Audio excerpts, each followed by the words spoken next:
some of the parliamentarians that they kept at arm's length because they were tainted by the slush fund scandal. At the end of the day, this was the scandal that really brought the party down to its knees. And also, the public was very concerned about rising inflation, particularly higher food prices and energy costs as well. So this period of uncertainty puts the LDP in a very different position, because over the last 70 years, except for a short period of 4 years, during that time, you could count on two things from the LDP. One is predictability, and the other was longevity. But this morning, neither is the case. And this is a very difficult and sensitive situation for the Japanese economy, the fourth largest in the world to be in, especially ahead of the U.S. election in just over a week's time.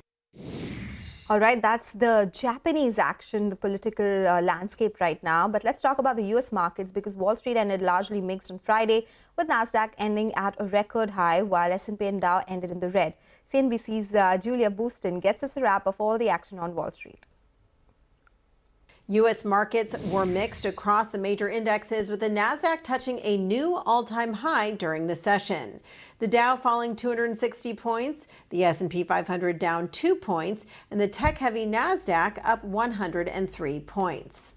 The CDC is reporting an increase today in the number of people affected by the E. coli outbreak linked to McDonald's Quarter Pounders, to 75 people in 13 states. The outbreak has led to 22 hospitalizations and 1 death. But the CDC says the risk to the public is very low because of the actions taken to curb the outbreak. McDonald's says it has told restaurants to remove onions from their supply, which officials are looking at as a possible point of contamination. A judge approved today the $102 million settlement proposed by the owner and manager of the cargo ship that caused the collapse of the Francis Scott Key Bridge in Baltimore earlier this year. The Justice Department brought the lawsuit to cover the cleanup costs. The settlement does not cover any funds for rebuilding the bridge. That construction could cost almost $2 billion. That's what's happening here in the U.S. Back to you in Mumbai. Okay, let's stay with Wall Street then and listen into Wharton professor Jeremy Siegel, who expects U.S. GDP in the coming days to come in above 3%, and also his take on the Fed rate outcome. I don't see any really drop in the momentum. I mean, I think it surprised everyone. It certainly surprised me. It surprised the Fed. GDP is going to be reported next week and looks to be over 3%. We're moving into the fourth quarter, I think, at 2.5% to 3% rate. And by the way, what that means, I think long-term interest rates are going to continue their uptrend. I still think the Fed is going to lower them, but certainly not as much as they said or as many of us felt. But it could be a quarter point, or it might even be a pause if we get a strong labor market report a week. The realization that the Fed is not probably going to go certainly as low as we thought a month ago, I think is one thing that has been keeping a lid on those stocks over the last month. All right, that's the global market action. But how will the overnight cues impact our own markets? We have a research team joining in with what the trade setup looks like, the stocks that are likely to be in the news, and the action from the F&O space. Well, let's talk about the stocks that will be in focus today. Sudarshan is joining us with that list this morning. Good morning, Sudarshan. Good morning, Sona. So we'll start with ICICI Bank. It has reported a steady set of earnings for Q2. NI was up 10%, operating profit has risen 18%. Even asset quality was stable. Gross NPA has come in below 2%. For Bank of Baroda, asset quality was best in 10 years or more. Even slippages ratio is lowest in 3 quarters. For Bandhan Bank, asset quality concerns remain. It has gross NPAs increased 45 bips sequentially. For IDFC First Bank, stress has weighed on results. Even company has increased its credit cost guidance, and slippages have come in at 13-quarter high. For Coal India, it has missed our estimates. Margin has come in at 28.1% versus estimate of 30.1%. It was an inline set of earnings from Torrent Pharma. Revenue has increased 9%. Margin has increased 150 bips year on year. For REC, it was an 8-quarter high net interest margin, while loan growth rate was at a 66-quarter low. For Indigo, it has reported loss of rupees 195 crore versus profit of almost rupees 189 crore year on year. And Yield has improved 1% to rupees 4.50 per kilometer.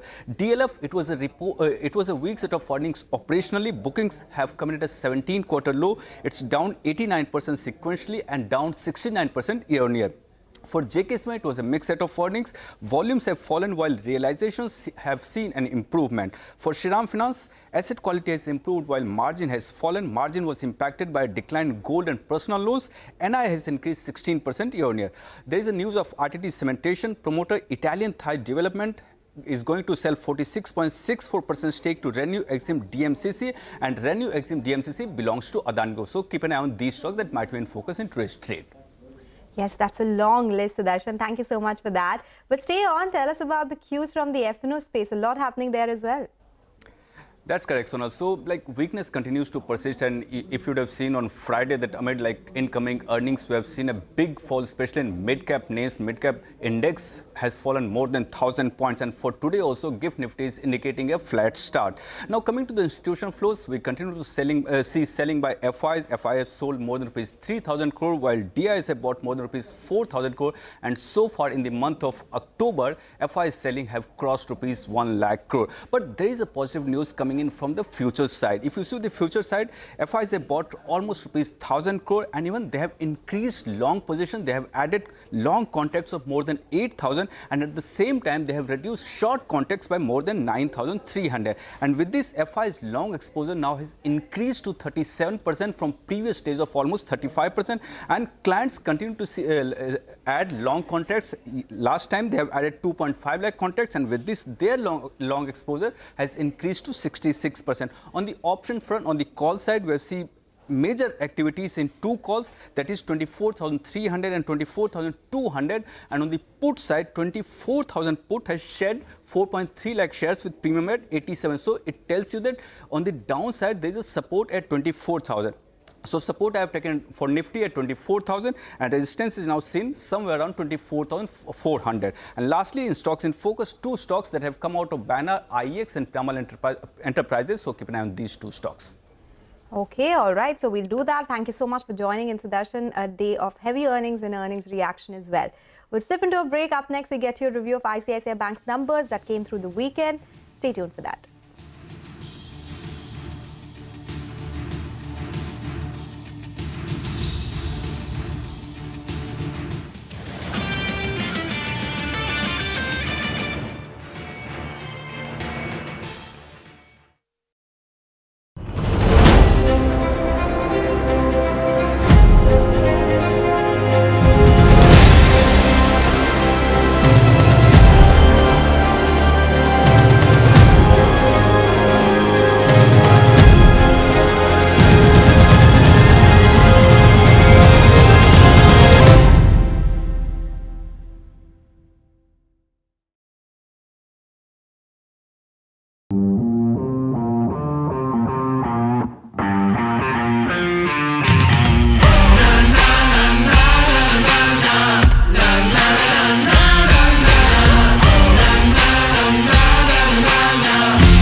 Make informed decisions with comprehensive analysis on the go. Strengthen your portfolio with real-time market updates on the go. Create effective strategies with insightful expert opinions on the go. Grow on the go with CNBC TV18, now streaming live 24/7 on YouTube. How about listening to global market maestros before crafting your investment strategy?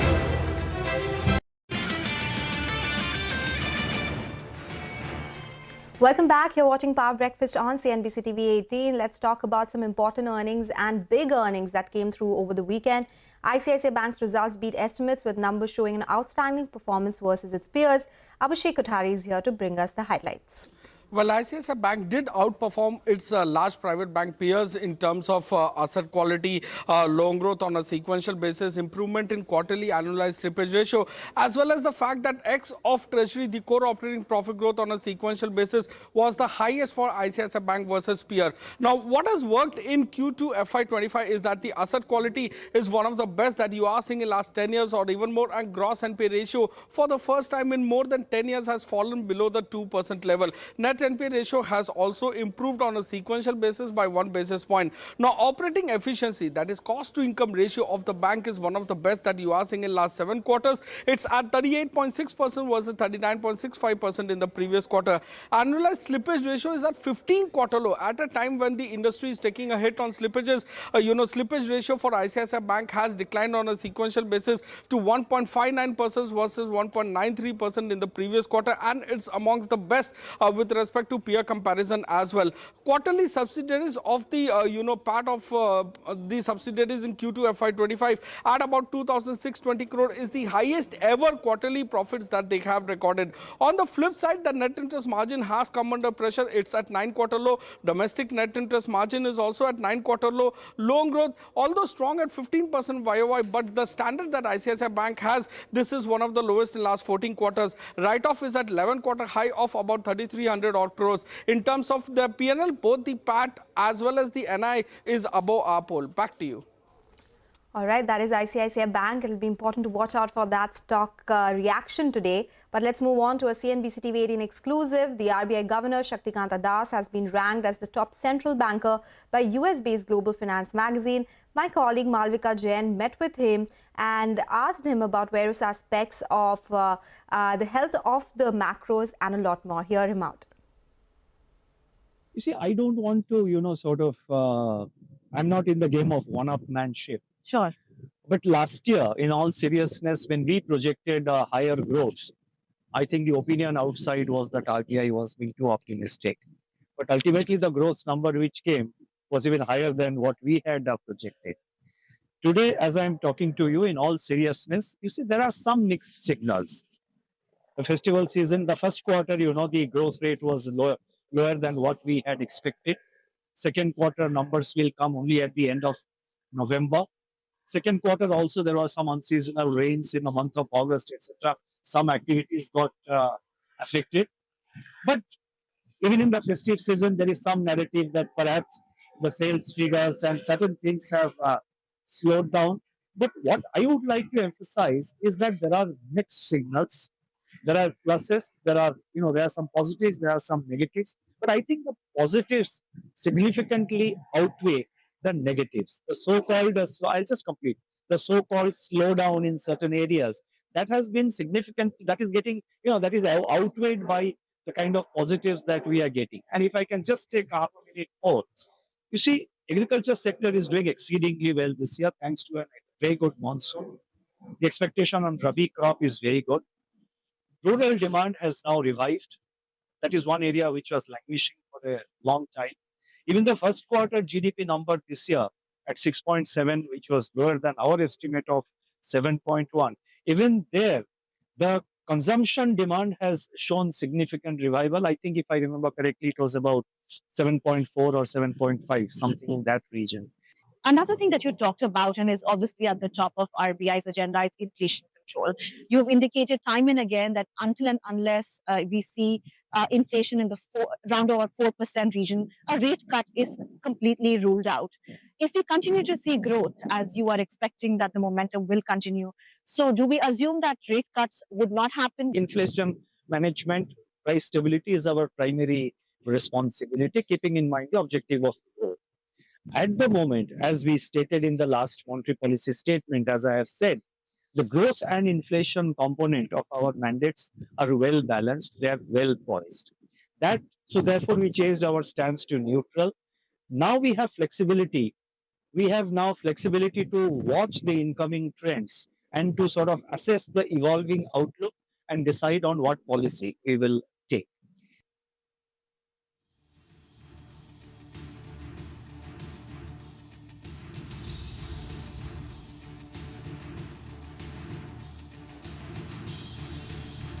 You can hear views from the You can hear views from the RBI governor on navigating multiple shocks like the COVID pandemic and the Ukraine war, domestic growth concerns in the festive season and other issues as he speaks to CNBC TV18 after being awarded and voted top central banker by US-based Global Finance magazine for the second time. Catch excerpts from the exclusive interview all day today only on CNBC TV18.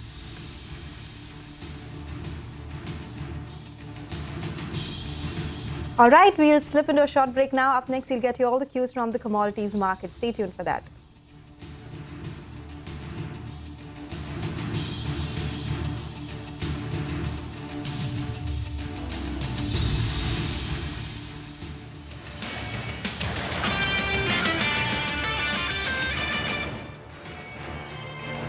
About getting deep insights into their businesses from top Indian honchos before putting your money on the line. How about making every trading day profitable with strategies from the market masters, macro pundits and chart wizards? Only one show gives you a head start to your trading day. Get ready to profit. Get ready for business with Bajaj at these times on CNBC TV18 and CNBCTV18.com. CNBC TV18, an unending pursuit for excellence. A pioneer, a leader, a visionary, building a lasting legacy of credibility, consistency, and trust. Giving unparalleled access to global thought leaders and powering conversations that are shaping the new world order. Setting the highest standards through exemplary leadership. It is this unrivaled reputation for the most comprehensive coverage, actionable intelligence and in-depth reporting that makes CNBC TV18 India's #1 business news brand.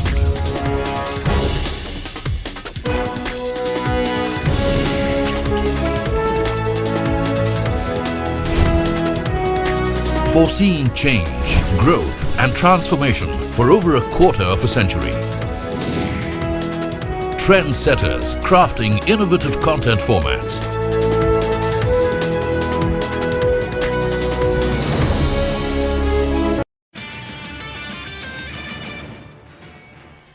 Welcome back. You're watching Power Breakfast on CNBC TV18. Let's talk about the big ongoing geopolitical conflict which continues to intensify.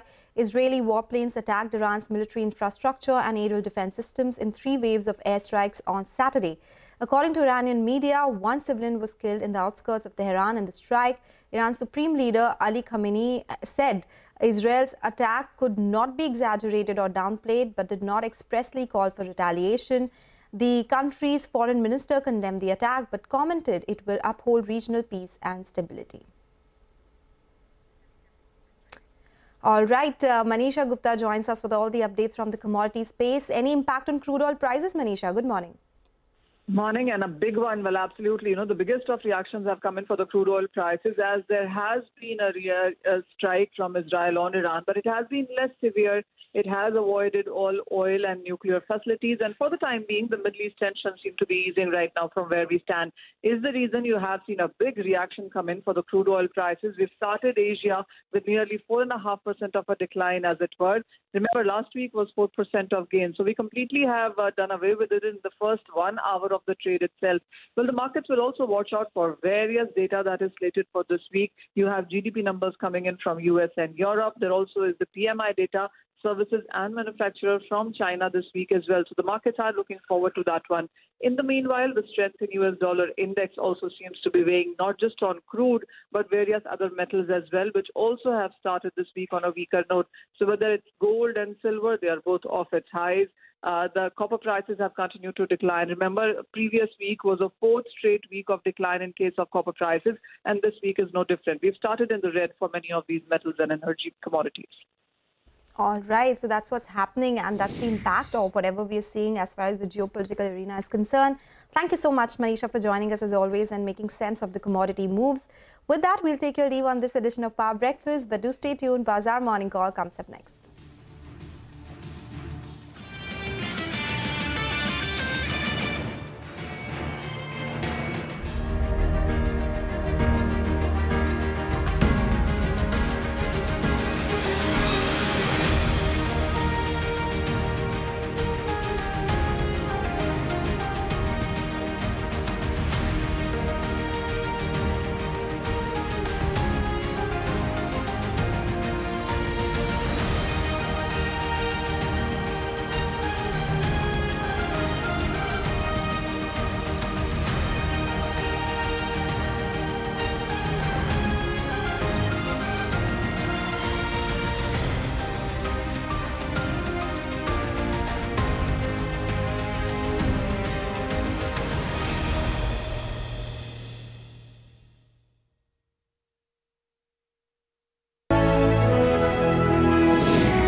and award-winning business journalism.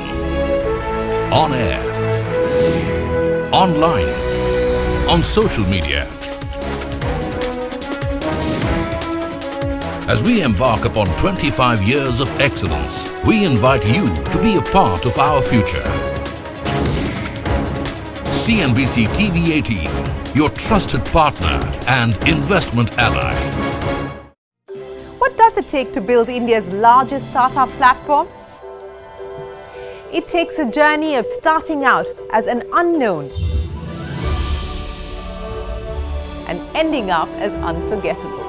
It takes more than 2 decades of celebrating the most influential and influencing the most celebrated entrepreneurs. From chronicling the stories of India's startup universe to becoming a success story in itself, as India's longest running show on startups and entrepreneurship. Celebrating 21 action-packed years of building India's biggest startup community. Young Turks at 21. Only on CNBC TV18 and CNBCTV18.com.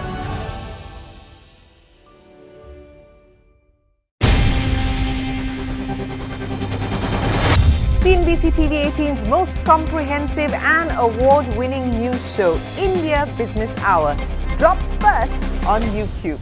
So get the first access to the most influential architects of policies and politics, the key newsmakers of the day.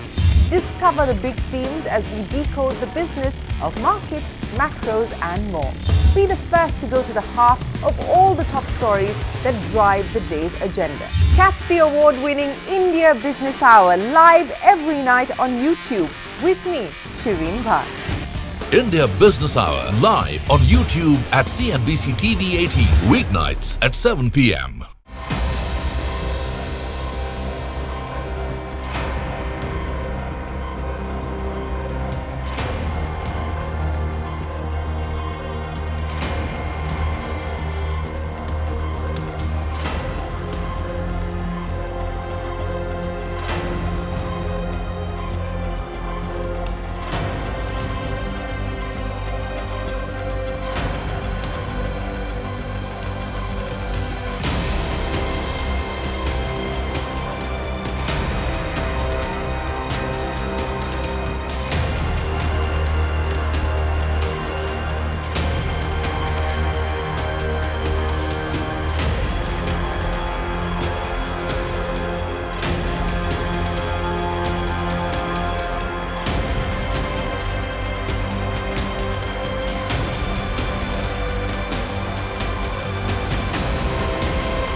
India's market news headquarters. Cutting-edge analysis. Influential insights. Market-moving intelligence. Broadcasting live from the CNBC TV18 Motilal Oswal studios in Mumbai.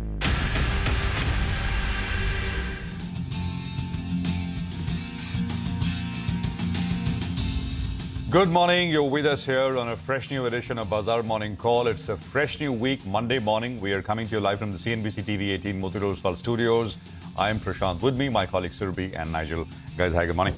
Hi, morning folks. Morning. And before anything else, it's beginning to feel a lot like Diwali, if I could say. The festivities are here. I'm sure a lot of our viewers, I'm sure you gentlemen had your share of the first round of the parties, right? And the market has been a little tough for sure. But I think the sentiment is positive. We have a lot to celebrate. It is a season of light and joy, and maybe some of that will rub off on the street as well. Well, that's the hope. So let's get straight to the action. No help. I mean, the festivity, you're absolutely right. I mean, the first round of parties and order. But markets, we could have had some help from markets as well. And that at the margin may have soured the mood a little bit. But, you know, we hoping that maybe the bulk of the damage is behind, and we'll talk more about this. Let's just first take stock, right? I mean, what has happened from the all-time highs as far as indices are concerned? So the Nifty, Bank Nifty, mid-cap and small-cap indices all up on your screen. The mid and small-cap indices reaching the 10% loss mark from their respective highs. The Nifty is down about 8. The Bank Nifty is down about 7.5%. So this is the damage that we've seen so far. Now, we've had sharp losses in the broader market, in the Nifty. And the hope is, as we begin this new session, that the bulk of the damage is behind. The market needs to take it step by step. We need to first see a positive daily close, as we always say. I mean, that's the first step. And then you kind of build on and climb above the hourly, daily averages, etc. Flows have been pretty spectacularly sort of negative and positive, right? That's a number. Those are not -1 and 0.09. The unit is lakh crores. 1 lakh crore worth of selling of stocks in October so far from FIIs, and almost all of it mopped up by local investors. The big question that I've been sort of asking for the last few days has been, will foreign selling start to abate? Because if it does not, along with all the QIPs and IPOs, etc., local mutual funds who've been doing all this buying and mopping up the stock will run out of cash at the margin. And incremental buying or selling is all what matters, and that decides the sort of the incremental price as well, whether the markets go up or go down. And the hope is, and I really think, if a large part of the selling has been because of China, I think the bulk of it perhaps is already done. About $12 billion has left the shores, maybe a large part of it is down. Friday, of course, we saw a negative number, but it was smaller than what we've seen over the last couple of days. Small mercies, silver linings, but that's essentially what you're hanging on to right now. Wall Street on Friday, it was absolutely flat. NASDAQ actually was up about 0.5%. Wix went up 6%. We're back at about 20.3. Yields are up and 4.24. Actually, it's interesting. It's almost been a month since the Fed cut interest rates by 50 basis points. And in the same time period, bond yields have moved up by, I think, almost 75 odd basis points or so. So it's like bond market is saying something else. And of course, you've got US, the Fed path, which is, of course, indicating that they want to cut. And we'll talk more about this. What is the bond market pricing? And there was, of course, the probability of Trump coming in, sort of getting elected in a few days from now.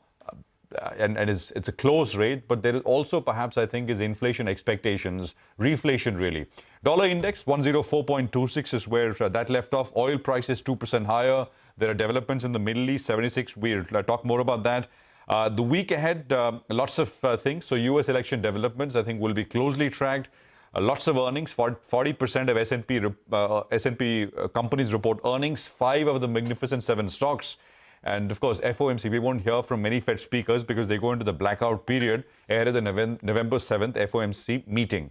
Levels to watch, just to sort of tie this in, the downside target, the downside level, the first one is about 23,700 as far as the Nifty is concerned.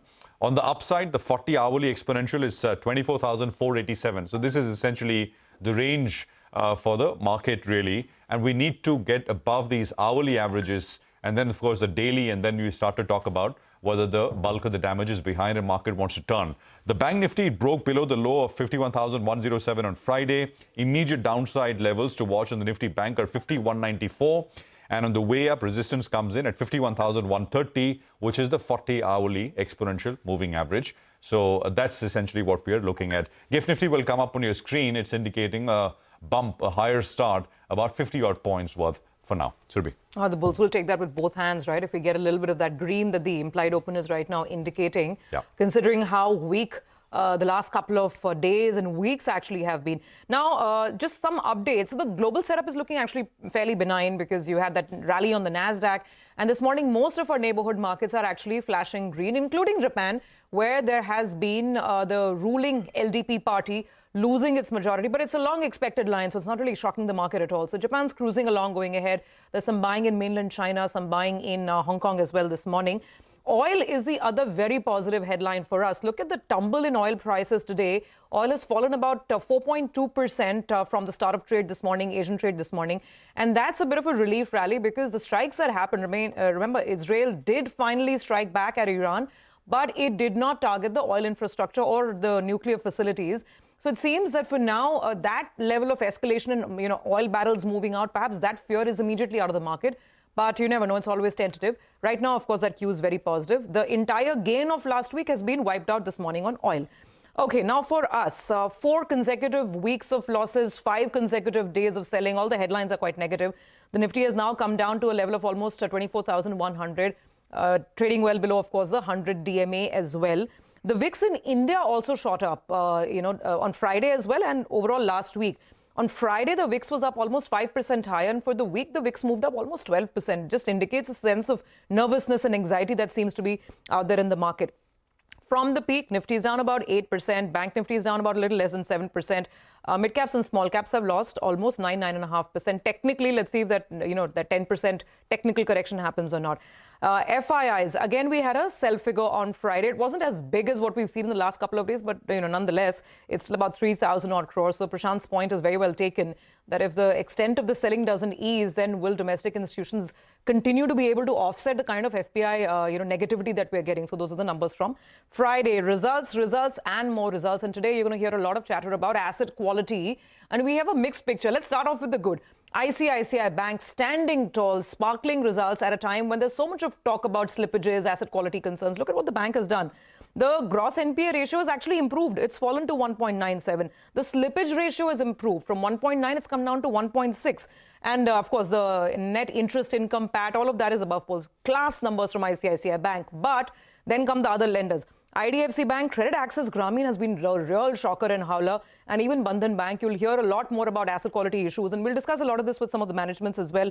For IDFC Bank, the credit cost guidance for the full year has been increased from 1.65 to over 2%. Bandhan, same situation over here, sharp rise in GNPA, and the slippage ratio has gone up as well. And Credit Access Grameen, watch out for this stock today, because not only has the GNPA gone up, they have gone ahead and revised their credit cost guidance for the entire year in a very big way. They're saying that instead of, about 2.2 to 2.4%, credit cost can now touch 5%. That's the extent of credit quality, asset quality pain that's showing up in some of these numbers, particularly wherever the MFI portfolio is pretty big. But then you've got Bank of Baroda, Shriram Finance, more steady picture over there. Some of the, beyond BFSI, if you look at numbers, and you've got some weak headlines coming in from Coal India. Nigel will tell us a little more about that. From, Interglobe Aviation, even DLF, not that great. And aside of all the earnings, keep Axis Bank on your radar because of the Max Life deal. SEBI has shot off a show cause notice to the bank and some of its subsidiaries as well, asking for certain explanations. So, aside of earnings, that could be a stock on the radar.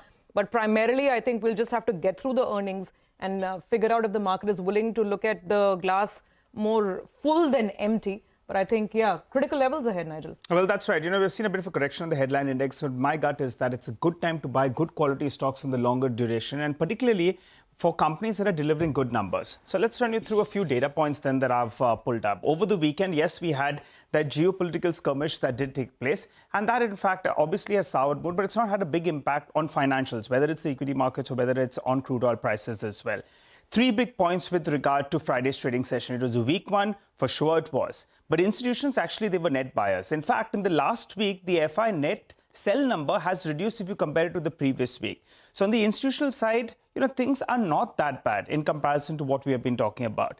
Next up, we had a sharp fall, but the volumes were not enormously high. For the kind of selling we had in Friday's trading session, well, the traded value was more or less in line with what we saw in the 5 sessions prior to Friday's session as well. So the fall didn't come on very, very large volumes. And what about the FIs? How are they positions? Well, on index futures, they went ahead, they added close to 8,500 long contracts. And on the short side, they covered close to 10,000 contracts. And if you pull up the chart, you'll see that in this correction that we've been seeing, well, the FIs, they've been gradually cutting their short positions from around 1.7 lakh contracts on the short side.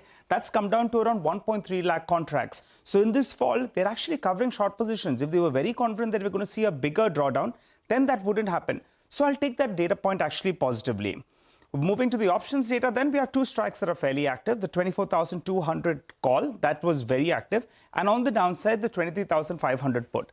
Now, in this particular strike, the premiums are around 150 rupees. So the near-term resistance will come in at around the 24,350. We're likely to see a 40-50 point gap up. I think that it gets sold into in some point of time. But I'm not ruling an intraday bounce because we have corrected close to 8%. Last 4 weeks, we've been on the losing end. So what are the levels we're looking at? The near-term support, that's at around this 23,900 to around 24,000 odd mark. If we break that, there's a lot of talk that this 200 DMA is coming. But I think it won't be a straight line down there if in case we're going to go and test that. I'm not ruling out a possibility that in the first half of trade today, we do see some kind of selling and then we make some kind of a support level. Let's see whether or not that works out. The resistance, though, comes in at around 24,550. You'll want to get past the 24,350 first and then head to that mark. Stocks that I'm looking at, well, even in Friday's trading session, some of these companies, they didn't get absolutely battered. So we'll have to keep an eye out on some of these large banking names that have actually delivered good numbers.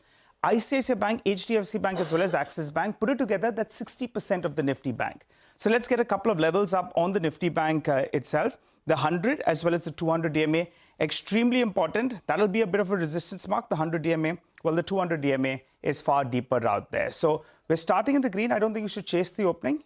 Intraday dip could come about. And in the near term, we could have some kind of a fight from the lows of the day. So let's see how that works. All right. So lots to track, and we'll do that. And our, earnings are going to be big ones. And earnings, single stock reactions have been so large, right? Here is the CNBC TV18 exclusive. The RBI Governor Shaktikanta Das has been ranked as the top central banker by US-based Global Finance magazine. My colleague Malvika Jain met with him in Washington, D.C., and the governor sounded optimistic on growth. He said while the festive season demand paints a mixed picture, the economy is doing well with positives outweighing the negatives. The governor is also confident of rural demand revival on the back of a good Rabi crop harvest. Listen in. You see, I don't want to, I'm not in the game of one-upmanship. Sure. But last year, in all seriousness, when we projected higher growth, I think the opinion outside was that RBI was being too optimistic. But ultimately, the growth number which came was even higher than what we had projected. Today, as I'm talking to you, in all seriousness, you see, there are some mixed signals. The festival season, the first quarter, the growth rate was lower than what we had expected. Second quarter numbers will come only at the end of November. Second quarter also, there was some unseasonal rains in the month of August, etc. Some activities got affected. But even in the festive season, there is some narrative that perhaps the sales figures and certain things have slowed down. But what I would like to emphasize is that there are mixed signals. There are pluses, there are some positives, there are some negatives. But I think the positives significantly outweigh the negatives. The so-called, I'll just complete, the so-called slowdown in certain areas, that has been significant, that is getting, that is outweighed by the kind of positives that we are getting. And if I can just take half a minute more, you see, agriculture sector is doing exceedingly well this year thanks to a very good monsoon. The expectation on Rabi crop is very good. Rural demand has now revived. That is one area which was languishing for a long time. Even the first quarter GDP number this year at 6.7, which was lower than our estimate of 7.1. Even there, the consumption demand has shown significant revival. I think if I remember correctly, it was about 7.4 or 7.5, something in that region. Another thing that you talked about and is obviously at the top of RBI's agenda is inflation control. You've indicated time and again that until and unless we see inflation in the round over 4% region, a rate cut is completely ruled out. If we continue to see growth, as you are expecting that the momentum will continue, so do we assume that rate cuts would not happen? Inflation management, price stability is our primary responsibility, keeping in mind the objective of growth. At the moment, as we stated in the last monetary policy statement, as I have said, the growth and inflation component of our mandates are well balanced, they are well poised. So therefore, we changed our stance to neutral. Now we have flexibility. We have now flexibility to watch the incoming trends and to sort of assess the evolving outlook and decide on what policy we will take. Now, growth is doing well.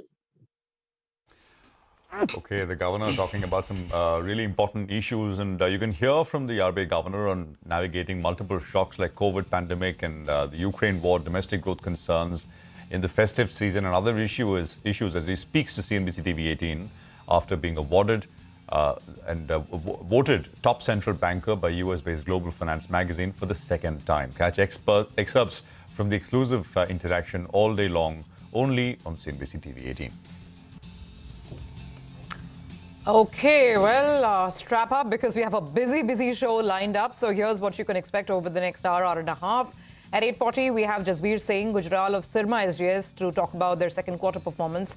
9 o'clock, it's a BFSI full throttle. So many numbers coming through. So what does Q2 tell us? Digant Haria joins in with some perspective on the Q2 report card so far. At 9:20, we have Tahir Badshah joining in as our market master of the day.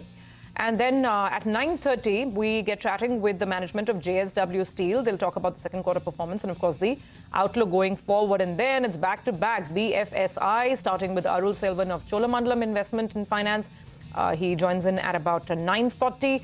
Then we get chatting with V. Vaidyanathan of IDFC First Bank, talk about some of these asset quality concerns and what the second half outlook is like. 10 a.m., we'll be chatting with Bandhan Bank. Again, on the Q2 performance, asset quality issues, and whether this is just a temporary blip. And then towards the end of the show, Lata gets chatting with Mr. Debadatta Chand of Bank of Baroda. Bank of Baroda actually has come up with good numbers. No asset quality, not the kind of asset quality pain that we are seeing in other lenders. So we get an outlook from the PSU Bank at around 10:15. Well, time to slip into a short break, but we've got a lot of stocks lined up for you on the other side in our special Top 10 segment. We're looking at ICICI Bank, REC, Shriram Finance, Bank of Baroda, ITD Cementation. All of them will be reacting to positive news flow, while we have Coal India, Interglobe, DLF, IDFC First Bank and Bandhan Bank that will be reacting to negative news flow. Slip into that break, come back. We'll get into further detail on all of these names.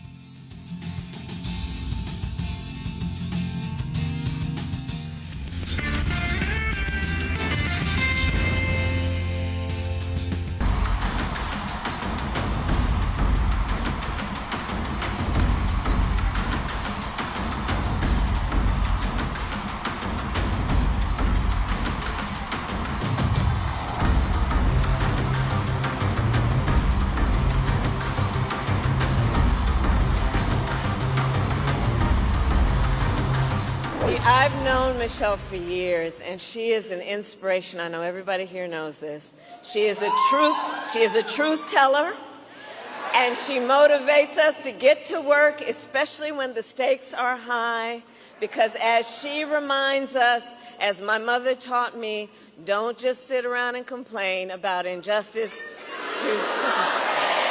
And we will win because together, and this is about all of us, we are fighting for America's future. There are good reasons why so many women and physicians are horrified by what's happened since Donald Trump's justices overturned Roe v. Wade. We're seeing women scrambling.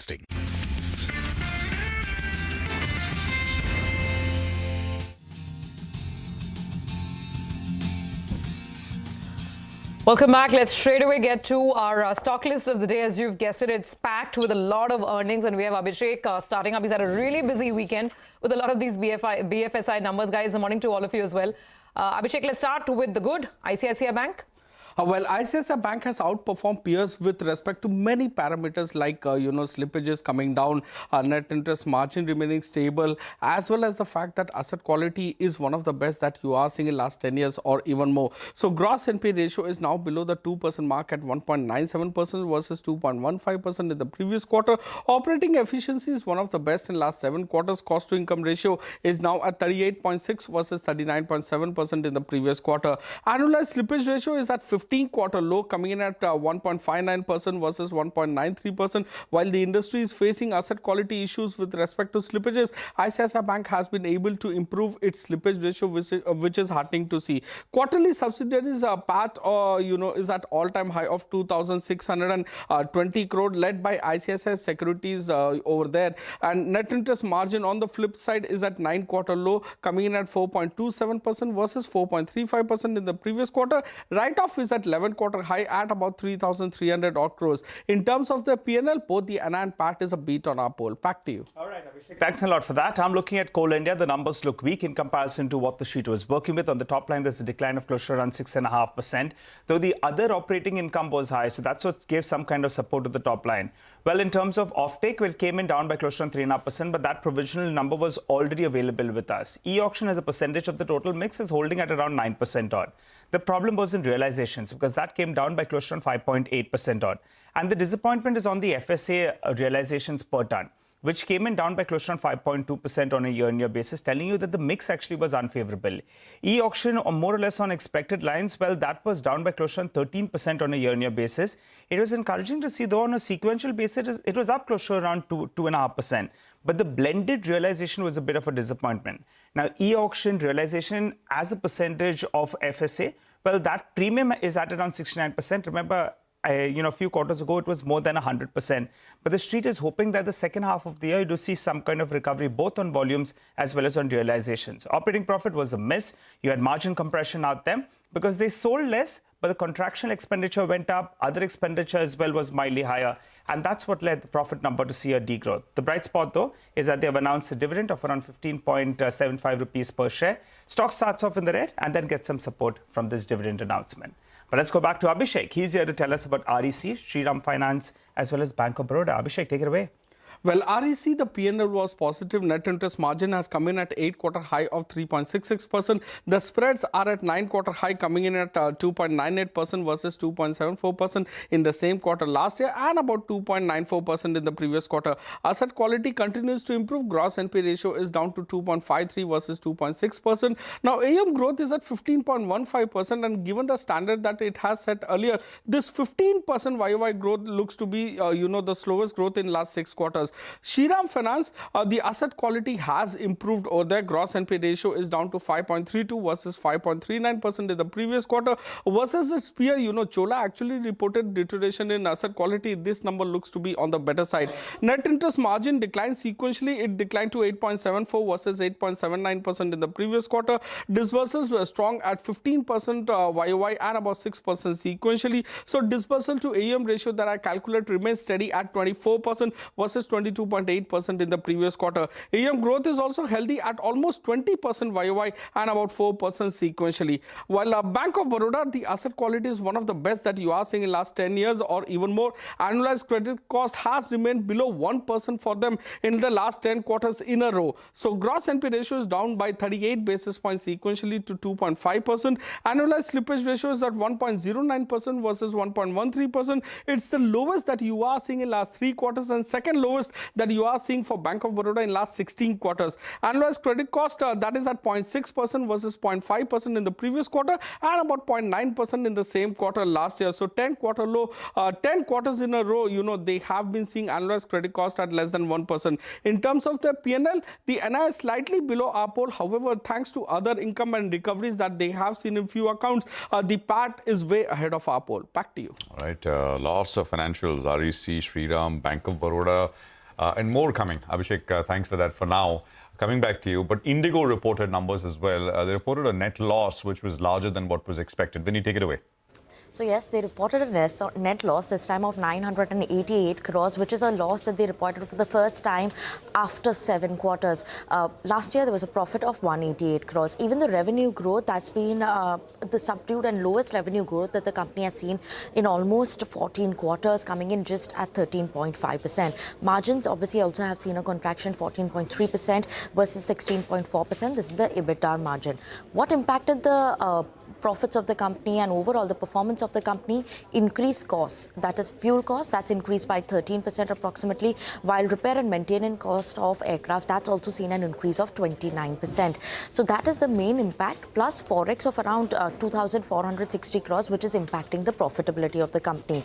Other than that, grounding, which the company is talking about, grounding of aircrafts, so that is the amount is currently, the number of flights that are grounded is around in the high 60s. They aim to bring it down down to sub 40 by the beginning of FY26. So that's something that we should be watching out for in terms of the guidance from the company. Kotak now has maintained their buy call target price of 5,200, but they have lowered their FY27 estimate by 10%. Goldman Sachs also has maintained a buy call target price of 4,800, and they've cut the target price to 4,800. And similarly, Jefferies also has cut the target price. The new target price is 5,100. So we're expecting Indigo to open in the red, given that they've reported a loss for the first time in almost 7 quarters. They're not looking too good. Stock's about 10-14% off the peak, but nonetheless, I think this rise in cost could be a little more than what the market had penciled in. Vinny, got it. Thank you very much for that. Let's look at DLF now. Sonal is joining in for this one. Sonal, weak trends for DLF this quarter? Oh, yes, it is. In fact, their bookings came in at 17-quarter low, and it was a decline of almost 89% on a sequential basis. The bookings were down 69% on a YY basis. That came in at 692 crore rupees. The company says it was because of moderation in sales on account of delay in receiving requisite approvals for new product launches. So there were no new product launches or project launches that the company saw this quarter. Their operating cash flows saw a decline of 34% on a quarter-on-quarter basis. Their collections were down 5% YY, 25% sequentially to come in at 2,370 crore rupees. However, the company says going forward in the second half, quarterly run rate would be around 3,000 crore rupees for quarterly collections. So their outlook is strong because they say they've got the project approvals now, but second quarter was weak for the company. Okay, all right. Thanks a lot for that, Sonal. Well, let's go back to Abhishek. He's tracking IDFC First Bank and Bandhan Bank. Abhishek, tell us about both these two. Well, both of them have seen stress rising, Nigel, this time around. So IDFC First Bank, the stress has weighed on the earnings, and they have increased the credit cost guidance for FY25. So FY25 credit cost is now expected to be at 2.25% versus 1.65% that they had given out earlier with respect to the guidance. The asset quality deteriorated. Slippages came in at 2,030 crore. Now, this is a 13-quarter high quarterly slippage run rate that they have seen. Annualized slippage ratio of 3.7% is perhaps a 10-quarter high for them. In terms of the key ratio, the return on asset, one of the key metric in the banking sector, is at 13-quarter low of just 0.25% versus 0.91% in the previous quarter. With respect to Bandhan Bank, again, asset quality deteriorates and stress has risen for them in their balance sheet as well. Slippages are up nearly 25% sequentially. Annualized slippage ratio is increased to 3.5% versus 2.9% in the previous quarter. The EEB stress pool, that has increased by 19% quarter-on-quarter. Asset quality also saw deterioration, 45 basis point increase in their gross NPA ratio on a sequential basis. Back to you. Right, Abhishek, thank you very much for that. So I think it's going to be about financials all the way through. Well, Vivek is now joining us on ITD cementation, that transaction finally coming through. Vivek had reported and told all of you about this earlier. Vivek, congratulations. Tell us. Well, good morning. That's right. So ITD cementation will be in focus. Remember, in July 2024, the parent company, that is the Thai company, Italian Thai Development, had informed the exchanges that they were looking to go ahead and sell stake, the majority stake or the controlling stake in the company. September, we had told you about how Adani Group had emerged as the front runner, and yesterday the company has informed the exchanges that the promoter, Italian Thai Development, is going to sell their entire 46.6% stake to Adani Group entity known as Renew XM DMCC.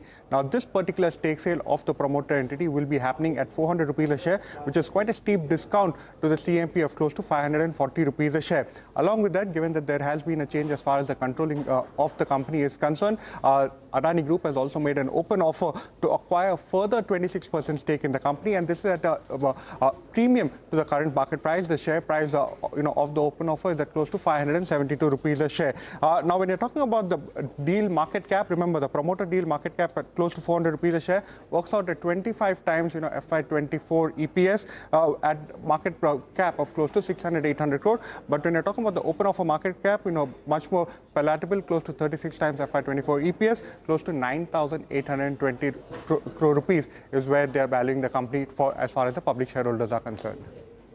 All right. Thanks a lot for that, Vivek, and congratulations on that news break.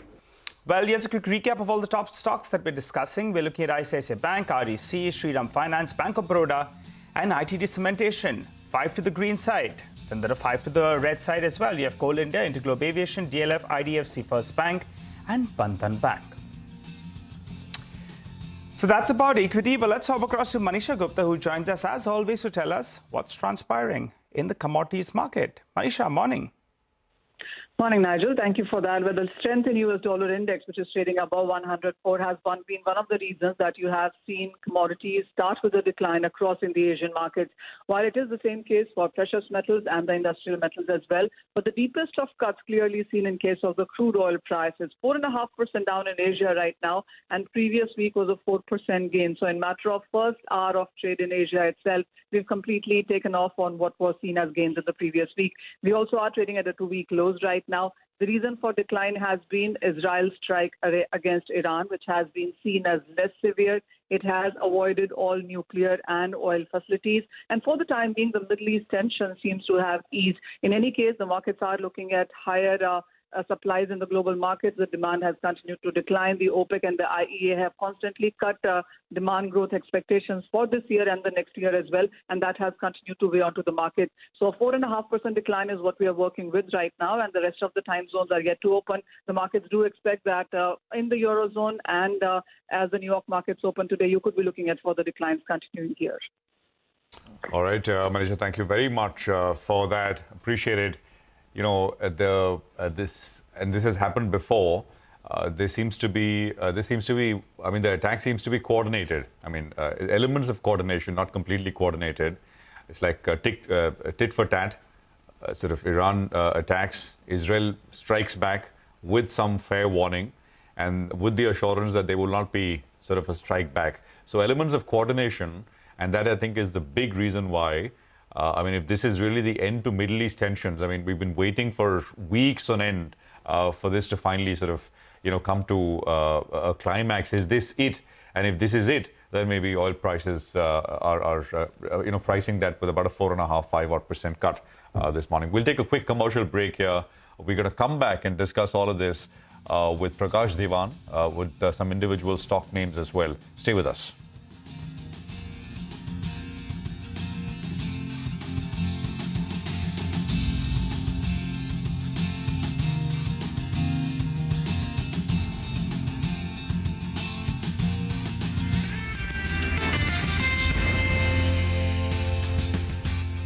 Lines to get the care they need. So please do not hand our fates over to the likes of Trump, who knows nothing about us. Vote for him is a vote against us, against our health, against our worth. Let me warn you, your rage does not exist in a vacuum. If we don't get this election right, your wife, your daughter, your mother, we as women will become collateral damage to your rage.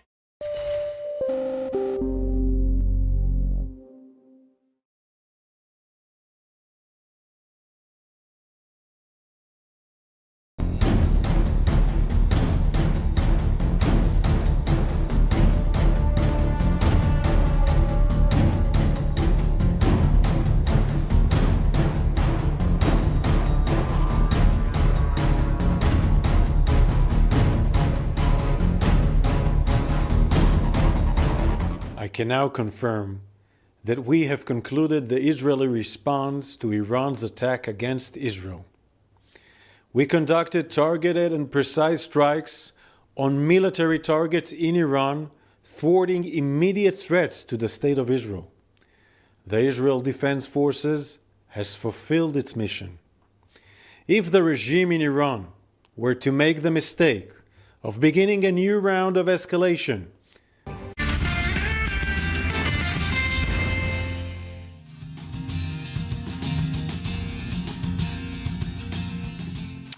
Welcome back. Hope you're having a good morning. Well, we've listed all the top stocks that we're tracking, and now we have Prakash Diwan who joins us to help us out with some fundamental stock talk. Hi, Prakash. Good morning and good to see you in. Well, Prakash, the result over the weekend that the bulls will be clinging on to is ICICI Bank. Large weight on the Nifty Bank as well. And those numbers look quite good. I think one of the brokerage notes that I was reading said it's in a league of its own and a world of its own as well. What's your view on this name and the numbers that you saw?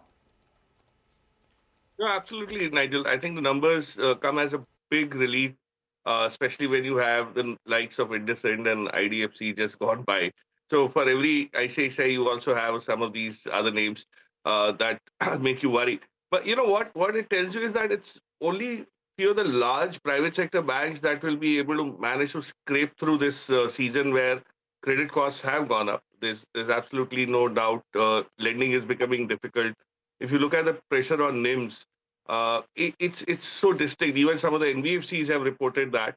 But the bigger ones have probably managed, like Shriram Finance, for instance. So I think what it tells you is that money will flow into the more resilient, larger balance sheets, which will be able to get through this difficult phase. Q2 is usually not the best of seasons for banking any which ways, but I think if they get up for Q3 and Q4, given these numbers, probably you'll see a lot of capital allocation come their way. So I'm quite, of course, everybody is very happy with the numbers, but it offers probably now a very good risk reward at these levels, given these stellar numbers. There have been improvements all across, whether it's credit quality, whether it's the ability to garner deposits, which HDFC Bank also reflected. So I think the larger private sector banks, the top three, if not the top four, barring Kotak, I think that's where the money should kind of start coming in. These numbers definitely corroborate that. Okay, that's ICICI Bank. Prakash, good morning and happy Monday to you. You have such a huge barrage of numbers to go over, right? What about some of the weaker ones? Tell me what you think, if any of them, I mean, whether you'll be sort of optimistic and buy the dip.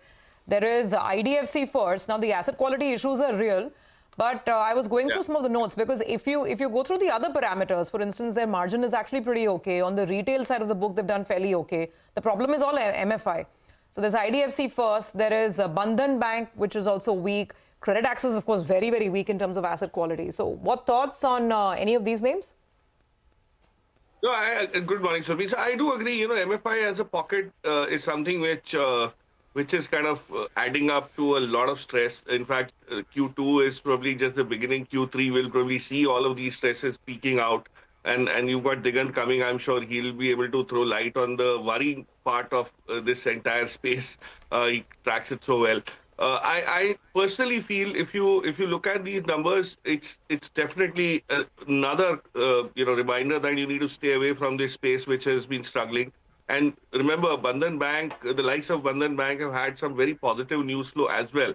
But these numbers tell you that end of the day, markets track are slaves to earnings. And if earnings are going to be disappointing, all the good news that you have, whether it's change in management, whether it's, the RBI forbearance, all of that is not going to kind of matter so much. So I think people will stay away en masse from this space. There's nothing really much from if you take some step away from the NBFC side or the banking side, some of the disappointment that you saw the numbers post-market on Friday, one of them was Indigo, and I don't know if you've spoken about this already, but I think that's where you would kind of look at a bad quarter for reasons not related to performance, but more operational issues related to aircraft grounding and unavailability of engines and all of that. I mean, and you keep getting surprised when Indigo is charging so much. What is it that's making it lose money?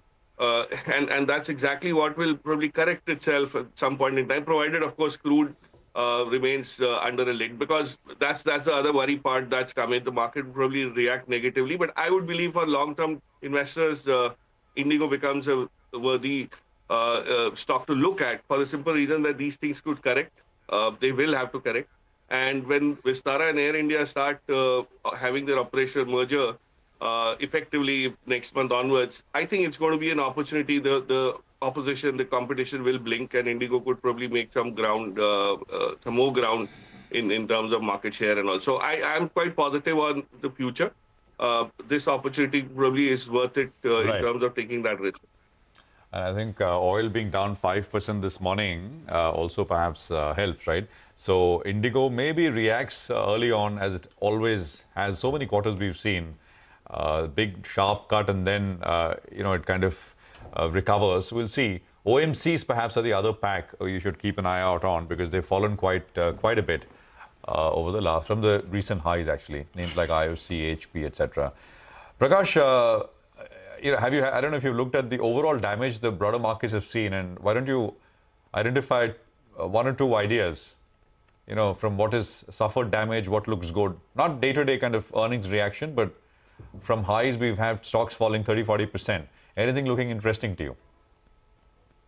So, Prashant, it's quite interesting the way the market's kind of giving you this. Suddenly, we're all waiting for this opportunity. It's come with such a massive bang. And the worry is people start looking at a further cut. Wherever things have fallen and they want to buy into it, there's always this human tendency to wait for, a deeper cut and get a bargain. But I think from the setup that we see, if you look at GMDC or even a small chemical company like Privy Specialty, I think if you look at the earnings growth, 2 quarters have already clocked, most of 80% of what last year they did in terms of profitability and EBITDA. So, there are these green shoots in some of the spaces where things are looking up, and they've also got this greenfield project which is underway. So, if you look deeper, there will be opportunities, and the price cut just makes it much more interesting. So, 20, 30%, 40% cuts from value, and that's all PE contraction in some of the names. So, look at, I'm very clear. Wherever the PE is contracting, the EPS is growing. It's a great combination to look at. So you said GMDC, which is the second one? Sorry, I missed it. A GMDCM? Privy Specialty Chemicals. Privy Specialty. It's a small company, but in the fragrances and flavors segment, and I mean, it hasn't been talked much about because there are lots of things which are going in terms of capex, which was done and stuff like that, which has started to reflecting into the numbers. So you probably have a couple of good quarters going forward. Okay. All right. Prakash, request you to stay with us. Let's get going on a chat with Sirma SGS. Well, the numbers, the positive part was on their margins, which after 5 straight quarters of seeing contraction, did pop up. To understand what went on in the past quarter, what's the way ahead, we're joined by Mr. Jasbir Singh Gujral, who joins us on the show. Hi, good morning, Mr. Gujral. Thanks a lot for joining in. Well, let's clear a couple of numbers. Margins, they have bounced back to normalized levels, which is encouraging. Should be expected to hold around these levels or improve in the second half of the year? Point number one. Point number two is your revenue guidance earlier was 40 to 50%. Sticking to that? Good morning, and always a pleasure to speak to you. As I had alluded to in my Q1 earnings call, the margin profile of the company is dependent on the verticals which form the sale revenue for that particular quarter. In the first quarter, we had a bump up in the consumer segment, which pulled the margins down. Now we are coming to a more normalized product mix of sales. And we believe that going forward, we will achieve the guidance which we have given on the top line, which is about a 40-45% growth to about 4,500 crores, and a EBITDA figure of 310 to 320, which translates into about 7%. We are confident of achieving that. Quarter on quarter, whether it remains 8.8% or it comes down to 8% or gets a further bump up, would depend upon the composition of the sales. But on an annualized basis, we are very confident of delivering what we have guided the street. That's on the top line. So you're sticking to 40 to 45% on the top line. What about margins? And that will obviously, like you're saying, it depends on the business mix. So if we talk about full year FY25, what is your targeted mix? Will consumer stay at around 40%, or are you looking to pull up and do more business in the segments where you have better margins? And which would be your highest margin business, if you could tell us that as well in the mix? See, we believe that this year consumer would be around 40%. Q1 it was 54%, Q2 it is 33%. We believe it will be around 40-odd%. And with 40-odd% of high volume consumer mix, we are on track to deliver the guided EBITDA, which is 310 to 320 crores, which translates into about 7% of the top line of 4,500. Which is the second part of my question was that while consumer pulls down your margin, which are the most margin accretive businesses? Is it industrials? Which is the other segment? It's healthcare, medtech, exports, design engineering, followed by industrial, followed by automotive. And each one of these comparatively high margin business has seen an uptick in Q2. For example, my automotive business this quarter constitutes about 25% and my industrial about 29% against 23% in Q1. And going forward with the orders in hand, with the approvals which we have got, we are confident that even if the consumer business is at 40-odd% or a little above 40%, the growth in these segments will sustain us to deliver the guided EBITDA. Okay, 7%. Mr. Gujral, good morning. Prashant here. So beyond, any thoughts for how will this margin trajectory move? I mean, what can this get up to internally? Can you get into the double digits over the next couple of years? That is one. And exports is about 22% of your revenues. That grew only about 3% compared to same period last year. I'm talking about Q2 numbers. Could you give us a sense there? See, we had a subdued H1 for exports. Q1 was comparatively weaker. Q2 has seen a rebound. And this rebound we expect will gain momentum in the coming 2 quarters. And we expect that exports by the end of the year would grow by about 20-odd%, whether it is 20, 22, that 25, that's the only thing. But exports will grow. We have grown exports by about 19% CAGR till FY24, and we expect that this year also the exports would grow. The second half would be much better. All right. The What second about question, or rather the first Yeah. question of the margin guidance for the next 2 years, we believe we should continue to strive to grow beyond the guided margin for this year. Now, whether it comes to 7.5, 7.28, I really can't commit. But the 7 is the bottom, which we will deliver on the expanded revenues of 40-45% growth year on year. Okay, all right. Mr. Gujral, a couple of other aspects that I wanted to ask you on. Is there a PLI amount that you have booked in the past quarter? If yes, how much was it? See, PLI we have booked, and I think it's about 12 or 15 odd crore rupees of PLI amount. All right. And it's recorded in your revenues or other income? As per the guidance, it is recorded in other income. Other operating income, because it's part of the same. It's not clubbed with the main revenues, it's guided included as other operating income. Got it. Also, if you could tell us, Johri Digital Healthcare Limited, did it contribute in the past quarter? Yes, if you could quantify that. See, we see as a consolidated figure, it contributed to the profits as per the guidance which he had given.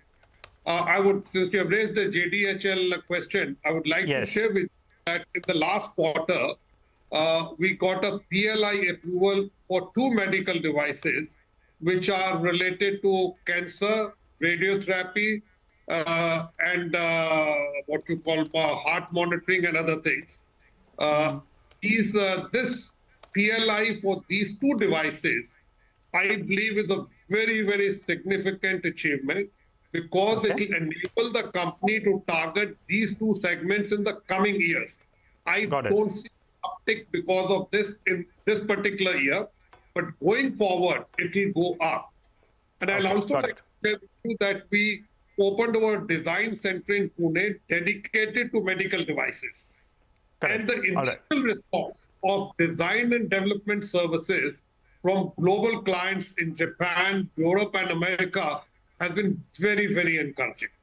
And we believe it will form a decent amount of our revenue streams in the coming years. All right, so that's progressing as per plan. Very quickly, just one final number. What is the current order book? The current order book is about 4,800 crores. We booked about 1,200 odd to 1,200 odd crores in the current quarter. I personally don't believe that order book in the EMS space is a real area of concern. I think there is enough business to be picked up. You have to work for it. But the order book is healthy, and it is a good composition of the high margin and the better margin businesses. All right, Mr. Gujral, thank you very much for joining us. Appreciate you being here, and thanks for that. Thanks for that sort of explanation and the perspective. Look forward to our next conversation. Take a break. We are back with Sudarshan Sukhani and Mitesh Thakkar for some technical trading ideas that is coming up. Stay with us.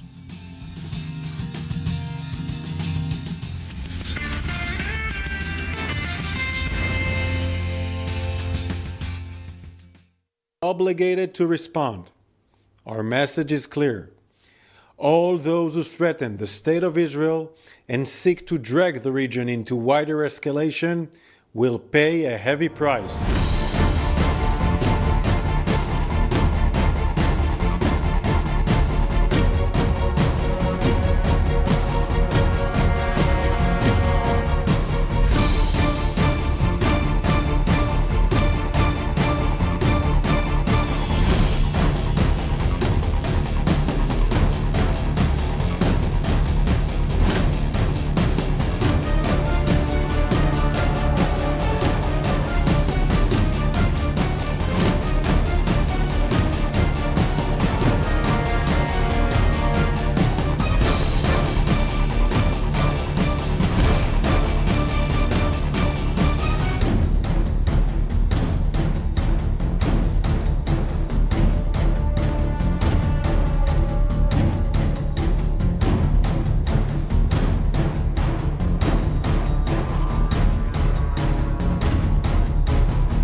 I'm not here as a celebrity. I'm not here as a politician.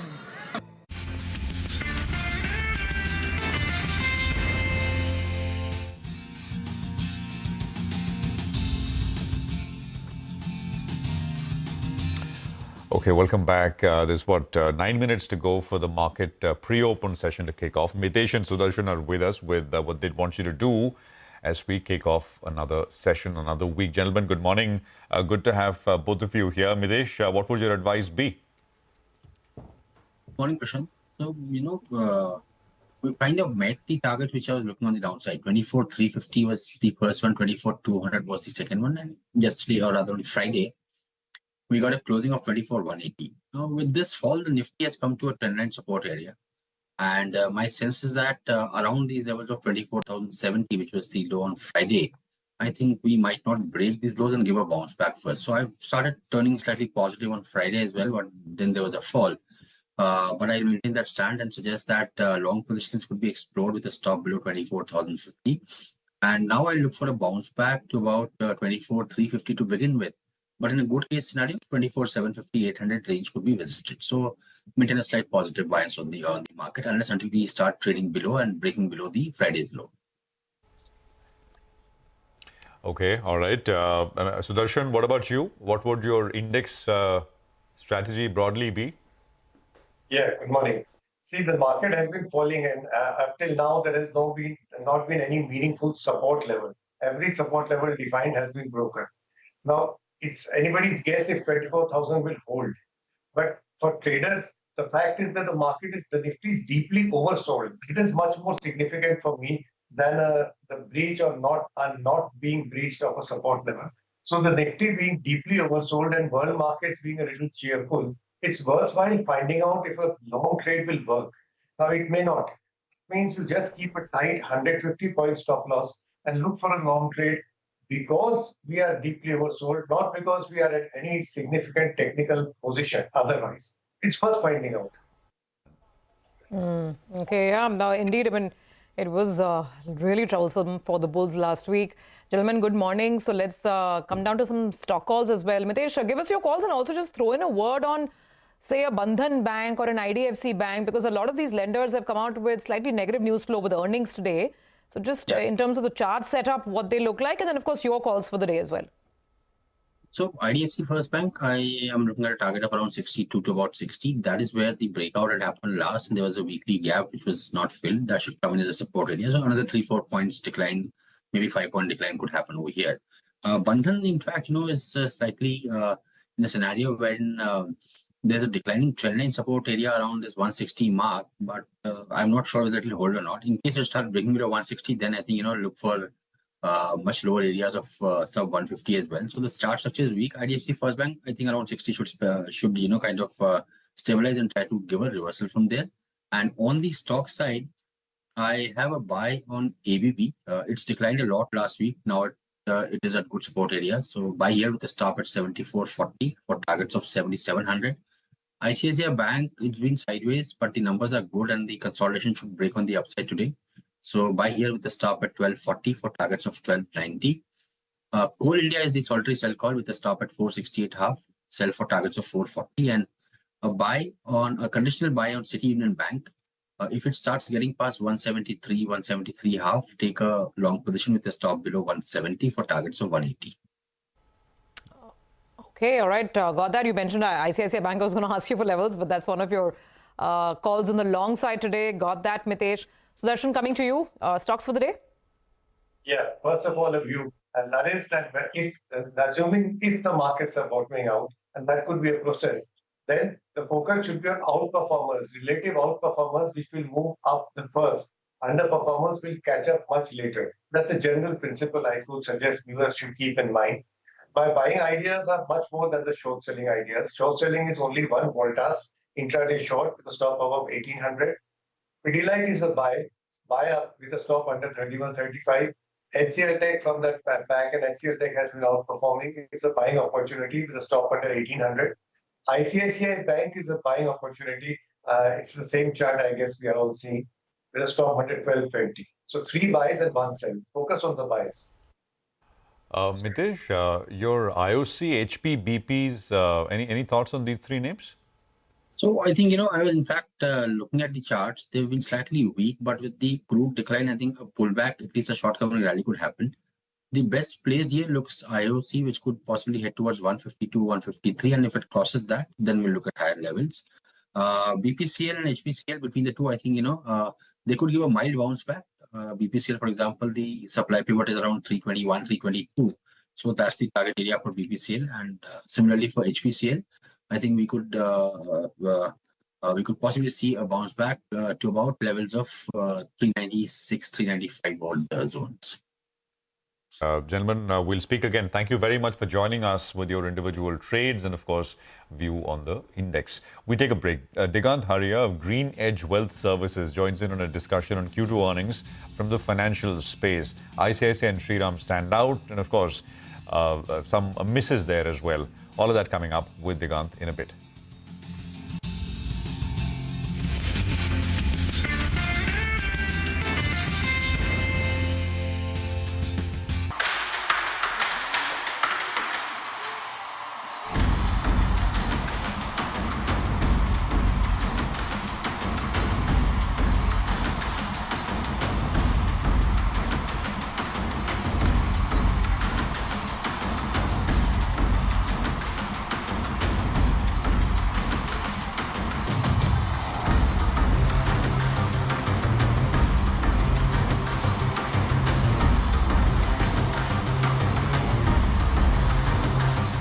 I've known Michelle for years, and she is an inspiration. I know everybody here knows this.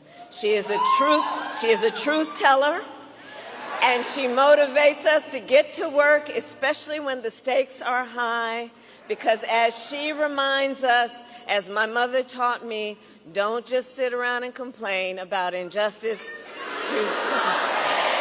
And we will win because together.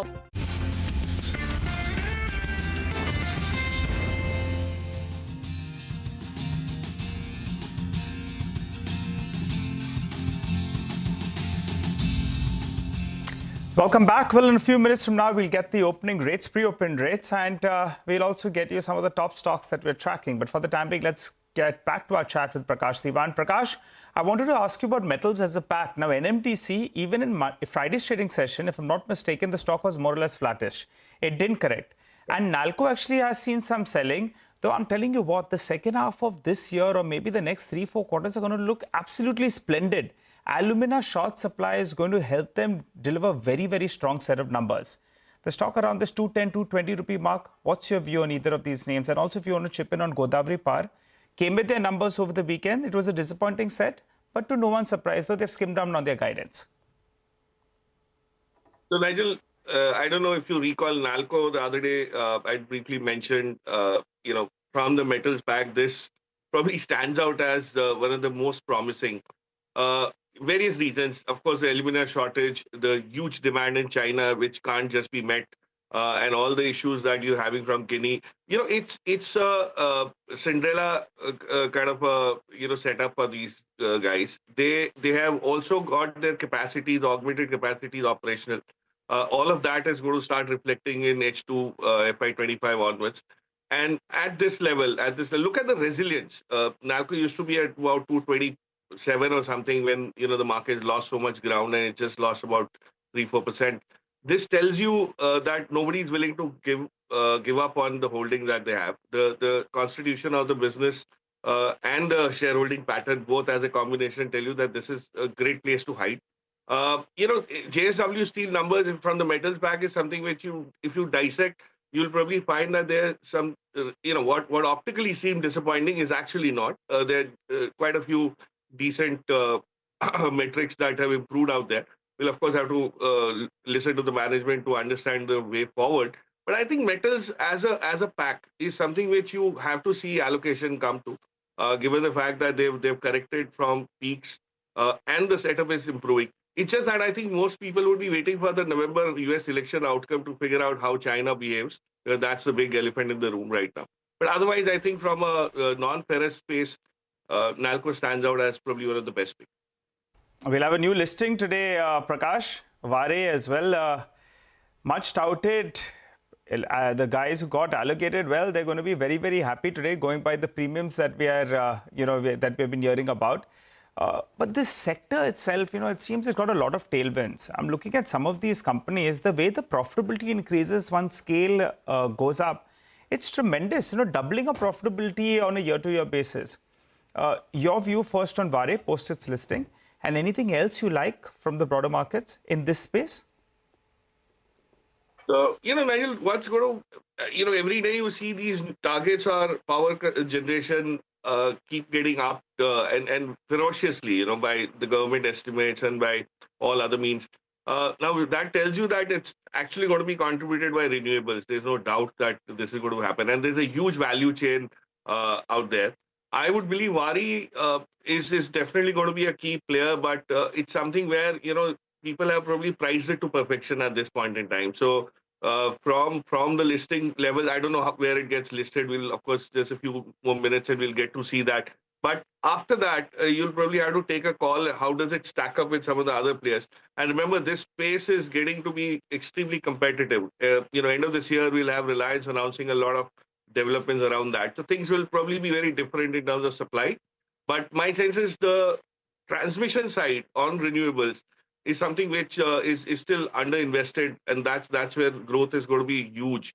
Whether it's transformers, whether it's BESS, there's so much that you can talk about there.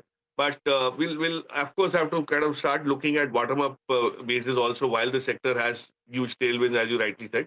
The headwinds are most stock-specific, while the tailwinds have been sector-specific. So that's where you'll have to make a little bit of a judgment call. But it's quite promising in that side. And there are lots of players that have come in.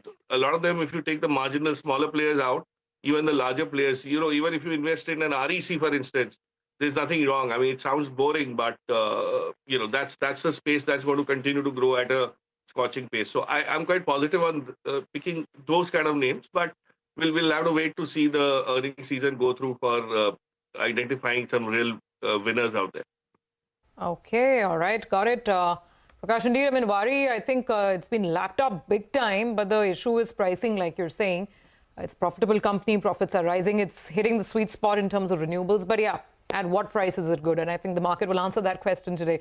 Thank you for joining in. We look forward to connecting again soon. But as we start getting in our first pre-opening rates, let's actually go back to that important conversation that our colleague Malvika Jain had with the RBI Governor Shaktikant Das. He was speaking on a whole host of issues. Now, Governor Das has been ranked as a top central banker by US-based Global Finance magazine.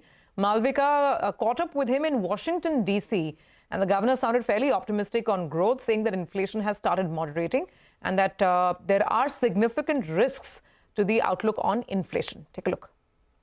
Inflation management, price stability is our primary responsibility, keeping in mind the objective of growth. At the moment, as we stated in the last monetary policy statement, as I have said, the growth and inflation component of our mandates are well balanced, they are well poised. So therefore, we changed our stance to neutral. Now we have flexibility. We have now flexibility to watch the incoming trends and to sort of assess the evolving outlook and decide on what policy we will take. Now, growth is doing well. Inflation also has started moderating, and we expect the inflation to moderate as we go into November, December, and into the last quarter of this financial year. We expect the inflation to moderate, but then there are significant risks. I have stated it in my monetary policy. Right. Significant risks, again, arising out of geopolitical conflicts, out of geoeconomic fragmentation, weather-related events, and certain data which was released by the FAO with regard to food commodities and by the World Bank with regard to certain commodities like metal prices and all. They have shown quite a bit of uptick. So therefore, there are significant risks to the inflation outlook. We expect and we are reasonably confident that inflation is moderating, but then there are significant risks. So we have to be very careful. And we are in such a place, such a position where growth and inflation is so sort of well balanced that any premature move can upset that balance and, can affect our objective of achieving an inflation to reach the target of 4% or go close to 4% target. So, sir, if I could summarize that, you feel that the growth momentum will continue and inflation is likely to come down. That's right. And until and unless there are some external factors which are beyond the control of the domestic economy, we could see a rate cut in the coming year. No, rate cut, when it will come, I would not like to comment. I think that will be a giveaway. And again, in all seriousness, I think it depends on the incoming data. And based on the incoming data, what kind of assessment, what kind of outlook, because inflation, monetary policy making is always forward looking. Right. We have to see what is the situation 6 months down the road, what is the situation 1 year down the road. So based on that, we determine and decide the future outlook. So based on that assessment, we will take a decision. I cannot give as to when we will do a rate cut or we will not do a rate cut. I cannot say. But we expect inflation to moderate. We have to be very careful. We have to be very watchful of the evolving outlook. And we should not do, as I said, again, I'm repeating, we should not do anything in a haste, which will sort of, again, put us back in our objective of achieving the inflation target. In fact, interestingly, the household, the inflation expectations of households are also well anchored at the moment, because the household inflation expectations are, moderating for almost every round of survey. The household expectations are moderating by 10 or 20 basis points for the last 2 years. So we are therefore we are maintaining constant visit. We are watchful. We have to evaluate the risks and see how the risks are playing out. And based on that, when we have greater confidence of the inflation aligning with the target, that would be a time where we will see. Okay, all right. Well, you can hear from the RBI governor on various issues, moderating inflation, but the risks around it and the domestic economy doing well, positive, significantly outweighing negatives when it comes to festive season demand. Catch excerpts from their exclusive interaction with the RBI governor all day here on CNBC TV18. Okay, so that's the big exclusive of the day. But right now we're going back to all those granular details coming through on numbers. Lots and lots of BFSI names have come through. And as we introduce Digant Haria, founder at GreenEdge Wealth, the pre-open rates have started coming. So just let's quickly do a roundup of what the market is indicating, starting with ICICI Bank, 2.4% higher on ICICI Bank because of the kind of classy numbers we've seen from the lender. Yes Bank is actually up 5%. There's some asset quality issues there as well. Bandhan in the pre-open suggests it will have actually a bit of a green tick. You can argue that Bandhan has already fallen so much that a lot of this perhaps is already in the price. But for IDFC First Bank and for Credit Access Grameen, no such luck. These two are reacting quite negatively to the fact that slippages have risen, gross NPAs have risen, credit cost is rising. So let's discuss all of this with Digant. Digant, thank you so much for joining in. So I was just sort of giving that as a context in terms of how the stocks have started reacting to the numbers. Let's start with the IDFC first. And the interesting aspect here is that clearly the MFI portfolio is under stress, which is why slippages are higher, credit cost is higher. The question is, can the retail book make up for it? The fact that margins have been pretty steady, can that kind of offset the weakness? How do you look at IDFC First Bank? Yeah, morning, Surbhi. Before I talk about IDFC, I just want to put a context to all that is happening. So if you look at all the results which have come, the secured lenders have actually done quite well. So, someone like, say, an ICICI Bank or an REC or a Shriram Finance, they do not have a lot of personal loans and microfinance loans. And which is why, they have done reasonably well. Even HDFC Bank reported good asset quality. They did not see any much deterioration in the asset quality. But if you look at the entire unsecured pack, right from, a credit access to a Fusion Finance to IDFC Bank, Ratna RBL Bank, IndusInd Bank. See, all these banks derive a lot of revenue from unsecured products, personal loans and microfinance loans, which are very, very high yield products. And I think the pain here is Surbi just getting started. So there is, not much hope in these counters for the next 6 months because, the first bad quarter, the problems don't end. The balance sheet problems take longer. So for IDFC Bank, they have the largest unsecured business loan / personal loan portfolio, which has been originated by DSAs, the direct selling agents. It's a kind of book which we do not consider as a very, very superior kind of book. So I think the problems for IDFC are today just in the microfinance space. They will spread over to the personal loan and business loan space as well. So I think it's a long way to go before, the asset quality signals become green. I just entered the red zone. We will remain in the red zone for some more time. Okay. Digant, hi, morning and season's greetings. Diwali wishes to you and your team, your family.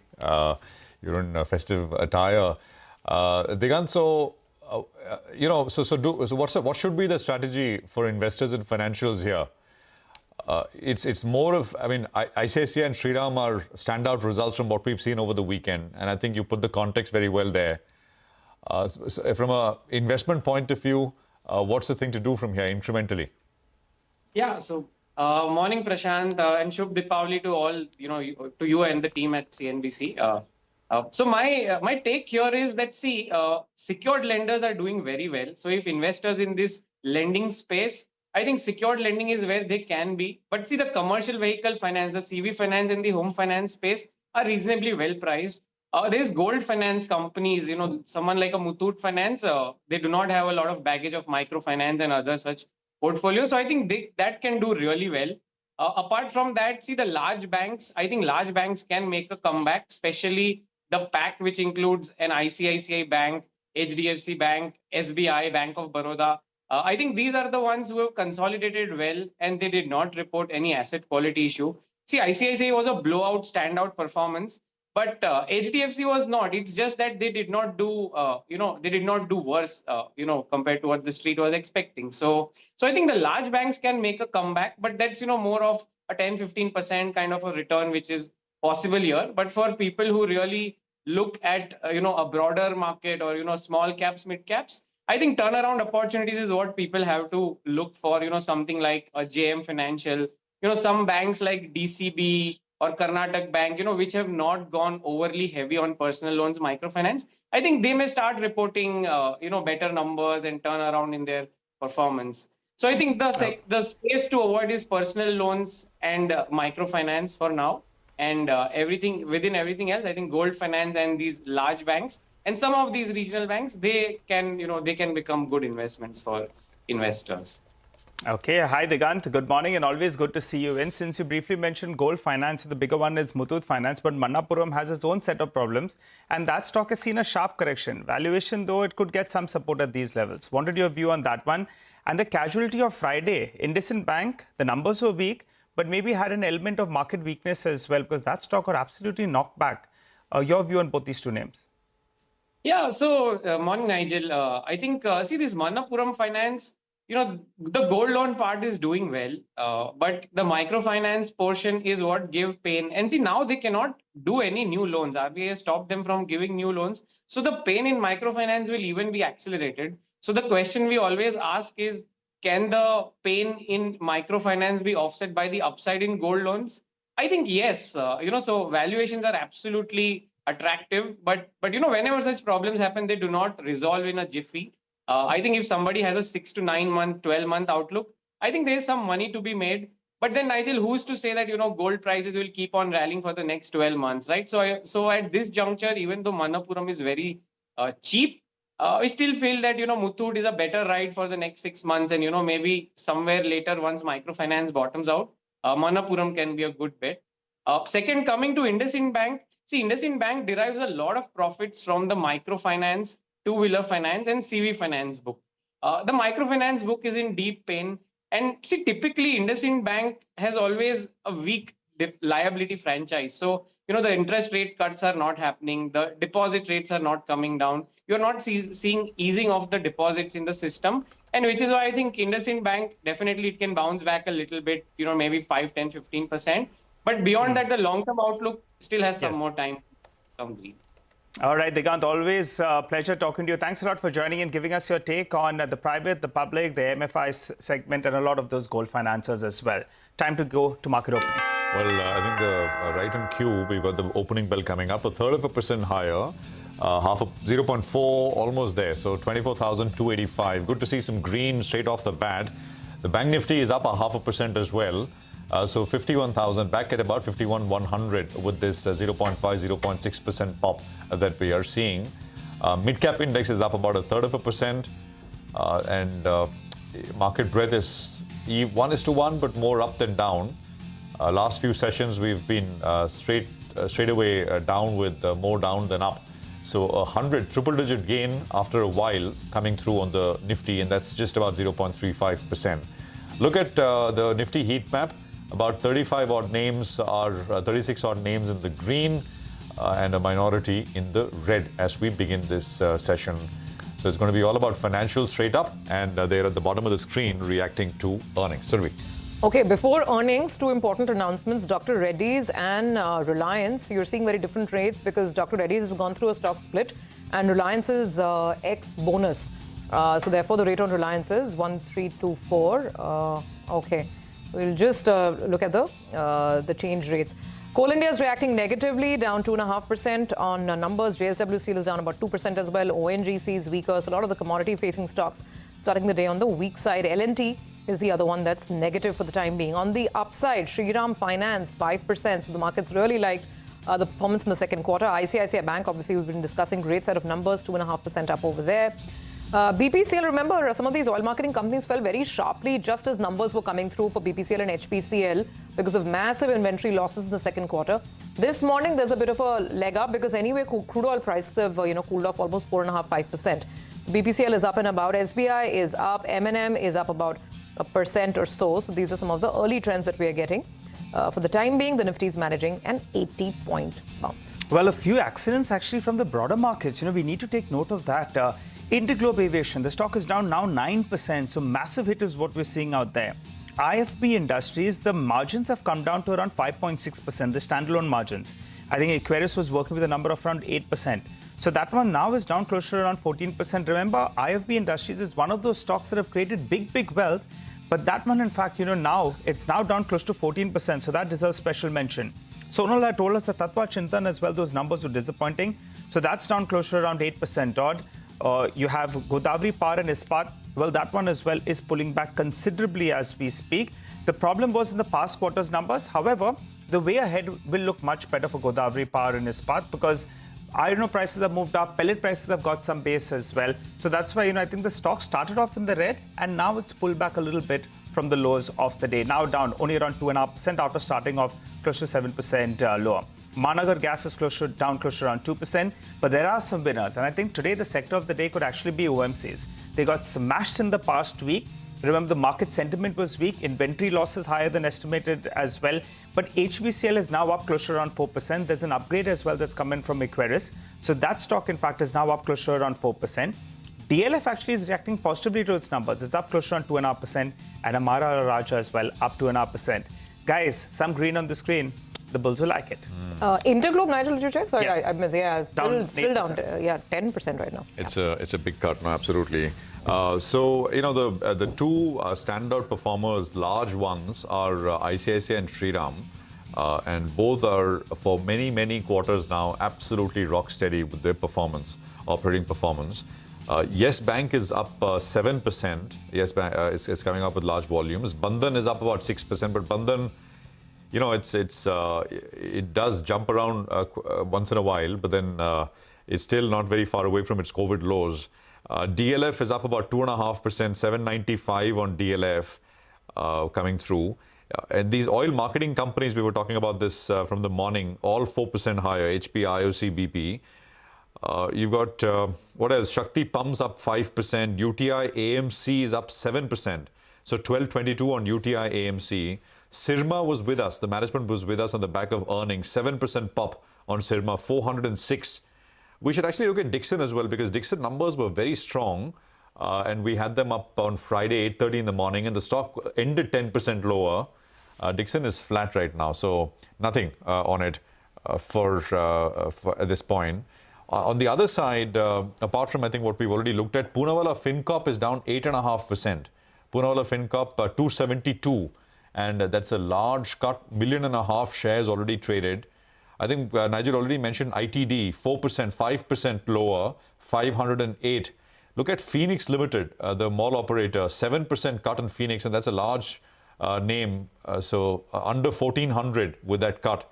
And of course, I mean, the Credit Access and the Indigos and IDFCs, and I mean, those of course are Coal India. I mean, I think we've run through some of these names in any case. Action Construction Equipment is down 5%. IFB is down 14%, but I think IFB had one of those 15% pops last week. So there's a bit of a reversal coming through. Praj is down 4%. So it's a pretty vibrant screen as we look at the first few minutes of market open. You know, on ITD cementation, I just want to mention the pricing. At its peak, the stock touched almost 640, 642, 643. The deal has happened at only 400 rupees per share. So I think that's something that could perhaps weigh on the market's mind. Though the open offer, there's no problem, because, I mean, you simply go by the formula, you calculate. The open offer is coming in at 571.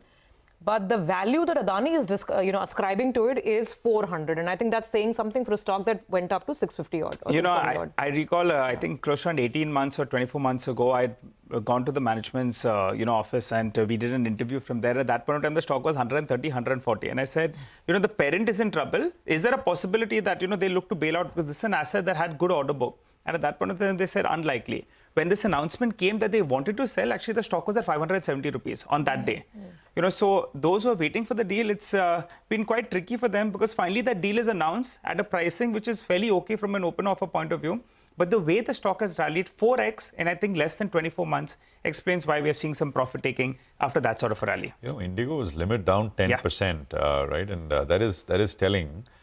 Because numbers are, and there are some earnings cuts if you read analysts for 25 and perhaps for 26 as well.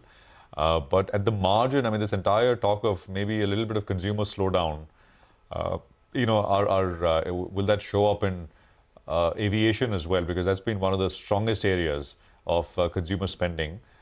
So we'll have to see. Let's welcome in Tahir Badshah, who's with us, CIO at Invesco Mutual Fund. Tahir, good to have you with us here. Thank you for your time. So 10% off, broadly 10% off from the all-time highs, Tahir. What have you been doing? And how much cash is Invesco sitting on? Another fairly mid-sized mutual fund that we were talking to last week was saying that this is, I think, on Wednesday, they said, well, we're already almost all in. And then, of course, the market kept going a little bit lower. But you can never time these things. My question, I'm also asking you this question, is because if the foreign selling doesn't stop and all this paper issuance, will the dry powder with mutual funds start to run thin? Go on, Tahir. Yeah, so Prashant, I think first off, on the issue of cash, I mean, typically as a policy, as a house, we don't really take cash calls on the market. We've not even done that in the height of the COVID, decline that we saw in the markets. So essentially, I think we just try to mitigate risk if at all we see the possibility of markets being even elevated in the short run or something, to see if the portfolio itself can take care of that through adequate diversification and probably moving into certain pockets of value if at all we see some at that point in time. So I think that's generally our approach. Cash is not something which is a very important play as far as we as a house are concerned. But yes, I mean, we are in a situation where probably, more than flows and you referred to, foreign inflows and the paper floating around, etc.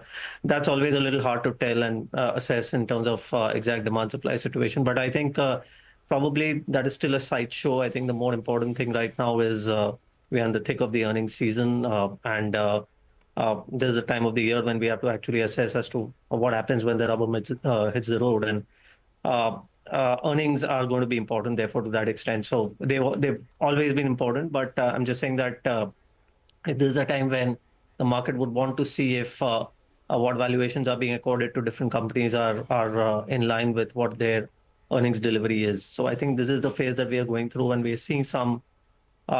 We've been in a somewhat mixed trend zone across different kinds of sectors. And I think that probably is a trend which might probably continue for another couple of weeks till the time the result season lasts. By the way, there's a big move now on some of the top large banks. Look at SBI. After the move on ICICI Bank, I guess the market wants to be with really strong lenders. And therefore, even HDFC Bank is now positive. HDFC Bank was one of the best contributors last week, was trying to battle for the bulls throughout the week, barring Friday. That one's showing some green, but SBI is the one that's really on the move. Bank Nifty is up about 1%. So that's the market. And even on the midcap screen, the way the stock prices are turning is telling you something. The midcap index for a flash dipped into negative, and there's immediate buying that's come back through. And look at the reaction to stocks like Bandhan, stocks like Yes Bank. The market's mood this morning seems to be buy the dip, buy wherever. Perhaps the worst of it is over and done. It's all out. The closet cleaning has happened, and it gets better from here on. And I think that's the assumption or the call or the punt, whatever you might want to call it. That's what the market's doing with names like Bandhan and even maybe a Yes Bank. Tahir, great to have you on this morning. So that's the debate. Let's talk about that, right? On financials, it's murky, it's messy, it's not at all uniform this quarter. What is the approach that you would take? I mean, would you be in the camp that would be willing to buy where the pain is already, all of it or most of it is already out? Or would you stick with pristine sort of names where there are no asset quality issues or the best-in-class franchise? Well, at least I think as far as leveraged businesses like financials are concerned, we would rather stick to where we see the trends to be reasonably clean. I think it tends to become a little difficult to call out things very early in situations where banks are not, or any of the not just banks alone, but any of the lenders, if at all, are not doing well, and to take a call that things will reverse is a little difficult. And so I think we generally try to avoid some of those pockets as much as possible. I think as far as we are concerned, we've got a reasonably balanced allocation. Not really being part of many of the accidents right now, and I think. This is what like as you said, that trends are really quite mixed. The last week ended on a somewhat somber note with regard to financials and asset quality, and then there was some bit of cheer and reassurance coming from some of the larger banks as well as a couple of NBFCs with regard to asset quality. So I think that's going to be the cynosure nonetheless. But it is. There are certain pockets which are clearly under stress, and when we are talking about MFI and a few other segments lower down the curve, then there are some others which are actually not too bad. But I think the more important message which the market is trying to give, not just in financials alone, but even in some of the other sectors, is that wherever execution is strong and where challenges are being met quite well by the companies and the managements, I think those are getting rewarded. And on the other hand, there are two situations where things are not likely to go your way. You're going to get punished if there's going to be a disappointment, or if at all, the future looks a little murky in those situations, and the market reaction also tends to be very severe, as we can see from individual price movements. Yeah, absolutely. Just on Yes Bank, quick note. Why is the market rewarding it so much? Because there's nothing messy in Yes Bank. The margin is very steady. The slippage ratio has actually improved a little bit. So there are no hidden skeletons, no nasty surprises. It's all steady in an otherwise very volatile sea. So maybe the market is really, in a good mood with that. Yes to Yes Bank today. Noted that point should be. But Tahir, hi. Welcome to the show, Tahir. Before we let you go, I wanted to ask you about Interglobe Aviation. That's the accident of today. It's been the one that's gaining market share, the only way to play aviation. Suddenly now you have SpiceJet that's managed to raise some money and paying back their loans. What's your view on the space after these numbers we saw from Interglobe? By the way, it's down 10% now. Your take? So I'll avoid individual comments on stocks, but in general, the sector, has seen a fair bit of vibrancy, and it has been a proxy play as far as travel and tourism is concerned. And obviously, the number of opportunities in this segment have been limited, and therefore we have seen some of the strong executioners and the leaders doing well in this space. I think, in general, we are seeing some bit of, I think I heard Prashant say that a little while ago that, there is some pressure that seems to be there as far as discretionary spends are concerned. And maybe that is kind of unfolding a little bit here. And that has also probably shown up in the commentary of some of the enterprises, both in aviation as well as otherwise. On the other hand, for example, in FMCG, we've seen some companies call out a rural versus urban divide, where rural is starting to somewhat get a little better, whereas urban is, a little soft. So I think divergent trends or some reversal of trends rather are developing, where rural is starting to look a little better at the margin compared to probably urban, and that is also influencing some of these businesses which are, in the thick of their consumer, at least the high end or mid end. Consumer discretionary, strength. Okay, Tahir, thanks a lot for joining in. A short but valid inputs coming in from you. Wishing you a good day ahead, and we look forward to having a chat with you rather soon. Happy Diwali.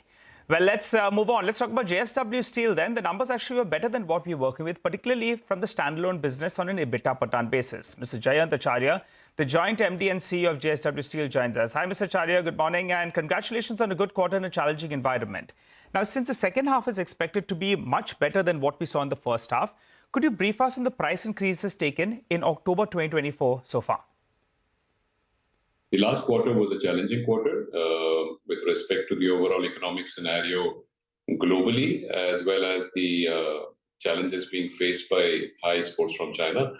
So we had an influx into India, because India is probably one of the few countries which is growing at a fast pace. That resulted basically in sentiments dropping and the prices dropping in India.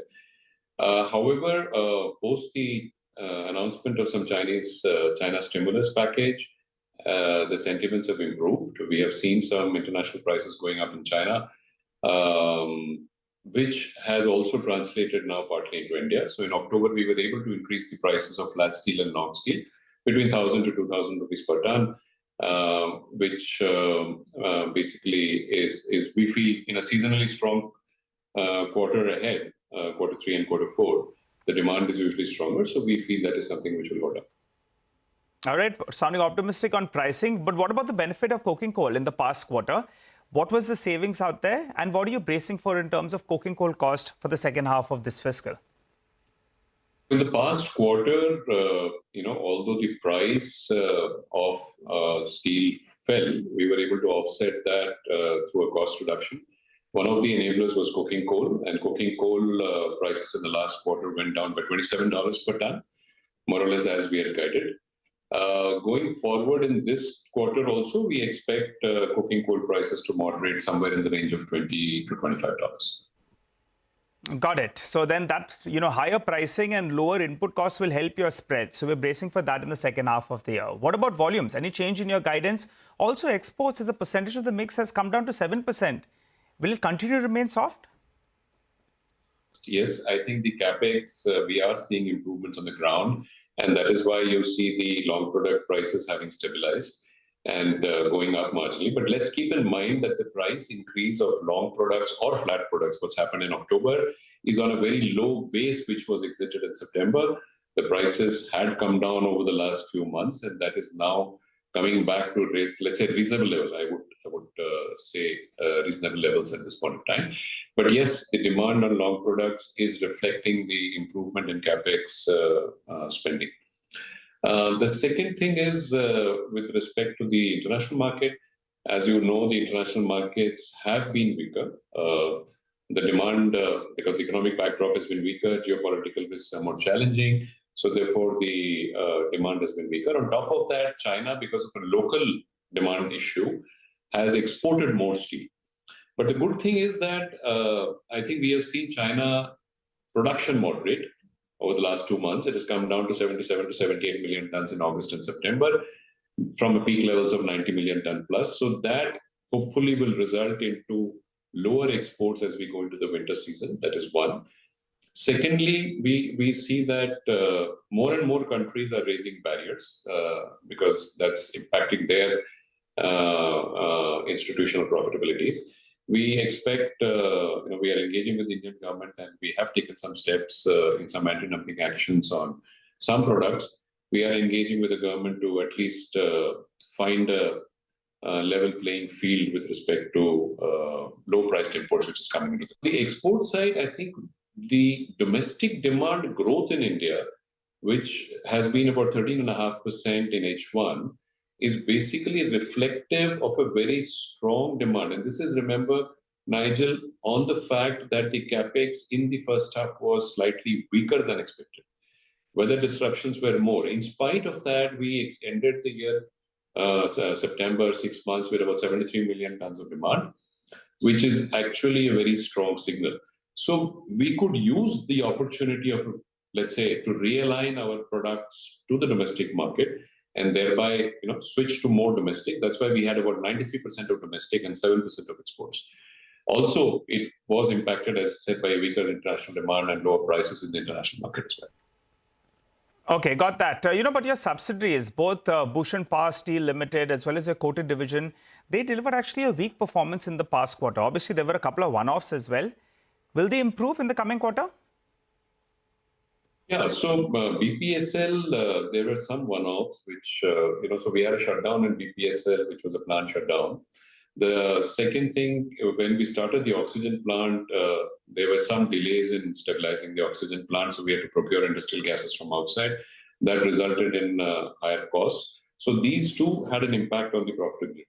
Now that the plant is now stabilized and the capacities are fully in place, BPSL will certainly be showing better numbers as we go into the second half.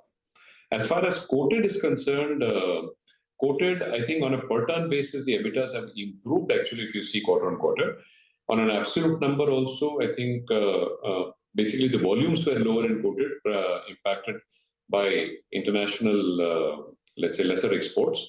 But in the H2, we expect coated numbers also to improve as the seasonal demand picks up. All right, Mr. Acharya, so we got that about your subsidiaries, but what about the international operations? Both US as well as Europe are quite weak. Should that improve from here on? International operations impacted again by prices, mostly, let's say in US. US, the profitabilities were negative at about $11 million odd dollars. Italian operations did still moderately okay, but again impacted, although the volumes were higher, operationally we were fine, but international prices were lower, so the profitability came down to about 6.2 million or so. In Ohio, we also had a maintenance shutdown in the month of September, which also impacted the volumes. That also resulted into a little higher losses. Going into the second half, I would say we are cautiously optimistic that Italy will improve. And I think in the US side, we see prices again having gone up. On the hot rolled coil side, plates is more or less stable. So we do expect some improved numbers with some additional volumes which will come in the H2 vis-a-vis H1. All right, I think you pretty much answered everything on the operational performance. Let's talk about your balance sheet now. The net debt has increased. Net debt to EBITDA as well has worsened a little bit, around 3.5 times. Does this cool off in the second half of the year? And are there any plans to raise some equity? In the H2, the volumes will be strong, driven by a strong India demand, strong seasonally second half. Our capacities have come on stream. They will go into operation in this quarter and ramp up in quarter 4. So therefore, we expect the absolute EBITDA numbers to improve. That will give us additional amounts to deleverage. The second thing is that some of the working capital which got built up because of the new facilities which came in and also because of lower exports, we expect some inventory dilution and release of working capital. We are also looking at various other options to basically look at improving our ratios, and we are quite confident that by the end of this financial years we will see improvement in ratios. Also keep in mind that in this last quarter, where the quarter was challenging, we also did an acquisition of the Lavara coking coal mine. We also spent on capex. In the first half, we have spent about 7,850 crores on capex. The working capital also went up, and because of some inventory which also went up, these will get diluted, as we go into the so working capital release, higher volumes, therefore higher EBITDA will help us to improve our ratios going forward.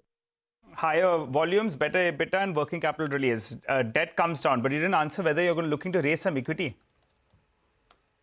Not at this point. We are not looking at doing it at this point of time, but if the right opportunity comes, we will look at different ways of looking at a deleveraging possibility. We'll have to keep an eye out on that. Thanks a lot, Mr. Acharya, for joining in. You're guiding for a far better showing in the second half of the year. We'll track you to most of these numbers. Wishing you all the best. All right, there's an interesting chat, Nigel. One of the largest private steel makers in the country in conversation post their results, that's JSW Steel. Cholamandalam Investment and Finance is in focus on the back of its second quarter numbers. Asset quality has deteriorated a little bit. AUM growth is pretty strong, 30% plus, but dispersal growth rate has come in at a 13-quarter low. We have Arul Selvan, President and Chief Financial Officer of the company, joining in. Mr. Selvan, good morning, sir. Thank you for your time. Prashant this side. Season's greetings to you and your team, your family. Good to always speak with you. Talk to us a little bit about the disbursement growth, sir. And what has happened? Is it just high base, especially in vehicle finance? And what should we expect for the full year across segments? So vehicle finance, the Q2 will always be a slow quarter because Q1 and Q2s are always lower quarters if you go pre-COVID period and, see our records. Because these are monsoon months and inauspicious, months are also there. So this time monsoon has extended pretty into September and even beyond September. So the disbursements have not picked up in the vehicle finance. And harvest has got postponed because of the extended monsoon. This is keeping the fresh disbursements low. The rest of the portfolio had a pretty decent growth, and this would, if you compare last year, there has been a progressive growth quarter on quarter, which is why the base has increased, and that's why we have kept our overall full year target at around the 25% mark, which is what we still like to adhere to. While we have clocked a 33% growth in AUM on first half, we will see a slower AUM growth, while disbursements will, be at a pretty decent pace across various products. So AUM growth of 25% in FY25. Correct. Yeah. This was our guidance even earlier. Somewhere in the range of 25 to 30% is what we have said. We still maintain that. Okay. And so you said that disbursements will outpace AUM growth. So just to try and understand this gap between disbursements and AUM, disbursals to AUM ratio is around 35-36% right now. Where would you want to see it by the end of the year? No, disbursements will be always lower. See, as we move into longer tenor products like LAP, HL, even in SME as well as in SBPL, these are larger, tenor products. So they stay on the book longer, and in an EMI-based product, the initial rundown of these will be slower as compared to the lag years. So you will see AUM growth being larger in the initial years when you had a substantial growth, which we saw over the last 2 years when we expanded LAP and HL predominantly into the other parts of the country. And that's what is reflecting in spite of lower AUM, lower disbursements, your AUM growth seeming to be higher. Even in the case of vehicle finance, the tenor of products are increasing because of the BS6 norms as well as in passenger cars. So we are moving from the traditional 3 to 3.5 year product to 4.5 to 5 year average tenor across the vehicle finance book itself. So this is why you will see the AUM growth being a higher percentage as compared to the disbursement growth. Okay, got that, sir. Sir, obviously, you deal largely with the secured assets, so no such issues there on asset quality. Even if we're just running the numbers as you're speaking, there's a marginal increase in the gross NPA ratio. It's moved to about 3.78% versus 3.6% last quarter. Just give us more qualitative color, because that's the biggest worry right now across the system, right? Hurt in MFI, pain in small businesses, and the worries, and obviously there's unsecured. But the worry is whether this will start spilling over even to the secured side, because if you're hurting on an unsecured loan, whether you'll start being delinquent even on the secured assets. What exactly are you picking up on the ground, and what is your own projection with respect to NPLs? See, our NPLs will moderate as we move into the second half. And this is also the traditional way that things move, because most of our customers who are in the rural are dependent on harvest. Their earning potential has not picked up for two reasons. One, the rainfall extended into October, and there had been, the harvest has got postponed. Also, all of the festivals have moved into Q3 rather than, at least Navratri being in the Q2, in most years. These two had reduced their earning potential, and therefore it had impacted a bit on the collections, predominantly in vehicle finance, I would say. The rest of the portfolios are behaving normal, and while there had been a little bit of a creep up here and there, they are well within the our comfort zone.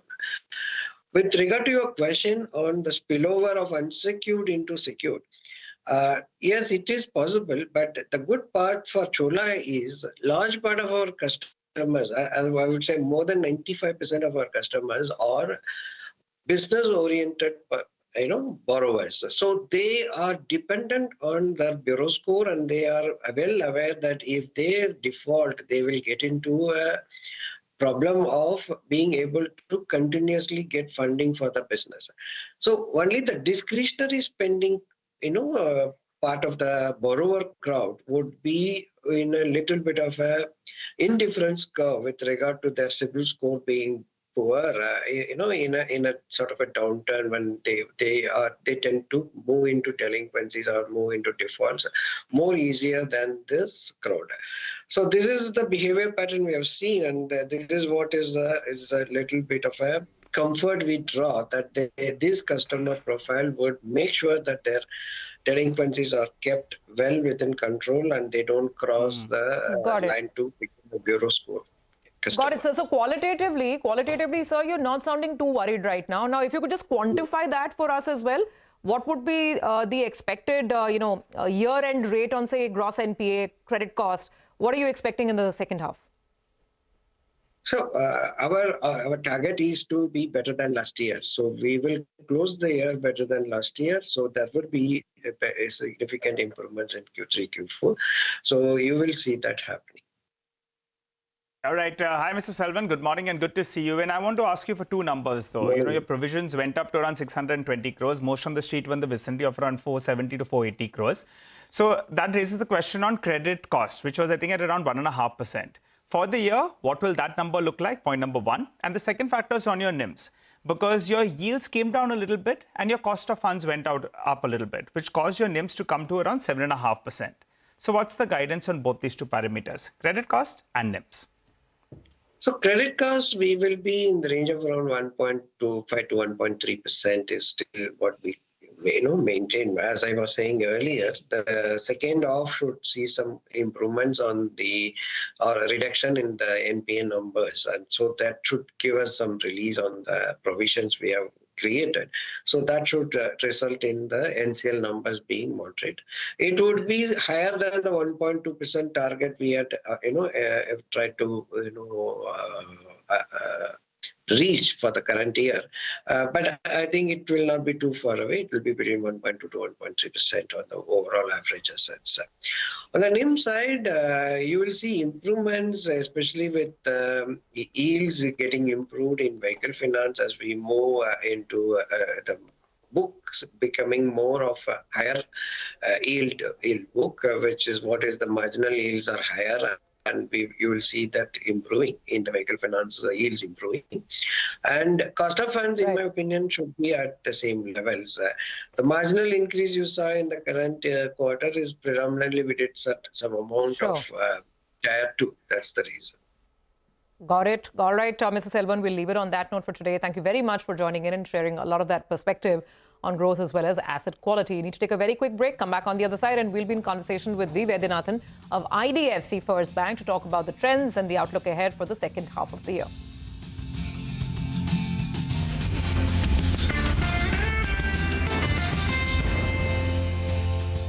Of us. We are fighting for America's future. There are good reasons why so many women and physicians are horrified by what's happened since Donald Trump's justices overturned Roe v. Wade. We're seeing women scrambling across state lines to get the care they need. So please, do not hand our fates over to the likes of Trump, who knows nothing about us. Vote for him is a vote against us, against our health, against our worth. Let me warn you, your rage does not exist in a vacuum. If we don't get this election right, your wife, your daughter, your mother, we as women will become collateral damage to your rage.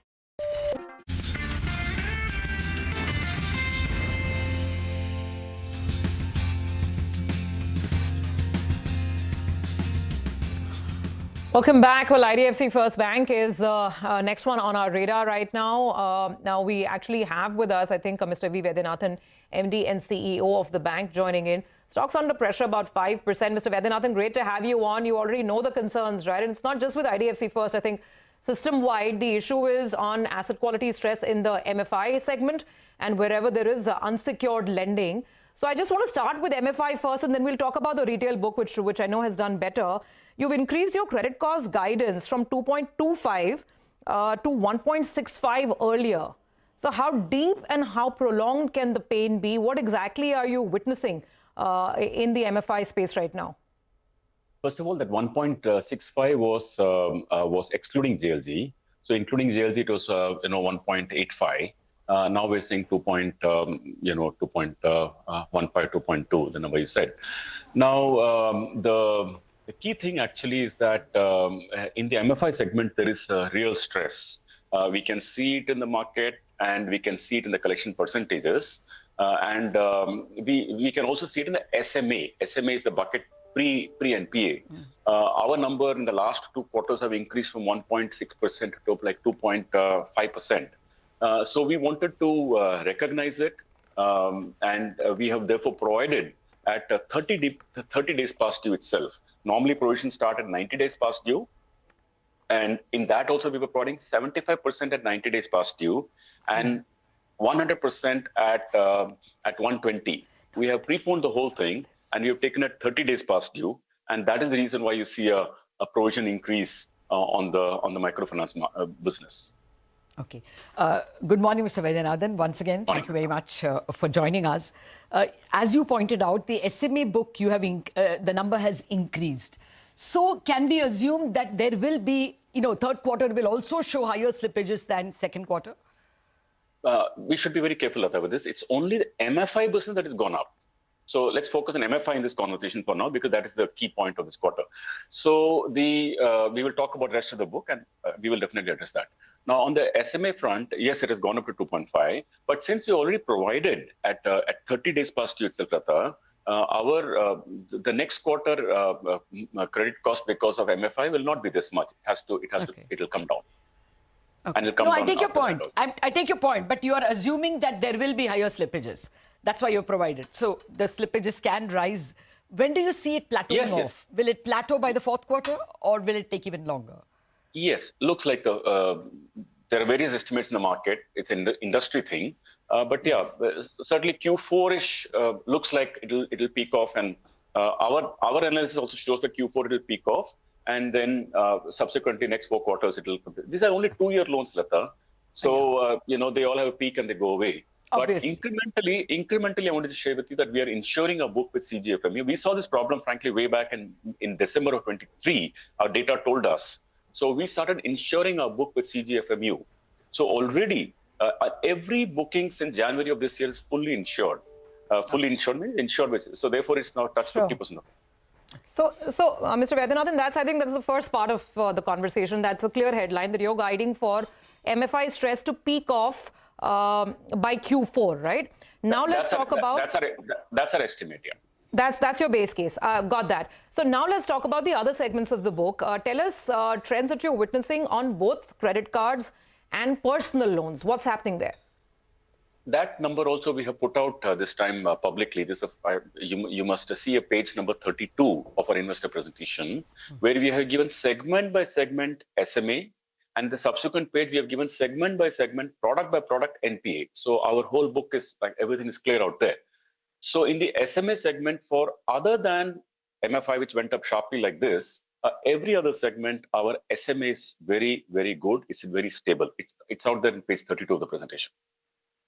Saw that. I also saw that, whereas your overall GNPA is 1.92, the personal loan, the consumer loan NPA is 2.08. You have gone to that extent of transparency, and thank you for that. But therefore, the question, since you're acknowledging that the GNPA in personal loan is more than the overall GNPA, should we expect slippages over there? Well, it's marginal, 1.9 and 2.08. But let me specifically take the unsecured book so that it's an important one. We'll put it behind us.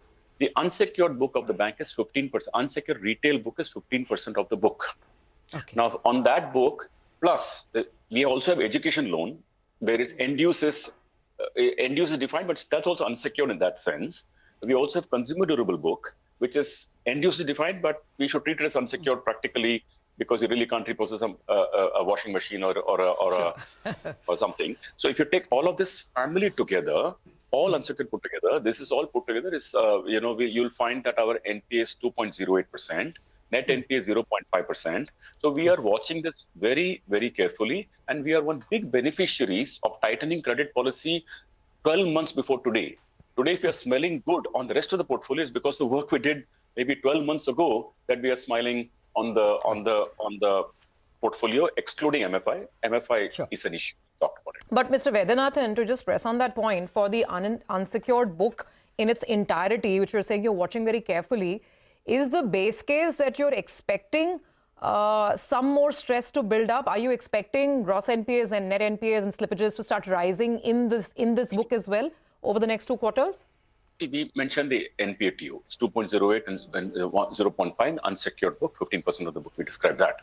Now, away from that, see, we'll have to watch it very carefully. But you see, we have never done the subprime kind of personal loans. It is not that.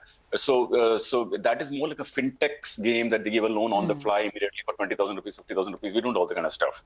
So we expect this to be stable, because end of the day, remember, the stress is in the MFI segment because too many lenders went there. But in the general segment, the salaried employees, Infosys employee, Wipro employee, Unilever employee, they're all fine. No, I take your point. 2.08 for your consumer loan segment is not sounding alarming at all.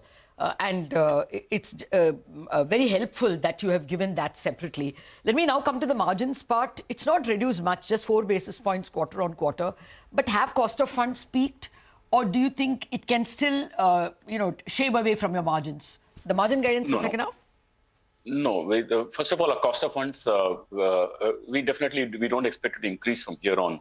Even last quarter, we did not increase the cost of funds. Just to be precise, our cost of funds is 6.38%. Cost of deposits and the cost of funds because of legacy money is 6.4 6 or so. So that we don't expect it to increase from here. Because we are getting deposits in abundance. I think, in the stock, we missed the point about how deposits are growing. For our bank, Lata, let me point out, deposits growing at 32% on a base that is now touching 218,000 crores. I believe that our ability to raise deposits like this at low cost is a big strategic advantage of the bank. In the milieu of this credit cost of MFI, we may miss that story. So I'm just pointing that out. No, absolutely. I mean, your CASA ratio is almost at 50%, and we haven't missed that, Mr. Vaidyanathan. We've taken that on board. Colleague Abhishek is also here. Some questions, Abhishek? Yeah. Mr. Vaidyanathan, if you could, highlight with respect to how much is your CGFMU coverage. What I understand from analysts is that it's around 50%. If I compare that to peers, it's slightly on the lower side. Could you just highlight on that front, please? We started stress in MFI. We started seeing stress in MFI sector in December of 23. So every loan book from January onwards is insured by CGFMU. Since new bookings are insured, we have now reached, and past book runs off, we have not touched 50%. By end of this year, we'll touch 75%. And by end of or middle of next year or maybe middle of next year, we will touch 100%. So, but the thing about CGFMU is that there is a 1 year window in which there is a hiatus period after which they settle. So the benefit of our CGFMU insurance on our portfolio will be seen by us in FY27, that is 26-27. And but in the meanwhile, we have tightened a lot of controls on MFI credit. Okay, all right, Mr. Vaidyanathan, we'll leave it on. No, wait, I'd just like to say one quick point. That this, one of the reasons we've also taken for this, why we've taken advanced provision on the microfinance business, since we are at it, is also that we want our employees not to put any stress. I'm using your medium to communicate all our employees in one go, that don't put any stress on our customers at this point of time. They have their own challenges. So we have taken it up front. Now we're not under pressure. Now take it smoothly, give them some time, and smoothly take out our money. They'll be happy, and we should be sensitive. And secondly, I must say that the MFI sector is being talked so much in industry, but it meets 3 magic boxes, tick marks. That's women's, entrepreneur, micro. It's an important segment for India. We should live and learn, but it's an important segment. Point taken, sir. It's just that, it's a listing time. That's why we have to wind up. We will invite you again for a more detailed chat. Thank you very much for joining us, Mr. Vaidyanathan. And that's worry listing for you. What a listing. Yeah. Green on the screen, on the stock, and on, in terms of the footage as well. Renewables is a big space. This is a major player when it comes to solar PV modules, and it's a profitable company. The issue was very well subscribed, or almost, I think, 76 times over. Good subscription from the retail side, from the institutional side, and got a good listing on the screen as well. But let's quickly move on. It's one lender after the next. Bandhan Bank reported what looked like a bit of a weak set of numbers. The profit has declined. The margin was under pressure as well. But the question is it getting better from here on? Mr. Ratan Kumar Kesh, MD and CEO at Bandhan Bank, is with us. Mr. Kesh, thanks for joining in. That's really the question. I mean, even if you see how the stock market has interpreted your performance, it is hoping that this will not be a very prolonged asset quality issue. What can you tell us right now in terms of how you're looking at the second half, how credit costs will play out, and what you're expecting in terms of the NPL movement as well? Very good morning to you. I think our quarterly numbers are in the context. I would say it's a decent set of numbers. And specifically on credit quality, if you see the DPD pool has inched up. We have fresh slippages at 1100 odd crores and gone up from 900 odd level. But what we see is that given the microfinance space, and microfinance continues to be a significant part of our current book, we expect the stress to continue in Q3 as well. But given the offtake and the positive input that we are seeing in collection efficiency in October, our belief is that by Q4 it should turn it around. Therefore, if you see today on a half-yearly basis, my credit cost remains in the range of 1.8%. Our credit cost guidance of 1.8 to 2%, we are holding it as of now. And our belief is that if Q4 turns around for us, as also for the industry, we will be able to hold on to that. But we will come back with more details as we see the Q3 end and then discuss more about it. Okay, but you said collection efficiency has improved. Can you tell us exactly how October panned out vis-a-vis September? So you see collection efficiency for Q2 as well. For our largest constituent, which is West Bengal, we are still at 99%, which is just about 10 basis points down from Q1. And rest of the India, it has come down by 1 percentage point. But in Q3, we are in October, we are already seeing 50 to 70 basis point improvement in the standard pool. Of course, given that increased DPD pool that we have as of now, some of these will definitely flow through, and therefore we are not isolated from the industry. Having said that, I think we will continue to do better, and our credit cost guidance of 1.8 to 2%, we remain in that range as of now. Okay, just that number for the standard pool, how much has it, you said 40 basis points it's improved. What is the exact number? So we are at 98 plus to 99 range for Pan India. West Bengal continues to be very high for us, 99 plus. Even that also is improving week after week. Okay. Okay. Sir, just to talk about it, I mean, given the anticipated stress, you're saying credit costs are not increasing at this point in time. Provisioning is also, it was actually down slightly, almost 5% year on year, marginal increase quarter on quarter. So what can you guide in terms of, let's say, expected slippages or expected stress in terms of gross NPAs? Is there a year-end number that perhaps you can look at right now? See, our gross NPA has gone up from 4.2 to 4.5 already. And our belief is that the slippages will be a bit more elevated in Q3. But with Q4 and some treatment that we expect to do, we will maintain in the range of 3.5% to 4% by end of the year as a gross NPA. Now, while on the microfinance segment, there are a bit of a stress, but I want to just decode that a little bit more specifically for our bank. You see, overall pool that I have based on the latest scrub, Bandhan, unique to Bandhan Bank customer in the microfinance side is roughly around 60%. Bandhan plus 1 is 80%, and Bandhan plus 4 and above, which is to me the most stressful segment for us, is just about 4.5%. So while I would at one point I would say we are not isolated, given the elevated stress in the industry, we will be impacted. But the but given the guardrails that we have been taking over the last 18 months or so, whole bunch of steps that we've been taking, we've been growing moderately over the last years, whereas probably the industry was growing significantly, and some of these would have reflected into overrating and over leveraging. I would say we will still be better than the rest of the lot. And headline gross NPA, we have some thoughts in mind. We will try and maintain it in the range of 4 to 4.5 at the end of the year. Okay. Well, Sir Abhishek, this side, you had a strong deposit growth in this quarter, 7% sequential growth. Could you guide with respect to, what was the incremental cost of funds that you got in this quarter? Because your net interest margin dipped by 20 basis points on a sequential basis. And would you continue to look at deposit growth at this level to bring down your overall credit to deposit ratio? So any guidance on CD ratio that you are looking by the end of FY25? If you can give guidance on CD I think as we've been NIMs. demonstrating quarter on quarter strong ability to garner deposits. Our deposits have grown by 27%, and quarter on quarter it has gone up by 7%.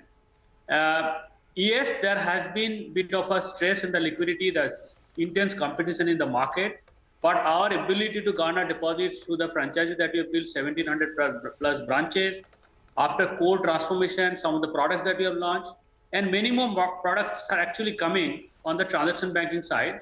So some of these coming through, some of the old branches we are re-energizing, the separate sales team created. I think our ability to garner deposits will continue to be up. Our guidance is that we will grow our advances at 18% plus minus 1, and deposit will grow faster than that. Therefore, CD ratio will continue to keep coming down. We are not giving a guidance at this stage given the overall macro. But I think we will stay definitely in the range of below 90% as of by end of this year. Just one number, NIMs, net interest margin.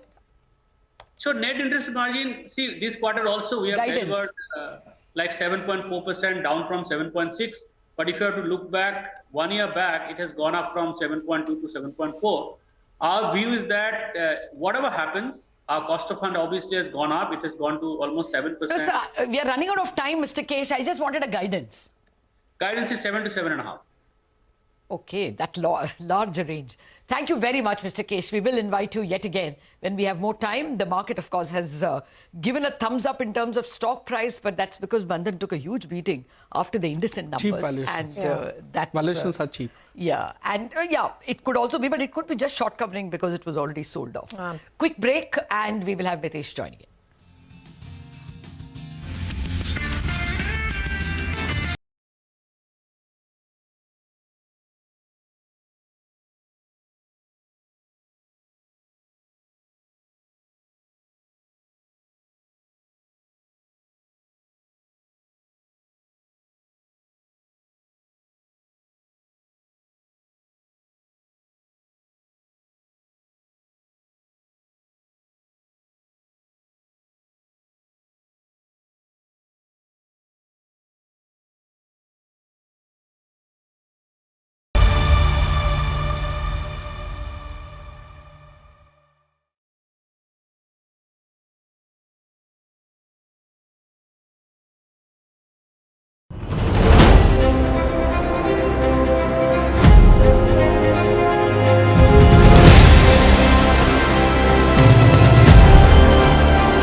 Make informed decisions with comprehensive analysis on the go. Strengthen your portfolio with real-time market updates on the go. Create effective strategies with insightful expert opinions on the go. Grow on the go with CNBC TV18, now streaming live 24/7 on YouTube. How about listening to global market maestros before crafting your investment strategy? How about getting deep insights into their businesses from top Indian honchos before putting your money on the line? How about making every trading day profitable with strategies from the market masters, macro pundits and chart wizards? Only one show gives you a head start to your trading day. Get ready to profit. Get ready for business with Bajaj at these times on.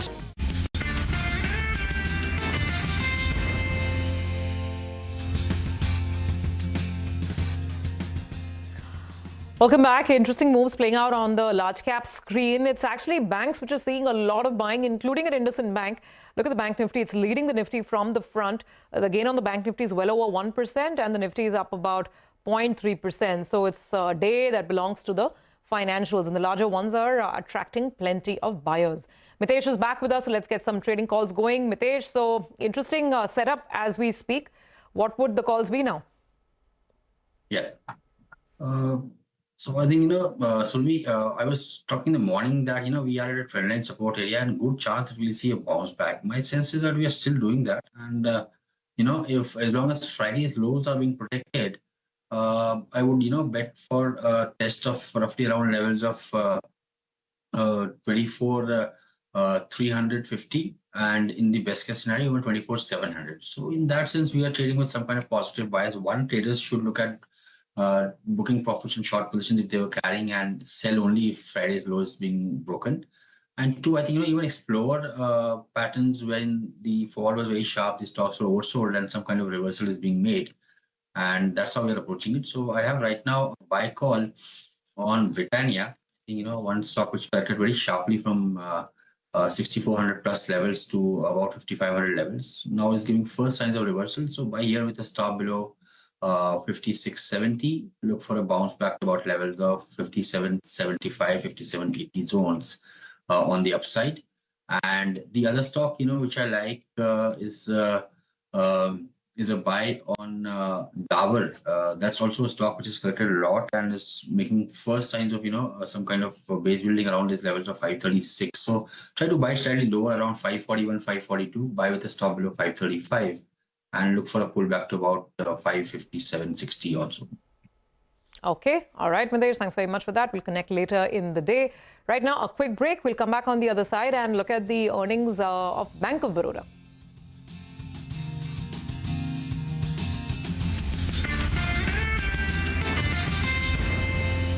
And CNBC TV18.com.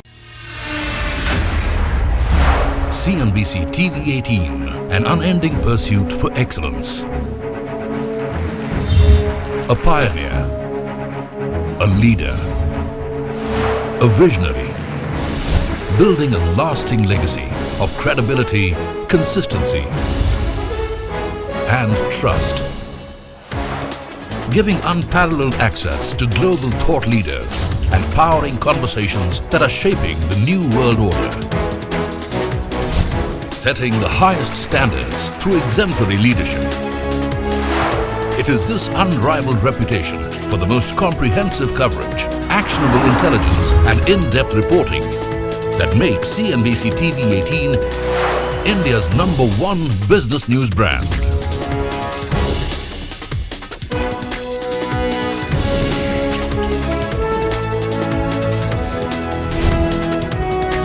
Foreseeing change, growth, and transformation for over a quarter of a century. Trendsetters crafting innovative content formats.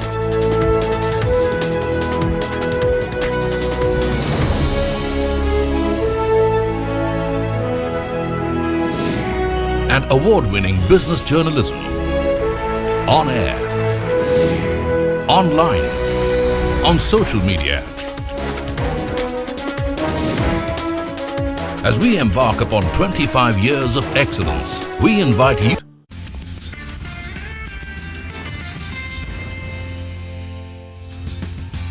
Welcome back to our Earnings Central. At a time when many banks, as we just saw, are struggling with asset quality and high slippages, especially in unsecured, Bank of Baroda has actually reported about the best asset quality in a decade.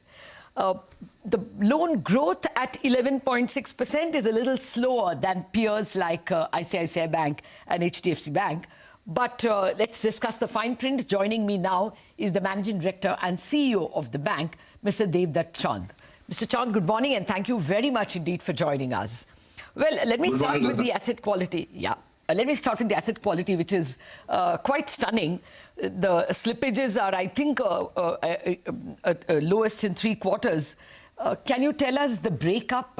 Where did you see any pain in unsecured, for instance? No, the asset quality, as you see, Lata, actually one of the best quarter we have. Particularly, there has been a good recovery out of written off accounts. So that supported the other income also, if you see the numbers therein. So in terms of the slippage, our normal run rate is roughly around 2,700, 800 crore per quarter. And in case you see last 2 quarters, the slippage has been almost at the same level. Yes.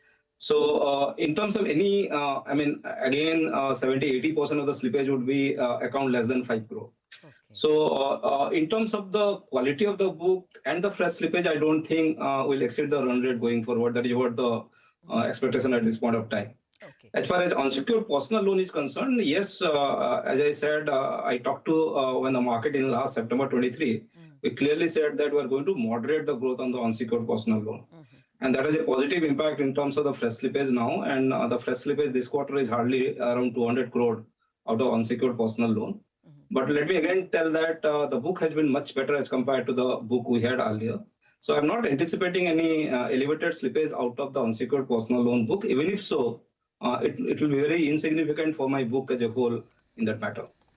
Okay, that's good to hear. But you just referred to recoveries. Can you give us an idea of, what is the expected, what was the recovery and what is the expectation for the full year? See, particularly if you look at the item that the recovery of TWO account that we have given for this quarter, our normal run rate is something around 750, 800 crore. And this quarter, it is almost like 2,500 crore because we got recovery from a couple of good accounts, one was particularly in the NCLT framework. So in that scenario, if you look at by normal run rate also, we are fairly you are looking at the GNPA trending downwards for last many quarters now. The net NPA position is improving. We are giving on the asset quality, we are giving two ratios, which you are again coming true for quarter to quarter. One is a slippage ratio.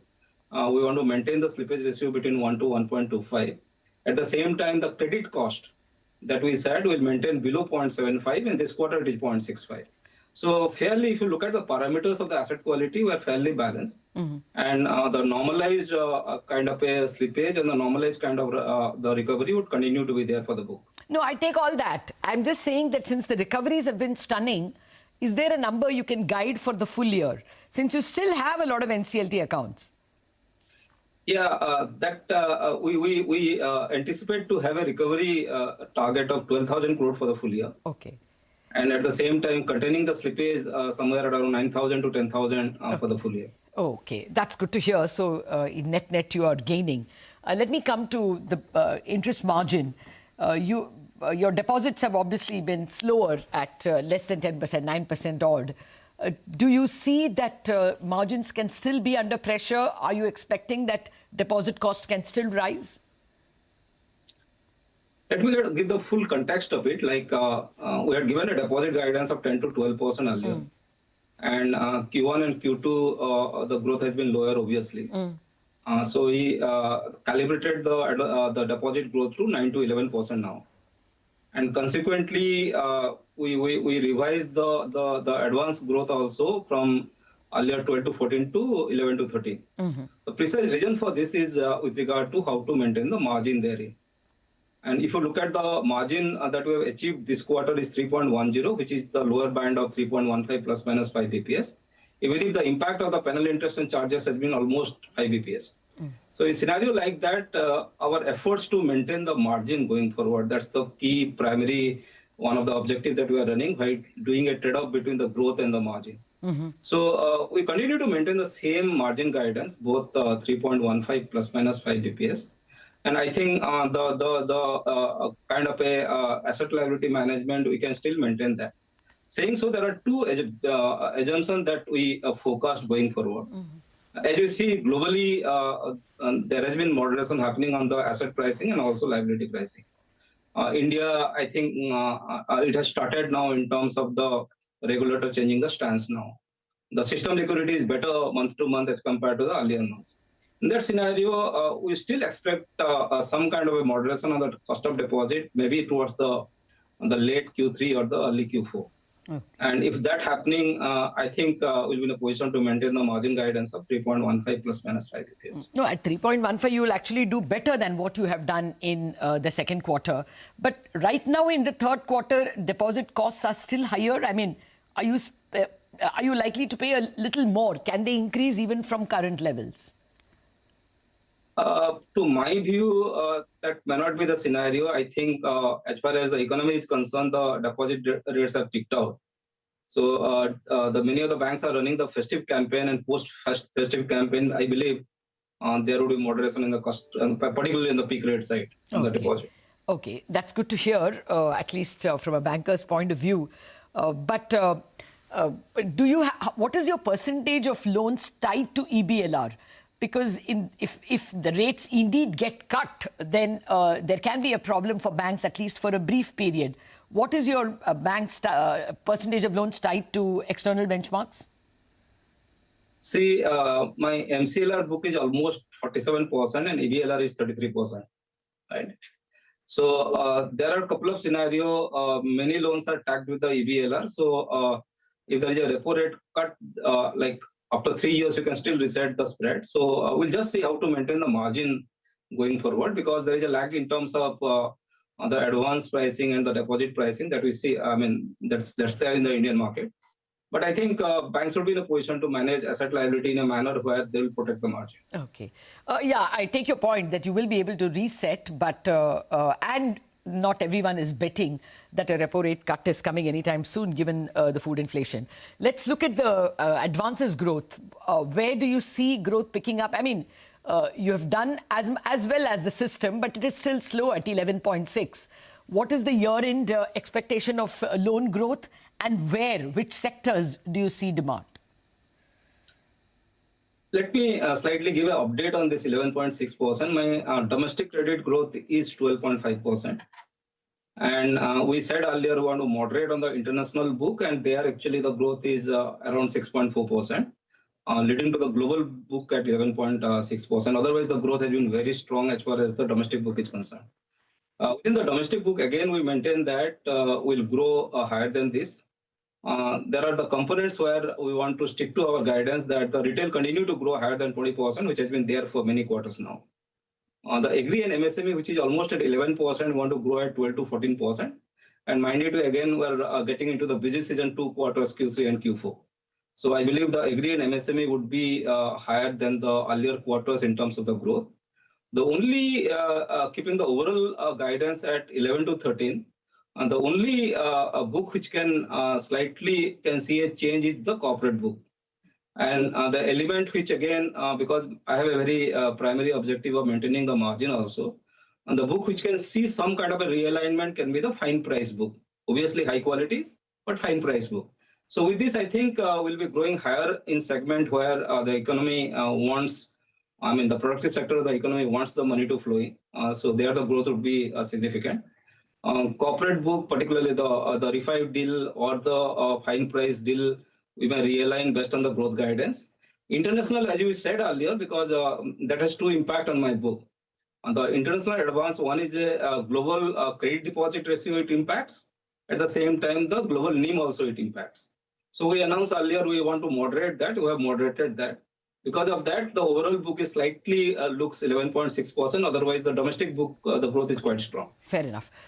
Very quickly, any problems that you may have, any lingering problems with that Bob World issue you all had 2 years ago? Are all that sorted out? Yeah, that's long before it is passed now. So okay, fine. No spillovers into the P&L. No. Okay. The final question I want to ask you is on capital. The market has been kind, well, not very kind to banks, but you could use this excellent results to raise capital, will you? As earlier also we said, as far as equity is concerned, bank CRA has been quite robust for many quarters, many years now.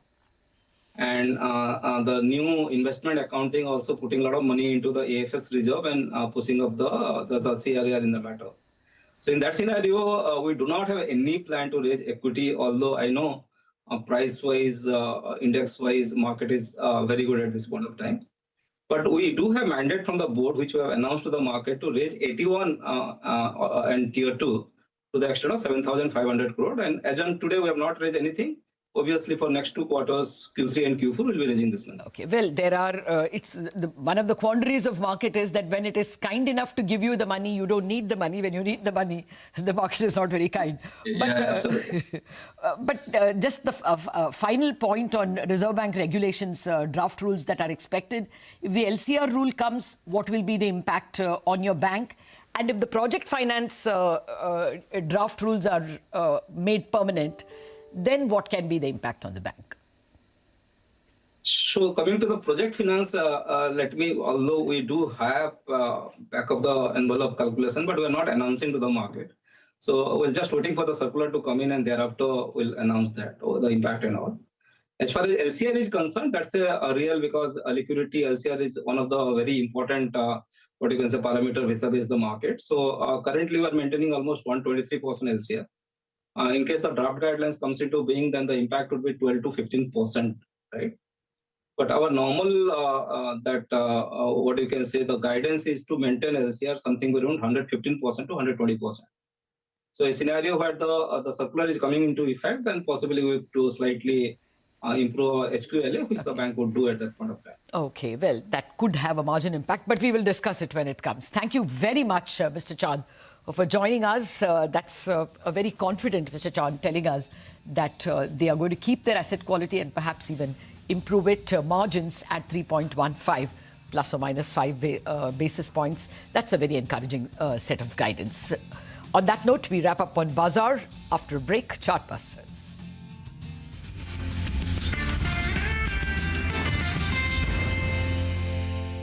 of our future. CNBC TV18, your trusted partner and investment ally. What does it take to build India's largest startup platform? It takes a journey of starting out as an unknown and ending up as unforgettable. It takes more than 2 decades of celebrating the most influential and influencing the most celebrated entrepreneurs.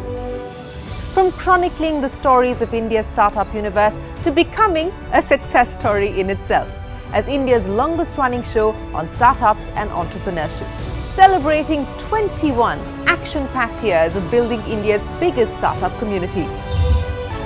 Young Turks at 21, only on CNBC TV18 and CNBCTV18.com.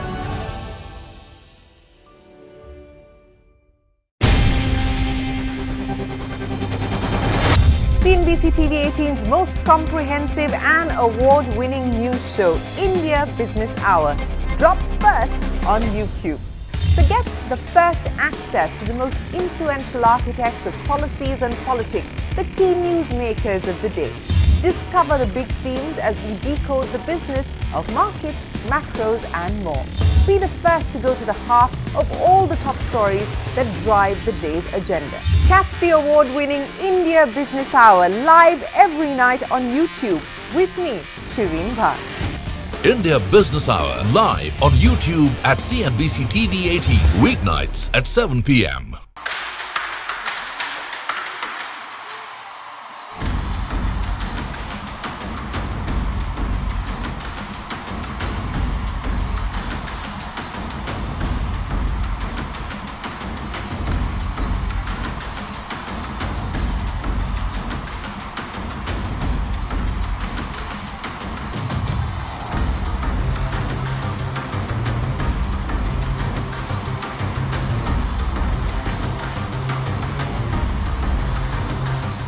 I've known Michelle for years, and she is an inspiration. I know everybody here knows this. She is a truth teller, and she motivates us to get to work, especially when the stakes are high, because as she reminds us, as my mother taught me, don't just sit around and complain about injustice. And we will win because together, and this is about all of us, we are fighting for America's future. There are good reasons why so many women and physicians are horrified by what...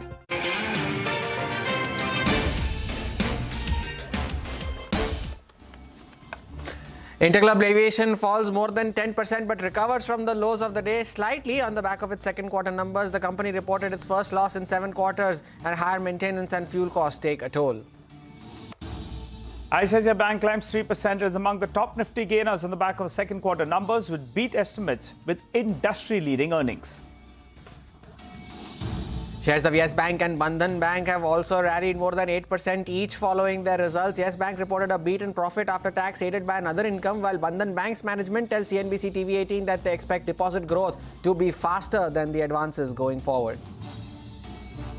On the other hand, Coal India comes under pressure after the company's second quarter numbers missed estimates on weak realizations and higher costs.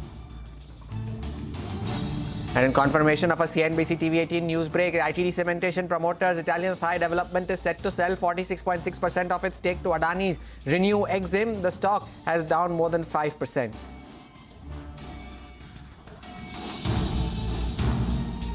Hello and welcome to Chartbusters. I'm Nigel, with me is Hormuz, and as we speak, we've got a relief rally underway. We had mentioned this morning that don't rule out a dead cat bounce just because we have been oversold to a great extent in the near term, and we have seen a correction of close to around 8.5%, all of this in a matter of a month. So beyond a point, the selling pressure is likely to subside, and it appears, looking at the screen, that seems to be the case that's playing out here. Now, Hormuz, a couple of levels I'm looking at on the Nifty, 24,350. Going by the options data, that was the first level of resistance. The next resistance comes in at 24,550 odd. So let's see whether or not, we can get to those levels. but clearly a good relief rally, and the Nifty Bank, that's the one that's leading the way.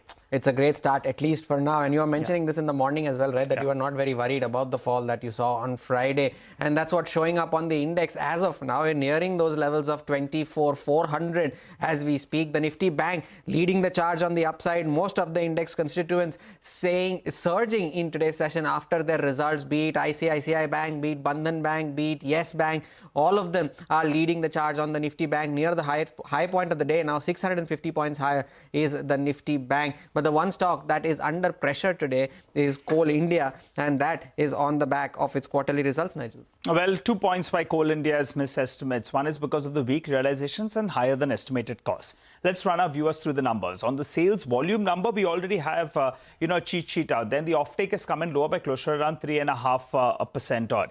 So that's coming at around 168 million tons. E-auction as a contribution of the total mix is at around 9%. That's holding steady. Now, on the top line, you had a decline of close to around 6.5%. Both factors played out. There was a volume degrowth and also realizations were weak. And on the realization parameter, particularly the FSA per ton, that was a negative surprise. It contracted by close to around 5.2% odd. On the e-auction, well, yes, there was a contraction of 13%, though on a sequential basis, there was a mild uptake of around 2.5%. The FSA mix can be attributed to a weaker sales mix, and that could be one of the reasons that played out there. The operating profit as well was down by close to around 14%. Margins came in at around 28% odd. Because as these realizations were lower, they didn't get the benefit of operating leverage, and a couple of costs were higher in spite of selling a lower amount of volumes. So you had the contractual expenditure was up, you had the other expenditure as well that was up by close to 100%, and the net profit came in down by close to 2%. What saves them the blushes is that they have declared an interim dividend of around 15.75 rupees. So that's why the stock, I think, has bounced off a little bit from the low point of the day. That's about Coal India, but let's talk about Vare Energies. It made a very, very strong debut today, listing at a premium of 60% to its issue price. We have with us Mr. Amit, who is the CEO, as well as Ms. Sonal Srivastava, who is the CFO of the company. Good morning, ladies and gentlemen, and congratulations first to you, your entire team. It's been a long journey. You all have been pursuing this, and your shareholders would be quite happy looking at the screen today. But as promised in the, at the time when the IPO opened up, on listing, we are going to try to push you a little bit for numbers. So let's get straight to that. Now, the market capitalization on listing is close to around 68,000 crores. And if I look at it on your EBITDA parameter, you're going at a run rate of around 550 crores. You're talking about backward integration as well. So let's get that number out of the way. What can margins scale to, given that backward integration is coming on stream? Currently, you're doing around 16%. For FY25, FY26, where does this number head to? So great. Thank you very much for having us. Yes, great listing. Thank you very much to all the investors who have reposed their faith on us. We will, as you rightly said, Nigel, we have backward integration in our plans, and the backward integration gives the fillip, number one, to margins, as well as, of course, to the supply chain resiliency. So in terms of numbers, I would say we are looking at easily around 200 to 300 basis points, but I'll give it to Sonal to comment on the numbers a little bit. Sonal, please take it away. As I said last time, yes, Nigel, like I mentioned last time, we have been growing our margins, and now we stand at 15% thereof. In the next 2 years, of course, we see it evolve at a higher level. It's difficult for me to, give you a number. I'm in silent period also now, Nigel. But more you will hear from us on this. But clearly, I think whatever capital we put out there, the return on capital and which margins drive that, that focus will continue. All right, let's try to press you a little bit more on this. And in the silent period, Sonal, and going by regulations as well, we don't want to know anything in the near term. But we'd want to know with that backward integration, I think Amit briefly mentioned that maybe it could be 200 basis points odd. Yeah. Given that scenario, should we be in the vicinity of closer around 18% margins, say in the next 2 years, 18 to 20%? Should we be working with that? Because volumes will pick up. That will be operating leverage will play out as well, and backward integration as well. So given the levers in place, should 18% plus margins be achievable for FY26? So let's like Sonal said, Nigel, we are in the blackout period. Far out into the future, the margin territories will look very, very solid, both from the perspective of backward integration as well as the demand. Demand is extremely robust. The policy framework is definitely helping.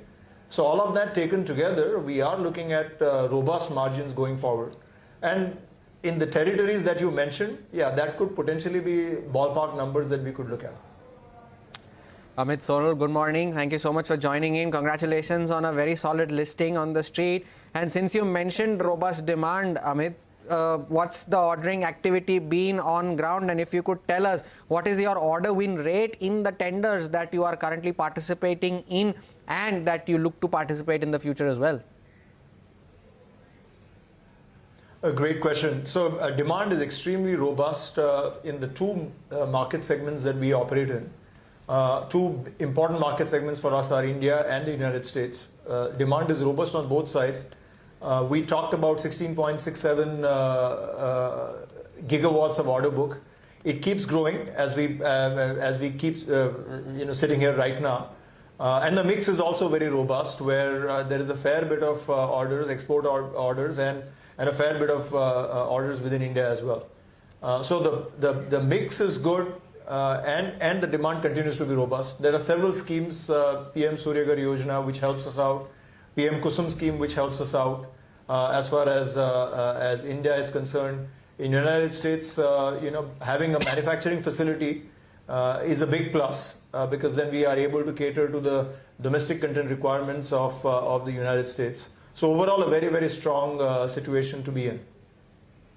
Okay, all right. What about the competitive intensity? Imports as well have coming in there. You have larger players that are competing in this space as well. Do you think the pie is big enough, everyone can nibble, and that import substitution will be good enough for everyone to prosper? Your take on the industry? Excellent question. As you rightly said, there is competition, and competition is actually coming in because there is a huge demand. And you nailed it right when you said, is the pie big enough? Definitely the pie is at this point in time fairly big. India itself, we are looking at 500 gigawatts of renewable energy that we need to get to by 2030. And that does not include the increased requirement that is going to come out of data centers, that is going to come out of hydrogen. And so if you plug that in, it is conservatively at least 100 gigawatts above that. And that translates to a very, very robust year-on-year demand on solar. Therefore, at this point in time, a fairly good size pie for everybody to, well, I would say not exactly nibble. We would like to have larger pieces of the pie as well. But yeah, it's a good situation again to be in from a demand perspective. And competition and demand-supply situation. All right, Amit, the final question before we let you go. And, this is again directionally, either Sonal or you could take it. But, I'm looking at your EBITDA trend. Almost every year it doubles. Last year, I think it was around 1,500 crores. This year, you're already doing 550 crores in the first quarter.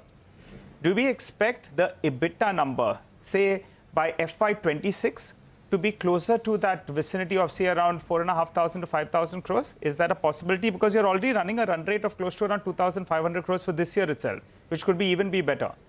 So should we work with a number north of 4,000 crores? So we will let you work on the numbers, Nigel. But what I want to bring on table is that, our US operation is going to go live. The backward expansion of the cell will come in place very quickly, and that helps costs. The PLI-related expansion, the module will come in early, so we will see some benefits in 26 as well.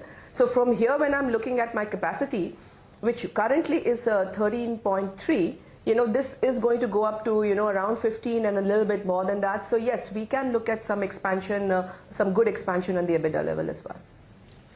All right, Amit, Sonal, many congratulations on your listing and thank you for joining in today. Wish you good luck for the rest of the year as well. Looking forward to chatting with you more on this forum. Take a short break. The management of Tex Macro Rail joins us on the other side.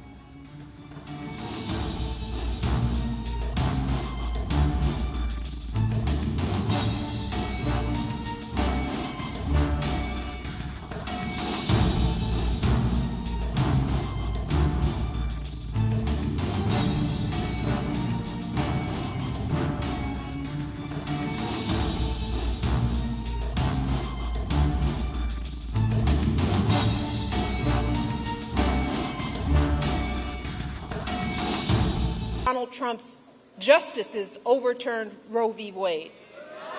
We're seeing women scrambling across state lines to get the care they need.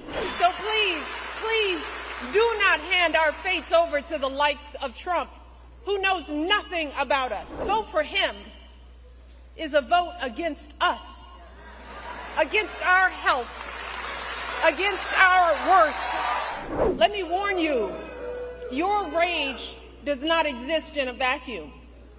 If we don't get this election right, your wife, your daughter, your mother, we as women will become collateral damage to your rage.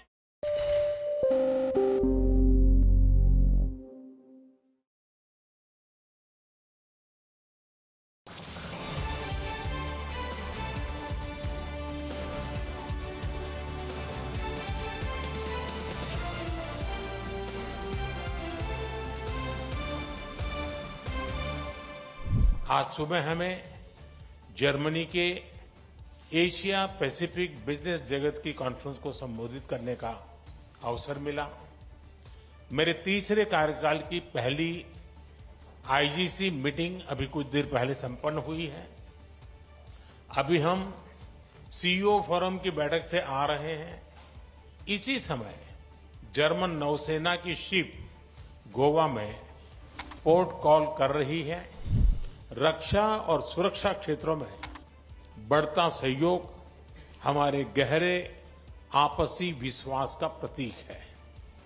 Classified information के exchange पर बनी सहमति इस दिशा में एक नया कदम है। आज संपन्न की गई म्यूचुअल लीगल असिस्टेंस ट्रीटी से आतंकवाद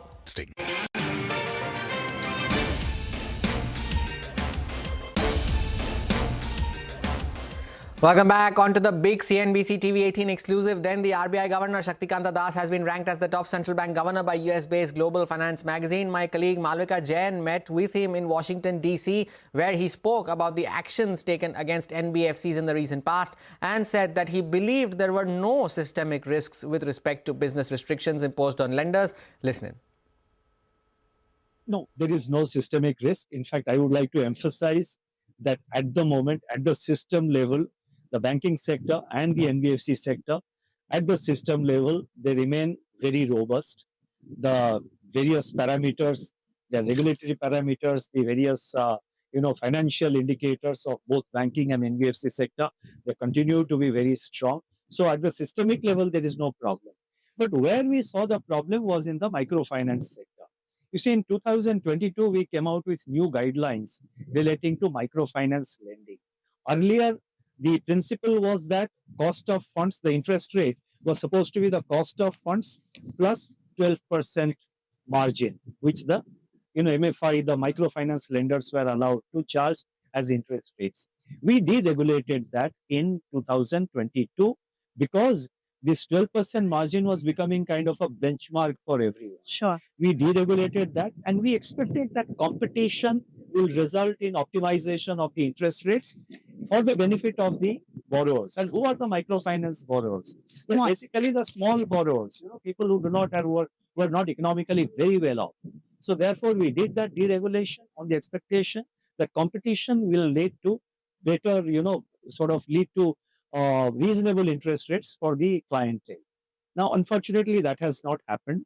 We have been constantly voicing, the Reserve Bank, myself, my colleagues, on a number of occasions, we have been voicing our concern. In fact, even in the last monetary policy statement, I have also mentioned that. Now, what happened is that what happened was that in our on-site and off-site supervision, we found a number of NBFCs charging exorbitant interest rates. Right. Interest rates going up to 40%, going up to 45%. Now, and who is the borrower? The borrower is he is a man of small means. Right. And these are not well-off sections of society. And a 40-45% interest rate or even 25% is a lot. I don't want your viewers to assume that if I say 35 is the tolerable limit. I'm just using it by way of a random example. Now, such excessive interest rates are usurious. And apart from that, some of the charges, like for example, a few days of delay in repayment, the penalties are exorbitant, and sometimes the penalties are not adequately transparent. So therefore, whatever measure we have taken, it's in the best interest of the customer. We found certain outliers, and even in these outlier cases where we have taken action, we have been in bilateral engagement with each of them for last several months. Now, when we see that appropriate corrective action is not taken, we engage first. And when we see after several months of engagement that corrective action is not being taken to our satisfaction, then we have to act and protect the interest of the consumers, of the customers. Sure. And then banks have been reporting increased stress in unsecured retail loans. The RBI has raised risk weights in this segment last year as a warning. Does this remain a concern for you? No, I think after we introduced those additional risk weights, etc., in November last year, the segments where we imposed these additional we impose certain additional regulatory compliance requirements, the provisioning requirements. In those sectors, we have seen moderation in credit growth. So that has happened. There are, with regard to other sectors, we are closely monitoring every aspect of the credit market, every subsector of the credit market. We are monitoring. As and when something is required, we will act and we will take preemptive action before the problems start building up. RBI's draft proposal on liquidity convergence norms has been in the public domain for a while. Banks have expressed concerns about the potential impact on capital and by extension on credit growth. Is there a possibility of some kind of softening of your stance on this issue? We have adopted in the formulation of regulations, we have adopted a very consultative approach. And that is the purpose of putting this discussion paper, to get comments of the stakeholders, to take that into consideration, examine that, and then come out with our guidelines. We have received a number of suggestions. Well, and you can hear views from the RBI governor on moderating inflation, but the risk around it on the domestic economy doing well, and the positives significantly outweighing the negatives when it comes to the festive season demand. Catch excerpts from the exclusive interview all day today on CNBC TV18. Well, Texmaco Rail delivered a strong set of numbers in the second quarter, reflecting good growth. We have with us Mr. Mukherjee, who is the Executive Director and the Vice Chairman at the company, who joins us on the show. Hi, sir. Morning, and good to see you, Ben. First half of the year has been very, very strong. You have grown by more than 60%, which is a cracker. Though you have been guiding that, I think for the year you'll grow by close to around 30%. For this year, what kind of a revenue growth should we be looking at? You could give us a sense about execution, how things have been ramping up. And also, have the supply side issues got sorted out? Yeah, good morning. And let me start by saying that we had an action-packed quarter. And we have been walking the talk, because this is what we have been telling everyone, that this is what we'll do. So I'm happy to say that we are walking the talk, but there's a lot to do. Now, now, as you know, that we had a few very significant events in the last quarter. And one of them is that we went ahead and acquired a large wagon manufacturing company in West. That's the company which used to be known as Jindal Rail Industries Limited. So we renamed it as Texmaco West. So with a view that we are a pan-India company, and also we have a desire for global pursuit. So I think I'll come to that later. But put together, our own standalone operations have been strong. We sorted out most of the supply chain issues.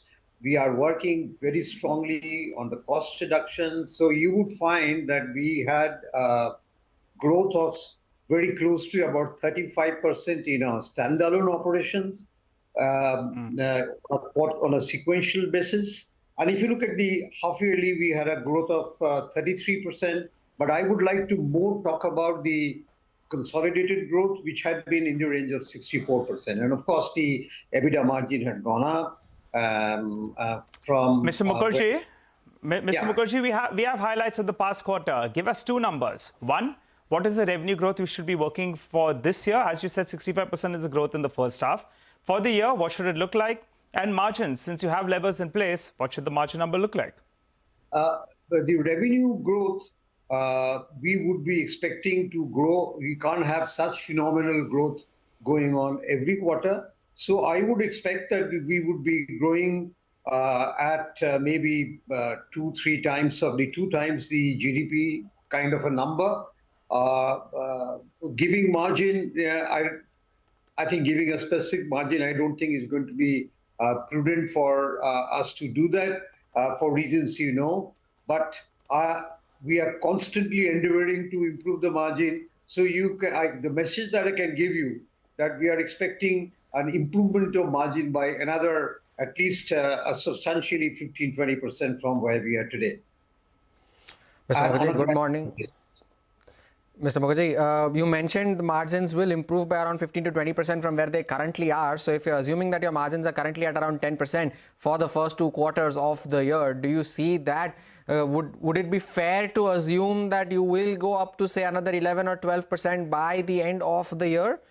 As I said, that it's very sensitive to talk about the margin for reasons very known to you. But I can only say that we would be improving our margin. Okay, you briefly spoke about that asset you all bought, right? Jindal Rail Infra, and you all have renamed it as well. I think you've acquired it for around 615 crores. What is the revenue potential as of now? And where do you see this asset scale up, say in the coming years? Because as you said, it has tremendous potential. It's a tremendous potential, and it actually falls straight into our strategic thoughts. Before the number, I would like to very clearly tell you that the pursuit is to go for global excellence and global player in the field of freight cars as well as freight car components. And this I've been talking, and that's why I said this is a move towards walking our talk. Now, the numbers in Jindal, in Texmaco West, we do most of the productions are non-Indian railway wagons, and they are the specialized wagons. We have specialized competencies, and one of the very few in the country to have that. And we have also acquired a very strong design development group along with this. So we are trying to build it up. We are having tie-ups with the global majors from the US, as well as you know, that we have a joint venture with a company from Czechoslovakia, which is a very well-known, prominent European manufacturer. The company is Nimwag. So we are trying to access that with our global competencies. Right. And what we see is that, and with that keeping in mind, we are building up a global capability center. So right. I'm sorry if I have digressed from your question, but this is something which I wanted to tell you. Yes. The numbers, yes, that also is going to grow at the similar number because the order book is getting very, very encouraging. Right. All right, Mr. Mukherjee, we leave it at that. Thank you so much for joining in. Wish you good luck for the second half of the financial year as well. Time for a short break. More on the markets on the other side.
informed decisions with comprehensive analysis on the go. Strengthen your portfolio with real-time market updates on the go. Create effective strategies with insightful expert opinions on the go. Grow on the go with CNBC TV18. Now streaming live 24/7 on YouTube. How about listening to global market maestros before crafting your investment strategy? How about getting deep insights into their businesses from top Indian honchos before putting your money on the line? How about making every trading day profitable with strategies from the market masters, macro pundits and chart wizards?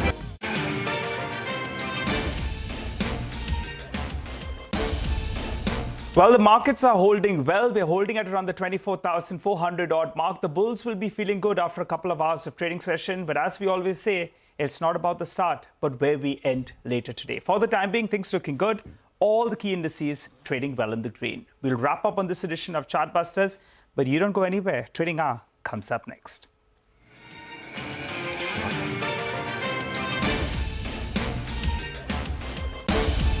Only one show gives you a head start to your trading day. Get ready to profit. Get ready for business with Bajaj at these times on CNBC TV18 and CNBCTV18.com. CNBC TV18, an unending pursuit for excellence. A pioneer, a leader, a visionary, building a lasting legacy of credibility, consistency, and trust. Giving unparalleled access to global thought leaders and powering conversations that are shaping the new world order. Setting the highest standards through exemplary leadership. It is this unrivaled reputation for the most comprehensive coverage, actionable intelligence, and in-depth reporting that makes CNBC TV18 India's #1 business news brand.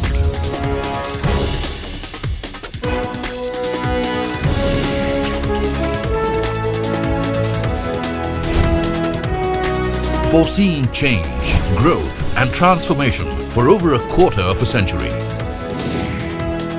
Trendsetters crafting innovative content formats.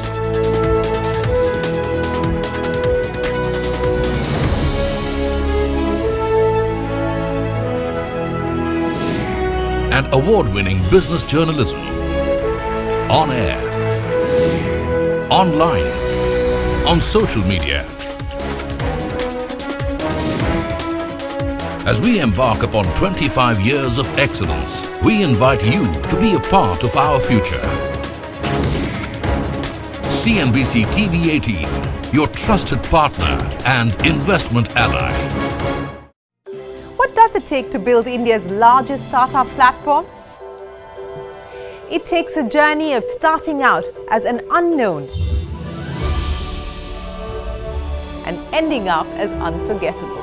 It takes more than 2 decades of celebrating the most influential and influencing the most celebrated entrepreneurs. From chronicling the stories of India's startup universe to becoming a success story in itself as India's longest running show on startups and entrepreneurship. Celebrating 21 action-packed years of building India's biggest startup community. Young Turks at 21. Only on CNBC TV18 and CNBCTV18.com.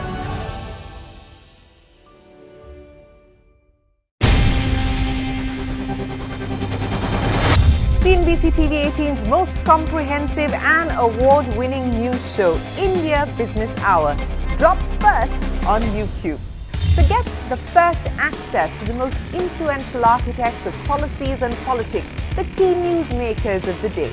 Discover the big themes as we decode the business of markets, macros, and more. Be the first to go to the heart of all the top stories that drive the day's agenda. Catch the award-winning India Business Hour live every night on YouTube with me, Shriram. India Business Hour live on YouTube at CNBC TV18 weeknights at 7 p.m.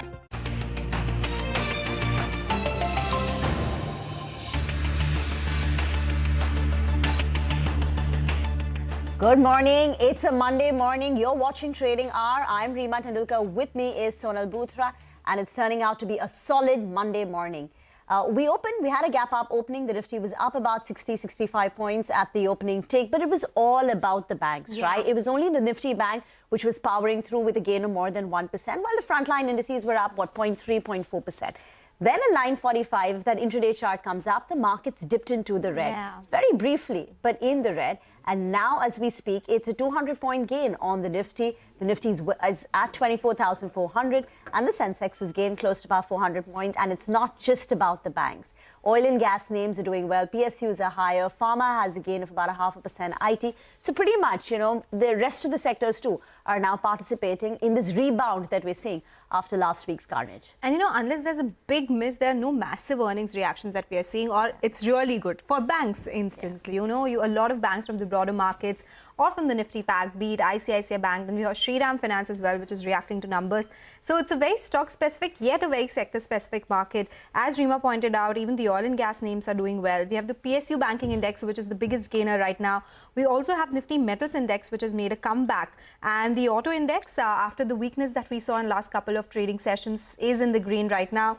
The small cap index too is making a comeback, so that index is up 1%, while the mid cap index is up around 0.9%. So we have a lot of earnings to track, and ahead of Diwali, maybe some pullback that we are seeing. We don't know whether that would continue or not. But despite the mixed handover that we got from Wall Street and Asian markets, it's looking like a good screen so far, though Nifty still has come off around 60 points from the highs of the day as we speak. So we'll keep tracking that for you, but let's talk about some corporate conversations. Embassy Office Parks reported a good set of Q2 numbers with revenue up 12%, occupancies coming in at an 8-quarter high as well. We have with us Arvind Maya, the CEO of Embassy REIT, to discuss their second quarter earnings and most importantly, the outlook going forward. Arvind, good morning. Thank you so much for joining in. Well, you have already increased your leasing guidance by 16% to 6.5 million square feet for FY25. Do you think there's a possibility you will exceed your NOI guidance and the dividend per unit guidance as well? Because you've already achieved 50% of both of them. Good morning, Sonal. I think to start off with, been a great quarter, first half year for us, and it's all about, as I say, growth.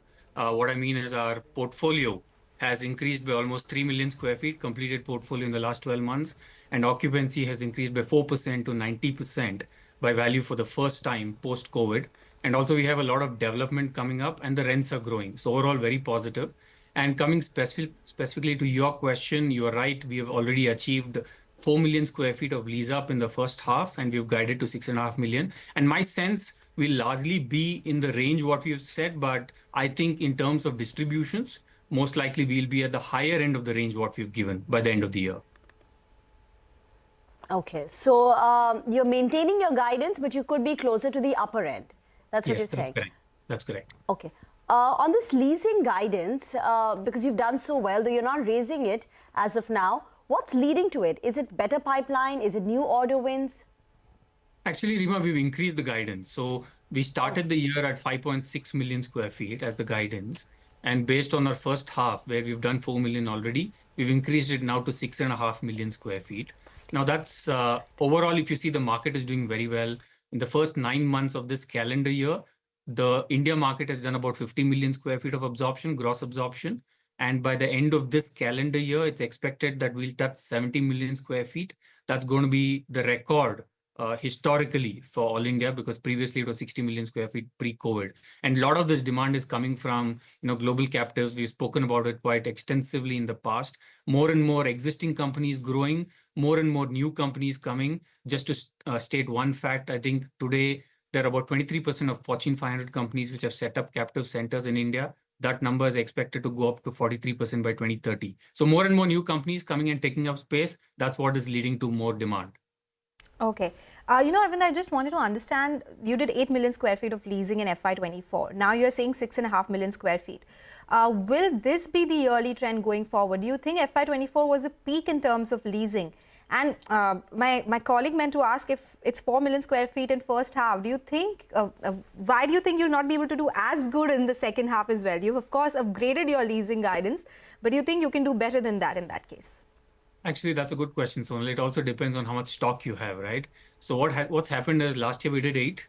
This year, we are looking at 6.5%, and at some point in time, we kind of reach the stabilized occupancy. By the end of this year, if you see, based on our own projections, we'll be at 92% occupancy by value. And historically, the stable occupancy is considered as 95%. So as you reach that number of 95, then you'll kind of peak out in terms of what supply you have. So then the next question which comes is, how do you grow, right? So in terms of existing portfolio, we have a good 8 million square feet under construction as we speak. And of that, in the next 2 years, 5 million square feet to be delivered, 71% is already pre-leased, right? So what that means is, as a management team, we now need to look at grow inorganically. We'll have to acquire more assets. That's when our team will have more stock to lease. You've secured a 13% rent escalation on 1.4 million square feet of leasing. What about the rest? Is there scope for more rent escalations in the rest of the year? Yeah, Rima, I think we have close to another 4 million square feet, which is due for escalation in the next 6 months.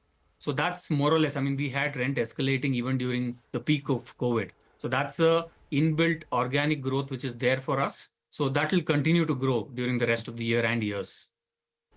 Okay. So you spoke about the targeted occupancy at around 95%, right? That is by when? So, without giving exact precise date, Sonal, I think we are looking at reaching that stabilized occupancy probably in the next 4 to 6 quarters max. Okay, 4 to 6 quarters that would be. So are you saying the SEZ vacancy issues, they are behind us completely? What was the vacancy number from just the SEZ portfolio this time? The way to look at it, Sonal, now is there's no need to look at SEZ, non-SEZ, because after this new regulatory change, thanks to government, any non-SEZ, SEZ space, either you could denotify a full building or even demarcate floor by floor. So effectively, we are leasing all space as if it's non-SEZ. So in the last 12 months, we have actually denotified and demarcated close to 5 million square feet of SEZ to non-SEZ. And overall put together, while the occupancy is say 90%, the non-SEZ is more like 92, 93% occupancy. All right, Arvind, always a pleasure speaking with you. Thank you so much for joining in today with your take on what's happening in the industry and with Embassy REIT as well. That's the word coming in from the management, sounding very bullish, and they have increased their leasing guidance as well, and they will achieve the upper end of the guidance that they've given on their distribution per unit and NOI as well. Well, it's time to talk and focus on some important earnings now that came over the weekend. ICICI Bank's results beat estimates. Numbers showed an outstanding performance versus its peers. Abhishek Kothari is here to give us the key highlights. While ICICI Bank has outperformed its peers, that is the other large private banks, especially on the loan growth, deposit growth, bringing down the gross NPA ratio as well. The gross NPA ratio has come down below 2%, which is the lowest in last 10 years. So what has worked for them is that the asset quality is best in last 10 years. Now gross NPA ratio is below the 2% mark. Net NPA ratio remains steady at 0.42%. Operating efficiency is one of the best that you are seeing in last 7 quarters. Cost to income ratio is now down to 38.6% versus 39.65% in the previous quarter. The annualized slippage ratio is at 15-quarter low, coming in at 1.59% versus 1.93%. You have seen slippages rise for majority of the lenders on a sequential basis, but for ICICI Bank, it's improved. Quarterly subsidiaries PAT is at all-time high of more than 2,600 crore. This is led by ICICI Securities Primary, which has reported massive rise in profitability on a sequential basis. What has not worked in the result is that the net interest margin is at 9-quarter low. Domestic net interest margin is at 9-quarter low. Now, loan growth, although being healthy at 15% YOY, but the standard that ICICI Bank has set, this is at 14-quarter low. Write-off has remained elevated at more than 3,300 crore, which is perhaps the highest that you are seeing in last 11 quarters. Both their NI and PAT is a beat on our poll. Back to you. Okay. Thank you very much for that. And what about Shriram Finance? That's the big mover in the Nifty pack. What went so right for them?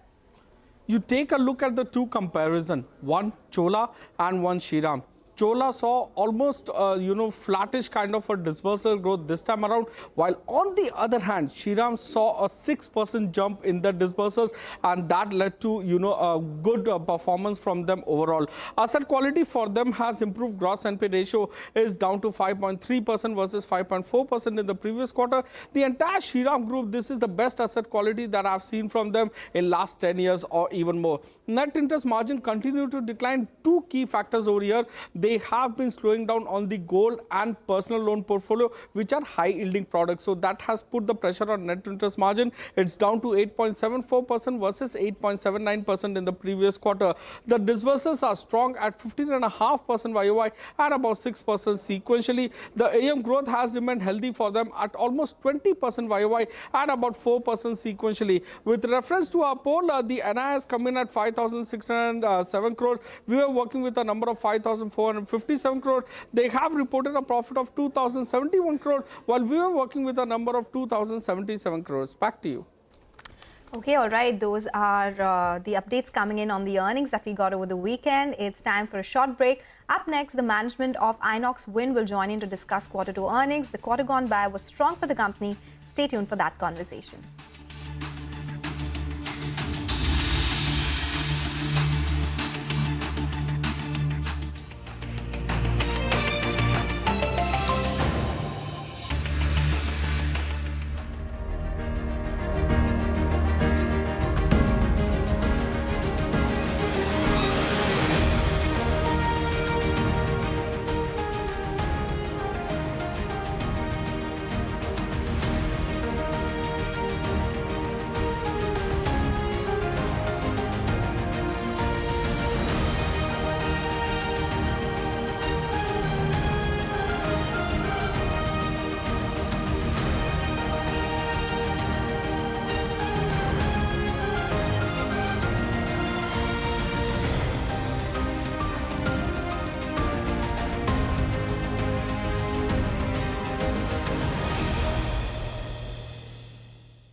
I've known Michelle for years, and she is an inspiration. I know everybody here knows this. She is a truth teller, and she motivates us to get to work, especially when the stakes are high, because as she reminds us, as my mother taught me, don't just sit around and complain about injustice. And we will win because together, and this is about all of us, we are fighting for America's future. There are good reasons why so many women and physicians are horrified by what's happened since Donald Trump's justices overturned Roe v. Wade. We're seeing women scrambling across state lines to get the care they need.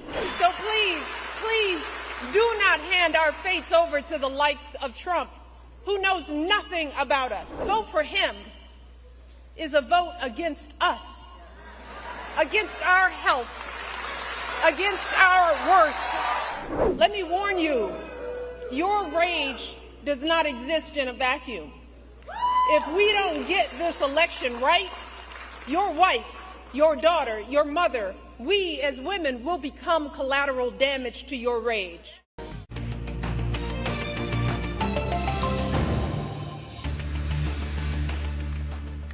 Welcome back. Let's talk commodities. Manisha is now joining in. Manisha, what are you looking at?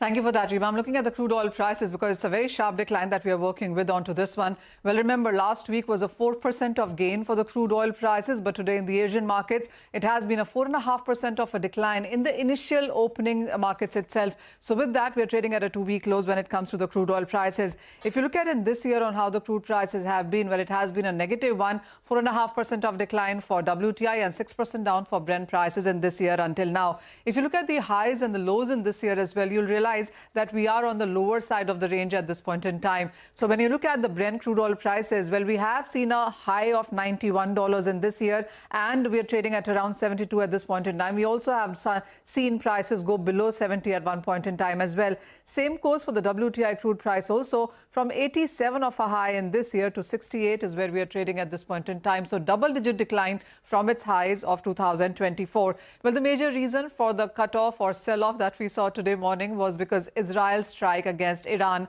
over the weekend has been less severe than expected. Israel clearly has averted the nuclear and the oil facilities within Iran, and that has taken that premium off the prices. Apart from that, it also has been about the OPEC and IEA cutting their demand growth expectations for this year and the next as well.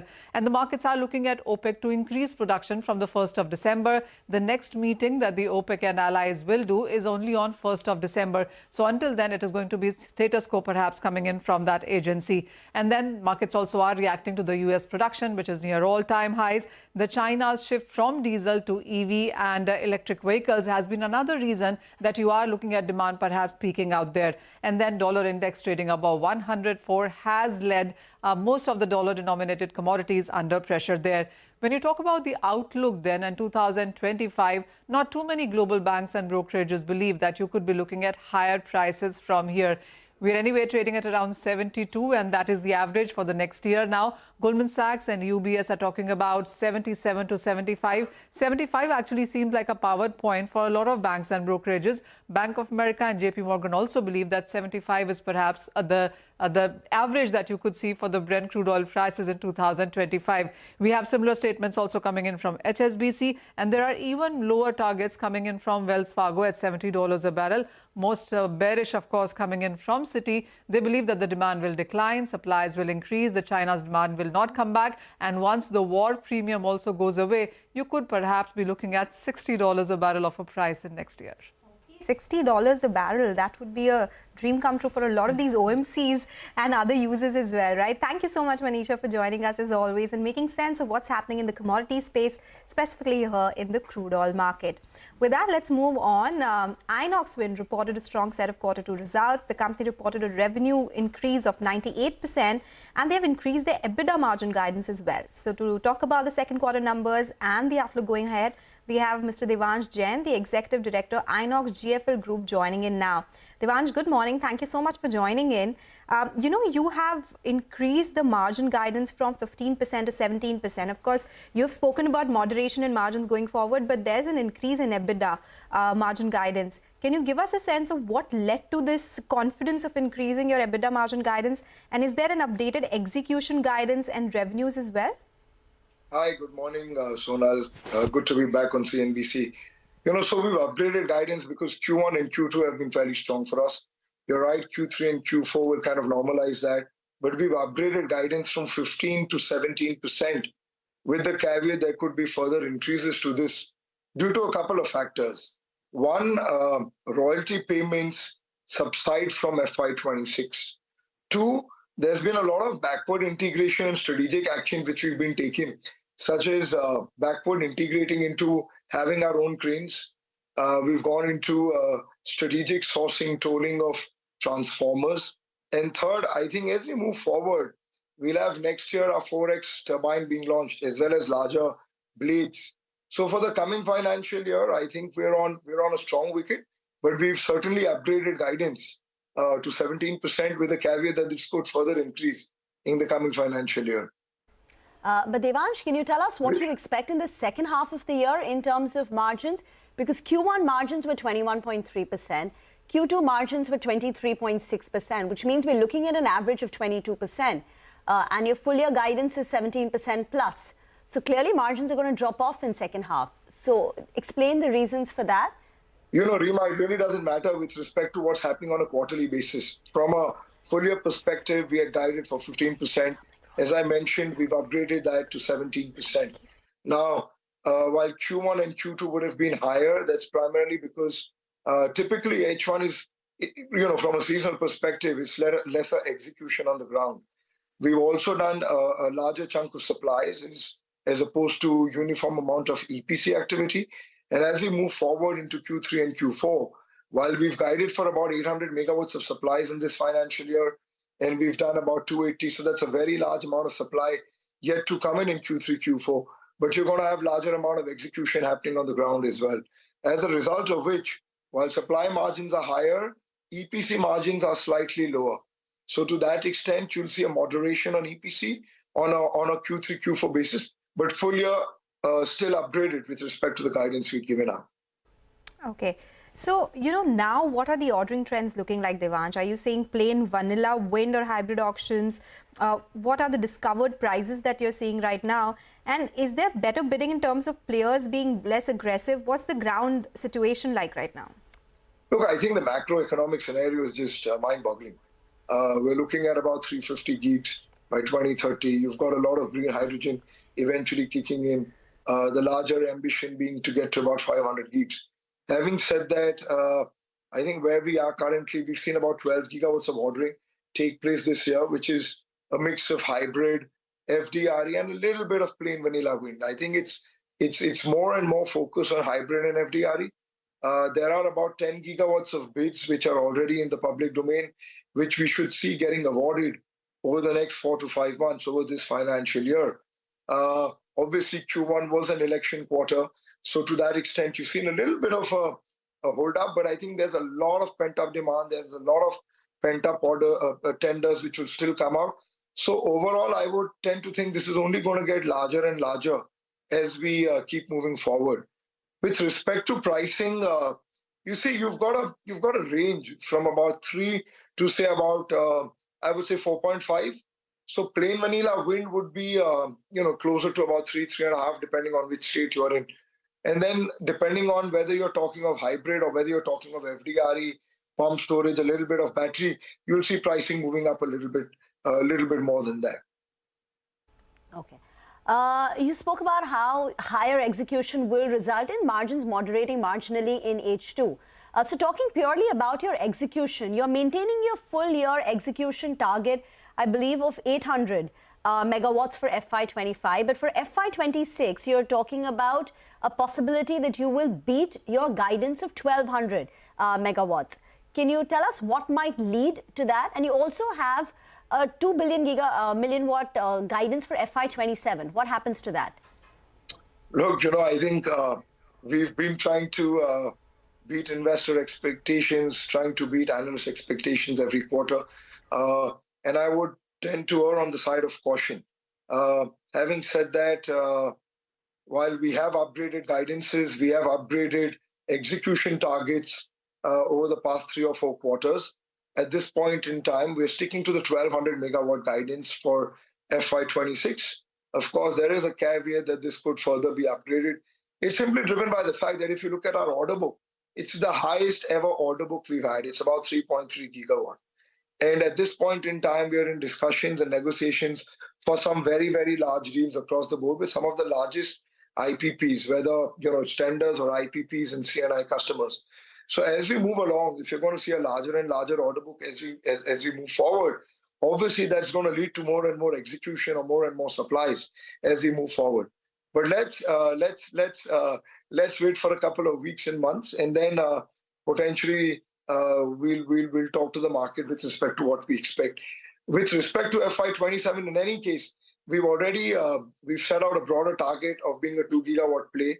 I mean, if the market is going to move towards 8 to 10 gigawatts per annum, which is what the expectation is, and that's broadly a lot of the policy initiatives that the government is acting upon, be it transmission, be it connectivity.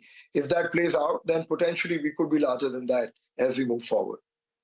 All right, so interesting times, and this is something that the investor community will track very closely. Devansh, thank you so much for joining in today with your take on Q2 numbers and, most importantly, the outlook going forward. That's the word coming in from Inox Wind. The stock is up around 6% on the back of strong set of numbers. Time for a short break now. We'll get you more on the markets on the other side of the short break. Stay tuned.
informed decisions with comprehensive analysis on the go. Investing.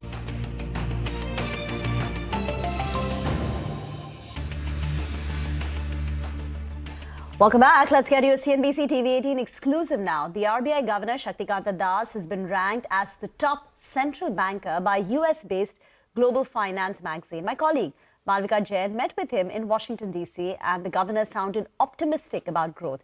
He said that inflation has started moderating. However, there are significant risks to the outlook on inflation. Listen in. Inflation management, price stability is our primary responsibility, keeping in mind the objective of growth. At the moment, as we stated in the last monetary policy statement, as I have said, the growth and inflation component of our mandates are well balanced, they are well poised. So therefore, we changed our stance to neutral. Now we have flexibility. We have now flexibility to watch the incoming trends and to sort of assess the evolving outlook and decide on what policy we will take. Now, growth is doing well. Inflation also has started moderating, and we expect the inflation to moderate as we go into November, December, and into the last quarter of this financial year. We expect the inflation to moderate, but then there are significant risks. I have stated it in my monetary policy. Right. Significant risks again arising out of geopolitical conflicts, out of geoeconomic fragmentation, weather-related events, and certain data which was released by the FAO with regard to food commodities and by the World Bank with regard to certain commodities like metal prices and all. They have shown quite a bit of uptick. So therefore, there are significant risks to the inflation outlook. We expect and we are reasonably confident that inflation is moderating, but then there are significant risks. So we have to be very careful. And we are in such a place, such a position where growth and inflation is so sort of well balanced that any premature move can upset that balance and, can affect our objective of achieving an inflation to reach the target of 4% or go close to 4% target. So, sir, if I could summarize that, you feel that the growth momentum will continue and inflation is likely to come down. That's right. And until and unless there are some external factors which are beyond the control of the domestic economy, we could see a rate cut in the coming year. No, rate cut, when it will come, I would not like to comment. Okay. I think that will be a giveaway. And again, in all seriousness, I think it depends on the incoming data. And based on the incoming data, what kind of assessment, what kind of outlook, because inflation, monetary policy making is always forward looking. Right. We have to see what is the situation 6 months down the road, what is the situation 1 year down the road. So based on that, we determine and decide the future outlook. So based on that assessment, we will take a decision. I cannot give as to when we will do a rate cut or we will not do a rate cut. I cannot say. But we expect inflation to moderate. We have to be very careful. We have to be very watchful of the evolving outlook. And we should not do, as I said, again, I'm repeating, we should not do anything in a haste, which will sort of, again, put us back in our objective of achieving the inflation target. In fact, interestingly, the household, the inflation expectations of households are also well anchored at the moment, because the household inflation expectations are, moderating for almost every round of survey. The household expectations are moderating by 10 or 20 basis points for the last 2 years. So we are therefore we are maintaining constant visit. We are watchful. We have to evaluate the risks and see how the risks are playing out. And based on that, when we have greater confidence of the inflation aligning with the target, that would be a time where we will see. All right, you can hear views from the RBI governor on moderating inflation, but the risk around it on the domestic economy doing well and positives significantly outweighing the negatives when it comes to festive season demand. Catch excerpts from the exclusive interview all day today only on CNBC TV18.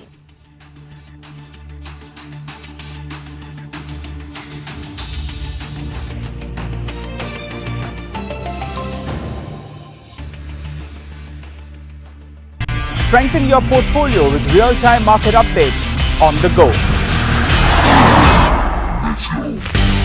Create effective strategies with insightful expert opinions on the go.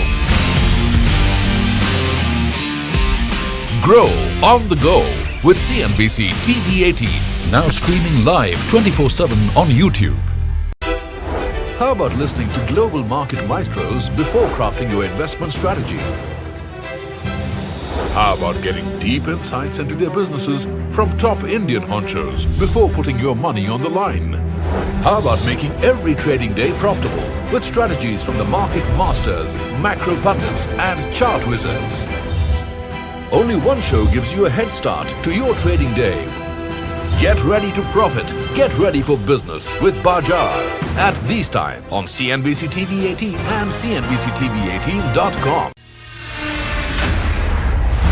CNBC TV18, an unending pursuit for excellence.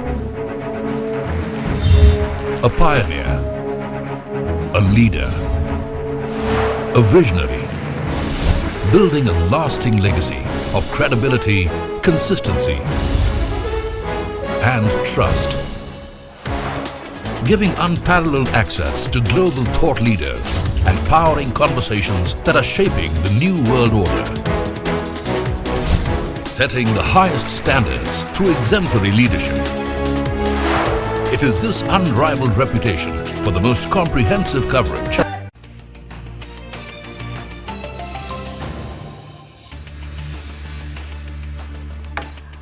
Welcome back. Let's move on to stocks that have reported their Q2 earnings. Now, Interglobe Aviation reported their numbers, revenues, margins were largely in line with expectations. But on the bottom line, the company reported a loss after many quarters. Vinny now joins in with a review. The stock is down 8.5%. Vinny. Good afternoon, and not only 8.5%, at one point of time it was down almost 10%, so which was the biggest intraday fall that we've seen for the company in almost 2 years. Loss surely is the main reason that we're seeing the big miss coming in on 988 crores is the loss versus a profit of 188 crores. So this is a loss that the company is reporting after 7 quarters that the company has actually reported a loss. When you look at the revenue growth number, 13.5%, now that also, when you look at it, that's the slowest growth that the company has seen in almost 14 quarters. Mainly the impact is coming in of grounding of aircrafts. Then they are talking about fuel costs, which has seen an increase of around 12.8% on a year-on-year basis, and repair and maintenance cost also seeing at around increase of 29.6%. Forex coming in, forex loss of around 2,400 crores. So that is all these segments that are impacting the bottom line of the company. Overall, Q2, let's not forget, is also a weak quarter for the company. Now, on the back of that, we've seen brokerages have actually cut their target price and estimates. Kotak is maintaining their buy call target price of 5,200, but they have lowered their FY27 estimate by 10%. Goldman Sachs has cut the target price to 4,800 rupees per share, while Jefferies also has cut the target price to 5,100 rupees per share. So there is a bit of a pressure, not much positive signs or triggers that one is watching out for in terms of Interglobe Aviation going forward. But the management did highlight that they want to bring down the grounding of aircrafts to sub 40 by the beginning of FY26. Currently, it's in high 60s. So let's keep an eye out on that. So, Nuvama has downgraded the stock now to a hold. One, because the stock has been an outperformer. Its valuations are higher than peers. And plus, there was this relentless promoter selling, which has been taking place in Interglobe Aviation. Valuations, as I said, unsupportive and slowing consumer demand. So, but it's a hold, you know, not bearish, but it's a hold now, downgrade. Okay, a big cut there, but we have a lot of stocks to talk about. Bandhan Bank, Yes Bank are in focus after Q2 numbers. Abhishek is joining us with the details. Bandhan Bank, their asset quality saw a minor blip over here, 4.68% gross NPA ratio versus 4.23% in the previous quarter. Deposit growth was pretty healthy at 7% quarter on quarter, and management has guided that they will continue to focus on garnering deposit and lowering the CD ratio as well to below 90% to CNBC TV18. AUM growth was healthy at 21.5% YOY and about 4% sequentially. The net interest margin has dipped a bit, 20 basis point decline over there, but that's largely to do with the fact that, you know, deposit growth outpaced the loan growth. With respect to the PNL, the NI is below our poll. However, the profitability is at 937 crore versus our poll of 888 crores. Yes Bank, the credit deposit ratio is at 35 quarter low of 84.8%. The cost to income ratio has remained elevated, but it continues to improve on a YY and sequential basis. Net interest margin has remained stable for them versus decline seen for many of the peers at 2.4% versus 2.4% in the previous quarter. Asset quality has improved. Gross NPA ratio is down by 10 basis points sequentially, while net NPA ratio has remained stable at 0.5%. With reference to that P&L, the NI is below our poll by 55 crores. However, the PAT is ahead of our poll. Back to you. Okay, let's listen into some of the management commentary on these stocks. We are getting very good resolution. On the top of it is KSK Mahanadi, where we are expecting a recovery of more than 100% recovery of principal amount we are expecting, because the Swiss challenge process is on, and we are the rates that the bids that have come, it is indicating that our recovery is going to be more than 100%. Second case is that of Sinnar plant at Nasik. There also the initial bids have come and the H1 bid is quite good. And third project is Hiranmaye project. There also the Swiss challenge process has just been completed, and the bids that we have received is quite encouraging. Our spread has increased to 2.96% as compared to 2.73% as compared to last year, Q2 of FY24. There is an increase of 23 basis points with regard to spread, and our net interest margin has also increased by 23 basis points from 3.41% to 3.64%.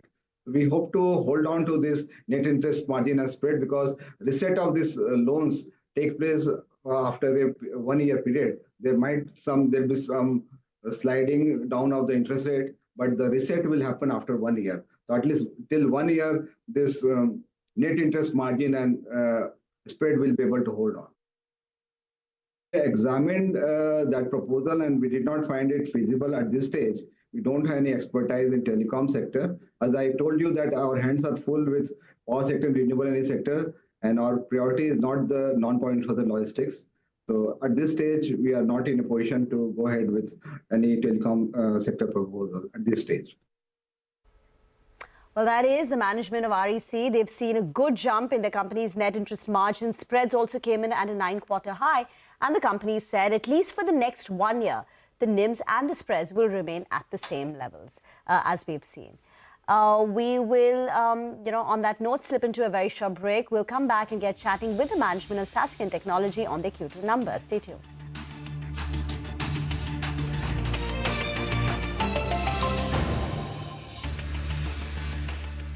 I accept your nomination. We're going to win Arizona. We're going to defeat Kamala Harris.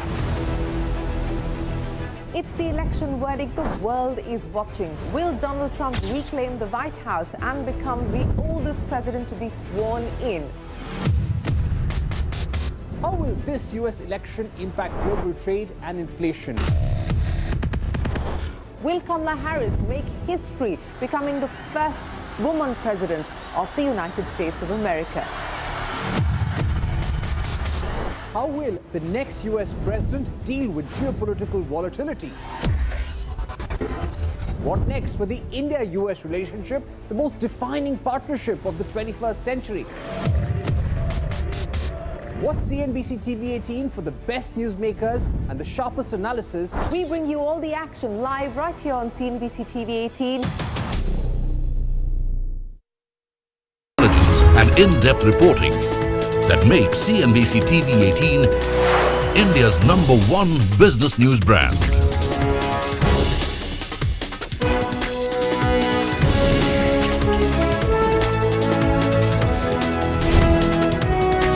Foreseeing change, growth and transformation for over a quarter of a century.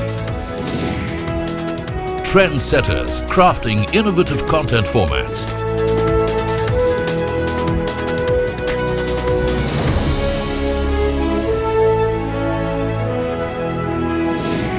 And award-winning business journalism. On air, online, on social media. As we embark upon 25 years of excellence, we invite you to be a part of our future. CNBC TV18, your trusted partner and investment ally. What does it take to build India's largest startup platform? It takes a journey of starting out as an unknown and ending up as unforgettable. It takes more than 2 decades of celebrating the most influential and influencing the most celebrated entrepreneurs. From chronicling the stories of India's startup universe to becoming a success story in itself, as India's longest running show on startups and entrepreneurship, celebrating 21 action-packed years of building India's biggest startup community. Young Turks at 21, only on CNBC TV18 and CNBCTV18.com.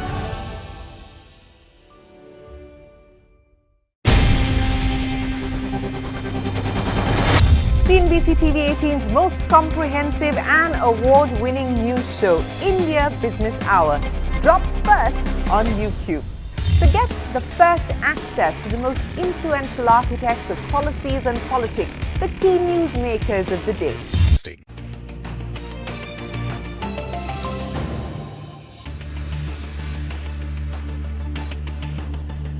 Welcome back. Let's talk about Saskin Technology. Now, the company's reported a good revenue performance. The company's revenues went up by 9.5% quarter on quarter. Year on year, it was up 31%, but margins and profits came under pressure.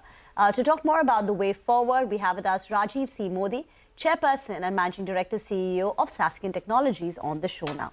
Thank you very much, sir, for joining in. Last quarter, you had told us that revenue growth will be sort of high single digits in the current quarter in September, and you've delivered on that. What is the visibility for Q3 and Q4 in terms of revenues? Because in the first half of the year, you've clocked in a top line of nearly 28%. Morning, everyone, and thank you very much for having us on your channel today. So we do see continued momentum of growth continuing into Q3 and Q4. So we are quite positive, bullish about the opportunities that are out there and our ability to service them. So I think to your question, yes, we see a sustained momentum on the growth vector in Q3.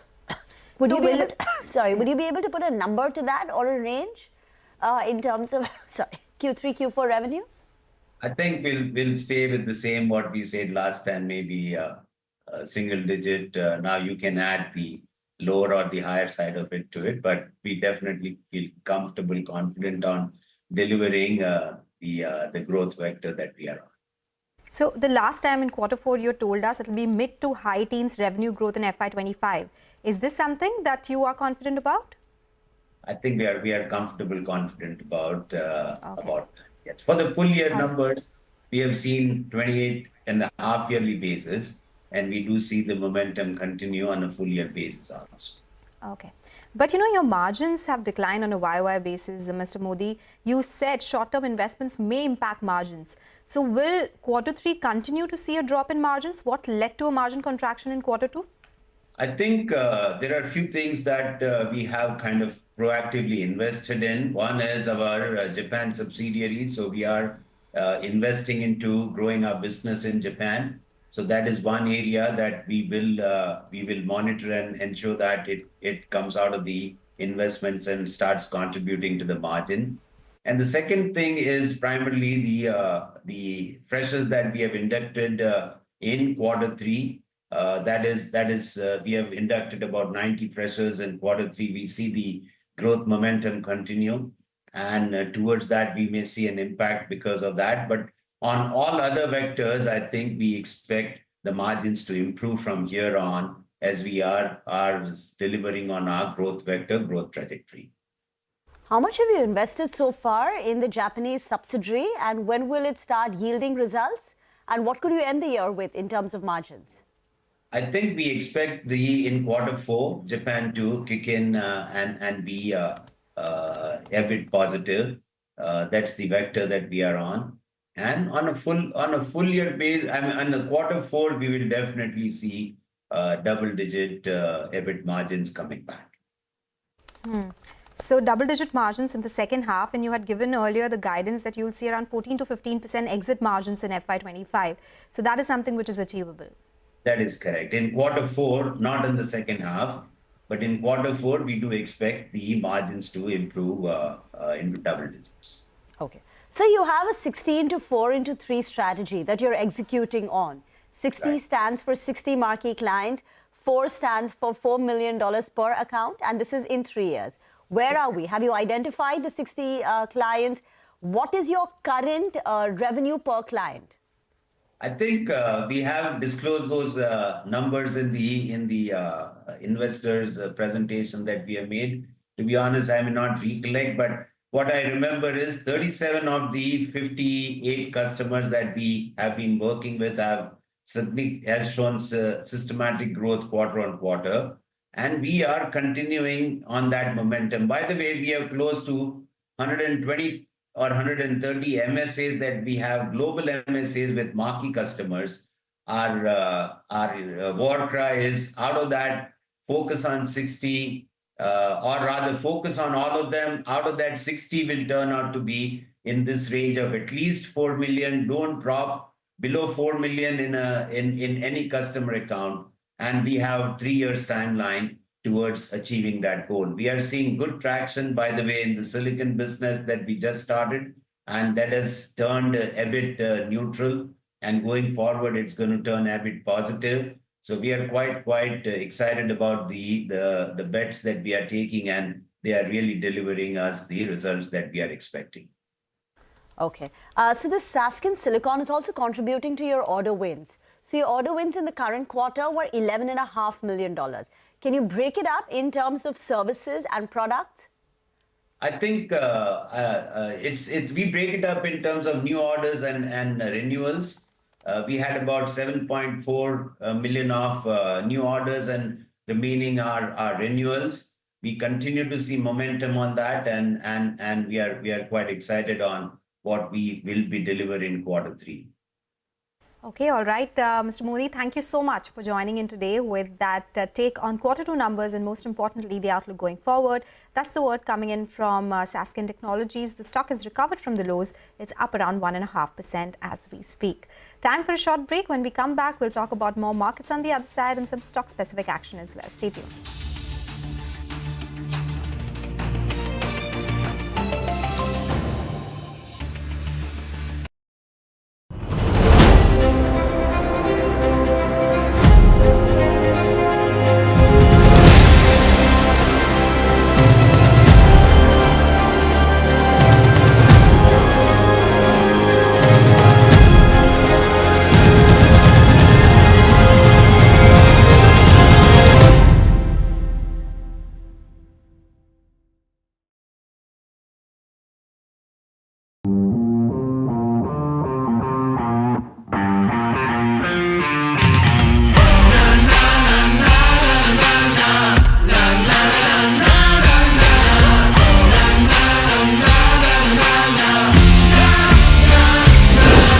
Make informed decisions with comprehensive analysis on the go.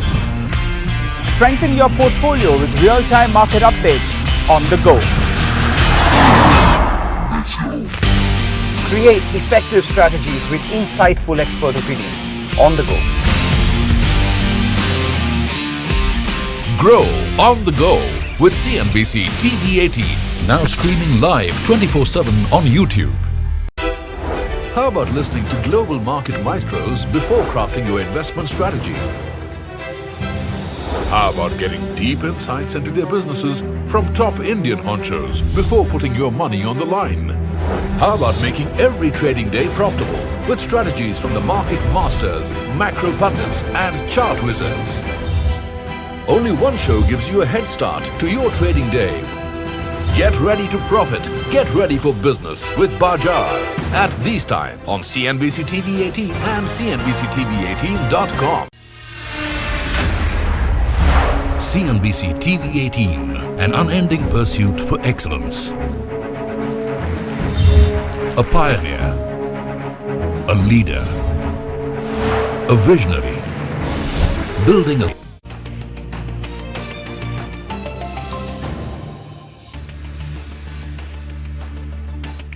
Welcome back. Bharti Airtel will be reporting their Q2 numbers post-market hours. This is a stock which has done very well. It's up 60% since the beginning of the year. Now, expect a strong quarter for Bharti Airtel this time. We'll put on the consolidated numbers first, and then I'll explain what will drive that. So on the top line, a 6% revenue growth quarter on quarter, margin expansion to 53%, and profit numbers closer to 4,350. As I said, expect a strong quarter because the India wireless business, the mobile business of India, which is 60% of the company's revenues and EBITDA, will be boosted by the tariff hikes. The company undertook a tariff hike of nearly 15% in early July. So July, August, September will see a benefit of that. So if you look at the top line growth of 6%, it will be driven by a 10% quarter-on-quarter jump in the India wireless business. Even the EBITDA margin expansion is largely driven by the India wireless performance. The ARPU, which is a representation of the tariff hike, average revenue per user, that's also seen expanding by nearly 10%. Subscriber growth, though, may moderate a bit, or according to some analysts, could remain flat. We saw that in the case of Reliance Jio too, that there was a strong ARPU expansion, pricing expansion, but subscriber growth moderated. In fact, they declined on a quarter-on-quarter basis, so that's something you need to track. And remember, Airtel Africa has already reported their numbers, so that's about 20-30% of their revenues and EBITDA. So that is out of the way. The focus is on the India wireless, and a strong quarter expected, largely on account of the tariff hikes undertaken by them. Okay, so tariff hikes to the rescue this time. That's about Bharti Airtel, but Sun Pharma will also be reporting its second quarter numbers. Winnie is joining in with what to expect. Winnie. So yes, this time from Sun Pharma, we are expecting a revenue growth of around 10%. Margins expected to see a very sharp improvement on a year-on-year basis, around an 800 basis point improvement in terms of margins. EBITDA margin expected at 30% for the quarter. Profits also expected to see a growth of around 13%.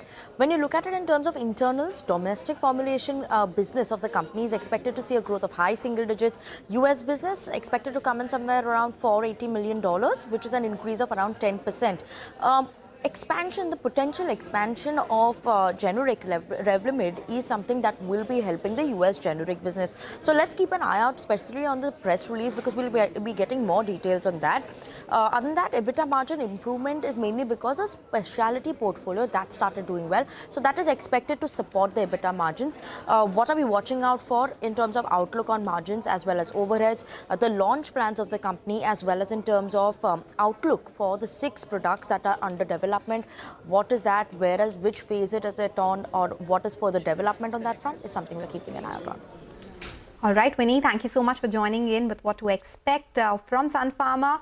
With that, we'll take your leave on this edition of Trading Hour with the news that the Nifty is still at the day's high and it is propelled by Bank Nifty, which is doing really well in trade today. Stay tuned. Halftime report comes up next.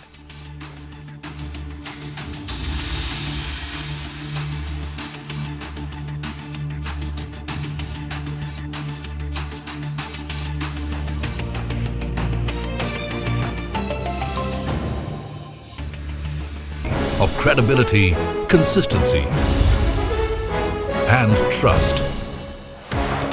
Giving unparalleled access to global thought leaders and powering conversations that are shaping the new world order. Setting the highest standards through exemplary leadership. It is this unrivaled reputation for the most comprehensive coverage, actionable intelligence, and in-depth reporting that makes CNBC TV18 India's #1 business news brand.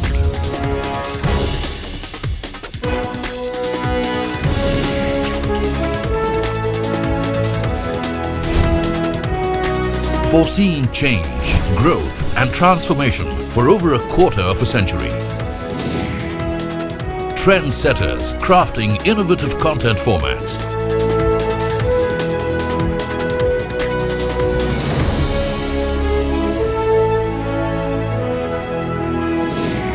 And award-winning business journalism. On air, online, on social media. As we embark upon 25 years of excellence, we invite you to be a part of our future. CNBC TV18, your trusted partner and investment ally. What does it take to build India's largest startup platform? It takes a journey of starting out as an unknown and ending up as unforgettable.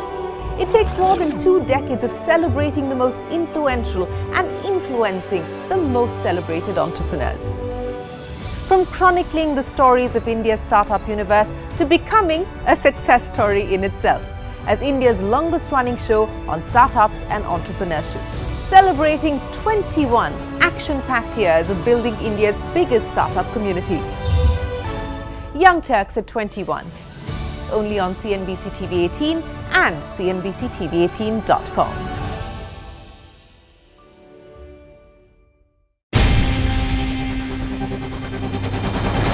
CNBC TV18's most comprehensive and award-winning news show, India Business Hour, drops first on YouTube. So get the first access to the most influential architects of policies and politics, the key newsmakers of the day. Discover the big themes as we decode the business of markets, macros and more. Be the first to go to the heart of all the top stories that drive the day's agenda. Catch the award-winning India Business Hour live every night on YouTube with me, Shriram. India Business Hour live on YouTube at CNBC TV18 weeknights at 7 p.m.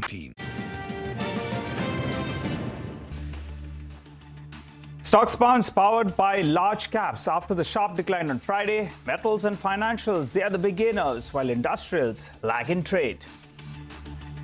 ICICI Bank beats expectations and sees credit quality improve, as do Bank of Baroda and Shriram Finance. But IDFC First Bank and Bandhan Bank with MFI exposure see stress rise in their books. Indigo Airlines owner Interglobe Aviation posts a loss after 7 quarters of profits, triggering a sharp sell-off in the stock. Higher fuel prices, rising rental and maintenance costs, along with the number of grounded planes, causes the dent. RBI Governor Shaktikanta Das tells CNBC TV18 in an exclusive interview that festive demand has been weak, but rural demand has picked up after a hiatus, and several high-frequency indicators show that the economy is doing well.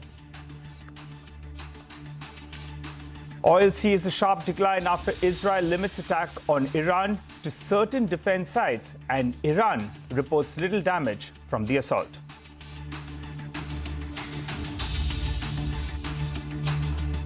Good afternoon, you're watching Halftime Report here on CNBC TV18. I'm Hormuz Fatakia and Nigel D'Souza is with me. It's not over until it's over, Nigel, but for the first half, we've been fairly steady. Well, it's been a good start to trade, but I'll tell you what, a dead cat bounce is something that most traders were anticipating. And if you looked at it, in the first 20-30 minutes, we even went into the red. But that dip got bought into. Now what the bulls are counting on is this 24,000, 24,050 odd mark holds out in the near term. And that will be very, very important. And if you're looking for bright results, it's coming from these larger cap banking names. And that's why the Nifty Bank, that's flying away as we speak. It's still holding with a gain of around 600 points. It needs to get to around that 51,550 odd mark, and then it'll be good for more. But you like to see a bit of a bounce back after the kind of drubbing that we saw in Friday's trading session. But Hormuz, it's earnings season. Plenty of managements lined up. Let's get straight to our first guest, Finolex Industries. They delivered actually a muted set of numbers in the past quarter. Revenues declined due to weaker realizations. There was extreme volatility in PVC prices, and the prolonged monsoon as well impacted margins. To discuss this and more, we are joined by Mr. Ajit Venkatraman, the MD of Finolex Industries. Hi, Mr. Venkatraman. Good morning, and thanks a lot for joining in. Good day, actually. The past quarter was a muted one. In the past, I think you had given us a volume guidance, and you had said that you're quite confident of getting to that mark of around 10 to 15% volume growth for FY25. Do you stick by that? And I just wanted to ask you, in the past quarter, was there a bit of a volume push? Did you give discounts to your buyers, and that's what caused some further compression on margins? See, Q2 always has been a weak quarter for the pipes and fittings industry. So this is something not an aberration, but normal. But this quarter, we did see a very steep drop in PVC prices, and that has impacted the margins. In terms of discounts, there's not an appreciable discount, but the falling prices did build in the volumes. Okay, so for the year, you stick to 10 to 15%. Do you think it will miss the lower end, or do you think the second half is going to be so wonderful that you can get to the upper end? See, with the monsoons being good in most part of the country, we expect the second half to be good. Our forecast will be about 10 to 12% given the first half performance. So, Mr. Venkatraman, good afternoon. So, in effect, you are trying to reduce the upper end of the guidance that you had given earlier. So, from 10 to 15, you're toning it down to 10 to 12%. If I've read that correctly. That is correct.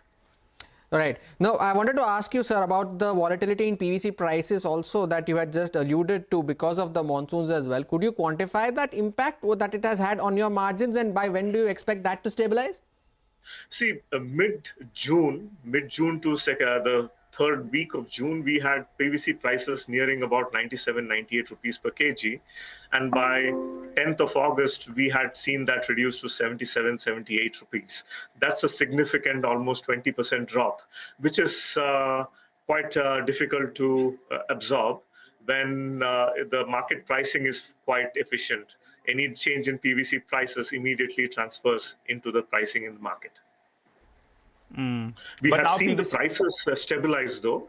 For the past 6 weeks to 8 weeks, we have seen it in the 77, 78 range, and we expect that it will remain in that range. Oh, got it. What does it mean then in terms of margins? Because that's the problem pocket, right?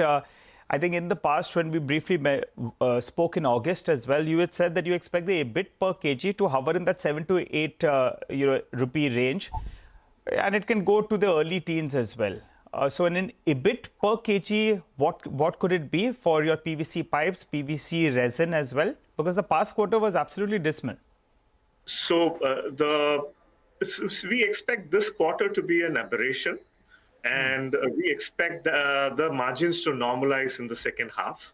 So we expect, as long as the PVC prices are steady, it is good for business, and there are no significant movement downwards. We expect the prices to be stabilized at this point, at this range, 77, 78 rupees. And this is good for the second half of the year. In terms of margins, in EBIT per kg, we still expect it to be in the 11, 12 rupees range per kg. For PVC pipes, right?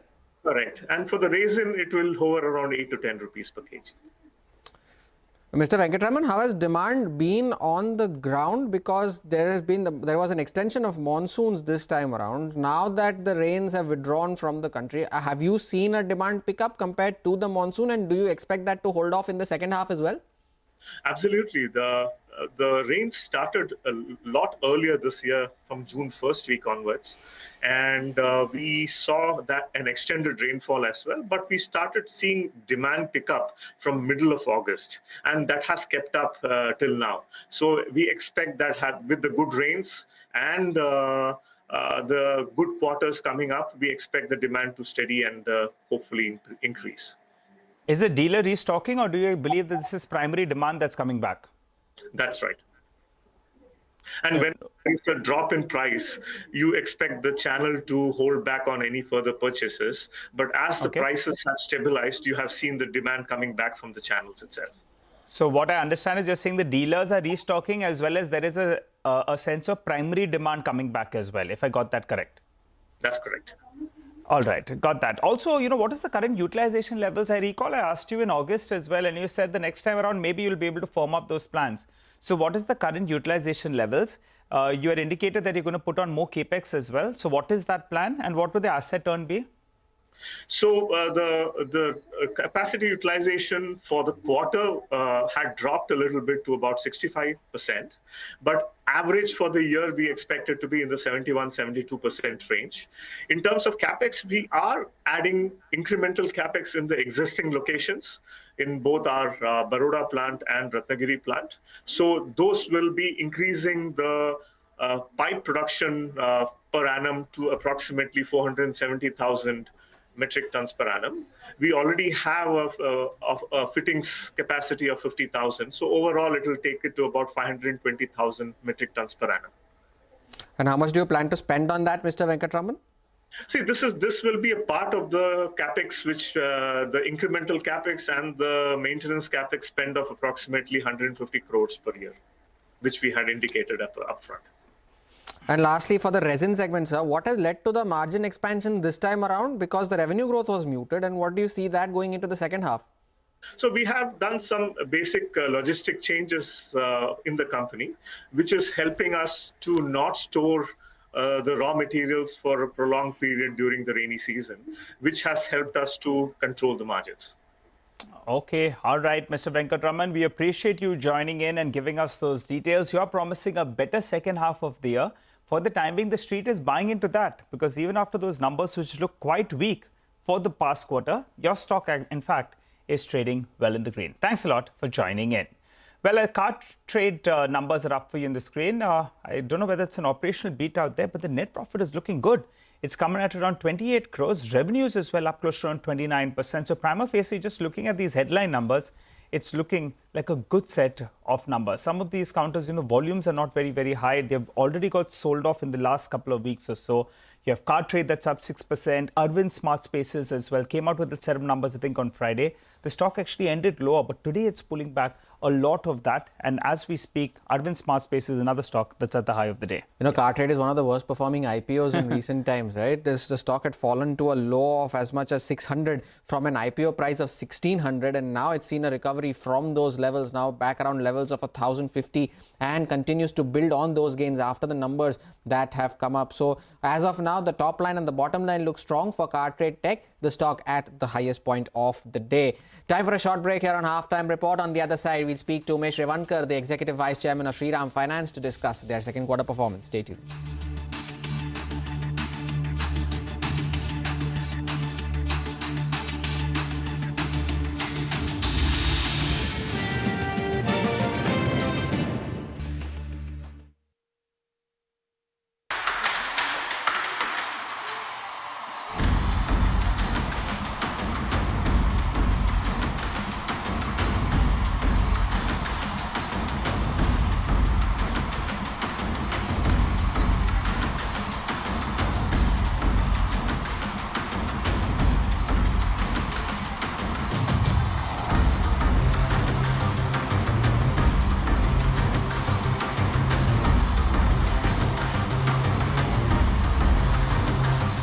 I've known Michelle for years, and she is an inspiration. I know everybody here knows this. She is a truth teller, and she motivates us to get to work, especially when the stakes are high, because as she reminds us, as my mother taught me, don't just sit around and complain about injustice. And we will win because together, and this is about all of us, we are fighting for America's future. There are good reasons why so many women and physicians are horrified by what's happened since Donald Trump's justices overturned Roe v. Wade. We're seeing women scrambling across state lines to get the care they need. So please, do not hand our fates over to the likes of Trump, who knows nothing about us. Vote for him is a vote against us, against our health, against our worth. Let me warn you, your rage does not exist in a vacuum. If we don't get this election right, your wife, your daughter, your mother, we as women will become collateral damage to your rage.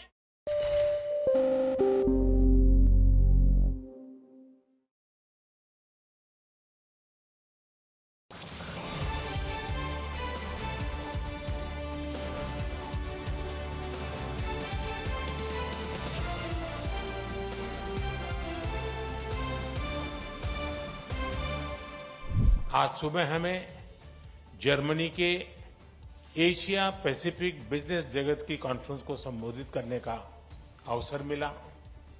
मेरे तीसरे कार्यकाल की पहली IGC meeting अभी कुछ देर पहले संपन्न हुई है। अभी हम सीईओ फोरम की बैठक से आ रहे हैं। इसी समय जर्मन नौसेना की शिप गोवा में पोर्ट कॉल कर रही है। रक्षा और सुरक्षा क्षेत्रों में बढ़ता सहयोग हमारे गहरे आपसी विश्वास का प्रतीक।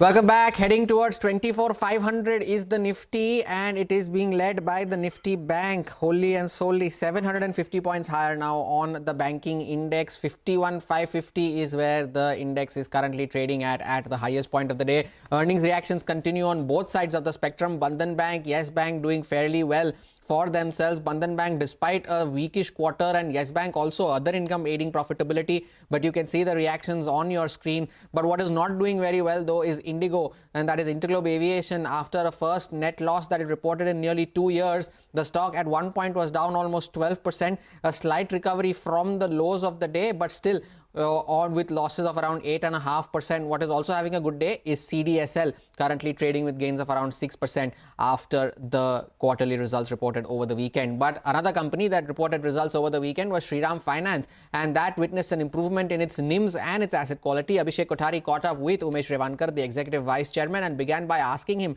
about the quarter gone by and how they see the credit demand going forward. Yeah, the credit demand was quite good, much better than we anticipated.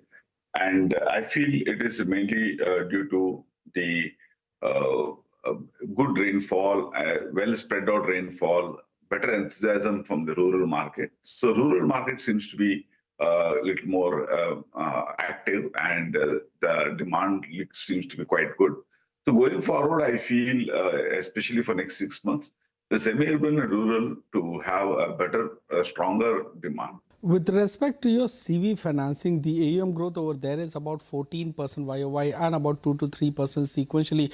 How much of it was transaction-led growth, and how much was it due to price volume growth that you saw over there? See, if you look at the way industry is growing in CV, new vehicle sales have been flat or not really growing year on year. And if you had gone back to 19 to 22, the growth was negative. So supply of vehicles are much lower in the secondary market. Therefore, the ticket size of each of the transactions are higher. So most of the loan growth today, what you see, is because of the repricing or of the used vehicle. So it is basically volume-led rather than, it is a value-led rather than the number-led. So do you expect, price correction in used CV over the next couple of years, and that can perhaps, indirectly put pressure on your asset quality as well? The price will come down only when there is excess supply. I don't see any reason to be excess supply because the shortfall is so much. It may take at least another 4 to 5 years to have an excess capacity in the system, or unless the economy grows very slow below 5% GDP. Both are unlikely situation because the number of vehicle shortage is very high. The supply chain is still under a lot of strain because of that. So I do see a huge demand for vehicle. And people are not able to come to new vehicle market easily because the new vehicle prices have gone up by 30%. So if you compare with the 3 years back, the prices are up by 30-35%. So it is not very easy to come into new vehicle market and buy. Well, sir, you mentioned that, it's not easy to enter new CV financing. We have another NBFC who in their con call did say that they intend to get into used CV financing because only 40% of the used CV in India are financed, and they see a huge opportunity over there. So what kind of loan growth do you expect going ahead? And will this, competition increasing put any pressure on growth for you? There are many small finance companies across the country who are into vehicle financing, especially used CV. There are maybe around 4,000 to 5,000 small NBFCs are there. At least by being in the business for 30 plus years, I can tell you that at least 2,000 of them are into CV financing in a small or big way in different geographies. So there is enough penetration as far as the vehicle financing is concerned. But if you look at the large NBFCs, among the large NBFCs, we are the one of the largest in used vehicle. There's enough scope for anyone to come. But the only thing is, being and scaling it up. Building a team is more important because used vehicle business cannot be done by just hiring people. You need to build a team. You need to build the knowledge. You need to have certain experience in building the business. It's a couple of high-yielding portfolio like the gold financing and the personal loans. For second quarter in a row, the growth rate over there is below your overall AUM growth, and that's impacting on your net interest margin as well. Net interest margin has been tapering down for last 2 quarters. Now, what is the outlook on net interest margin going ahead? And as and when, RBI cuts rate, how do you see your cost of funds behaving? As far as the gold loan is concerned, we are preparing many more branches to get into gold financing because we believe that gold financing is much easier for our existing customer to come to our branch and get that additional benefit.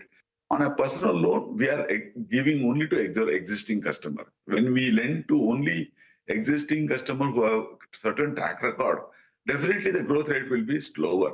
You are right that the net interest margin may not expand beyond a certain level because we have a scale to grow in both personal and gold loan, and it will take some time for that kind of a scale. Well, sir, your asset quality has been improving. Gross NPA ratio has been coming down. What is the outlook on credit cost as well as asset quality by, let's say, FY25? We always have guided around 2. We should be able to maintain the current level or a little below that. And if you look at our gross stage 3, that also has been coming down, both gross and net, from 5.39 to 5.32. There is a scope for further improvement and we'll definitely work on it. So there are some rumors with respect to, regulatory concerns being there. If you could highlight, is there any regulatory concern seen at Shriram Finance or is there nothing, whatever? I mean, if you could highlight the same. There's nothing I should say specific to Shriram Finance. If you look at the regulatory actions or their suggestions have been always been trying to curtail consumption loans, and we have not been very aggressive on the consumption loan like a personal loan, where end use of the application of money is unknown. That has been very small portion of our lending. Therefore, we don't really see any such specific to Shriram.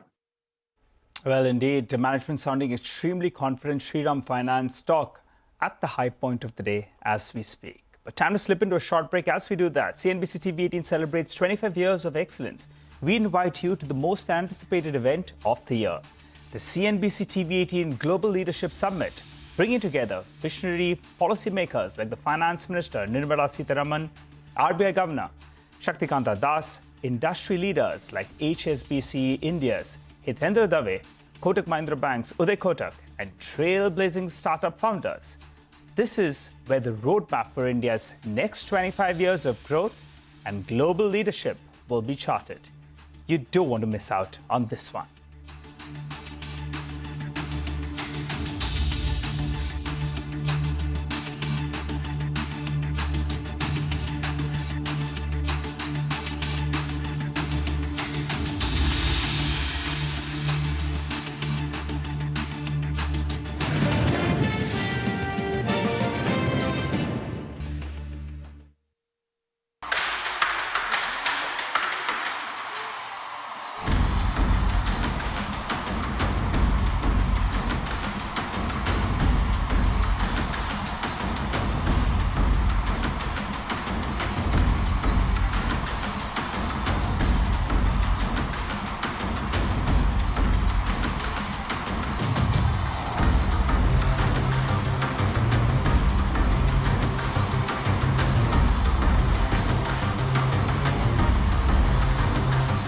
I've known Michelle for years, and she is an inspiration. I know everybody here knows this. She is a truth teller, and she motivates us to get to work, especially when the stakes are high, because as she reminds us, as my mother taught me, Don't just sit around and complain about injustice.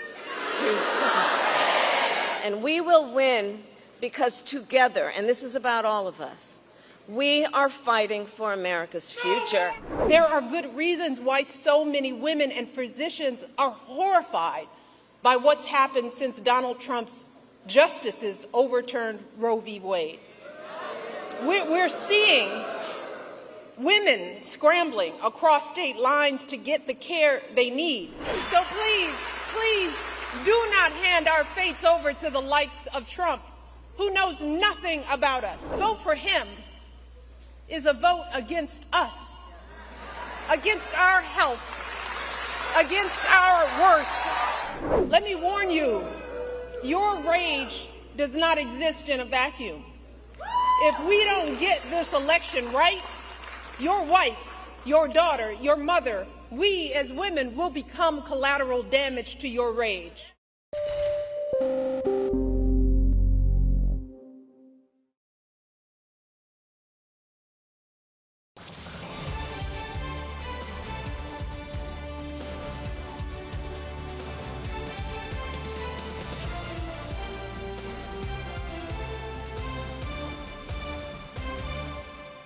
आज सुबह हमें Germany के Asia Pacific business जगत की conference को संबोधित करने का अवसर मिला। मेरे तीसरे कार्यकाल की पहली आईजीसी मीटिंग अभी कुछ देर पहले संपन्न हुई है। अभी हम सीईओ फोरम की बैठक से आ रहे हैं। इसी समय जर्मन नौसेना की शिप गोवा में पोर्ट कॉल कर रही है। रक्षा और सुरक्षा क्षेत्रों में बढ़ता सहयोग हमारे गहरे आपसी विश्वास का प्रतीक है।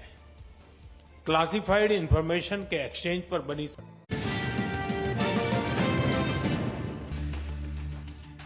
Welcome back. Well, just take a look at a few stocks. I'm trying to look at a few companies actually that came out with the weak set of numbers. IDFC First Bank, the stock was down, I think 6-7% in the morning. It's recovered a considerable bit from the low point of the day. It could be having a factor of the markets as well being positive today. So that's why that's down only around 1.3%. The other one is Interglobe Aviation. That's cut its losses actually. It's up close to around 5% from the low point of the day. So that one should come up for you on the screen. Important to note that one. And Godavari Power and Ispat, the last quarter's numbers were weak. They've gone ahead and cut their guidance as well.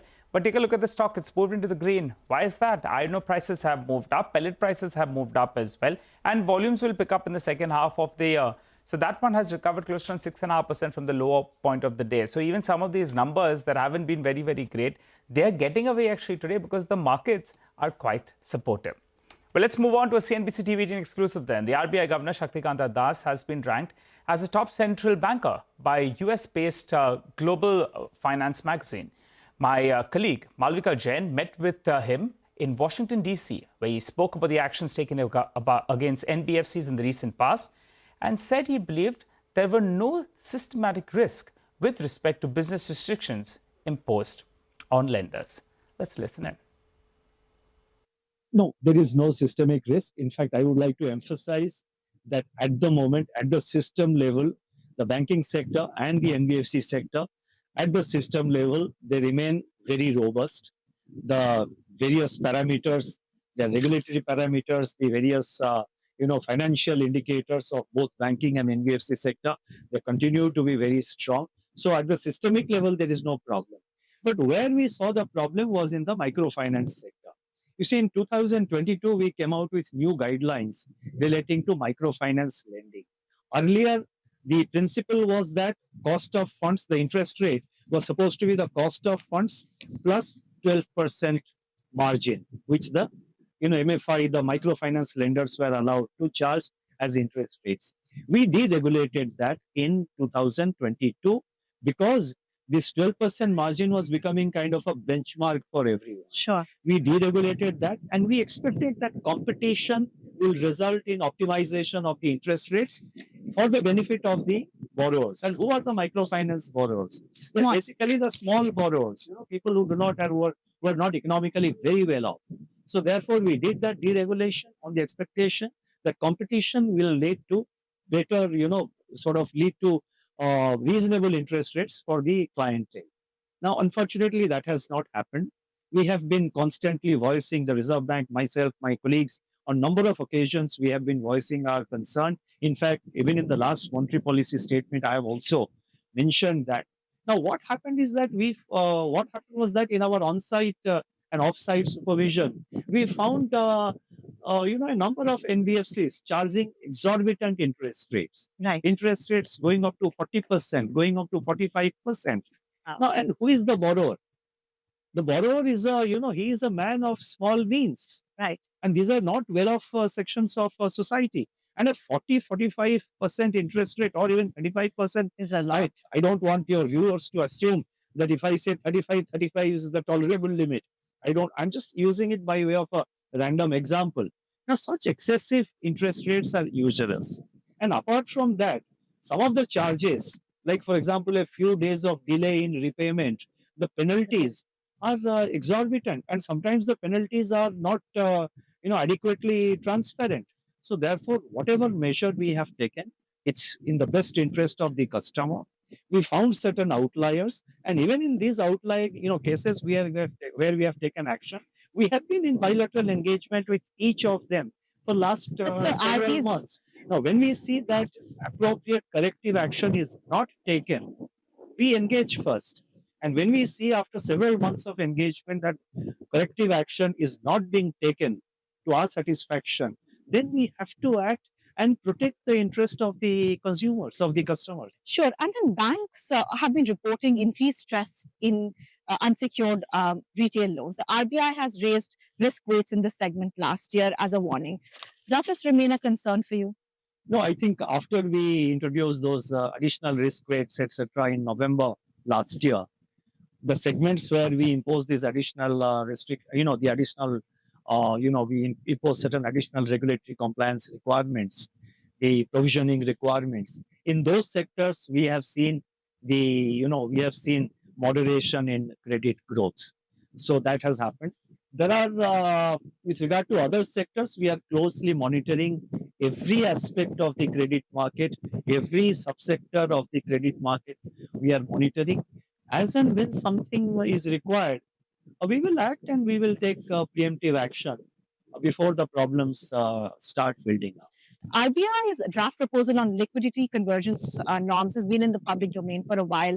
Banks have expressed concerns about the potential impact on capital and by extension on credit growth.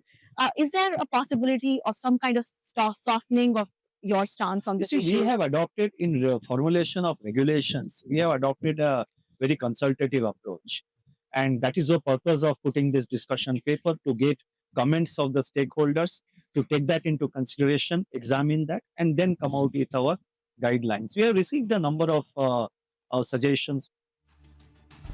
And you can hear views from the RBI governor on moderating inflation, but the risks around it on the domestic economy doing well and positives significantly outweighing the negatives when it comes to the festive season demand. Catch excerpts from the exclusive interview all day today, only on CNBC TV18.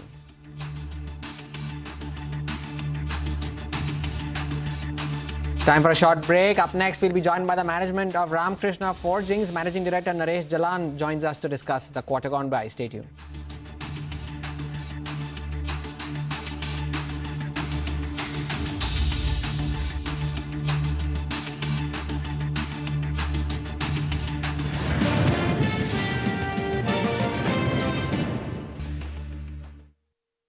इस दिशा में एक नया कदम है।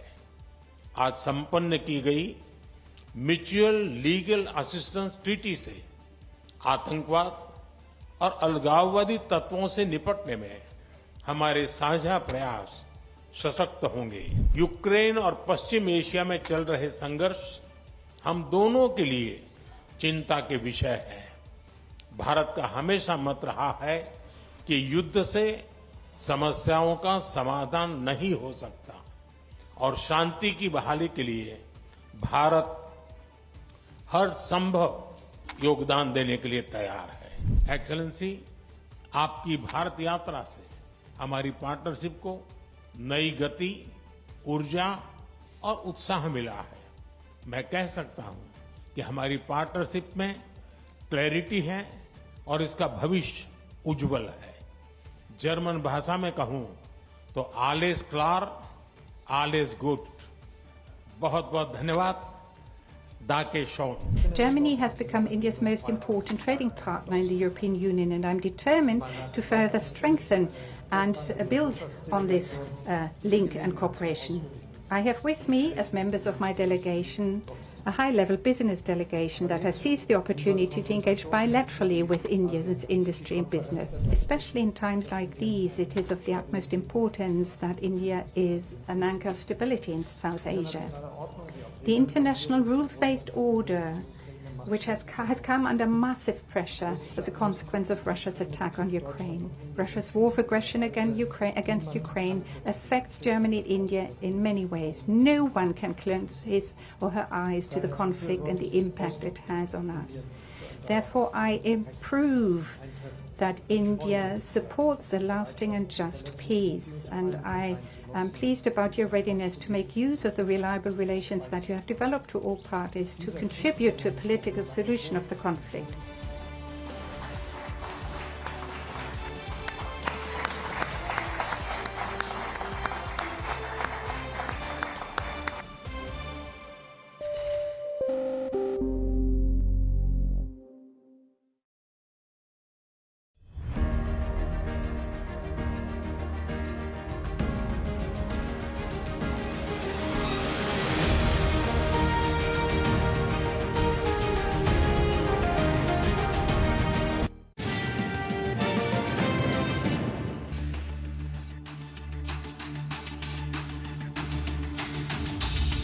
Welcome back, and on to another corporate conversation then. Ramkrishna Forgings is a steady quarter from them. Volumes have increased sequentially and on a year-on-year basis as well. The company has also received a significant order inflow amounting to over 1,500 crore rupees.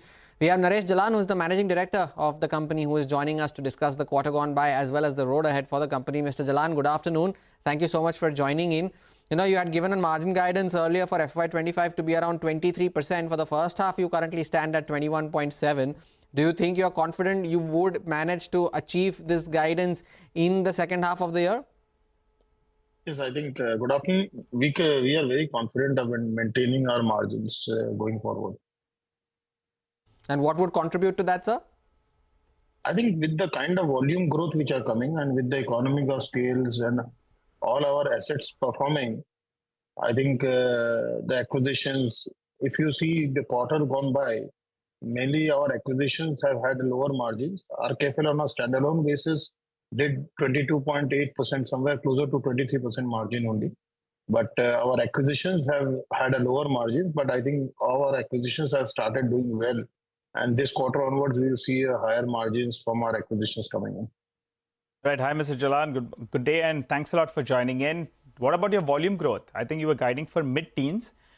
Could you tell us on a consolidated basis, what is the volume growth you're looking at? And break it up for us between the export market and the domestic market. I think for the full year, we have guided for a 15 to 20% volume growth. And I think we are sticking to 15% volume growth for the full year. I think we stick by that guidance. And both in terms of exports and domestic, we are doing well. I think domestic market will do much better in coming quarters. So it should be a premix of 60-40. 60% would come from the domestic market and 40% coming from exports. Mr. Jalan, you just mentioned you're sticking to 15% instead of 15 to 20. So would it be fair to assume that it will be on the lower end of the guidance for the volume growth? No, in terms of volume, it may go up further more than 15. But overall, in terms of revenue, it may not, because of the steel price softening, we may see the lower end of terms in terms of our revenue. All right. So margins around the 23% odd mark. Revenue growth is likely to be 15%. The volume growth will be higher because realizations could be softer. Are we getting that correct? Yes. Yes, you're getting it correct. Tell us a little bit more about this LOA for manufacturing and supplying of forged wheels for Indian Railways. I think the total project cost is closer on 2,000 crores. The operations begin, I believe, from next fiscal. So the total investment, how are you going to fund that? And what will the asset turn and margins be on this particular investment? So we are funding this through debt and equity. both our joint venture partners and we have invested close to 40% as equity and 60% is debt we are taking on in the company.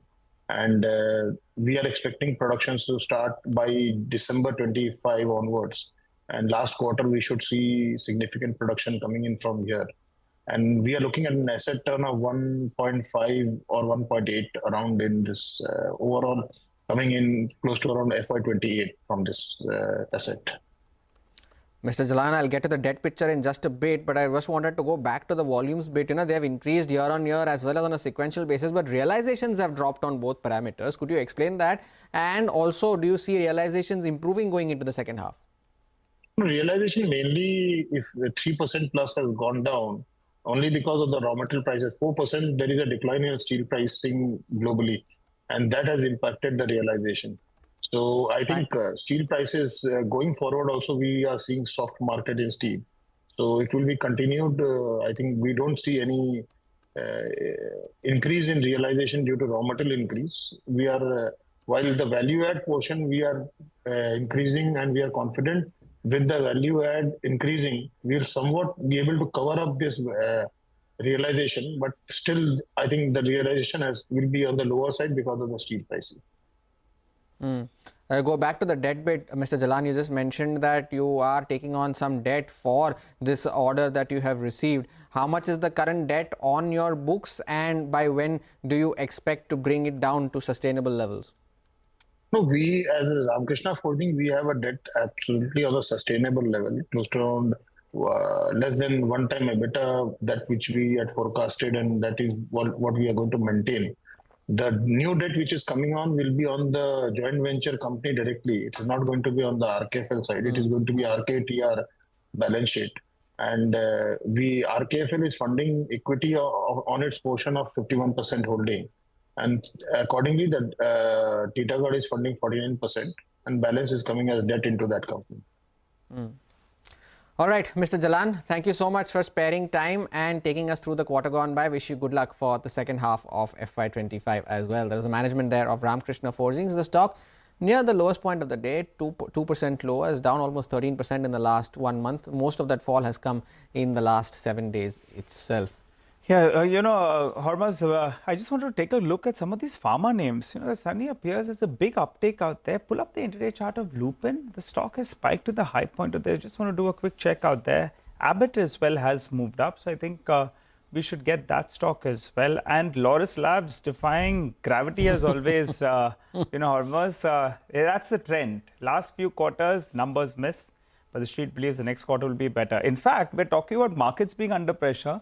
Laurus Labs posted its numbers. I think it's up close to around 8.5%, 9%. So, what a stock. The street loves to hear the 4 magical words, right? The worst is over. They always hear that and then they get excited about it. But Laurus Labs nearing levels of almost 500 now. Second straight day of gains post its earnings. The Nifty Pharma Index has surged to the high point of the day. Time for a short break. We get you more on the markets and specific stocks on the other side.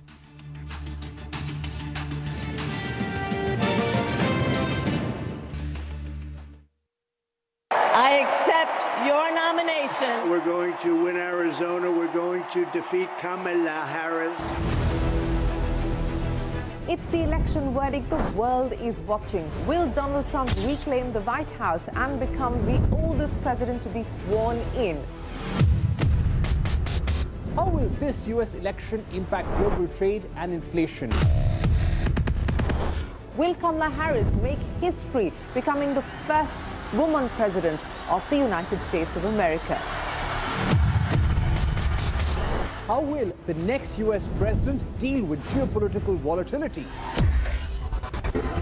What next for the India-US relationship, the most defining partnership of the 21st century?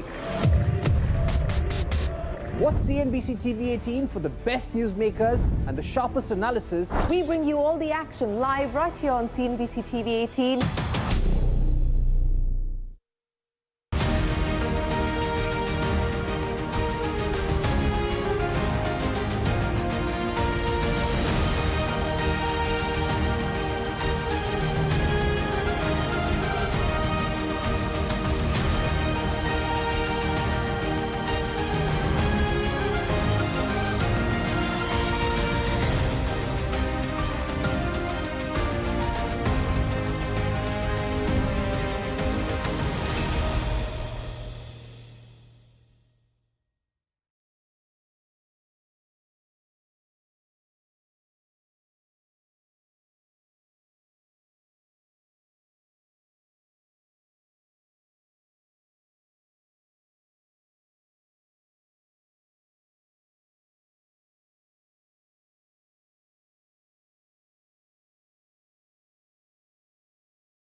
Make informed decisions with comprehensive analysis on the go.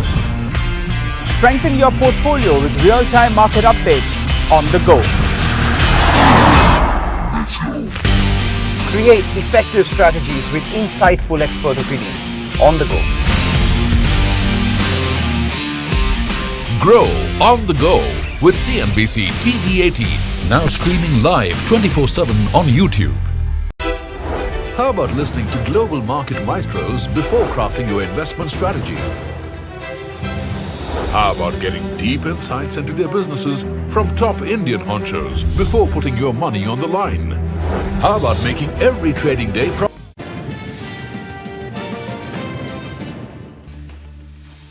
Welcome back. It's a good-looking screen, and the point that we were making earlier today, that these call writers are getting too confident, and some of them are going to get stumped on the wrong side. Just take a look at the 24,200 call. You have the 24,300 call as well.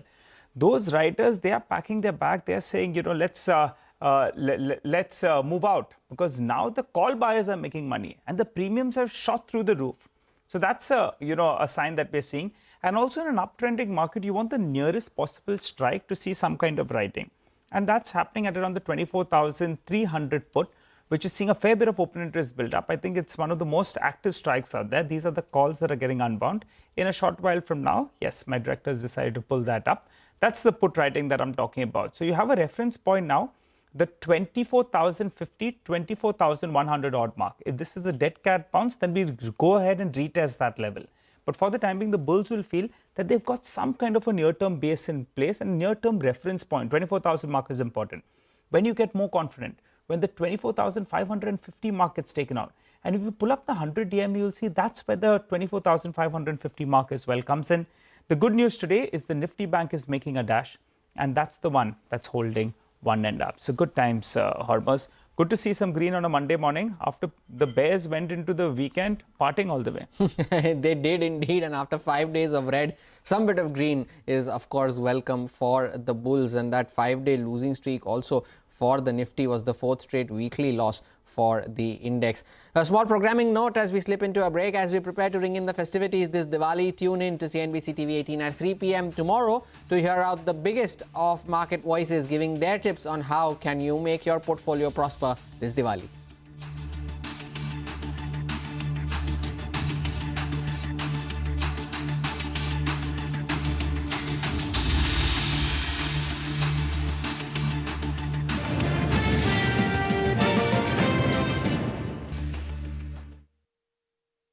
Strategies from the market masters, macro pundits and chart wizards.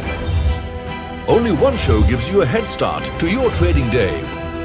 Get ready to profit. Get ready for business with Bajaj at these times on CNBC TV18 and CNBCTV18.com.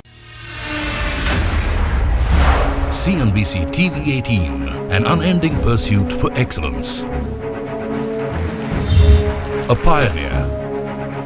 A leader, a visionary, building a lasting legacy of credibility, consistency, and trust.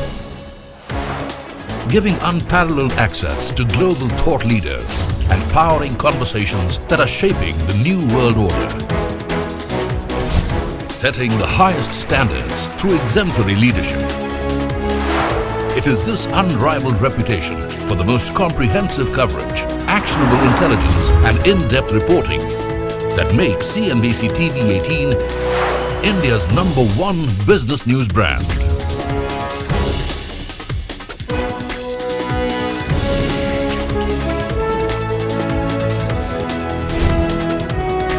Foreseeing change, growth, and transformation for over a quarter of a century. Trendsetters crafting innovative content formats.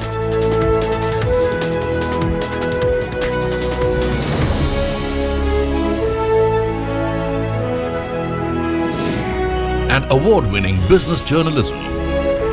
On air, online, on social media. As we embark upon 25 years of excellence, we invite you to be a part of our future. CNBC TV18, your trusted partner and investment ally. What does it take to build India's largest startup platform?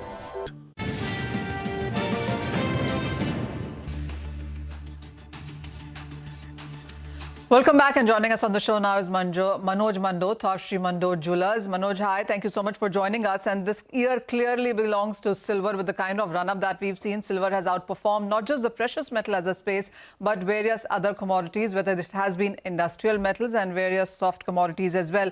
With nearly 45% of gains in the global markets right now, we've done $35 an ounce on the higher side. ₹1 lakh in India. Are people still buying at these levels? Good afternoon, Manisha ji.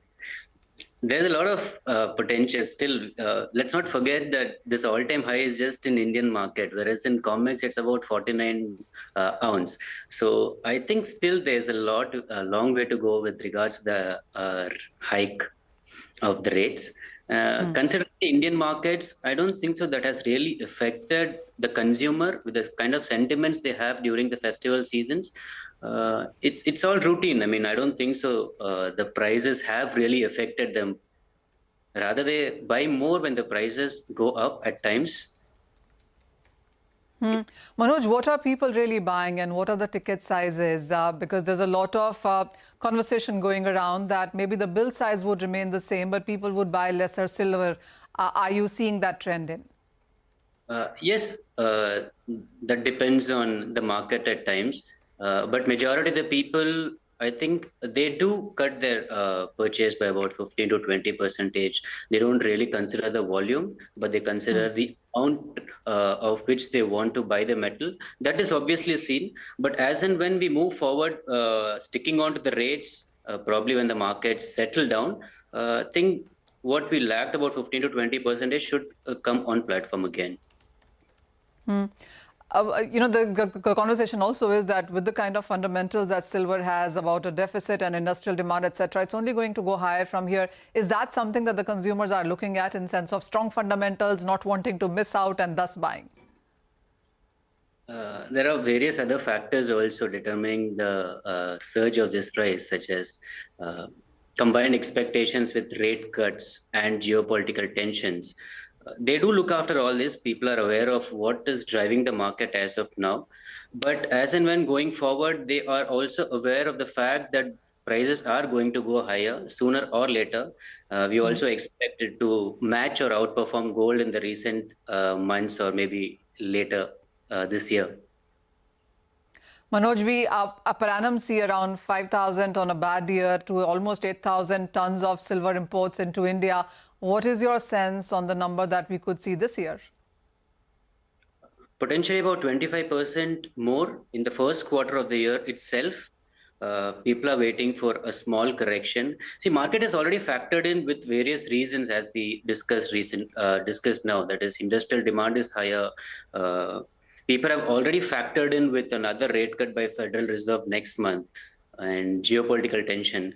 Any negative news about these factors will lead to a small correction. I think we can expect that in this month. Let's not forget about the US elections in the corner. These are the reasons could potentially lead to a small correction. But overall, I think moving forward, there is a lot of potential in the next year for silver specifically. So what are the kind of prices that you're looking at going forward in the next couple of quarters, if we can talk about that, in the global markets and the Indian markets? Expecting about 1.25 in the Indian market and should about $37 in COMEX. And what is the sense that you see in sense of buying trends right now? Is it bars and coins? Is it artifacts? Is it bigger items that people are buying? What is it that really seems to be trending right now? Out of 100, I would state about 70% of the people are buying in bars and coins, and about 30% of the people, the rest of the 30% of the people who use for say weddings or any other purpose, they are into articles and artifacts. And what would you say is an average ticket size of what people are buying? About 20% lesser than what they bought last year in terms of value. The volume remains less, but the value remains the same. Mr. Manoj, earlier we do understand that silver also had a very cyclical way to it, that you would see most silver being bought around this quarter only, the last quarter of the the calendar year and the first quarter of the next year, because that is when the most weddings also pass.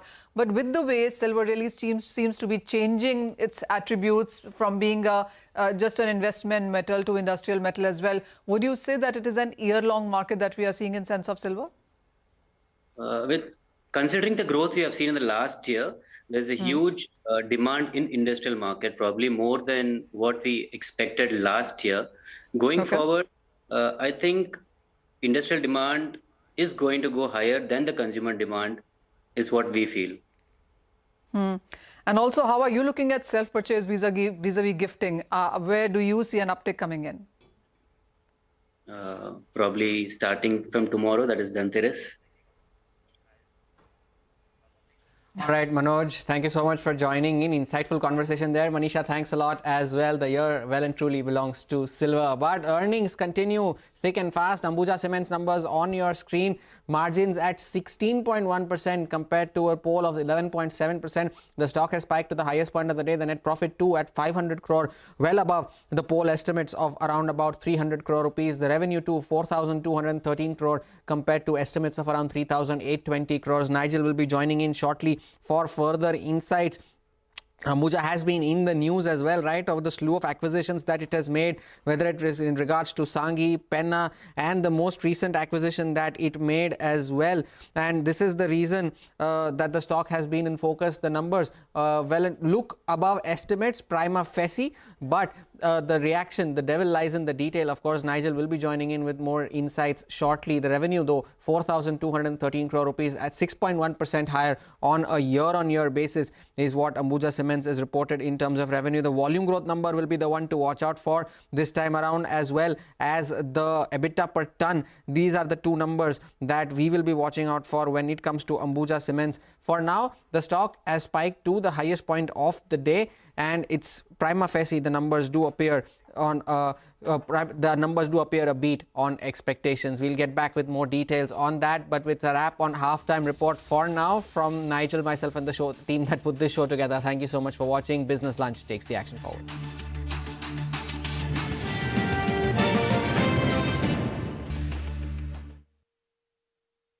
It takes a journey of starting out as an unknown and ending up as unforgettable. It takes more than 2 decades of celebrating the most influential and influencing the most celebrated entrepreneurs. From chronicling the stories of India's startup universe to becoming a success story in itself as India's longest running show on startups and entrepreneurship. Celebrating 21 action-packed years of building India's biggest startup community. Young Turks at 21. Only on CNBC TV18 and CNBCTV18.com.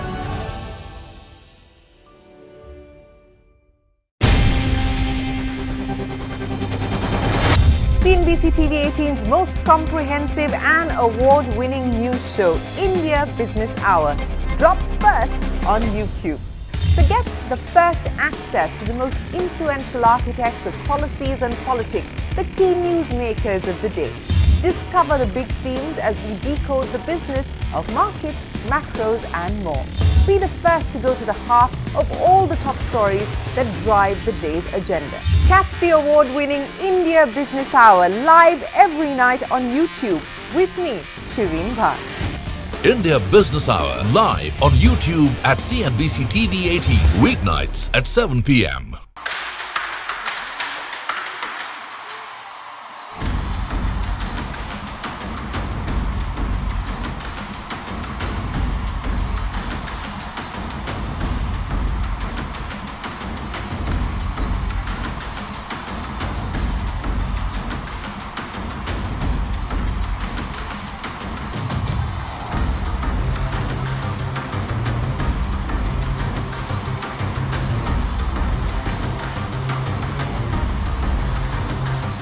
I've known Michelle for years.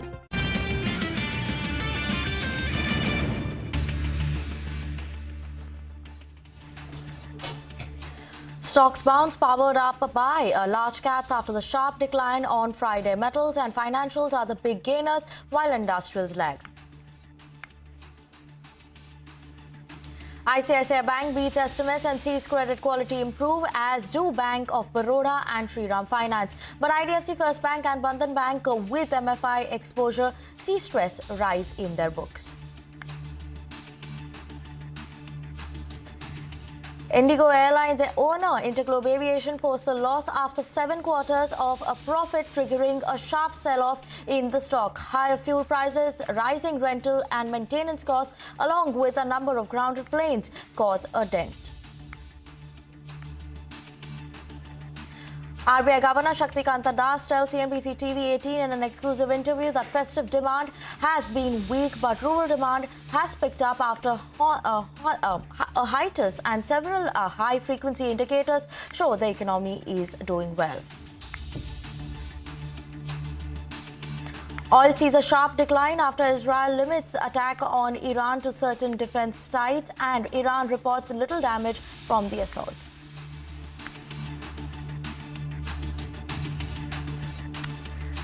Hello, good afternoon. You're watching Business Lunch on CNBC TV18 and I'm Vinny Motiwala. Let's take a quick look at what the market is doing, because market has surely bounced back after we'd seen that fall coming in last week. Friday also was a very subdued day for the markets. As of now, Nifty trading with gains of almost 1%, 24,400. Above that mark is what the Nifty is trading at. Sensex too is managing to hold on to decent gains. So yes, keeping an eye on that. Broader markets today are performing in tandem with the benchmark indices. So almost 1% of gain that we're seeing for the mid and small cap as well. Not much of a sharper up move that we normally see coming in for the broader markets today, but still 1% of gain in the mid and small cap. Let's talk about the sectoral gainers and what is managing to hold on to good gains as well. Today we have the banking side, financial, especially PSU banks, that's managing to hold on to good gains, and Nifty Metal, that's another sector that's managing to hold on to gains. Specifically, let's look at some of the stocks that are trading on the higher side today. We have Sirma, Bandhan Bank as well as Usha Martin that are surging in trade. Sirma specifically on the back of its numbers, similarly for Bandhan Bank. Usha Martin also is seeing good traction with some bit of a volume there. On the other side, on flip side, we have Interglobe Aviation that's under pressure, obviously because the company reported a loss in Q2, a very sharp loss of 988 crores. Cholamandalam Finance as well as Credit Access too are under pressure today, all of them falling between around that 4 to 6% range. So clear pressure coming in on these names as well. So yes, some stocks reacting, most of the stocks reacting to their earnings and news flow coming in there. Like you can see, we have Ambuja Cements also that's flashing, that came out with its numbers as of now. Sales volume coming at 8.7 metric tons. So keep an eye on that. EBITDA per ton has seen an increase on a quarter-on-quarter basis of 13%. As of now, the stock has spiked up, trading at the day's highest point. That's Ambuja Cement, but we'll get you more details on that. Before we go to Ambuja Cements, let's actually talk about a CNBC TV exclusive. The RBI Governor Shaktikanta Das has ranked as the top central banker by the US-based Global Financial Magazine, and my colleague Malvika Jain met with him in Washington DC, and the governor sounded optimistic on the growth. He said that while the festive season demand paints a mixed picture, the economy is doing well, with positive outweighing the negatives in the economy, and the governor is also confident that the rural demand revival on the back of good Rabi crop. Listen in to what more he had to say. You see, I don't want to, I'm not in the game of one-upmanship. Sure. But last year, in all seriousness, when we projected higher growth, I think the opinion outside was that RBI was being too optimistic. But ultimately, the growth number which came was even higher than what we had projected. Today, as I'm talking to you, in all seriousness, you see, there are some mixed signals. The festival season, the first quarter, the growth rate was lower than what we had expected. Second quarter numbers will come only at the end of November. Second quarter also, there was some unseasonal rains in the month of August, etc. Some activities got affected. But even in the festive season, there is some narrative that perhaps the sales figures and certain things have slowed down. But what I would like to emphasize is that there are mixed signals. There are pluses, there are some positives, there are some negatives. But I think the positives significantly outweigh the negatives. The so-called, I'll just complete. the so-called slowdown in certain areas, that has been significant. That is getting, that is outweighed by the kind of positives that we are getting. And if I can just take half a minute more, you see, agriculture sector is doing exceedingly well this year thanks to a very good monsoon. The expectation on Rabi crop is very good. Rural demand has now revived. That is one area which was languishing for a long time. Even the first quarter GDP number this year at 6.7, which was lower than our estimate of 7.1. Even there, the consumption demand has shown significant revival. I think if I remember correctly, it was about 7.4 or 7.5, something in that region. Another thing that you talked about and is obviously at the top of RBI's agenda is inflation control. You've indicated time and again that until and unless we see inflation in the round over 4% region, a rate cut is completely ruled out. If we continue to see growth, as you are expecting that the momentum will continue, so do we assume that rate cuts would not happen? Inflation management, price stability is our primary responsibility, keeping in mind the objective of growth. At the moment, as we stated in the last monetary policy statement, as I have said, the growth and inflation component of our mandates are well balanced, they are well poised. So therefore, we changed our stance to neutral. Now we have flexibility. We have now flexibility to watch the incoming trends and to sort of assess the evolving outlook and decide on what policy we will take. Now, growth is doing well. You can hear views from the RBI governor on moderating inflation, but the risk around it on the domestic economy doing well and positives significantly outweighing the negatives when it comes to the festive season demand. Catch excerpts from this exclusive interview all day today, only on CNBC TV18. Let's move on to important earnings. ICICI Bank among the top Nifty gainers after Q2 results beat the estimates, with the numbers showing an outstanding performance versus peers. Abhishek is joining in with us to give us the key highlights for ICICI Bank. While ICICI Bank has outperformed its peers, that is the other large private banks, especially on the loan growth, deposit growth, bringing down the gross NPA ratio as well. The gross NPA ratio has come down below 2%, which is the lowest in last 10 years. So what has worked for them is that the asset quality is best in last 10 years. Now gross NPA ratio is below the 2% mark. Net NPA ratio remains steady at 0.42%. Operating efficiency is one of the best that you are seeing in last 7 quarters. Cost to income ratio is now down to 38.6% versus 39.65% in the previous quarter.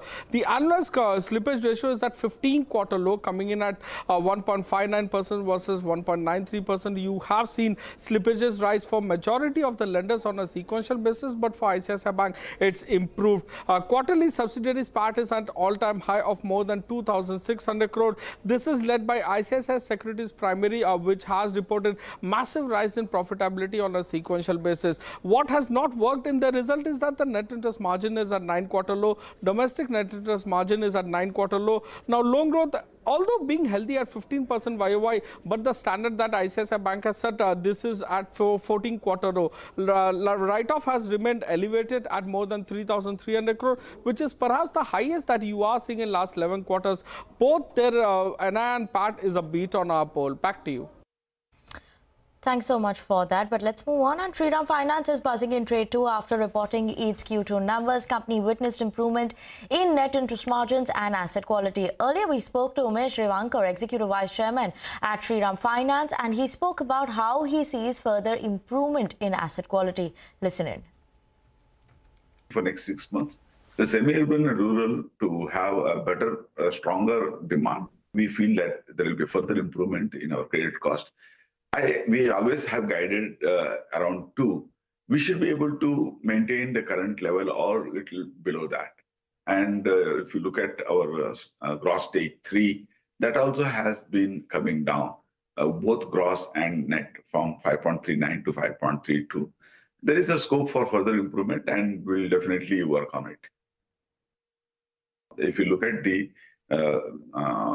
regulatory actions or their suggestions have been always been trying to curtail consumption loans, and we have not been very aggressive on the consumption loan, like a personal loan where end use of the application of money is unknown. That has been very small portion of our lending. Therefore, we don't really see any such specific to Shriram. Okay, and let's move on to earnings that were just reported. We had Ambuja Cement just reporting its numbers short while ago. Seems like a beat versus estimates that come in. But Nigel is joining us to give us the fine print on the numbers. Nigel, take it away. Well, the numbers actually look very, very strong, but we'll require further clarity as to how come they come out with such strong numbers. Now, on the volume front itself, it's up close to around 14.5%. So there's a big volume beat. We were working with numbers in the vicinity of around 8.1, 8.2 million. It's coming at around 8.7 million tons. So that's a massive beat. And when you're reporting such a big growth in terms of volumes, they've got a benefit on cost as well. Power and fuel cost is down by close to around 17% when you're having volume growth of close to around 15%. So on a per ton basis, power and fuel costs actually are down by close to around 27% on a year-on-year basis. So big benefit is coming out there. Even on the other expenditure, you have your volumes that are up by close to around 15%, but the other expenditure actually has gone up by only around 2%. So on a per ton basis, that's down by close to around 11%. So two big factors have played out here. One is the volumes have come higher than estimated, which is very, very good news. But we'll have to see how much of this is because of the master supply agreement that they have with ACC as well as with Sanghi. So that's going to be important. What is the group number, and how much of it is standalone Ambuja? And the other factors, they have the benefit of operating leverage. That's why none of these costs have gone up as much as the top line growth, which explains why the EBITDA per ton actually has come in much, much better than what anyone on the street was working with. We'll have to wait for further clarity, I would say. But otherwise, prima facie, these numbers look absolutely blockbuster on a standalone basis. The EBITDA per ton as well has come in extremely strong at around 681 rupees per ton. No one on the street was working with a number like this. So a thumbs up coming for Ambuja Cements, but I'll have to reiterate that we'll require some more clarity on these numbers because they appear too good to be true for now. Okay, appears too good to be true, but as of now, the stock is also trading at the day's highest point. We'll wait out for more clarity, like Nigel was mentioning. But on that note, we're going to take a short break. Don't go anywhere. We'll be back with more news and updates after the break.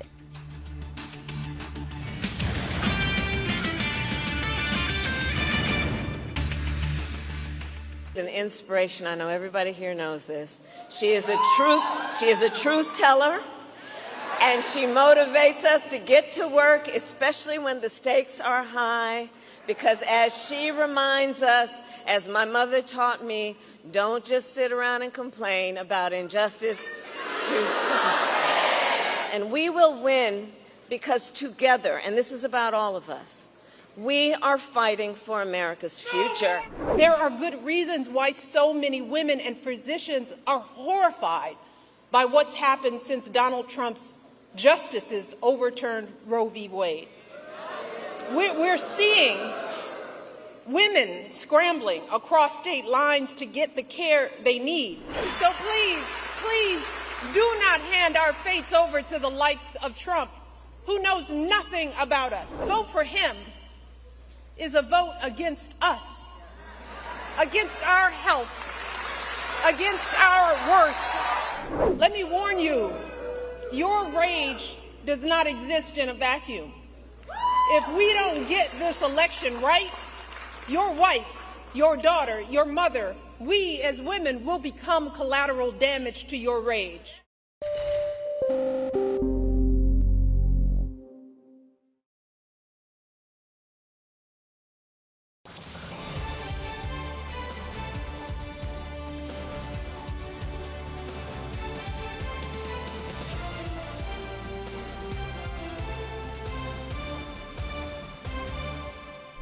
आज सुबह हमें Germany के Asia Pacific business जगत की conference को संबोधित करने का अवसर मिला।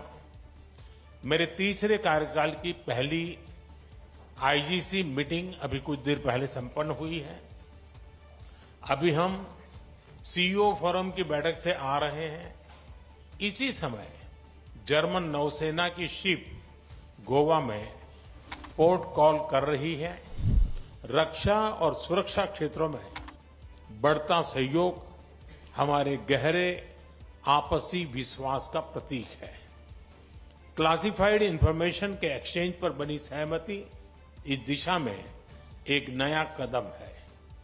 आज संपन्न की गई म्यूचुअल लीगल असिस्टेंस ट्रीटी से आतंकवाद और अलगाववादी तत्वों से निपटने में हमारे साझा प्रयास सशक्त होंगे। यूक्रेन और पश्चिम एशिया में चल रहे संघर्ष हम दोनों के लिए चिंता के विषय है।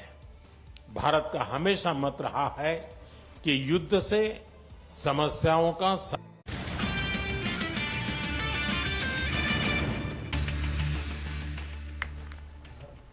Welcome back. You're watching Business Lunch on CNBC TV18. Let's move on. And ahead of the Vistara merger, Air India has finalized a revised policy for cabin crew members, wherein the crew will have to share rooms during layovers, except for cabin executives and those operating ultra-long haul flights. More on this story. Let's go across to Danish, who's standing by to tell us that.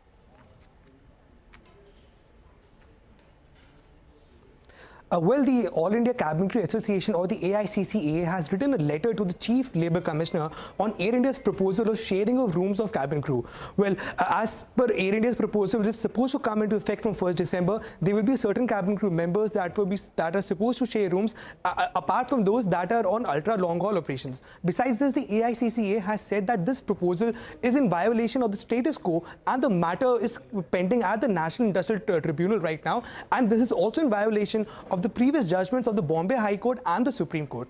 The association has also highlighted its dissatisfaction, calling this as a unilateral proposal which is illegal and bad in law on multiple fronts. The association also said that the step taken by Air India is in violation of the global aviation regulatory norms by the FAA, the ICAO, the EASA and the IATA and DGCA as well. Well, the association has said that since this violation is coming at that time when the matter is pending in front of the Supreme Court, and hence this is clearly a breach of the safety norms which can add a lot of fatigue through room sharing. The association highlighted that to make a crew member share a room on flights just prior to their next operating flight would cause havoc on the mismatched rest periods, and this will result in a fatigue crew, and hence ICA has said that it is confident that the Labour Commission will stall this move of cabin crew room sharing and will make Air India revisit this decision. Okay, Danish, thank you so much for that. But let's move on, and moving on to some news on Ola Electric. We understand that the Department of Consumer Affairs is now examining responses filed by electric two-wheeler maker to the CCPA's show cause notice that was filed. Now, Abhimanyu is joining in with us to give us details on that. Abhimanyu? Well, government sources have indicated that the CCPA is currently examining those replies critically, and also several complaints which already have been filed before the National Consumer Helpline are also being examined by the Department of Consumer Affairs. Also, the actions of several other EV OEMs are also under consideration, and there are several sectors, around 10 sectors, including the EV sector, which are being looked at for major complaints. Market surveillance is being conducted against customer grievances in the EV sector, which is currently at an inquiry stage. Also, the CCPA is analyzing customer complaints against another EV OEM and is considering sending a notice to another company. And CCPA will determine the correctness of the response after examining individual complaints, even as Ola Electric till now has submitted in its reply to the show cause notice that over 99% of consumer complaints which were forwarded to it by the CCPA had already been resolved. It clearly remains to be seen how the situation is going to pan out, whether there is going to be any further action initiated by the Department of Consumer Affairs against another EV OEM, and what exactly is going to be their stand as far as the reply filed by Ola Electric is concerned. Okay, thank you so much for that. But on that note, we're going to slip into a very short break. Don't go anywhere, because after the break, we'll talk about Prime Minister Narendra Modi, who jointly inaugurated the Tata Aircraft Complex with the Spanish counterpart in Vadodara today. We get you more on that after this break.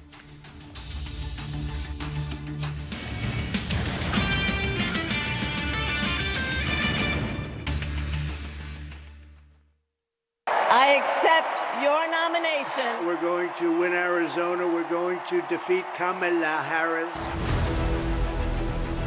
It's the election verdict the world is watching. Will Donald Trump reclaim the White House and become the oldest president to be sworn in?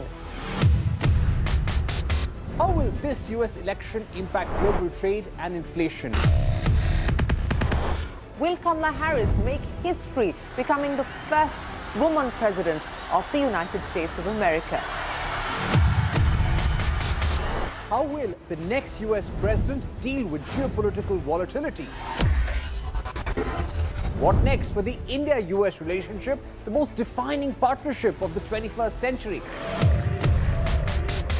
Watch CNBC TV18 for the best newsmakers and the sharpest analysis. We bring you all the action live right here on CNBC TV18.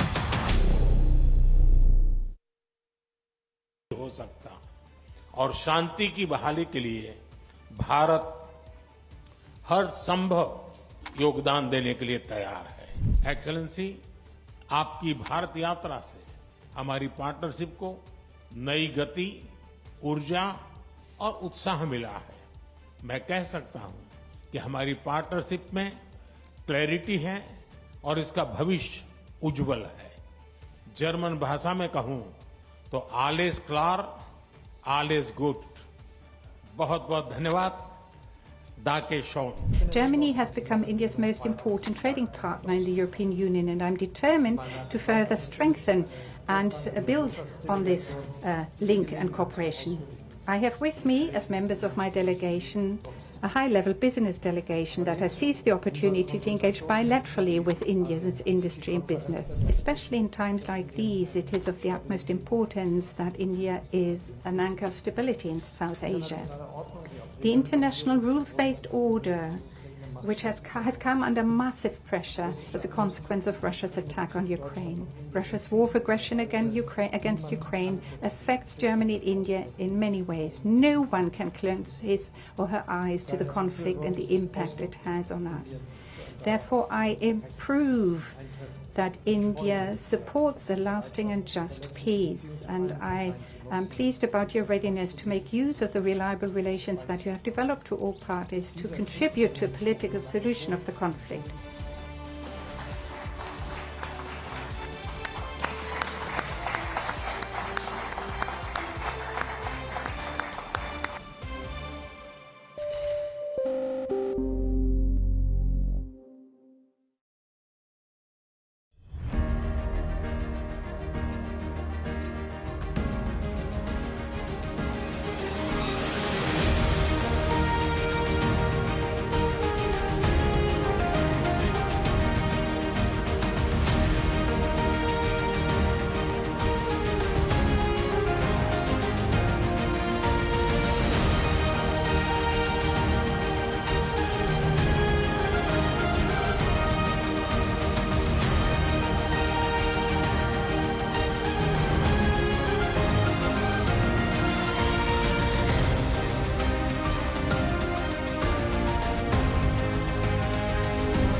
Thanks for staying tuned into Business Lunch on CNBC TV18.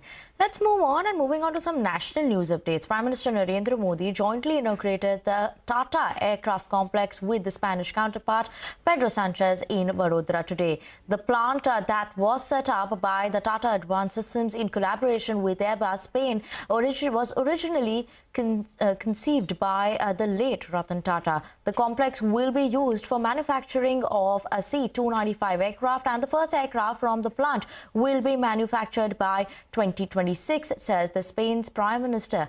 Tata Sons' recently appointed chairman Noel Tata was also present at the inaugural ceremony.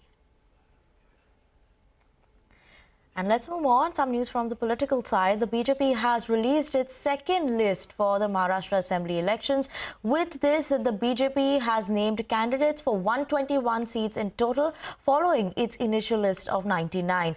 The Mahayuti alliance, which includes BJP, Shiv Sena, Eknath Shinde faction and Ajit Pawar-led NCP, has yet to finalize the seat-sharing details. Let's go across to Santia, who's joining in with us with more details. See, both the alliances in Maharashtra are yet to finalize candidates on all 288 seats. Talking about the ruling Mahayuti alliance, they are yet to decide candidates on 64 seats, and the Mahavikas Aghadi alliance is yet to decide candidates on 55 seats. See, this was bound to happen considering the nature of these alliances, and we saw a prequel of all this during Lok Sabha when these alliances faced difficulty in sharing the seats during the seat sharing formula because of their similar interest and political ambitions, and also the contradicting ideology they belong to. Now, let's also talk about the important seats to watch. I'll start with Baramati. Baramati once again is going to witness a Pawar versus Pawar battle. Once again, a family battle. During Lok Sabha, we saw Supriya Sule versus Sunetra Pawar. And this time, Ajit Pawar once again is contesting from his traditional seat of Baramati, and is going to fight against his nephew, Yugendra Pawar, who is contesting on a NCP SP ticket. Other than this, let's talk about Mumbai. In Mumbai, Wali is going to be an interesting seat. Aditya Thackeray is contesting from his traditional seat, and he is going to fight against Milind Devra, who is this time contesting state elections, and that too on a Shiv Sena, Shinde Sena ticket. Other than this, Nawab Malik's daughter, Sana Malik, she is also going to make her political debut from Anushakti Nagar. She will be facing Fahad Ahmed, who he actually is from Samajwadi Party, but he is contesting on a NCP SP ticket. Fahad Ahmed started his career around 6 years ago as a student leader, but he has now rose through the ranks. Other than this, Amit Thackeray, son of Raj Thackeray, is also making his debut from Mahim, so another interesting seat to watch. Other than this, Jishan Siddiqui, son of late Baba Siddiqui, who recently was murdered in Mumbai, is contesting from Bandra East, and he is going to face Uddhav Thackeray Sena's Varun Sardesai. So these are some of the interesting seats, and the list will increase as both the alliances will release the names of remaining candidates. Thank you so much for that update there. But that's all the time we have on this edition of Business Lunch. Thank you so much for tuning in, and Midcap Radar up next.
Make informed decisions with comprehensive analysis on the go. Strengthen your portfolio with real-time market updates on the go. Create effective strategies with insightful expert opinions on the go. Grow on the go with CNBC TV18. Now streaming live 24/7 on YouTube. How about listening to global market maestros before crafting your investment strategy? How about getting deep insights into their businesses from top Indian honchos before putting your money on the line? How about making every trading day profitable with strategies from the market masters, macro pundits and chart wizards? Only one show gives you a head start to your trading day. Get ready to profit. Get ready for business with Bajaj at these times on CNBC TV18 and CNBC TV18.com. CNBC TV18, an unending pursuit for excellence. A pioneer, a leader, a visionary, building a lasting legacy.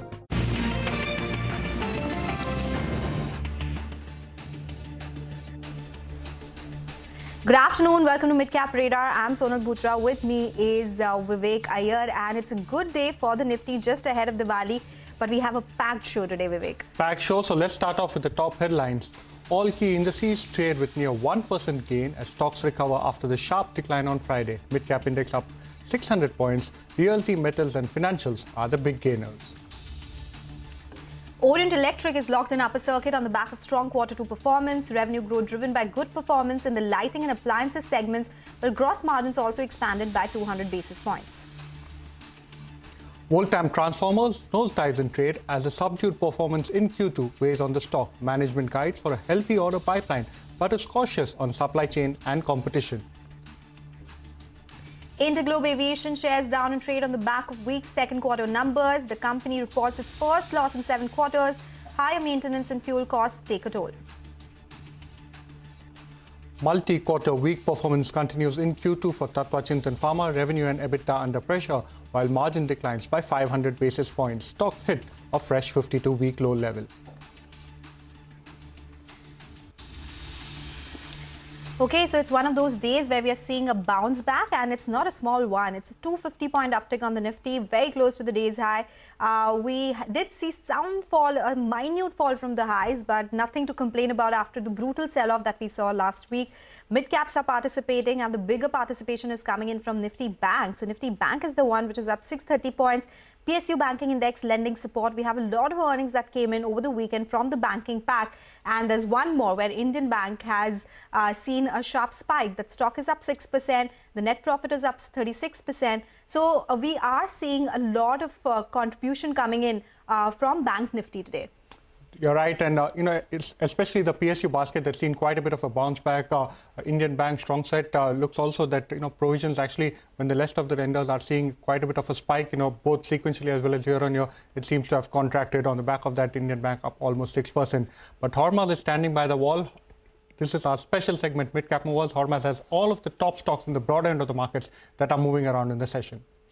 It's a welcome green after all the brutal sell-off that we have seen over that entire last week, and it is being led by banks. Indian Bank was one of them that has come out with results just now, but some of the other banks that reported results over the weekend and on Friday as well. Bank of Baroda, Bandhan Bank, Yes Bank is slightly off the highs of the day but still holding on to gains of 7.5%, and Bandhan Bank now at the high point of the day almost up 10%. Some other positive earnings reactions that have come in, some of them were reported very recently. Motilal Oswal numbers came out very recently, up 9%. Ambuja's numbers came out recently, are up 4.5%. Cartrade Tech 2, the spike that you see on your screen is after the results were out, 6.5% higher. And CDSL, another positive earnings reaction. Some negative earnings reactions led by Interglobe Aviation, a couple of stocks that you highlighted as well, including Tatva Chintan Pharma, Chola Investment and Credit Access Grameen. Also after the downgrade that it has received, 4.5% lower but off the lows of the day. Stocks doing well on the back of volumes.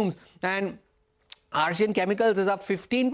Poonawalla FinCorp, after the drubbing that it saw on Friday, is seeing a bit of a rebound. Maharashtra Seamless and Amara Raja is up 8% on very strong volumes. A sector that is doing very well other than PSU banks is pharma, and Laurus Labs continues to defy gravity after another strong result performance on Friday, another 5.5% in today's session. Biocon, Natco Pharma and Granules 2 within the pharma pack having a very good day.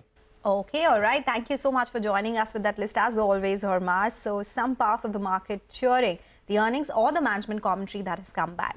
Let's move on to a CNBC TV18 exclusive now. The RBI Governor, Shaktikant Das, has been ranked as the top central banker by US-based Global Finance magazine. My colleague Malvika Jain met with him in Washington, D.C. and the governor sounded optimistic on growth. He said while the festive season demand paints a mixed picture, the economy is doing well with positives outweighing the negatives. The governor is also confident of rural demand revival on the back of a good rabi crop. You see, I don't want to, I'm not in the game of one-upmanship. Sure. But last year, in all seriousness, when we projected higher growth, I think the opinion outside was that RBI was being too optimistic. But ultimately, the growth number which came was even higher than what we had projected. Today, as I'm talking to you, in all seriousness, you see, there are some mixed signals. The festival season, the first quarter, the growth rate was lower than what we had expected. Second quarter numbers will come only at the end of November. Second quarter also, there was some unseasonal rains in the month of August, etc. Some activities got affected. But even in the festive season, there is some narrative that perhaps the sales figures and certain things have slowed down. But what I would like to emphasize is that there are mixed signals.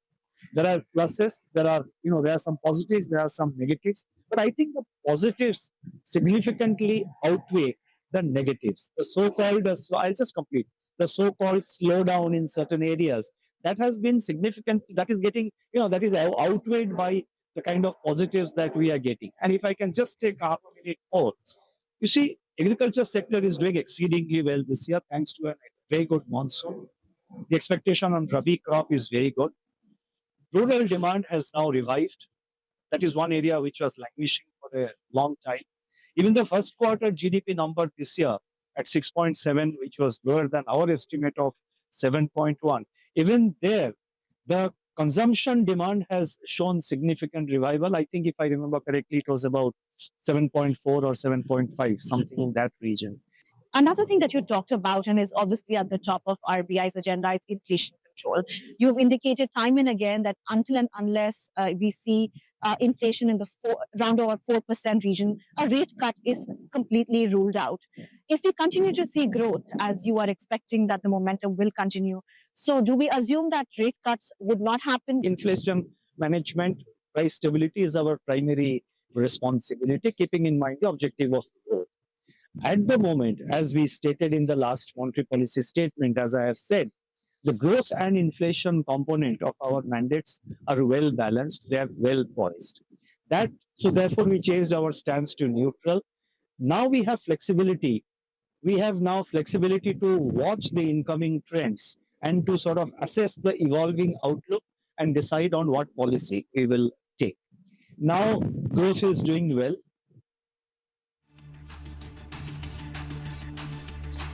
And you can hear views from the RBI governor on the different aspects of macros and moderating inflation, but the risks around it on the domestic economy doing well and positives significantly outweighing the negatives when it comes to festive season demand. Catch excerpts from the exclusive interview all day today only on CNBC TV18. Let's now slip into a short break. On the other side, Amit Kumar Sinha, Managing Director and CEO at Mahindra Life Spaces, will be with us to discuss their Q2 earnings. Stay tuned.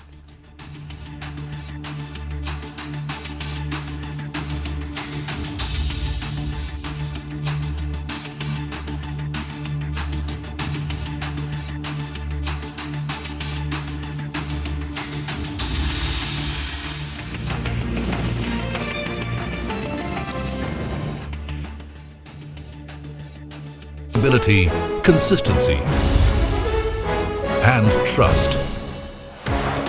Giving unparalleled access to global thought leaders and powering conversations that are shaping the new world order.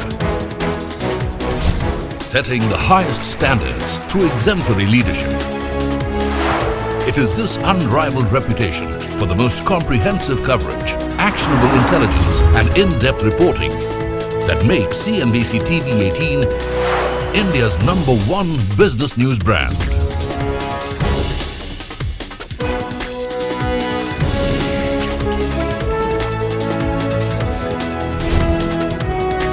Foreseeing change, growth and transformation for over a quarter of a century. Trendsetters crafting innovative content formats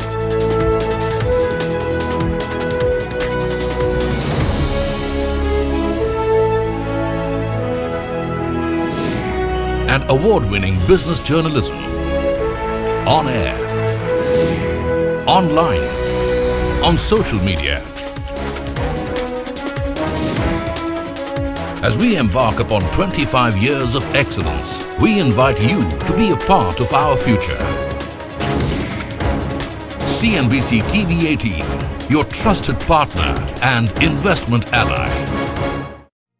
What does it take to build India's largest startup platform? It takes a journey of starting out as an unknown and ending up as unforgettable. It takes more than 2 decades of celebrating the most influential and influencing the most celebrated entrepreneurs. From chronicling the stories of India's startup universe to becoming a success story in itself as India's longest running show on startups and entrepreneurship. Celebrating 21 action-packed years of building India's biggest startup community. Young Turks at 21. Only on CNBC TV18 and CNBCTV18.com.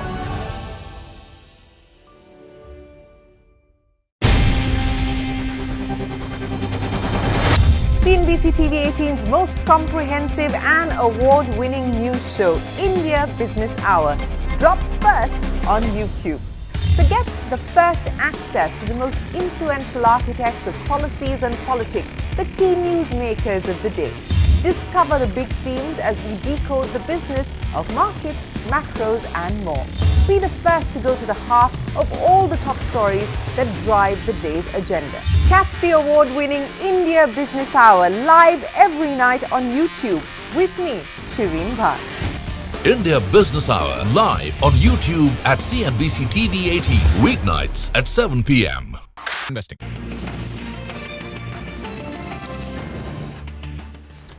Welcome back. You're still tuned into Midcap Radar. The stock on our radar is Mahindra Life Spaces. There was an operationally weak quarter. Bookings declined sequentially and on a YOY basis. If you look at the numbers, the booking number has seen a decline of 61% sequentially, 12.5% on a YOY basis to come in at around 400 crore rupees. But the long-term targets remain intact for the company. We have Amit Kumar Sinha, the Managing Director and CEO at the company, joining in now to take a few questions. Mr. Sinha, good afternoon. Thank you for joining in. Well, first, what explains the decline that we've seen in the bookings on a sequential and on a YOY basis? And for the rest of the fiscal, what kind of quarterly run rate are you looking at? Almost 1,400 crore rupees in the first half. Is 3,000 crore rupees on the cards in FY25? Yeah, thank you for having me. I think let me just answer your questions quickly. First part, if you look at the quarterly seasonality in the business, quarter two tends to be much lower. So a sequential quarter may not be the best way to look at the market in terms of the sales number.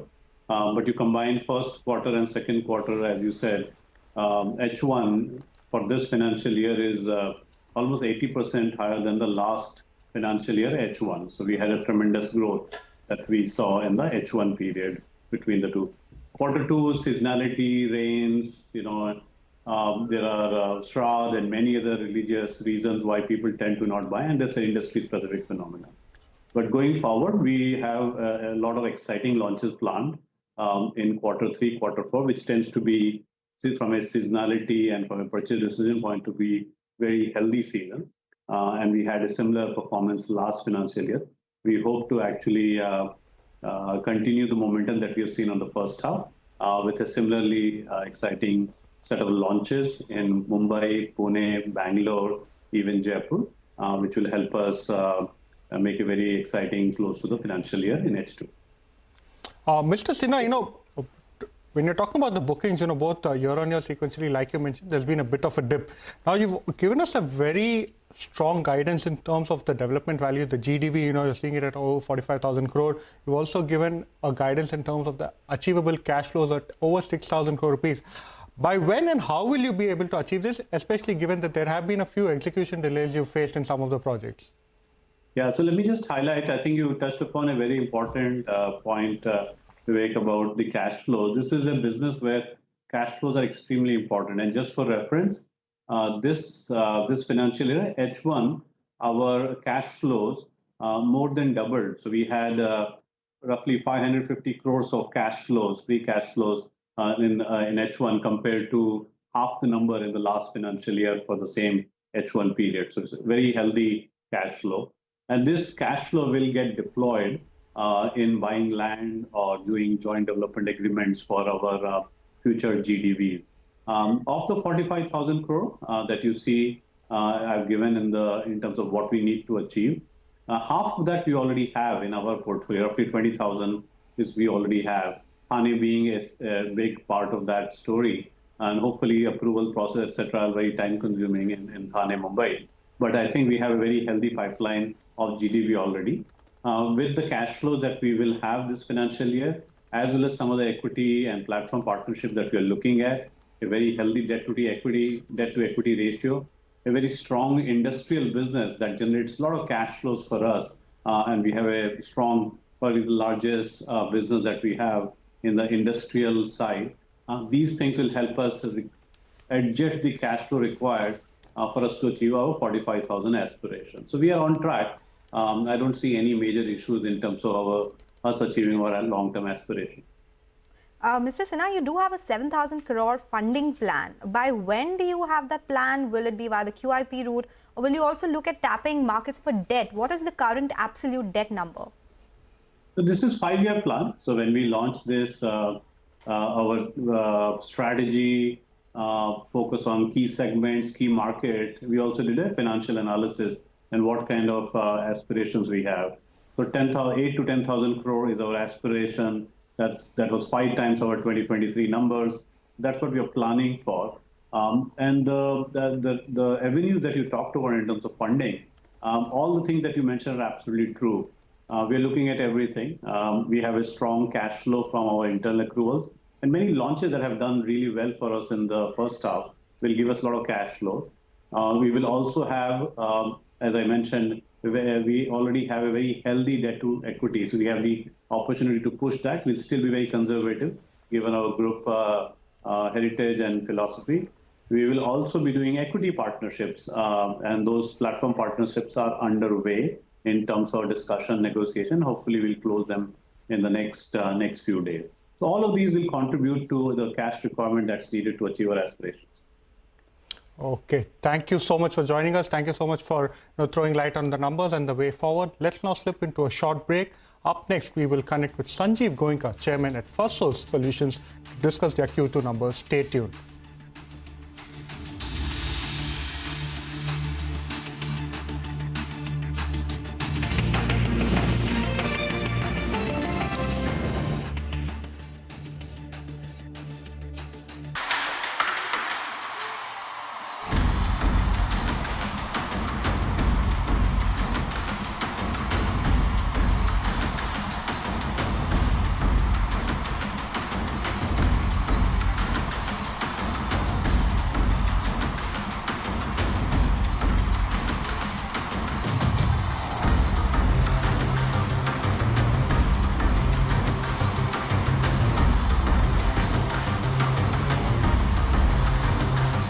I've known Michelle for years, and she is an inspiration. I know everybody here knows this. She is a truth teller, and she motivates us to get to work, especially when the stakes are high, because as she reminds us, as my mother taught me, don't just sit around and complain about injustice.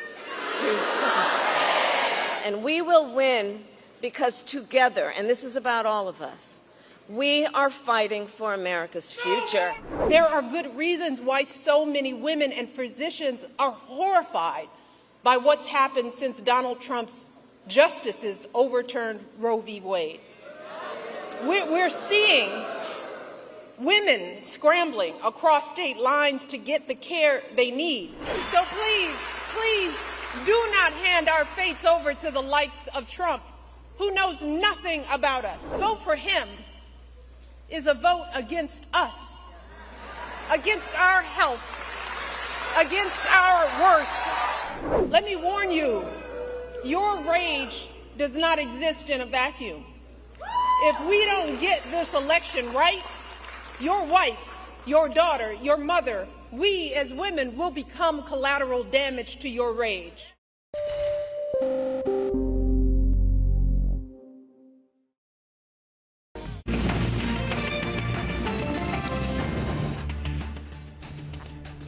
Welcome back to Midcap Radar. Well, First Source Solutions is the next management on our show. We have Sanjeev Goenka, Chairman of First Source Solutions, with us. Good afternoon, Mr. Goenka. Thank you so much for joining us. It appears to be a very strong quarter, and you've also raised the full year guidance. Take us through the highlights of the quarter, and where is it that you're seeing visibility that you've managed to go ahead and raise the revenue guidance by such a large margin? So, this quarter itself has been a very, very good quarter where revenues have grown by 22.7% and stand at 1925 crores compared to 1791. And in constant currency terms, it's about 6.6% above quarter on quarter, 22.7% over last year, same quarter. So, that's a very good thing. It's for the company. This quarter, we had 3 large wins. And the coming quarter, we expect to have at least 3, if not more than 3 large wins. A lot of action has been going on in terms of increasing our revenues and focusing on margins. So the revenue piece is beginning to fall into place. The margins will still take some time, even though there is a 0.2% improvement in margins from the same period last year. But I think there is still a lot of work to be done there. 13 new clients were added in this quarter, which is, again, the best that we've done in a long time. So we want to deal with Telestra, we want to deal with Fulte Mortgage, we want to deal with Nationwide Building Society. These are the 3 large deals that we won. With the Sensex acquisition, our South Africa operations seem to be growing very fast. And we've got 1 large contract already post the acquisition. We expect to get at least 1 more very soon. And so it's actually the fact that we are getting new clients, new logos into our portfolio, and our ability to expand our wallet share with existing clients that is giving us this confidence. Okay. We get that, and the street likes your confidence as well, and the guidance that you've raised. The stock is higher by 7%. But Mr. Goenka, I wanted to understand what is the reason for lowering the upper end of the margin guidance. Earlier, you were expecting 11 to 12%. Now it's 11 to 11.5%. Are there some short-term issues that the company is looking at? Can you explain why this lowering of the guidance? So there are 2 factors. We've invested heavily in SG&A. And as you are aware that by the time these resources start generating revenues, there is a 2 to 3 quarter lag. So the investment has happened. We've invested in our operations in Mexico. We've invested in the acquisition of Sensex. So by the time we start seeing the results from our investments in SG&A plus our acquisitions, you will see a time lag of 2 quarters probably. And that's why we said it's better to be real. And I think thereafter, hopefully, we should see a better movement. Mr. Goenka, you mentioned 2 things. You highlighted quite a few deals that you are likely to win in Q3 and Q4. You also said you're seeing rising wallet share. Which sectors are you generally seeing, the positive momentum coming in from? And also, you briefly touched upon the Sensex, acquisition as well. Give us your targets over there. So I think our wallet share is increasing, in fact, with clients across in healthcare, in media, in banking, I mean, across the world sector. And we've been working very consciously at this. And I had talked about this when I had spoken to you all several months ago, that this is something that we are going to focus on. And this seems to be beginning to pay results. I do expect this to have greater impact as we go on in the future. But so far it's been very positive as well. And Sensex is something that has, so it gives us complementarity in terms of logos. So they have a very interesting portfolio of retail logos, for example, John Lewis and a few others. They have very strong operations in South Africa. And a lot of our existing clients are very happy shifting the onshore work to offshore at South Africa. And so this, over a long term, will give us enhanced margins, will give our customers a better value for money as well. Okay. So, Mr. Goenka, what does it do to your long-term guidance? You had a guidance of $1 billion of exit rate by FY26, margins of 14 to 15% over the next 3 to 4 years. Would you upgrade that as well? For the moment, we leave it there, but all I can say is I'm optimistic about our revenue growth. I think to get up to margins of 14 to 15%, we have some work to do. We are very confident of what we will do and how we will get there, but we still have that work to do. So revenues is growing already faster than we anticipated. Margins growing at the pace that we anticipated. Mr. Goenka, quick question. What are the margin levers? You said that margins, work on margins is still a work in progress. What are the margin levers? What kind of headwinds are you seeing to margins growing at the same pace as revenue? And the second part of the question is, how do you see the impact of Gen AI as far as FSL is concerned? So Gen AI is something, again, that we are really looking at very aggressively. And we do believe this is the way, and this is one of the pivots on which the company can grow stronger with higher margins going forward. And you will see more and more of Gen AI being used. We had hinted at one of our clients, one of the majors, using AI for and outsourcing some work to us. But that's just about the beginning. But yes, this is a major focus area. This is something that we will focus a lot of growth on. And it's something that evolves every day. The nature of Gen AI changes literally on a day-to-day basis. And this is something that we want to focus on, as I said, and we will grow. Okay, all right, Mr. Goenka, always a pleasure speaking with you. We would like to chat a little bit more, but completely out of time. But the stock is high by 7% and the street seems to like the upgraded guidance and the commentary as well. Thank you so much for joining in today. Okay, that's all we have on Midcap Radar, but a mega CNBC TV18 exclusive. The RBI Governor speaks to CNBC TV18. The conversation coming up next.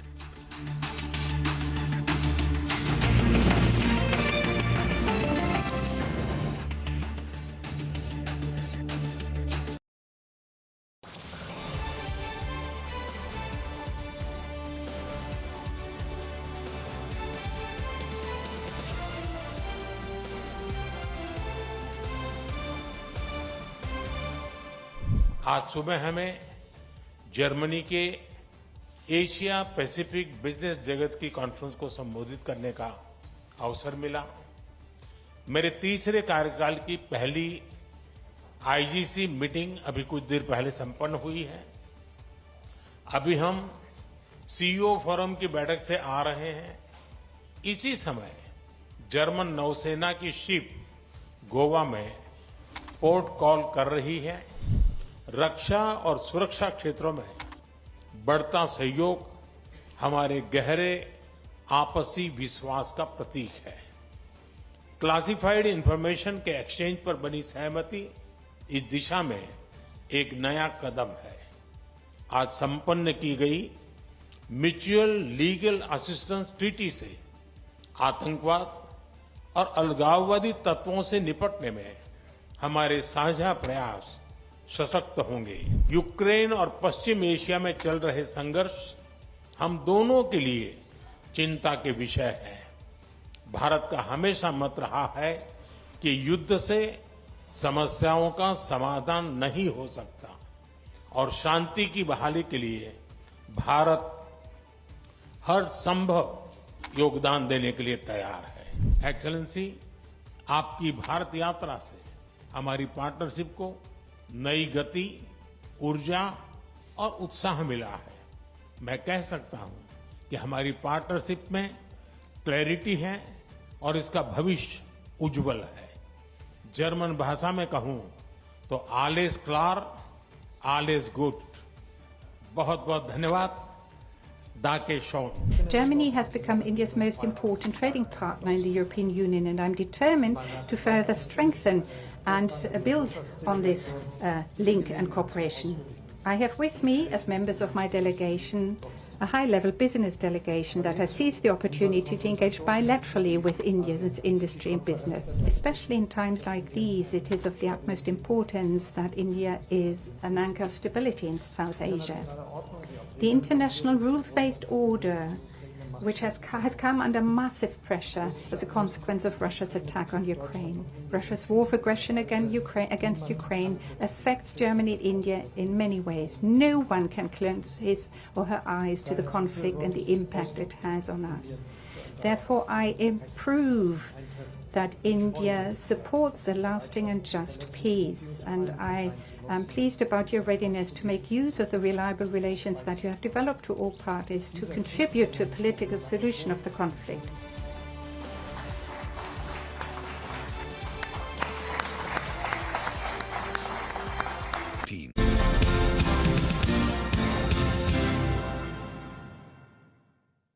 Hello and welcome to CNBC TV18. I'm Malvika Jain and I have with me the Governor of the Reserve Bank of India, Dr. Shaktikanta Das. Dr. Das, welcome to CNBC TV18. Thank you. First and foremost, congratulations to you for being recognized as a top governor by Global Finance for the second time. What are the top achievements during the course of your tenure as a Reserve Bank of India Governor? I think the major achievement of the Reserve Bank of India has been, number one, navigating through this period of crisis of multiple shocks, the COVID pandemic followed by the war in Ukraine, in the aftermath of that, the synchronized monetary policy, tightening. So multiple shocks the Reserve Bank has navigated with, I would say, a reasonable amount of success. Secondly, I think we have been able to maintain financial stability in our financial system. I think that's that's the foremost achievement which we have done. And third, I think in the area of technology, in the area of adoption of technology into central banking, into payment systems, I think by and large, these would be the three major achievements over the Reserve Bank of India over the last 5 to 6 years or so. So you have mentioned before that the coordination between the government and the central bank has facilitated and enabled the economy to grow despite various challenges that the world has faced. You have a unique background. You have served as a finance secretary and now you're the governor of the Reserve Bank of India. How much do you attribute the success of the initiative that the RBI has taken under your regime to your unique background? You see, it's like this. When you worked in the finance ministry earlier and for quite a long time, and when you come to central bank, so you have an understanding of the requirements and the approaches of both the sides, and these are not necessarily conflicting sides. Each, that is the government, and the Reserve Bank, that is the central bank, they have their assigned roles in the economy. Because I was earlier in the finance ministry, I do have a good understanding of what are the expectations that side.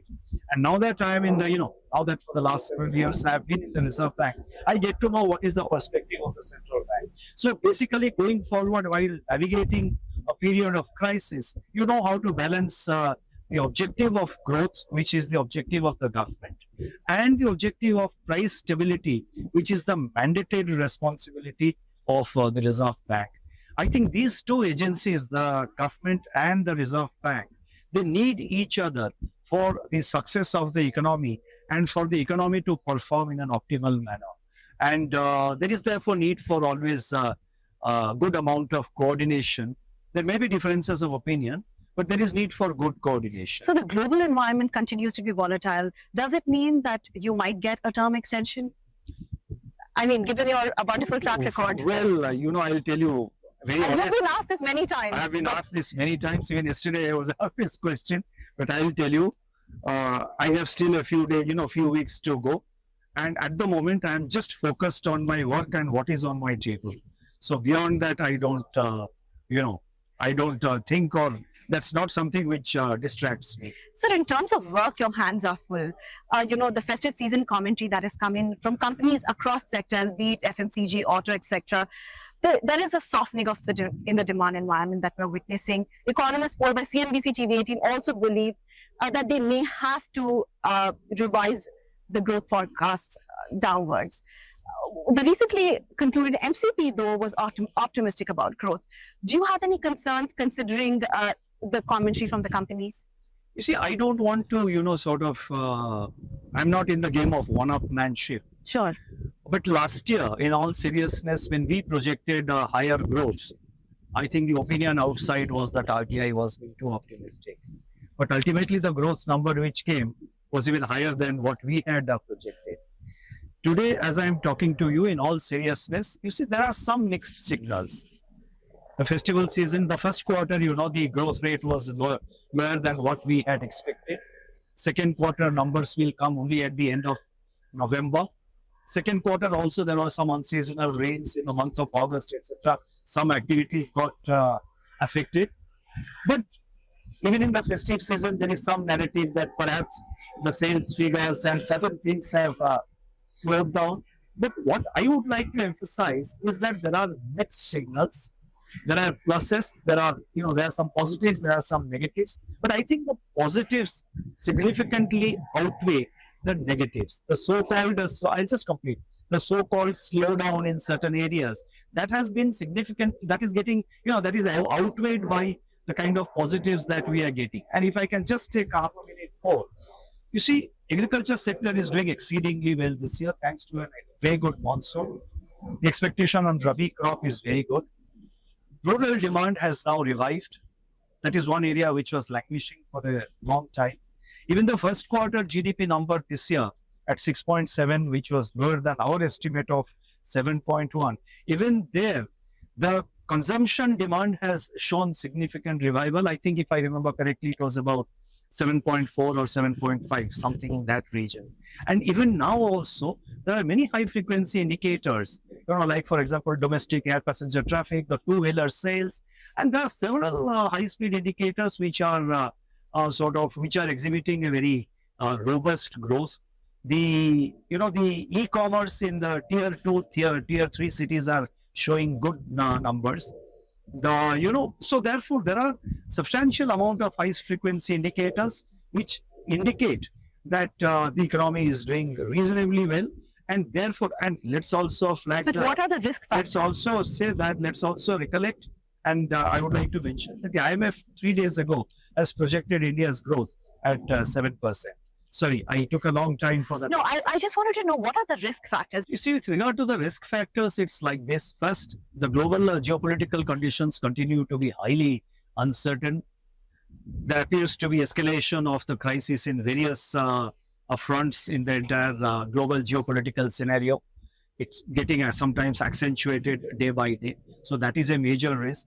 The geoeconomic fragmentation, that is the supply chain bottlenecks and the logistics impediments, etc., that also continues. And on top of that, volatile commodity prices. In fact, the latest round of, there is some increase in commodity prices, but that will play a major role in the inflation side. But coming to growth, it is the continuing geopolitical crisis, the geoeconomic fragmentation, and any extreme weather event, which can have an impact on the external demand. And so therefore, that is a risk factor to India. But by and large, again, India has always been, the growth in India has always been sustained by our domestic demand and domestic investment, both of which are, I think they're quite robust at the moment. So that brings me to two questions on the impact of some weather changes. Climate change has been at the top of the agenda. You recently participated in the IMF World Bank annual meetings. What steps is the RBI taking to integrate climate risks into financial planning, whether it's some kind of guidance to the banks or to the entire financial system as a whole? You see, on climate-related measures, it's the government which is in the forefront. And let me also But you also came out with a drafting. I'll just mention, but let me also add that, among the G20 countries, India is the best performing G20 country with regard to implementation of its climate related commitments. Coming to the central bank, we have taken number of measures. We have set up a green finance group within the Reserve Bank of India. We have now launched green bonds, sovereign green bonds. We have issued regulatory guidelines for green deposits, and we have come out with several, what you are referring to, a discussion paper on, assessment of climate risk and risk mitigation. Now, based on that discussion paper, we would like to take it forward and issue certain guidelines for banks and other financial entities, particularly the lenders, to assess their risks in various scenarios of, hypothetical scenarios of intensity of climate events. Another thing that you talked about and is obviously at the top of RBI's agenda is inflation control. You've indicated time and again that until and unless we see inflation in the around our 4% region, a rate cut is completely ruled out. If we continue to see growth, as you are expecting that the momentum will continue, so do we assume that rate cuts would not happen? Inflation management, price stability is our primary responsibility, keeping in mind the objective of growth. At the moment, as we stated in the last monetary policy statement, as I have said, the growth and inflation component of our mandates are well balanced, they are well poised. So therefore we changed our stance to neutral. Now we have flexibility. We have now flexibility to watch the incoming trends and to sort of assess the evolving outlook and decide on what policy we will take. Now, growth is doing well. Inflation also has started moderating, and we expect the inflation to moderate as we go into November, December, and into the last quarter of this financial year. We expect the inflation to moderate, but then there are significant risks. I have stated it in my monetary policy. Right. Significant risks again arising out of geopolitical conflicts, out of geoeconomic fragmentation, weather-related events, and certain data which was released by the FAO with regard to food commodities and by the World Bank with regard to certain commodities like metal prices and all. They have shown quite a bit of uptick. So therefore, there are significant risks to the inflation outlook. We expect and we are reasonably confident that inflation is moderating, but then there are significant risks. So we have to be very careful. And we are in such a place, such a position where growth and inflation is so sort of well balanced that any premature move can upset that balance and, can affect our objective of achieving an inflation to reach the target of 4% or go close to 4% target. So, sir, if I could summarize that, you feel that the growth momentum will continue and inflation is likely to come down. That's right. And until and unless there are some external factors which are beyond the control of the domestic economy, we could see a rate cut in the coming year. A rate cut, when it will come, I would not like to comment. Okay. I think that will be a giveaway. And again, in all seriousness, I think it depends on the incoming data. And based on the incoming data, what kind of assessment, what kind of outlook, because inflation, monetary policy making is always forward looking. Right. We have to see what is the situation 6 months down the road, what is the situation 1 year down the road. So based on that, we determine and decide the future outlook. So based on that assessment, we will take a decision. I cannot give as to when we will do a rate cut or we will not do a rate cut. I cannot say, but we expect inflation to moderate. We have to be very careful. We have to be very watchful of the evolving outlook. And we should not do, as I said, again, I am repeating, we should not do anything in a haste, which will sort of again put us back in our objective of achieving the inflation target. In fact, interestingly, the household, the inflation expectations of households are also well anchored at the moment, because the household inflation expectations are, moderating for almost every round of survey. The household expectations are moderating by 10 or 20 basis points for the last 2 years. So we are therefore we are maintaining constant visit. We are watchful. We have to evaluate the risks and see how the risks are playing out. And based on that, when we have greater confidence of the inflation aligning with the target, that would be a time where we will see.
Make informed decisions with comprehensive analysis on the go. Strengthen your portfolio with real-time market updates on the go. Create effective strategies with insightful expert opinions on the go. Grow on the go with CNBC TV18, now streaming live 24/7 on YouTube. How about listening to global market maestros before crafting your investment strategy?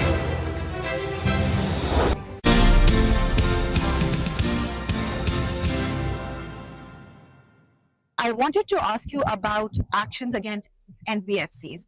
Typically, in the recent past, you've tilted towards imposing severe business restrictions on lenders instead of levying fines. Do you think there is a systemic risk concern here? No, there is no systemic risk. In fact, I would like to emphasize that at the moment, at the system level, the banking sector and the NBFC sector, at the system level, they remain very robust. The various parameters, the regulatory parameters, the various financial indicators of both banking and NBFC sector, they continue to be very strong. So at the systemic level, there is no problem. But where we saw the problem was in the microfinance sector. You see, in 2022, we came out with new guidelines relating to microfinance lending. Earlier, the principle was that cost of funds, the interest rate was supposed to be the cost of funds plus 12% margin, which the MFI, the microfinance lenders were allowed to charge as interest rates. We deregulated that in 2022 because this 12% margin was becoming kind of a benchmark for everyone. Sure. We deregulated that and we expected that competition will result in optimization of the interest rates for the benefit of the borrowers. And who are the microfinance borrowers? They're basically the small borrowers, people who were not economically very well off. So therefore, we did that deregulation on the expectation that competition will lead to better, lead to reasonable interest rates for the clientele. Now, unfortunately, that has not happened. We have been constantly voicing, the Reserve Bank, myself, my colleagues, on a number of occasions, we have been voicing our concern. In fact, even in the last monetary policy statement, I have also mentioned that. Now, what happened is that what happened was that in our on-site and off-site supervision, we found a number of NBFCs charging exorbitant interest rates. Right. Interest rates going up to 40%, going up to 45%.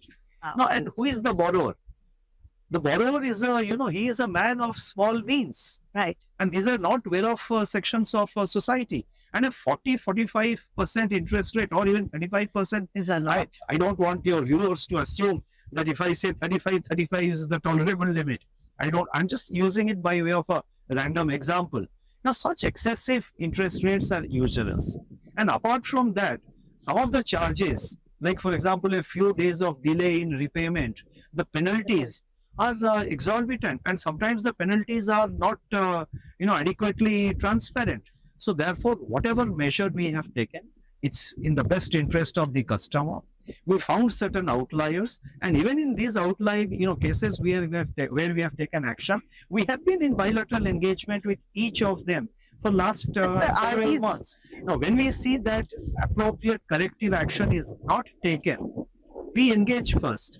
And when we see after several months of engagement that corrective action is not being taken to our satisfaction, then we have to act and protect the interest of the consumers, of the customers. Sure. And then banks have been reporting increased stress in unsecured retail loans. The RBI has raised risk weights in this segment last year as a warning. Does this remain a concern for you? No, I think after we introduced those additional risk weights, etc., in November last year, the segments where we imposed this additional we impose certain additional regulatory compliance requirements, the provisioning requirements. In those sectors, we have seen moderation in credit growth. So that has happened. There are, with regard to other sectors, we are closely monitoring every aspect of the credit market, every subsector of the credit market we are monitoring. As and when something is required, we will act and we will take preemptive action before the problems start building up. RBI's draft proposal on liquidity convergence norms has been in the public domain for a while. Banks have expressed concerns about the potential impact on capital and by extension on credit growth. Is there a possibility of some kind of softening of your stance on this issue? We have adopted in the formulation of regulations, we have adopted a very consultative approach.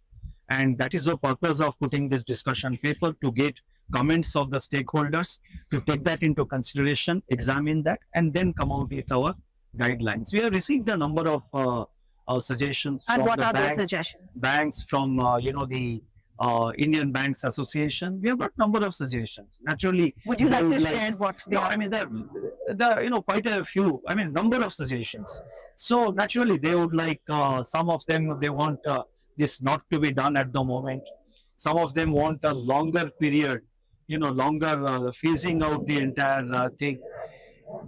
One point I would like to emphasize is that the discussion paper has arisen from certain potential risks which we see in the economy in today's age of digital banking, online banking, where withdrawal of money from the bank accounts can just happen in seconds. We saw some of it happening in February 2000, early 2023 in the United States, where a few banks came under stress. Our effort is to mitigate those risks, and it is being done in the interest of financial stability. But we will take into consideration the comments of the banks and other stakeholders, and we'll decide accordingly. So there is further talk of internationalization of the rupee.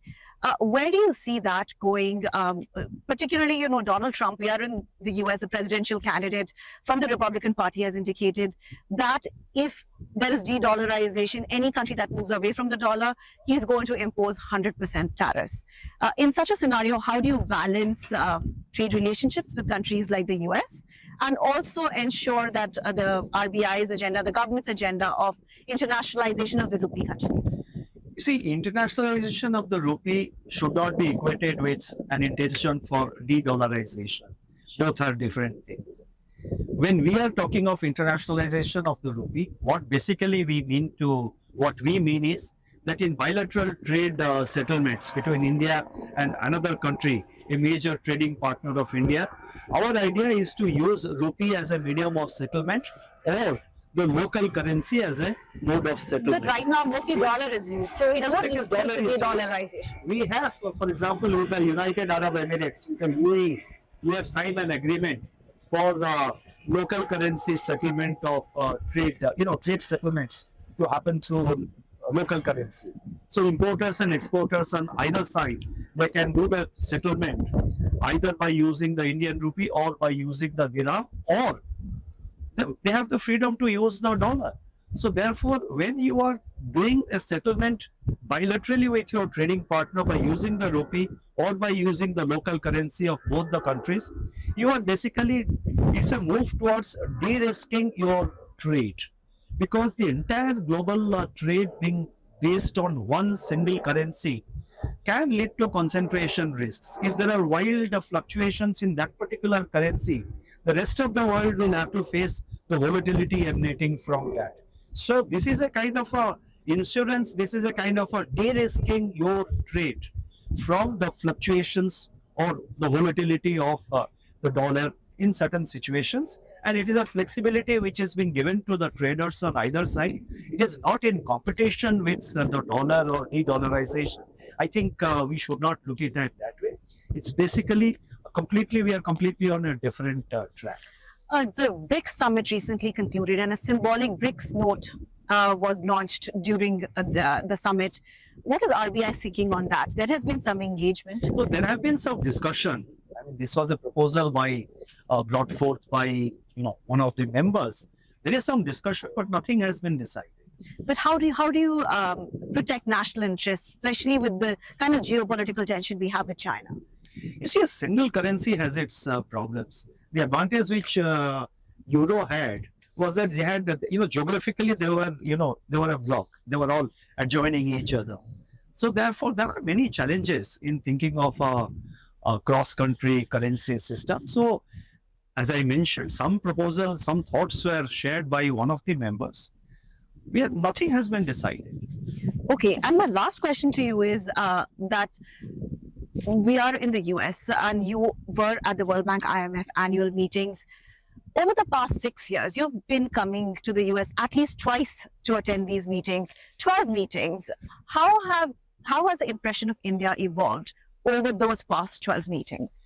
I think internationally, India's stature has significantly gone up over these years that you were saying. Today, whatever India does, whatever India says is taken much more seriously than ever before. Indian economy is doing well. It's expected to be the third largest economy in 2027. And the overall opportunities, the business opportunities available in India are also considered to be very bright.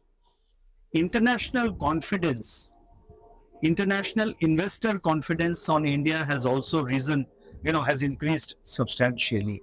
So I think in the global roundtable today, India has a stronger voice than, let's say, a few years ago. And who would you attribute this to?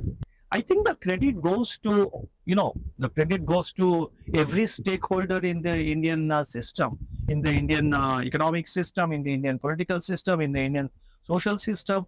I mean, it's the government, it is the central bank, it is the other authorities, it's the private sector of India, it is the small businessmen, the MSME sector. I think there is a greater amount of optimism and confidence, even in small businesses, even in micro enterprises. Even micro enterprises today are using technology in a big way. So when I say the people of India, I mean all stakeholders in our economic system have facilitated this. Governor Das, you've been so modest. I was expecting that you would say that the monetary policies and the initiatives taken by the RBI under your regime have contributed to this success, which they have. Thank you for your time. It was a pleasure speaking to you. We were in conversation with the Governor of the Reserve Bank of India, Shaktikanta Das. Thank you for watching.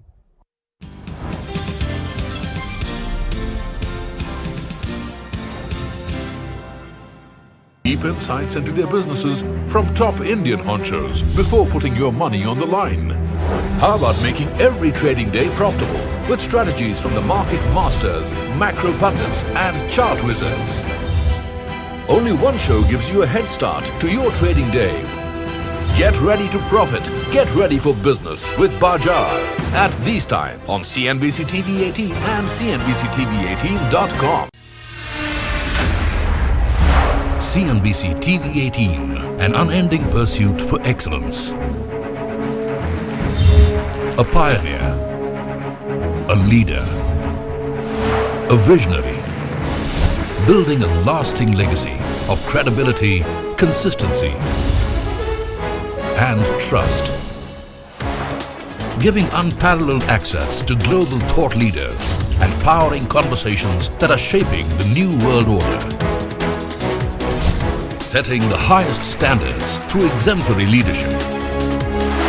It is this unrivaled reputation for the most comprehensive coverage, actionable intelligence and in-depth reporting that makes CNBC TV18 India's #1 business news brand.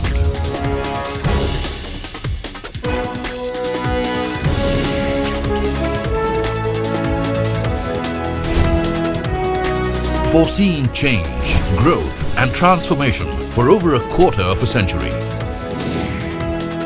Trendsetters crafting innovative content formats.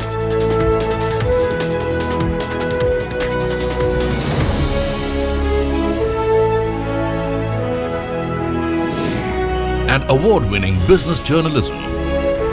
On air, online, on social media. As we embark upon 25 years of excellence, we invite you to be a part of our future. CNBC TV18, your trusted partner and investment ally. What does it take to build India's largest startup platform? It takes a journey of starting out as an unknown and ending up as unforgettable. It takes more than 2 decades of celebrating the most influential and influencing the most celebrated entrepreneurs. from chronicling the stories of India's startup universe to becoming a success story in itself, as India's longest-running show on startups and entrepreneurship, celebrating 21 action-packed years of building India's biggest startup community. Young Turks at 21, only on CNBC TV18 and CNBCTV18.com.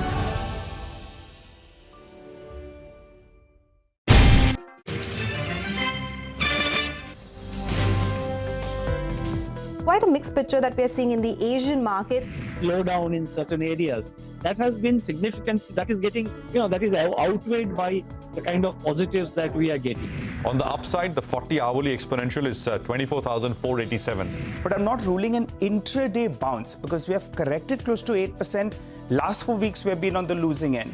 24,285. Good to see some green straight off the bat. That the capex in the first half was slightly weaker than expected. We expect the stress to continue in Q3 as well. Far out into the future, the margin territories will look very, very solid. And it's turning out to be a solid Monday morning. The credit demand was quite good, much better than we anticipated. 250-point uptick on the Nifty, very close to the day's high. Sharpest strategies, top market trends, unmatched perspectives. The trading day's most comprehensive roundup. Stay ahead with NSE Closing Bell. Broadcasting live from the CNBC TV18 Motilal Oswal Studios in Mumbai.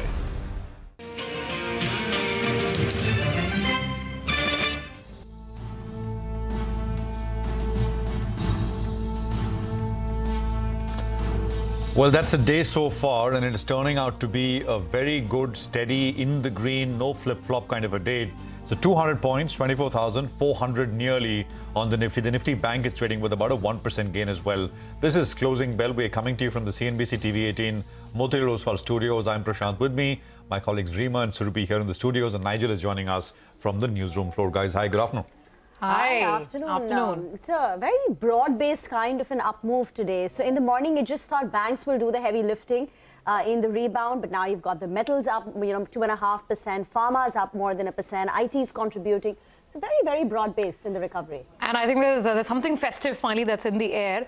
A little bit of that spark has come in from earnings, which have been fairly all right. I mean, look at BHEL, case in point. Look at the stock go, because the expectation was that it will be a little subdued on the EBITDA front. I mean, it's a top-down beat, absolutely, right from the revenue onwards.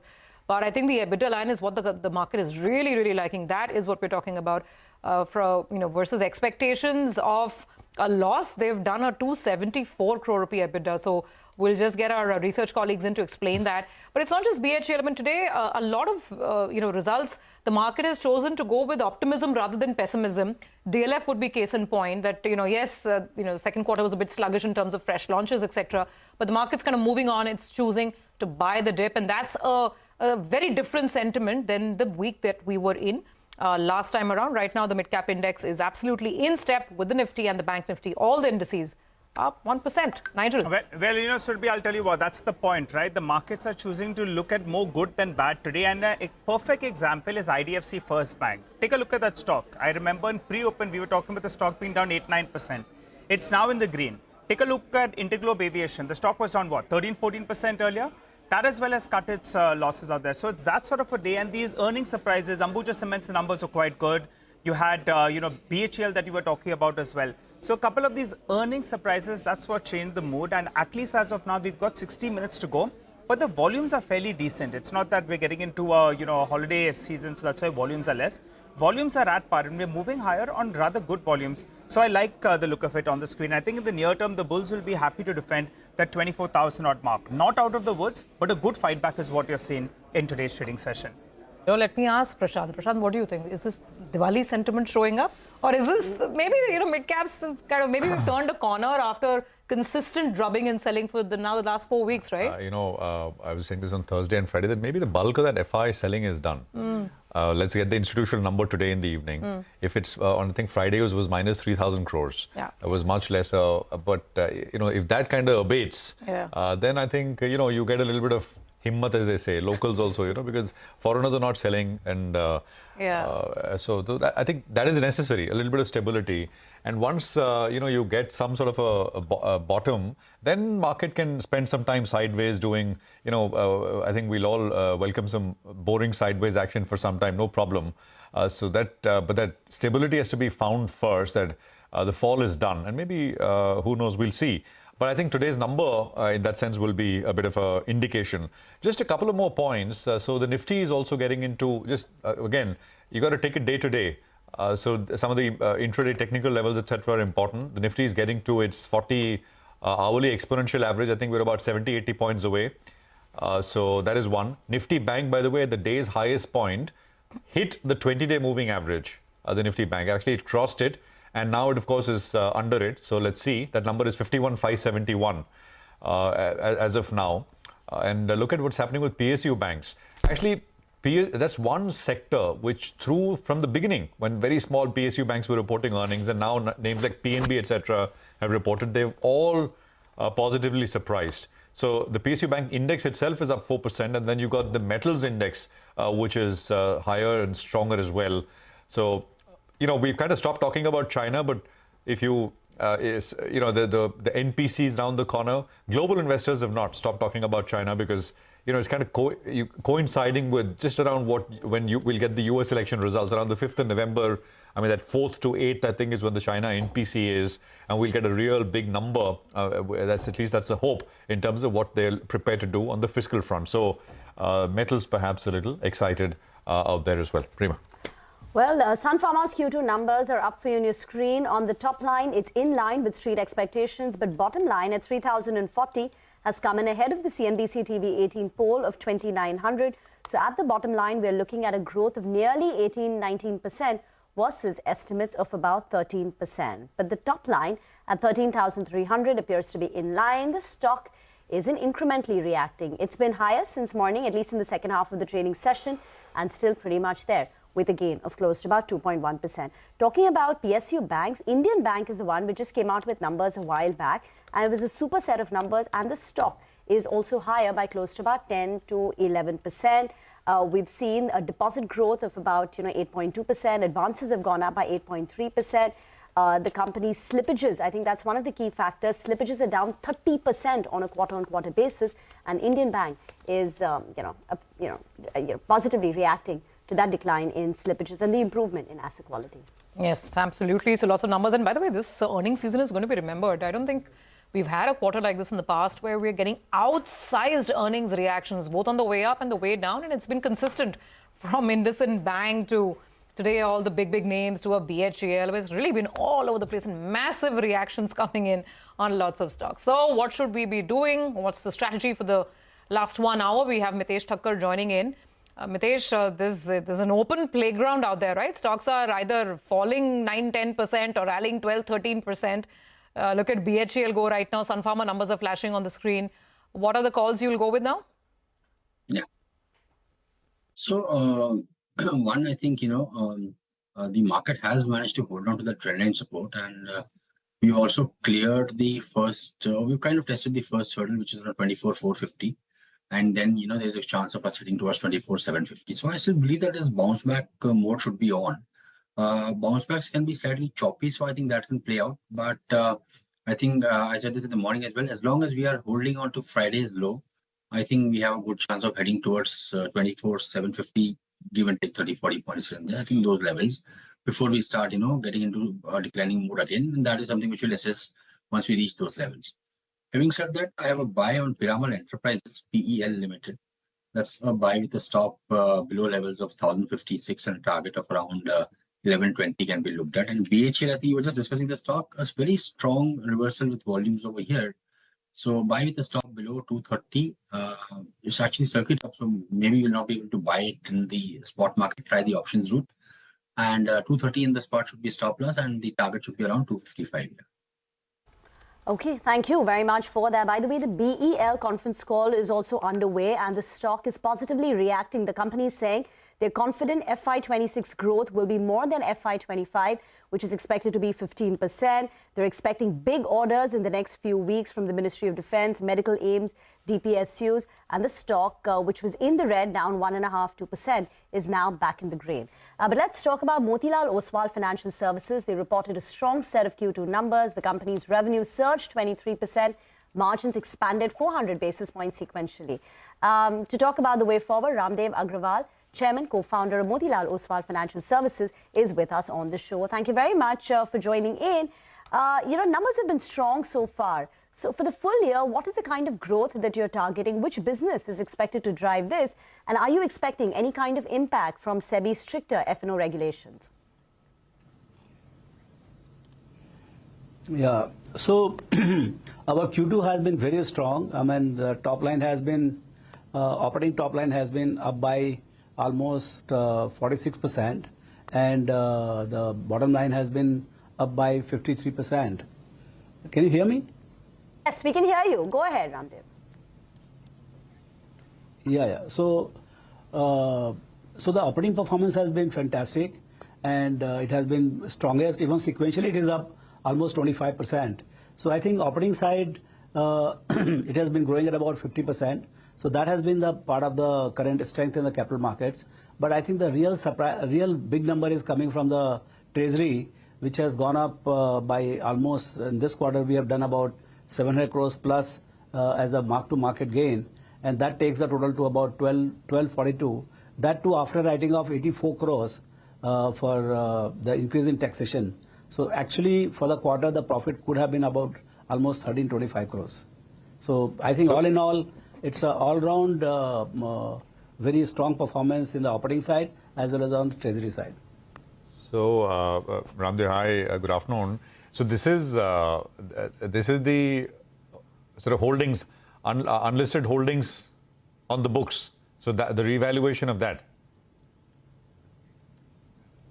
Yes, I mean this thing, Motilal Oswal has a very strong treasury book, and all the treasury is invested in equity products, listed as well as unlisted. Right. So it is the appreciation in those products which is the treasury gain, for the quarter. And operationally, if you can give us a sense across business lines, what has been operating profit growth, broking and operating investment profit banking? Growth year on year is about 53%. Yeah, so all of them, whether it is broking, investment banking, wealth management, capital markets, all 4-5 of them, asset management, all of them they have grown by almost 50% or over 50%. Only housing finance, in terms of they've done well, but in terms of profit growth, it is just about 10–12%. So rest all the businesses capital market businesses have done very well, and that's what takes the entire profit to, top line growth to about 46%, and bottom line growth to be about 53%. Ramdev, hi, good afternoon. Great to be speaking with you. And, the numbers are really showing up and they reflect the optimism that you have on the capital markets theme overall, right? So the business now, I'm looking at the EBITDA margin figure in front of me. Overall, the business is now running at almost a 63–64% margin at a blended level across all businesses. So steady state, if you leave aside the kind of superlative treasury performance, steady state, what is the growth run rate that you see ahead? Say, next 1–2 years at a top line level and also at a, at an earnings level, the net income level. Will the business keep growing at this rate? What could be rough ranges that we can work with? Yeah, so if you see our last 10 years performance, I cannot say anything about the next 10 years, but last 10 years performance has been about 25% top line growth and 25% bottom line growth. In fact, bottom line growth is more like 40–42%. So I would think that now since margin is optimized, if the top line growth is 25%, we expect about 25% kind of a growth rate, but it doesn't happen in a straight line. Capital market buoyancy is very strong. So last 2–3 years, if you see, they're running at 35–40%. So it all depends how the market shape up. Every month, the industry is getting about 4 million customers. And I believe that from current 175, 180 million customers, we are headed to 300 million customers in next 3, 4, 5 years. If that were to happen, then all the businesses, they will not find difficult to grow at about 25%. But it's all dependent on how the markets behave, how the clients behave. So 25% top line growth and this margin of almost 60%, 65%. Is this also sustainable? I'm talking from a 1-2 year basis. Quarterly variations can happen depending on the market, but sort of from a medium term perspective. Yeah, so these margins have also got kind of bumped up because of the large treasury gains. So if you remove that, then the net margin and EBITDA margins will be somewhat more moderate, more like 40-45%. So the business margin, that is definitely going to continue. We have very strong pipeline of business, whether it is issuances, whether it is wealth management, asset management, you name the business, and there is a very good traction right now. So I don't have any problem. And we have an operating leverage. So actually, if you see, our employee growth is almost at 46%. So clearly, we are building the team big time, and that is where we are not taking the operating margin, operating leverage of the employee cost. So as we go forward, there is a lot of leverage built as we go along, and we are buying a lot of new offices. We are recruiting people at a very senior levels. So we are responding to the market need, because market is just expanding, and the market is saying, give me more bankers, give me more wealth managers, give me more asset managers. So that's what we are trying to fulfill. So this is a very strong tailwinded business we are in right now, and we are trying to do our best in terms of responding to that situation. Hi, Mr. Agarwal. Good afternoon and good to see you. Help us out with your targets for the home finance business. What is the AUM disbursals that you're looking at in terms of targets? And I'm just looking at it, it appears the yields have come off a little bit and spreads have got a little bit compressed. What's the outlook in terms of growth, in terms of profitability? Yeah, so this is the first year when our AUM will seriously start growing. From 4,000 odd we closed last year, it is going to close at about 5,000, 4.5 or 4.8 or 5,000 crores in the first year under the new team. And then from there, they will keep growing at an industry rate or a little ahead of that, more like 20%, 25% kind of AUM growth. But what is happening is, there the margin expansion is not happening at this juncture, because we are expanding the team very rapidly. And hence the employee cost is growing at a rapid pace, and that is not allowing the profits to grow. So that's the only place where on a higher top line growth or AUM growth, I'll have a lower profit growth. Yes, but still will have a profit growth, and my ROE from that business also will go up from say 10% to 12-13%. The other thing, Surabhi, is that Motilal results are great, but Motilal is also the firm has handed out ESOPs to employees, and so employees have made a lot of wealth. Yeah. I was just looking at the stock; it's gone up 6 times in the last 15 months. Wow, 6 times, serious wealth generation. Ramdev, so you got smiles all around. I think I can take it that in the office and but so let's just consider the scenario that because you are dependent on the markets, right? Some of the exchanges that we speak to say that because of these F&O regulations, etc., starting November 20th, it'll all come in a phased manner. It will come. Now, they may be exaggerating, we don't know, they also don't know. But their view is number of volumes can fall, anything upwards of 50% overall. That is what they are saying. So I don't know, if that were to materialize, what would the impact on the broking capital market side be, in your opinion? Yeah, so we have tried to do a best guesstimate possible at our end, and since ours is a slightly different model, F&O, we have a cash volume which is larger revenue gathering than the F&O. So we get about of the total capital markets business or broking business, we get 60% from the cash volume and 40% from options. So now if the cash volumes are not impacted and option volumes go down by 20-30% or maybe 1/3, so our total impact could be say 30% on 40%. So anywhere between 10 to 15, 20% will definitely get shaved off for some time till market find new equilibrium. So we think that 10 to 15% revenue loss could be there, and that will have a very large impact. I mean, like out of that, say, if revenue goes down by 10% from broking, I mean 6-7% would be the loss of profit out there. But broking is only say about 55% of the total revenue. My non-broking revenues are 45%. That remains completely intact. And so the overall impact on the company could be of the order of 5-6% in terms of PAT. So 10-15% revenue impact? So actually 10-15% impact on the broking revenues, but 6-7% impact on overall net earnings, profits. Okay, possible. That's also, of course, just in the possibility. Go on. I just wanted to sort of round off by talking about the other business. We spoke about broking, and like you're saying, 40 to 45% is other businesses, including wealth management and private clients, private banking. It's sort of more of a thematic question. We speak to Ashish very, very frequently. I speak to him very frequently on the wealth management side. Now, the only concern is that isn't this getting to be a very crowded space from foreign banks to local institutions to renowned capital market companies like yourself? Everyone wants to get into wealth management. Everyone's looking for top tier talent. Everyone's going into tier 2, tier 3 cities. So is the pie large enough, or is there some fear of maybe a slowdown? At what clip, what is the rate of growth that you're projecting for your wealth management business?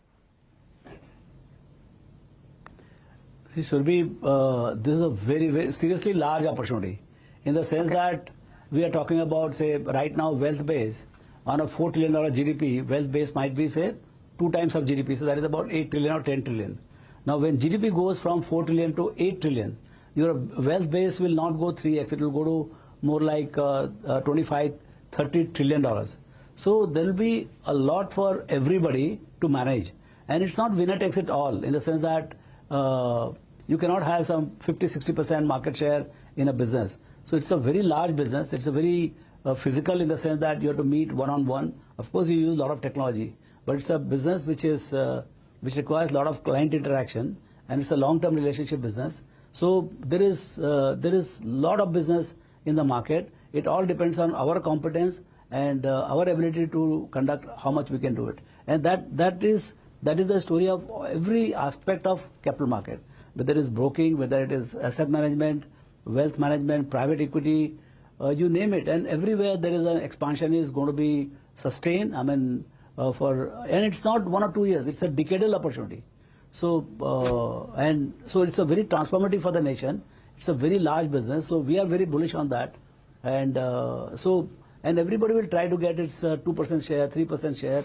And it's not about the share or availability of business. It's all about how much you can manage. Yeah, it's a large, large opportunity, a big, big pie, I guess, like you're saying. Got it, sir. Thank you very much for joining in and giving us perspective on the business this quarter. And once again, season's greetings. Wish you a very happy Diwali to you, your family, and everybody back in your office as well. Thank you for joining in. There you have it. That's the latest from Motilal Oswal. Guys, I mean, what Mr. Ramdev was saying on wealth management, because I've talked to wealth managers from private banks to public sector banks to foreign banks to individual boutique firms. Everybody is sharing the same kind of optimism, setting up offices in tier 2, tier 3. Someone's talking about getting clients from Patna. Someone's talking about Bhubaneswar. There's wealth in the kind of pockets that we can't even imagine in this country. Oh, absolutely. And the wealth managers are going and getting it out. Getting it all out. Put it into equities. Well, I think we'll take a quick commercial break here. Rajesh Kothari from Alpha Accurate Advisors will be with us on the other side. Stay with us. Coming back in just a second.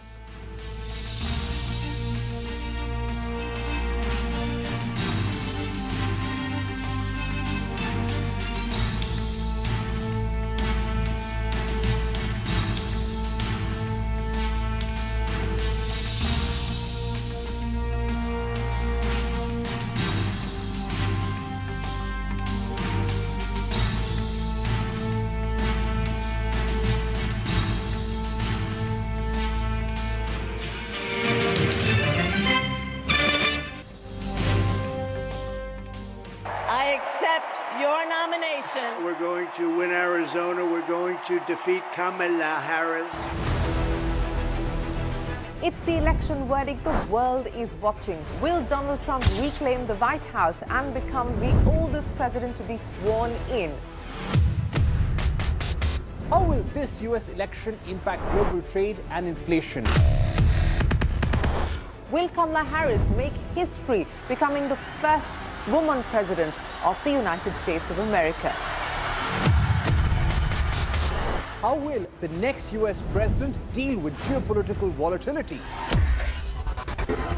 What next for the India-US relationship, the most defining partnership of the 21st century?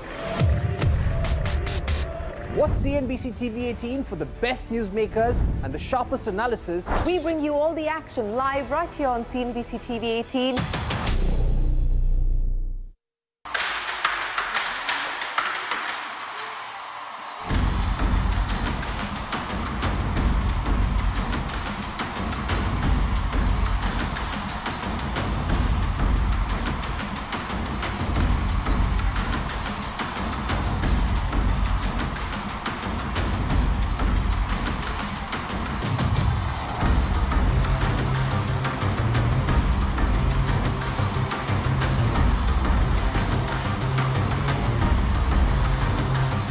I've known Michelle for years, and she is an inspiration. I know everybody here knows this.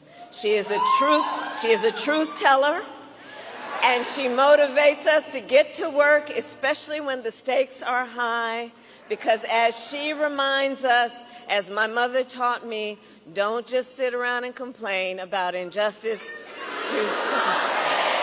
And we will win because together, and this is about all of us, we are fighting for America's future. There are good reasons why so many women and physicians are horrified by what's happened since Donald Trump's justices overturned Roe v. Wade. We're seeing women scrambling across state lines to get the care they need. So please, do not hand our fates over to the likes of Trump, who knows nothing about us. Vote for him is a vote against us, against our health, against our worth. Let me warn you, your rage does not exist in a vacuum. If we don't get this election right, your wife, your daughter, your mother, we as women will become collateral damage to your rage.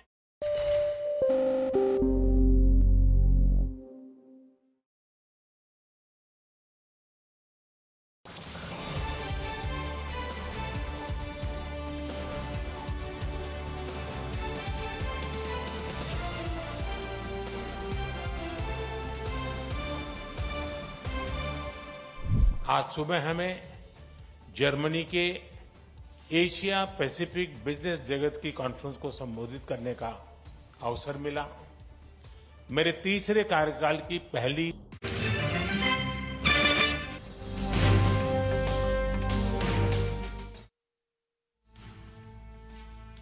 Welcome back. Okay, lots of earnings to go over, and the big story of the day, of course, has been banks and NBFCs. Abhishek is here. He's drawing up how the big private sector banks have scored in the second quarter. Abhishek. Well, in terms of, the performance of large private banks, ICICI Bank has been an outlier and it has outperformed peers on various parameters. So if you take a look, the loan growth at sequential loan growth of about 4.4% is perhaps the best that you are seeing amongst peers as well. HDFC Bank, Axis Bank and Kotak Mahindra Bank as well. In terms of deposit, a strong deposit flow of 5% growth on a sequential basis. Next best to HDFC Bank at 5.1%, so not far away. Now, X of Treasury, the core operating profit growth of ICICI Bank at about 4.1% sequential is perhaps the best that you are seeing amongst peers. For other comparison, if you take a look, Axis Bank had seen a decline as well, and HDFC Bank and Kotak Mahindra Bank grew anywhere between 3.2 to 3.6%. Now, improvement in quarterly annualized slippage ratio has been massive for ICICI Bank at 35 basis points sequential improvement that you are seeing over there, 1.6% 1% versus 1.9 odd percent in the previous quarter. Now for HDFC Bank, it had increased. Even for Axis Bank, it has declined. But for Kotak Mahindra Bank, it increased massively. Asset quality improvement, that is the gross NPA ratio, is the highest for ICICI Bank when compared to other peers like HDFC Bank, Axis Bank and Kotak Mahindra Bank. The gross NPA ratio for ICICI Bank has improved by 18 basis points, while for peers it's improved anywhere between, it's actually deteriorated for HDFC Bank and for Kotak as well, while it improved by 10 basis points for Axis Bank. Now risk weight asset to advances ratio, which shows the risk in the balance sheet, that's declined the most for ICICI Bank, suggesting that the risk in the balance sheet has come down. Net interest margin has moderated for all lenders as cost of funds have inched up for banking sector as a whole. However, net interest margin decline is 9 basis points on a sequential basis for ICICI Bank when compared to 11 basis point decline that you have seen for Kotak Mahindra Bank. Large lenders, most of them have seen improvement in their return on asset. So ICICI Bank has also seen improvement in its return on asset to 2.4% versus 2.36% in the previous quarter. Back to you. Okay, this quarter we've really seen, sort of a separation of the men from the boys. ICICI Bank and HDFC leading on most of the charts. But Abhishek, you've also done a comparison from some of the key NBFCs. What stands out? Well, I've compared two more predominantly CV players, that is Shriram Finance as well as Cholamandalam. So it's a Shriram versus Cholamandalam, wherein Shriram has actually outperformed Chola on various parameters. So if you take a look, asset quality of Shriram Finance has actually improved by 7 basis points in terms of gross NPA ratio on a sequential basis, while it's actually deteriorated for Cholamandalam by almost 16 basis points on a sequential basis. So in absolute value, gross NPA has increased 14.2% quarter-on-quarter. Net NPA has increased about 16% quarter-on-quarter for Chola, while that for Shriram, the increase is only 3% quarter-on-quarter for gross NPA, while only 1.7% quarter-on-quarter increase for its net NPA. Now, Shriram saw better disbursements growth as well.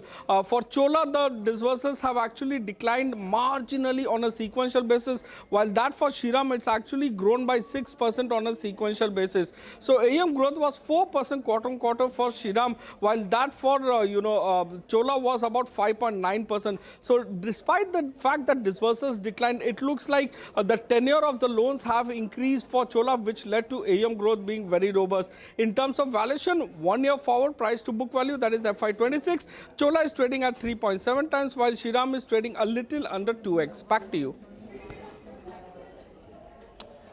Okay, all right, Abhishek, thanks a lot for that. Well, let's focus on Ambuja Cements. The numbers were strong, but maybe not as strong as what it looked like earlier. Now, in terms of revenues, it was much better. The EBITDA number as well was much better, and the profitability number as well was much better. There are 4 big factors that played out for Ambuja Cements. So look at the standalone numbers, because we already have ACC's numbers that comes in the consolidated entity. On the volume front, it grew by close to around 14.5%. Now, that's much better if you compare it with any cement company. Even Ultratech delivered a growth of only around 3%. So that seems to be good. It appears that Pennar acquisition could have come into play, and that's why for a month or so, they could have got the benefit of those volumes. That is the assumption. So some inorganic volumes could have come in there. The second factor is realizations were flat quarter on quarter. Most on the street were expecting a decline of around 3 to around 3.5%. So that's good as well. Now, because the operating leverage played out and the company has been making measures such that the costs come down, so the operating leverage has aided in the lower costs. Power and fuel cost is down by close to 17%. Other expenditures are up only 2% when you have a volume growth of mid-teens. That's phenomenal. That's what's resulted in the EBITDA per ton actually coming in at around 784 rupees per ton, which is much better than what the street was working with of around 550 rupees. However, there were incentives that they have accounted for. So adjusted for that, it's still a beat. It comes in around 635 rupees per ton. So most of the EBITDA beat, or close to 50%, is because of this 138 crores that they've got for their West Bengal unit. And that explains why it was a bigger beat. First look at it, it appeared a massive beat. It's still a beat, but not as big as earlier envisaged. By the way, take a look at the markets. We have slipped in the last few minutes. In fact, we have come off close to around 60 points, and that's happened rather rapidly. The Nifty Bank is down close to around 300 points from the high of the day. BEL has slipped a little bit. Infosys is another stock that's down close to around 0.5% on the verge of moving into the red. So some kind of nervousness towards the end of the trading session, guys. All right, Nigel, thanks very much for that. No, absolutely. And, keep an eye on some of these names. Markets coming off, right? We had 200 points, just about 150, 160 odd left on the table. Look at BHEL. That's also taken a sharp dive. It just reported numbers. Stock was up 10. It's lost 5% from the highs. So about 228. So that's sharp come down at this point in time. And of course, the big story which is playing out is this dip that we've seen in oil prices. And I think that is perhaps accentuated a little bit more. Almost about a 5.5–6% cut as far as oil prices go. Oil marketing is not reacting, has been like that. I mean, 1%, 2%, 3% in that range of three oil marketing companies. But lots of consuming sectors are indeed doing better and doing well. We'll take a quick commercial break. There you go. That's what I'm talking about. The near 6% cut.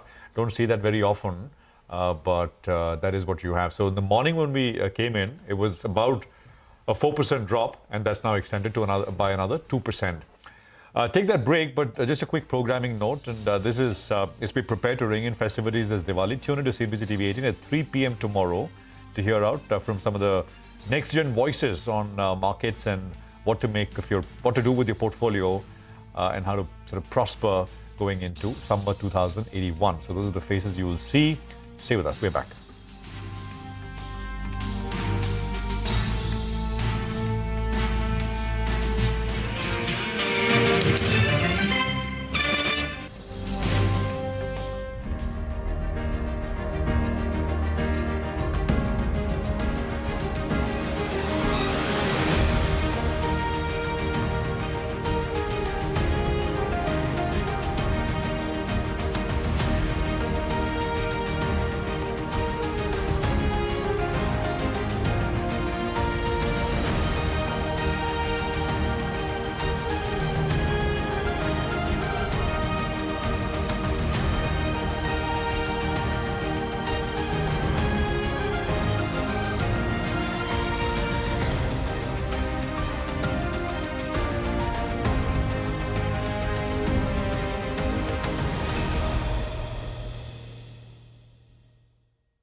IGC meeting अभी कुछ देर पहले संपन्न हुई है। अभी हम CEO forum की बैठक से आ रहे हैं।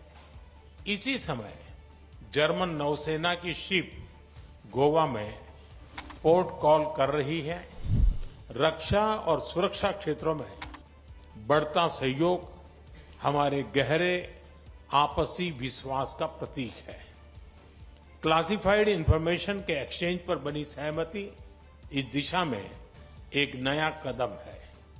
आज संपन्न की गई म्यूचुअल लीगल असिस्टेंस ट्रीटी से आतंकवाद और अलगाववादी तत्वों से निपटने में हमारे साझा प्रयास सशक्त होंगे। यूक्रेन और पश्चिम एशिया में चल रहे संघर्ष हम दोनों के लिए चिंता के विषय है। भारत का हमेशा मत रहा है कि युद्ध से समस्याओं का समाधान नहीं हो सकता और शांति की बहाली के लिए भारत हर संभव योगदान देने के लिए तैयार है। एक्सेलेंसी, आपकी भारत यात्रा से हमारी पार्टनरशिप को नई गति, ऊर्जा और उत्साह मिला है। मैं कह सकता हूं कि हमारी पार्टनरशिप में क्लैरिटी है और इसका भविष्य उज्जवल है। जर्मन भाषा में कहूं तो आलेस क्लार, आलेस गुड। बहुत बहुत धन्यवाद। Danke schön. Germany has become India's most important trading partner in the European Union, and I'm determined to further strengthen and build on this link and cooperation. I have with me, as members of my delegation, a high-level business delegation that has seized the opportunity to engage bilaterally with India's industry and business. Especially in times like these, it is of the utmost importance that India is an anchor of stability in South Asia. The international rules-based order, which has come under massive pressure as a consequence of Russia's attack on Ukraine. Russia's war of aggression against Ukraine affects Germany and India in many ways. No one can close his or her eyes to the conflict and the impact it has on us. Therefore, I approve that India supports a lasting and just peace. And I am pleased about your readiness to make use of the reliable relations that you have developed to all parties to contribute to a political solution of the conflict.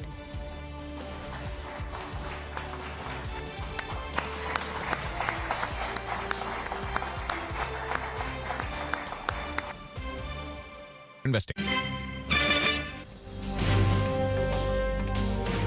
Welcome back. A few stocks actually are slipping as we speak. You have BEL that's moved into the red. Karnataka Bank as well has slipped a little bit. But on the flip side, First Source is building onto those gains and Canara Bank flying away.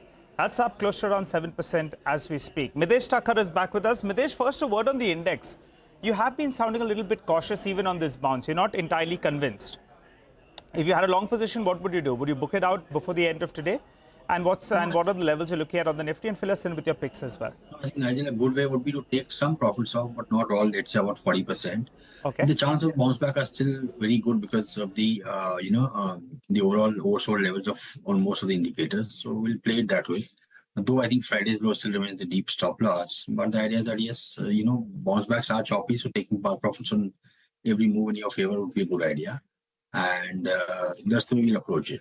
On the stock side, I have a BTST on Ramco Cement. The overall pattern is good. Slightly come off the day's high with the markets, but I think here a BTST with a stop below 849 can be taken for targets of around 866, 867 on the upside for tomorrow.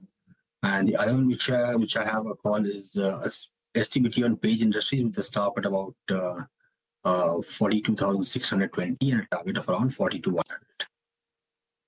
Okay, thank you very much for that. Let's talk about DLF. So in the morning, we thought DLF has reported a weak set of numbers. Their bookings are under pressure, but the stock is doing very, very well today. So we've got some bullish notes from brokerages. Sonal joins in with the details. Sonal.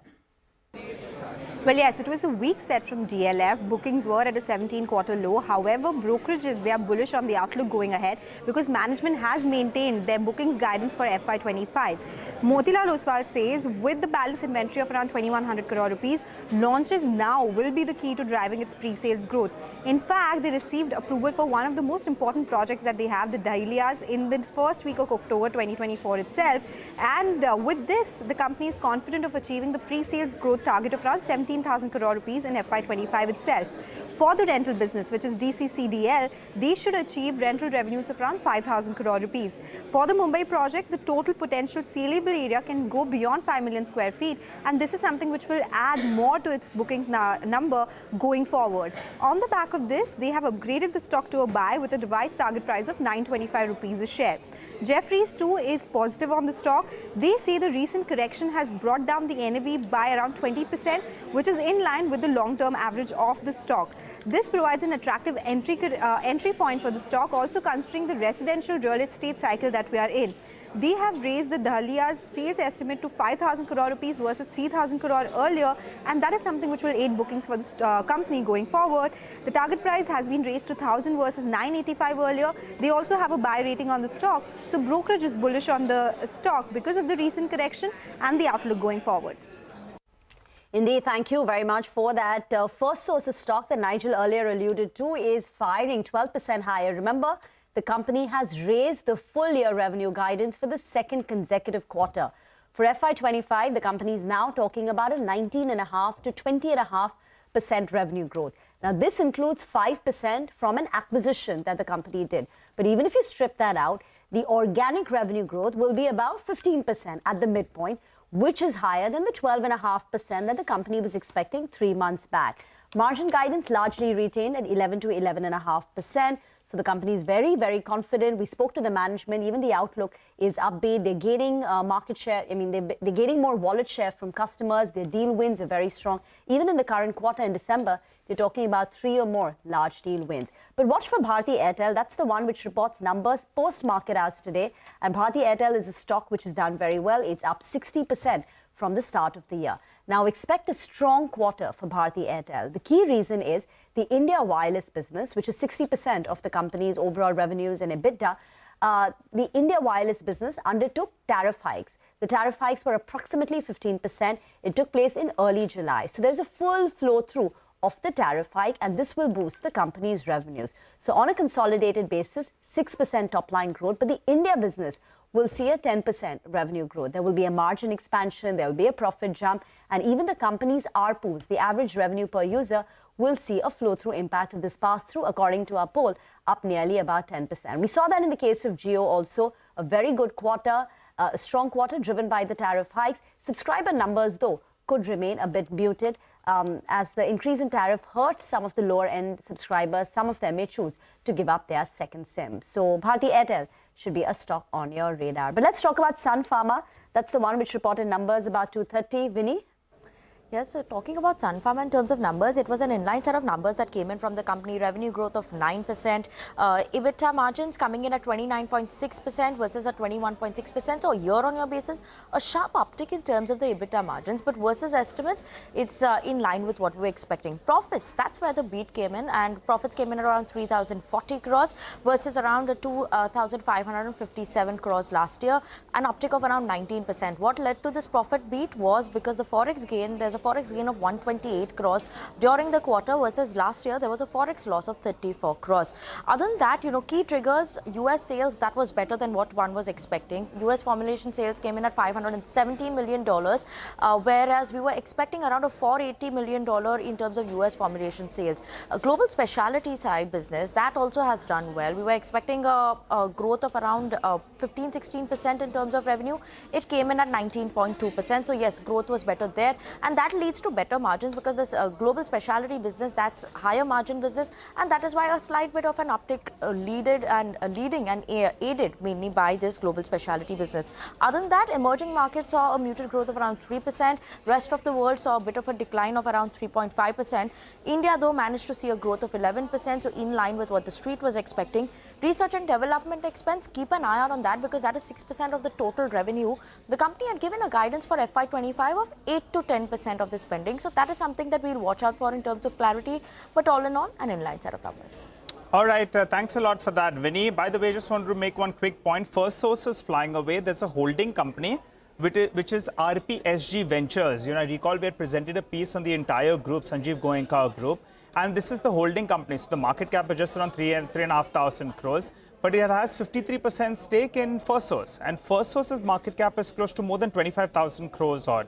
So, it appears that holding company discount is playing out here. First Source is flying away, and that's why the company, that's the promoter entity, which is RPSG Ventures, that as well is up close to around 6% or thereabouts. Sudeep Bandupada is with us. Hi, Sudeep. Good afternoon. Good to see you in.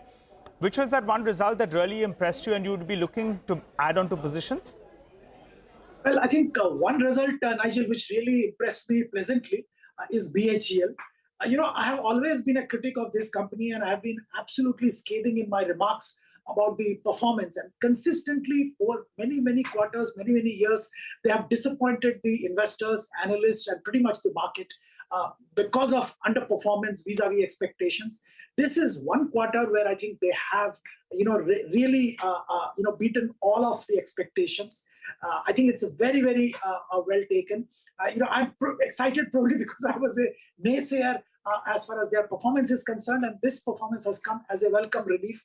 There was no dearth of orders with what is happening in the power sector. They were getting orders by the dozens, and the order book was swelling, but the performance was continuing to be poor.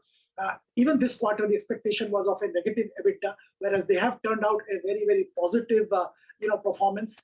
And it's heartening to see finally the company coming back and delivering good set of numbers. Okay, well, yeah, indeed, BHEL has come out with a very pleasant and positive surprise today. As we are down to the last 10 minutes of trade, the midcap index is retaining a bulk of that gain, about still 0.8% higher. You have a lot of names like Indian Bank, for instance, 11% on the higher side. Motilal, we just had the conversation with Mr. Ramdev Agarwal, stocks retaining a bulk of that. Optimism as well. And Vodafone Idea is up about 8%. Sudeep, very quickly, today's listing, Wari, it's managed some green and, the IPO was very well subscribed. But the question is now, stock's trading at around 2,300. Would it make sense to enter even now if you didn't participate in the IPO? The narrative is all positive. The question is on pricing and how much can you hope to make from these levels? Well, if you're a little aggressive investor and if you have a slightly longer time horizon, I don't see much challenge in acquiring even now. But you have to give it time. It's not that it's going to fly, immediately. Fundamentally, the sector, everything is good, except the price at which it is now available. But if you are a long-term investor, you can look at it. On the other hand, you can also take a strategy, keep watching. If there are some corrections in the market and there is a correction in the counter, you can look at acquiring then as well. But timing the market is always difficult. So if you believe in the sector, if you believe in the growth story which is happening, and you are keen to buy this, by all means, go ahead and buy. Maybe buy in lots. Don't buy everything together, but be prepared to hold it for a long term. Another company where we've seen a guidance increase is Inox Wind. Came out with numbers over the weekend. The EBITDA margin guidance was raised from 15 to 17% plus for the full year. Sudeep, do stay on. Need to get into a break. But as CNBC TV18 celebrates 25 years of excellence, we invite you to the most anticipated event of the year, the CNBC TV18 Global Leadership Summit, bringing together visionary policymakers like Finance Minister Nirmala Sitharaman, RBI Governor Shaktikanta Das, industry leaders like HSBC India's Hitendra Dave, Kotak Mahindra's Uday Kotak, and trailblazing startup founders. This is where the roadmap for India's next 25 years of growth and global leadership will be charted. You don't want to miss this.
I've known Michelle for years, and she is an inspiration. I know everybody here knows this. She is a truth teller, and she motivates us to get to work, especially when the stakes are high, because as she reminds us, as my mother taught me, don't just sit around and complain about injustice.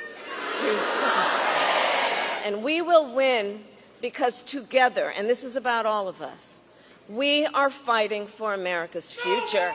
There are good reasons why so many women and physicians are horrified by what's happened since Donald Trump's justices overturned Roe v. Wade. We're seeing women scrambling across state lines to get the care they need. So please, do not hand our fates over to the likes of Trump, who knows nothing about us. Vote for him is a vote against us, against our health, against our worth. Let me warn you, your rage does not exist in a vacuum. If we don't get this election right, your wife, your daughter, your mother, we as women will become collateral damage to your rage.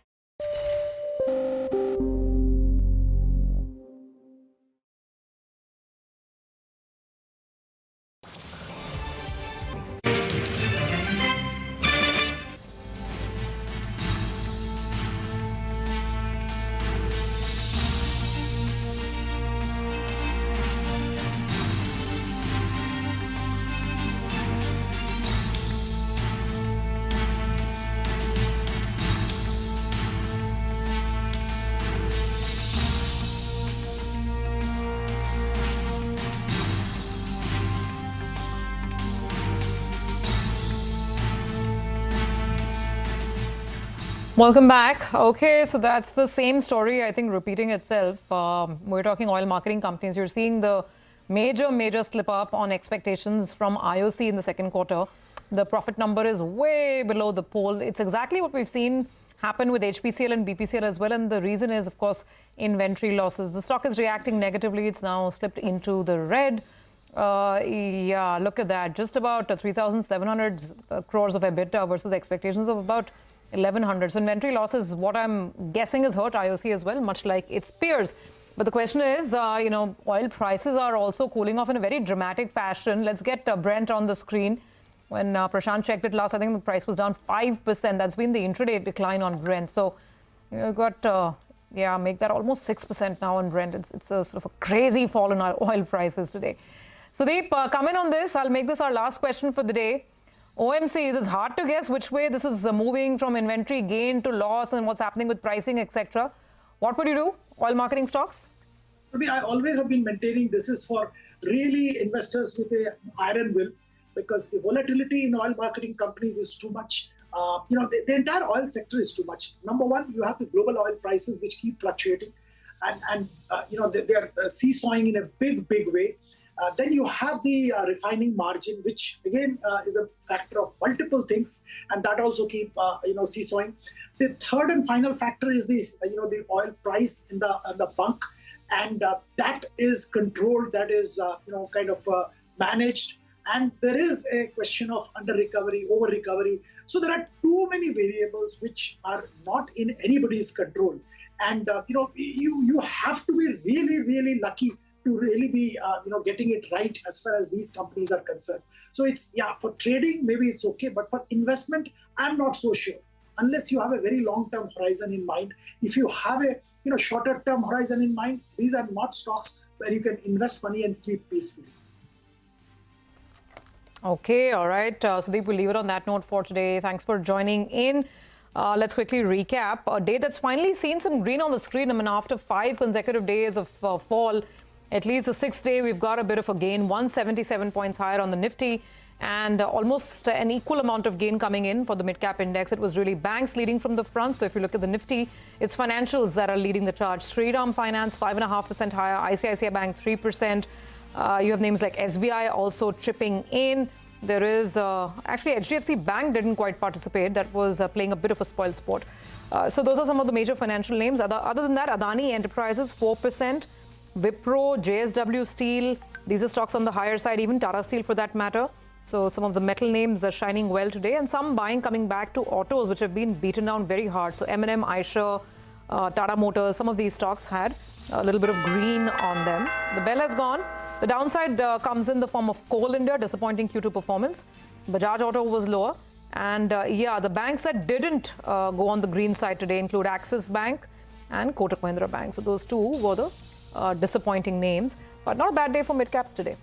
The midcap index up nearly 1%, strong advance decline ratio, 1750 stocks advancing for about 800 stocks declining. Vari Energies, the new IPO, strong listing. The stock ends with a gain of 56%. And then you had a whole host of banks, so Indian Bank, Bandhan Bank, financials in general. So Poonawalla FinCorp, where there was a loss, but the stock closed up with a gain of 8%. Canara Bank, Yes Bank, all moving up. First Source, Arvind, BHEL are some of the other stocks reacting to their numbers. On the way down, I think Interglobe Aviation is a stock that deserves mention. The first loss in 7 quarters, and softness seen in names like an SBI Cards, Indian Hotels, CMS Info, Z Media too, BEL too. Add that to that list, reacting to numbers, and IOC. No, absolutely, and lots and lots of individual large movers in terms of sort of specific stocks. So I'll just look at what was down. Look at something like a Craftsman Auto. It's come off sharply, and it's a well-owned name. The high was 7,100 plus. Stocks under 5,000 rupees now in what 12, 13 trading sessions. Look at something like Action Construction Equipment. Again, pretty large sort of sell-off from the highs. MGL sold off quite aggressively today. So no recovery. I mean, of course, big sell-off happened when the APM allocation was cut. There wasn't any recovery at all. The high was almost 2,000 rupees. Stocks at about 1,400 as of today's close. Voltamp Transformers is another one. Big cut from the highs, and very quickly the high I think was about almost 15,000 rupees. Stocks at about 10,000 now, 10,500. So it's a large sort of power transformer company. CG Power, Chola Finance, Indigo are some of the others which saw cuts coming in today. The two big movers on Friday, one is Dixon, which lost 10%. The other is Indices, which was down 20%. Both saw some small minor recoveries. So 1.5% on Dixon, and Indices ended about 1.25% in the green as well. It's about 1,054. So that's the market for you. But 1% gains, at least frontline indices. That's how we close it. Thank you very much for staying with us here on this edition of Closing Bell. From all of us here, it's goodbye. But stay with us because Rima and I are right here. We'll get you markets forward after a quick break.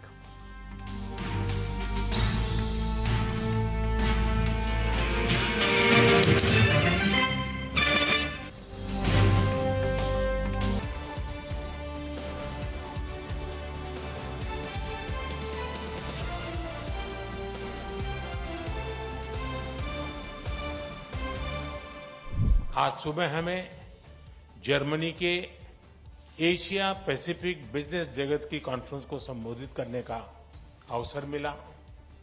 मेरे तीसरे कार्यकाल की पहली IGC meeting अभी कुछ देर पहले संपन्न हुई है। अभी हम सीईओ फोरम की बैठक से आ रहे हैं। इसी समय जर्मन नौसेना की शिप गोवा में पोर्ट कॉल कर रही है। रक्षा और सुरक्षा क्षेत्रों में बढ़ता सहयोग हमारे गहरे आपसी विश्वास का प्रतीक है। क्लासिफाइड इंफॉर्मेशन के एक्सचेंज पर बनी सहमति इस दिशा में एक नया कदम है। आज संपन्न की गई म्यूचुअल लीगल असिस्टेंस ट्रीटी से आतंकवाद और अलगाववादी तत्वों से निपटने में हमारे साझा प्रयास सशक्त होंगे। यूक्रेन और पश्चिम एशिया में चल रहे संघर्ष हम दोनों के लिए चिंता के विषय है। भारत का हमेशा मत रहा है कि युद्ध से समस्याओं का समाधान नहीं हो सकता और शांति की बहाली के लिए भारत हर संभव योगदान देने के लिए तैयार है। एक्सेलेंसी, आपकी भारत यात्रा से हमारी पार्टनरशिप को नई गति, ऊर्जा और उत्साह मिला है। मैं कह सकता हूं कि हमारी पार्टनरशिप में क्लैरिटी है और इसका भविष्य उज्जवल है। जर्मन भाषा में कहूं तो आलेस क्लार, आलेस गुड। बहुत बहुत धन्यवाद। Germany has become India's most important trading partner in the European Union, and I'm determined to further strengthen and build on this link and cooperation. I have with me, as members of my delegation, a high-level business delegation that has seized the opportunity to engage bilaterally with India, its industry and business. Especially in times like these, it is of the utmost importance that India is an anchor of stability in South Asia. The international rules-based order, which has come under massive pressure as a consequence of Russia's attack on Ukraine, Russia's war of aggression against Ukraine.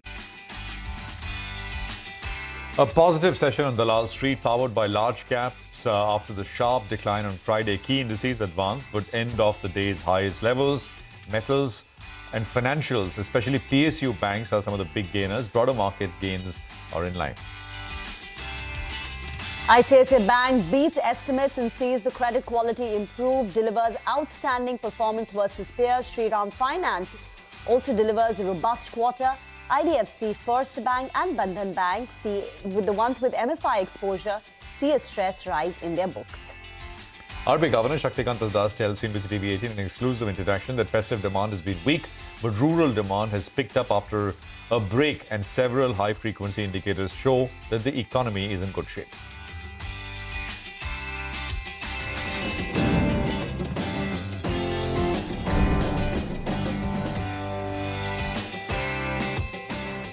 Hello and welcome to a fresh new edition of Markets Forward, your go-to program where we aim to get you everything you need as you look forward to the next trading session. The day one of this new week was indeed a good one, a good, solid, positive daily close.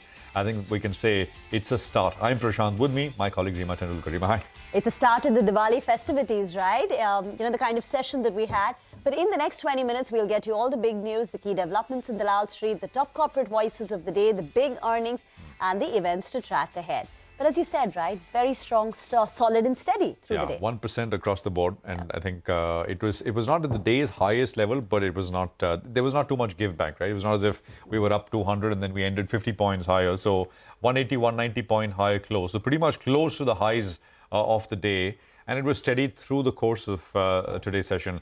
I think straight off the bat, and we'll talk more about what moved, etc. What needs to be seen is today's institutional flow numbers. Whether FIIs who've been selling and selling and selling, does that sort of taper off a little bit? And if that is the case, I think that broadly infuses a little bit of optimism, enthusiasm, that you're not sort of matching this endless stream of selling, and that there is an end to that. I think it's an important sort of indicator, which we'll have to see. Otherwise, I mean, PSU Banks as a space, top gaining sector, 4%. Metals as a space did well. Lots of earnings reactions, mixed actually, because some banks were higher, some financials were sharply lower. There was an airline, Indigo, which was down sharply, and so much as far as individual stocks, which really moved. But I think, we've had a 1% kind of a higher close today. Next few days as we go into pretty large events, right? I mean, you've got US elections in 5-6 days. You've got the Fed meeting on the 7th of November. You've got a Maharashtra state election here in the state. So you got pretty large events which the market will have to navigate. There is the China bit as well, the NPC meet and what they do. So all of this, by the way, coinciding in the next 10-15 odd days or so. So one can hope that what we've seen in terms of lows on Friday, perhaps we don't revisit, even if the market doesn't do too much on the upside very quickly. Rima. But today we had a lot of earnings surprises coming through. So way more hits than misses. The advance decline ratio was positive. Nearly 5 stocks advancing for 2 in the red, and the midcaps were outperforming. On the headline index, we've snapped a 5-day losing streak with today's up move. But here's what we have for you on our show today. The top movers and shakers with Vivek. The sector of the day was financials on the back of a whole host of Q2 numbers. Interglobe Aviation stood out for its, the loss and the kind of stock price, and BHEL managed to close up with a gain of 6%. And we'll also tell you the key market events to watch out for tomorrow. But first, let's get to the individual stocks. Vivek is joining in. Well, good afternoon. A green day after so many sessions of losses is what we saw as far as the headline indices were concerned. Quite a lot of movers and shakers. Let's start off with the list of gainers today. Quite a lot of them. First up, we have to talk about ICICI Bank. Very strong set, standing tall amongst its peer set. And on the back of that, you saw EPS upgrades coming in and the stock to ended strongly in the green. The next stock, one from the broader end of the markets was Orient Electric. Companies saw growth across verticals. Stock pushed at the upper circuit today. Bandhan Bank, again over here, slightly muted set of numbers. Also, the company alluded to some stress as far as Q3 was concerned, but cheap valuations is something that made a few brokerages upgrade the stock. Stock ended up almost 10% higher in the session today. Shriram Finance was the other one, very strong set of results. Again, standing out within its peer set. EPS upgrades coming in almost 5.5% higher over here. And Firstsource Solutions, midday the company came out with its results. A very strong upgrade as far as the revenue growth, CC revenue growth guidance was concerned. Stock ended higher by almost 12%. But quite a lot of laggards as well. The first stock, of course, was Coal India. Quite a significant miss against what the street was anticipating. E-auction realization volumes too, was quite muted. On the back of that, almost 4% low for Coal India. Indigo, you alluded to it earlier. A significant loss coming in, also alluding to competitive intensity is what led to the street selling of this particular name. Cholamandalam Finance, compared to Shriram Fin, a bit of a weaker set. Also some stress building up, and on the back of that, higher valuations too, not supporting the stock. Almost 5% lower for Chola Finance today. MGL, although the numbers were decent, call too was quite decent, but street believes that the higher margins may not sustain. Again, over 5.5% downtick here, and this after a very steep sell of the stock as seen in the run to the results. And lastly, Tatva Chintan Pharma from the chemical pack. Over here, margin erosion quite significant, almost 500 basis points lower, and the stock down by over 10% today. All right, Vivek, thank you very much for that. So that's the movers and shakers in terms of individual names. Sudeep Bandyopadhyay of IndiTrade is with us. Shilpa Rao, Prabhudas Lilidhar is also with us. Thanks both of you for joining us, Shilpa. Price action, what's your assessment? 1% kind of rebound today. Nifty Bank at the day's high, getting to the 20-day and then selling, coming off a little bit. What's your sense? Do you think we'll see more repair ahead? Prashant, if you look at the data from FIs, we have seen that they've in fact added longs in index futures and stock futures, and the short covering was expected today. That was that is what we saw. On expected lines, yes, of course, the closing is also not that bad. We have defended 24,000 well enough, and the closing above 24,300 is very supportive. So from here, I believe if we continue to hold this 24,200 zones, so then maybe the levels of 24,600 to 800 can come in. This bounce should be there. If at all we are going to see more sell-off, it cannot be at this level. It has to see some sort of bounce back. And Bank Nifty is well within the range. Only above 51,500 a close will show some sort of decisiveness that we are heading again towards 53,000. Until and unless we are not there, so any sort of this rally on the upside should only be the selling opportunity. Of course, the downside is also capped at 50,000, but the range is also very well defined for Bank Nifty. Okay, let's get to the sector of the day, and it's banks and many of the private sector financials. PSUs too reported their earnings so far. Abhishek is here to give us a detailed comparison of the performance of the major private banks. Abhishek. Well, Rima, to begin with, if you take a look, ICICI Bank has outperformed many of its peers on many parameters. So take a look at the loan growth. On a sequential basis, ICICI Bank has grown by 4% quarter-on-quarter, which is the best amongst peers when taking into consideration HDFC Bank, Axis Bank, as well as Kotak Mahindra Bank. Even the deposit growth of 5% on a sequential basis is on superior side when compared to that of Axis Bank and Kotak Mahindra Bank. Ex of Treasury, the core operating profit growth is about 4% quarter-on-quarter, which is much higher when compared to peers like HDFC Bank and Kotak Bank grew by 3.2 to 3.6%, while that for Axis Bank actually declined marginally. So improvement in quarterly annualized slippage ratio is 35 basis points for ICICI Bank, which is the highest amongst peers as well. Some of them who saw deterioration in asset quality as well. Talking about asset quality, the gross NPA ratio improvement for ICICI Bank is perhaps the highest when compared to others on a sequential basis, that is HDFC Bank, Kotak Bank, as well as Axis Bank. Risk weight asset, which is a measure of the risk in the balance sheet, that to advances ratio has declined massively for ICICI Bank, suggesting that there is a lowering down of risk in the balance sheet. So by 28 basis points, it's improved for ICICI Bank, while it has actually deteriorated by 430 basis points for the likes of Kotak Mahindra Bank. Now, net interest margin has moderated for all lenders given the fact that cost of funds is rising across banking sector. And if you take a look, large lenders have seen improvement in the return on asset ratio. For ICICI Bank as well, it's improved by 4 basis points and is at industry leading 2.4%. Back to you. Okay, what about the other NBFCs? What stood out for you? How are they when you compare them? Well, if you take a look to begin with Shriram Finance, take a look at Shriram Finance versus Chola. Shriram Finance actually saw 6% growth in their disbursements on a sequential basis, while that for Chola was almost flat on a sequential basis. Their asset quality has improved, so gross NPA ratio is down 7 basis points sequentially, while that for Chola actually saw deterioration over there.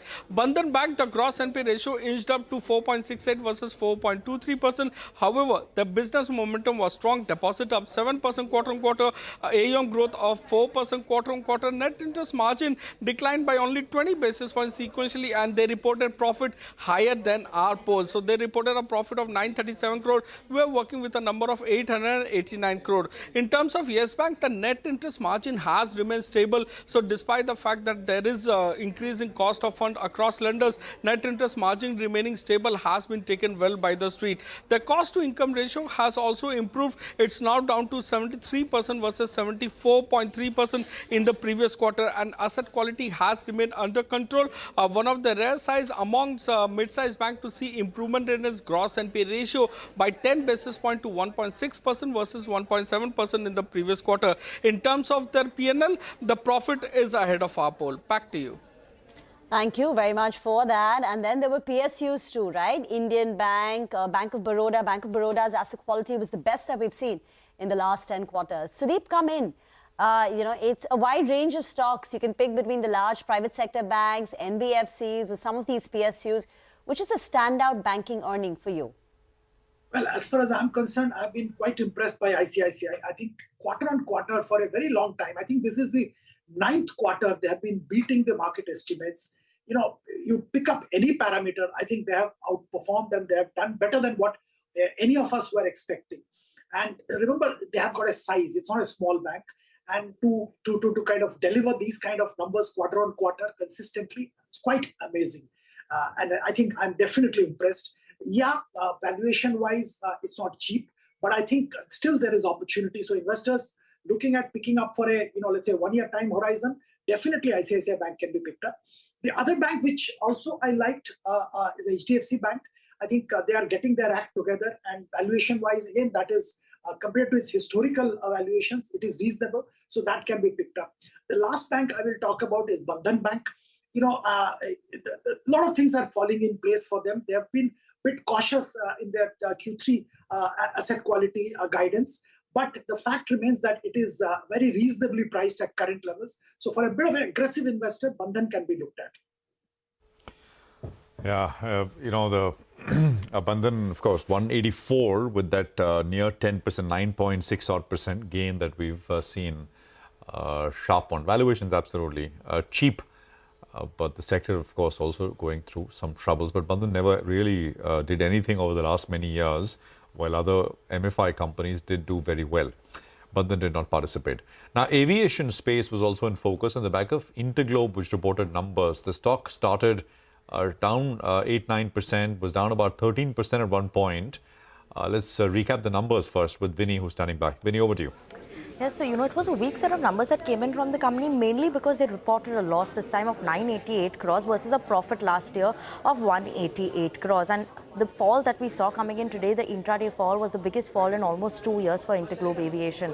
The key highlights from the results, one, obviously this was the loss they reported, was the first time in almost after 7 quarters that they reported a loss. The revenue growth was the slowest that the company has seen since almost 14 quarters. And mainly what impacted it was the cost was high, the fuel cost was high, the repair maintenance cost was quite high, and grounding of aircrafts, that's still a concern, and that is something that impacted the company.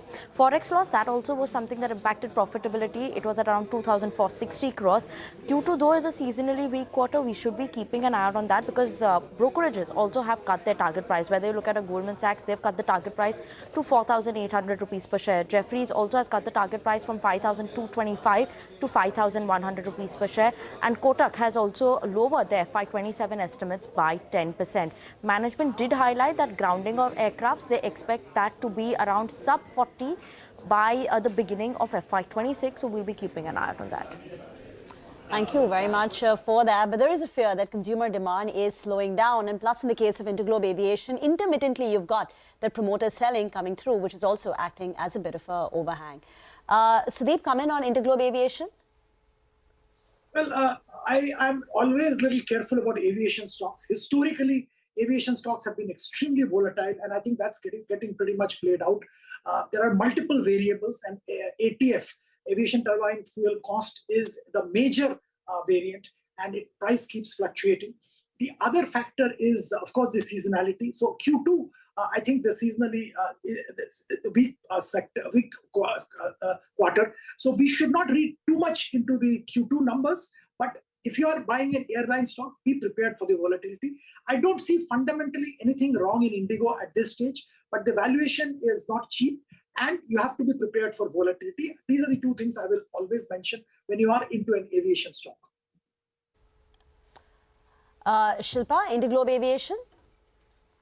Rima, Indigo, if you talk about data and charts, the fall that we saw today, I guess, that was just a buying opportunity. The kind of pullback we saw from the day lows is also showing that, the stock definitely has some story to run and their strength. So as long as we are holding this 3,800, on the low side, I believe, you will again see the stock rising towards 4,400 to 4,600 in coming days. By the way, Shilpa, PSU banks, right? They were all up between 5 and 10%. Any chart looks particularly good, even as a trade? Yes, definitely. It is Can Bank. Canada Bank is looking very, very aggressive, and it has given a very good, run up from those recent supports of, 95. So as long as it is holding 95, 94 zones, the stock has, strong potential to test 110 on immediate basis, and above that, again, 117 to 120 can also come in very quick. Okay, let's get to the other important stock of the day. BHEL rallying 6% after reporting a good Q2 numbers. Ramakshi joins in with the highlights. Well, Rima, revenue for the company came in at 6,584 crores. This is as compared to estimates of somewhere around 6,000 crores. So this is a 10% beat coming in on the revenue. The gross margins too were expected to be under pressure, but this time around they managed to improve their gross margins to 32.71%, and this is an improvement of over 500 basis points. The street was also expecting the company to report an EBITDA loss, but in fact this time around they managed to report an EBITDA of 275 crores. EBITDA margin has come in at 4.18% as compared to the negative margins that we saw in the previous quarters. Net profit is what the company has reported this time around of 97 crores. This is of course against a loss that was reported same quarter last year, and in fact the street was also penciling a loss for the second quarter, but this has not come in this time around. In fact, it's a net profit, so again bodes well for the company. But it is important to note that the financials have been restated due to change in the accounting policy. Therefore, optically it looks like a good set of numbers. The other expenses in the second quarter of last year were lower by 234 crores. Trade receivables also included an overdue amount of 211 crores from customer STPG, and this is stuck on account of the civil war that is going on in Sudan, but has been considered good and has still not been provided for. When you look at this, segment-wise growth, that also has come in quite strong for the power segment, up nearly 23.45% in terms of the revenue. Industry segment also grew by around 15%, and the margin improvement was coming in for both of these segments, but especially for the industry segment, because we saw an improvement of around 1,600 basis points out there to 13.91%. So overall, seems like a good set of numbers, but important to note that the financials have been restated due to change in the accounting policy. Okay, thank you for explaining that. Thank you, Sudeep and Shilpa, for joining us on the show today. We'll get into a short break. We'll come back with the top corporate voices that we had through the day.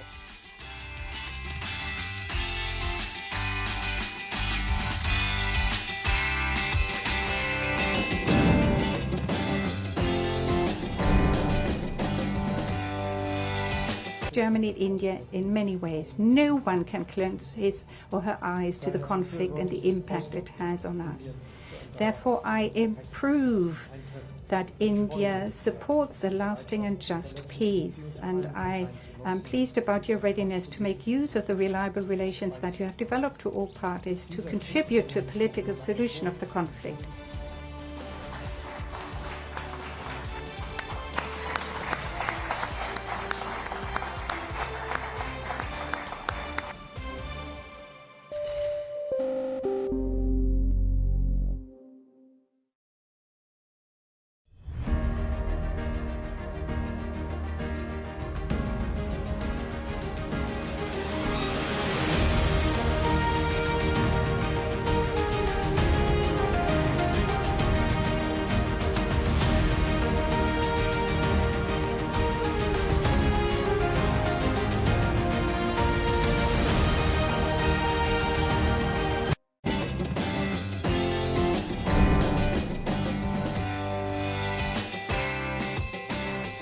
Okay, welcome back. Let's get you some commentary from companies who spoke with us today. Vari Energy has made a strong debut, listed at a 66% premium compared to what they sold stock at. The CEO, Amit Paithankar, told us that EBITDA will continue to grow as prospects are strong, added that there is scope for margins to improve over 18% on backward integration and robust demand.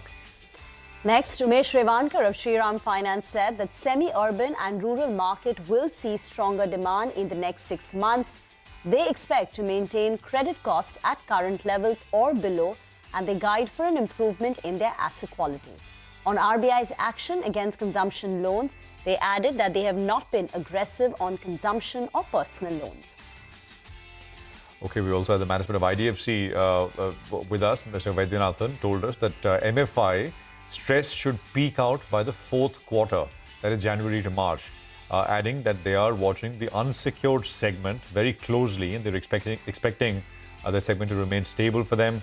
Also, that cost of funds stands at about 6.4% and they don't expect it to increase from here as they're getting deposits in abundance.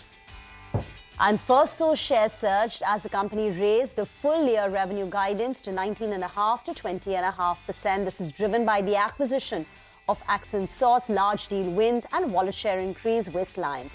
Sanjeev Goenka of Firstsource said that the company clocked in 3 large deal wins in Q2 and they expect to close 3 or more large deal wins even in the December quarter. He added the company is moving in the right direction with respect to revenue, but some work needs to be done on the margin front.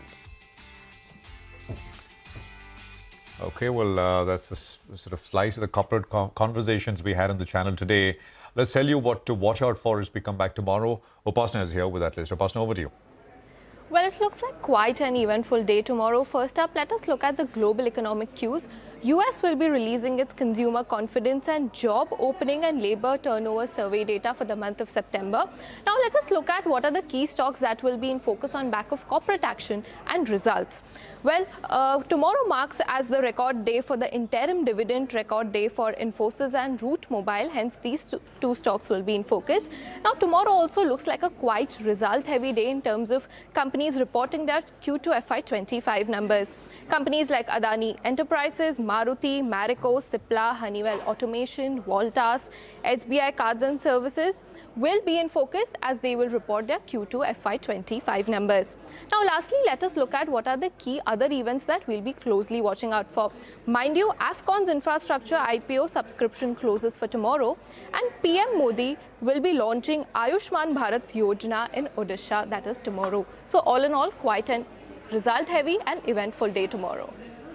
Upasana, thank you very much for that list. And with that, it's a wrap on this edition of Markets Forward. Thank you for watching. We'll be back with more news and updates.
Make informed decisions with comprehensive analysis on the go.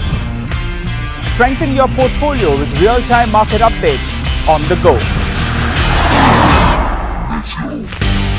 Create effective strategies with insightful expert opinions. On the go. Grow on the go with CNBC TV18. Now streaming live 24/7 on YouTube. How about listening to global market maestros before crafting your investment strategy? How about getting deep insights into their businesses from top Indian honchos before putting your money on the line? How about making every trading day profitable with strategies from the market masters, macro pundits and chart wizards? Only one show gives you a head start to your trading day. Get ready to profit. Get ready for business with Bajaj at these times on CNBC TV18 and CNBCTV18.com. CNBC TV18, an unending pursuit for excellence. A pioneer, a leader, a visionary, building a lasting legacy of credibility, consistency, and trust. Giving unparalleled access to global thought leaders and powering conversations that are shaping the new world order. Setting the highest standards through exemplary leadership. It is this unrivaled reputation for the most comprehensive coverage, actionable intelligence, and in-depth reporting that makes CNBC TV18 India's #1 business news brand.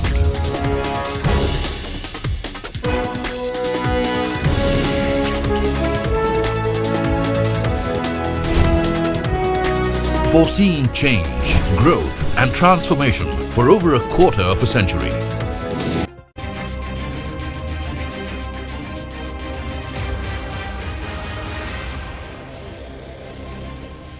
Hello and welcome to Business 360. I'm Shriram. The headlines that we're tracking for you this evening. Stock market snap a 5-day losing streak. The Sensex reclaims 80,000. The Nifty gains over 150 points. Mid-caps outperform today. The big CNBC TV18 exclusive. RBI Governor Shaktikanta Das says festive demand paints a mixed picture. Firmly believes the economy is reasonably doing well. Remains confident of rural demand revival on the back of a good rabi crop sowing season. That's a CNBC TV18 exclusive. The banking sector and the NBFC sector at the system level, they remain very robust. RBI Governor Shaktikanta Das asserts there is no systemic risk in the banking and the NBFC sector. Says measures taken against select NBFCs were in the best interest of consumers as they were outliers. Prime Minister Modi and Spanish PM Pedro jointly inaugurate the Tata Aircraft Complex for manufacturing the C-295 aircraft in Vadodara. This will be the first private sector final assembly line for military aircraft manufacturing in India. Ambuja Cements beats the street in Q2. Volumes grow by 15%, outpace industry average. A 138 crore rupee incentive from the West Bengal government bolsters Ambuja Cements' EBITDA. Sun Pharma reports numbers in line with estimates in second quarter. US sales come in better than expected. Lower R&D costs coupled with impressive global specialty sales and margins. The government's Consumer Affairs Department is examining Ola Electric's response to the show cause notice. Sources say the CCPA will correlate responses of consumers with Ola Electric's claims that 99% of the complaints have been resolved, adding that the authority is also analyzing customer complaints against another EV OEM. Iran's military chief warns Tel Aviv of bitter consequences after the Israeli army struck military sites on Saturday. Tehran says it's weighing a response. Israel continues its attack on Lebanon. Multiple airstrikes reported in Beirut's southern suburbs. Trump and Harris campaign enters its last week. Donald Trump's rally at Madison Square Garden sees a packed house as he doubles down on its promise of reversing an immigration invasion. Comedian Tony Hinchcliffe, speaking ahead of Trump, refers to Puerto Rico as a floating island of garbage. Kamala Harris campaigns in Philadelphia, calls it the most consequential election of our lifetime. Political turmoil in Japan. The ruling coalition fails to win majority in the lower house. Prime Minister Shiba needs to find a new coalition partner to form a government. Well, straight to the day's trading action. The Dalal Street snapped its 5-day losing streak, ending in the green today. The Nifty and the Sensex both gained over 0.5%, but they did come off their intraday highs. Nevertheless, recovering some lost ground for the Nifty after last week's sales numbers. 158 points higher. The Sensex up 600 points, 500 points higher on the Nifty Bank, and the midcap index about 450 points higher as well. Prashant is standing by to take us through the market action. Prashant, markets back in the green after last week's sell-off. What's the indication from here on? Well, after non-stop selling, which turned out to be almost 8-9% from the highs, today, across the board, at least as far as large indices are concerned, you had a 1% rebound, 1% day on day. The Nifty Bank, the small cap index was up a little bit more, about 1.25%. The mid cap index was up about 1% or so as well. So, the Nifty getting up to close to important hourly sort of technical indicators. The Nifty Bank hitting and crossing at least intraday the 20-day moving average and then coming off a little bit. So that was the story today. I'll get to stocks in just a bit, but the two sectors which stood out, PSU Banks, the index itself gaining about 4%. Across the board, PSU Bank earnings have been pretty good. You also had metals as a space which stood out with some gains. Now stocks, large caps, Nifty, Shriram Finance stood out. Adani Enterprises was a decent gainer. And you had ICICI Bank which stood out with a decent amount of gains as well. Nothing spectacular across the board on the sort of stuff which was up in the Nifty. It was just that majority of the names today were in the green from the word go early on.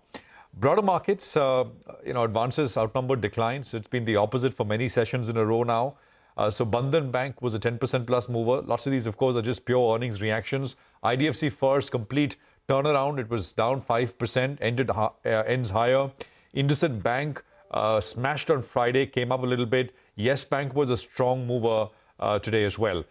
BHEL reported numbers, stock about 6-7% in the green. Poonawalla FinCorp, again, started at the day's lowest point and then sort of chugged along higher. We had the management of Sirma, EMS company, which participated in the upside.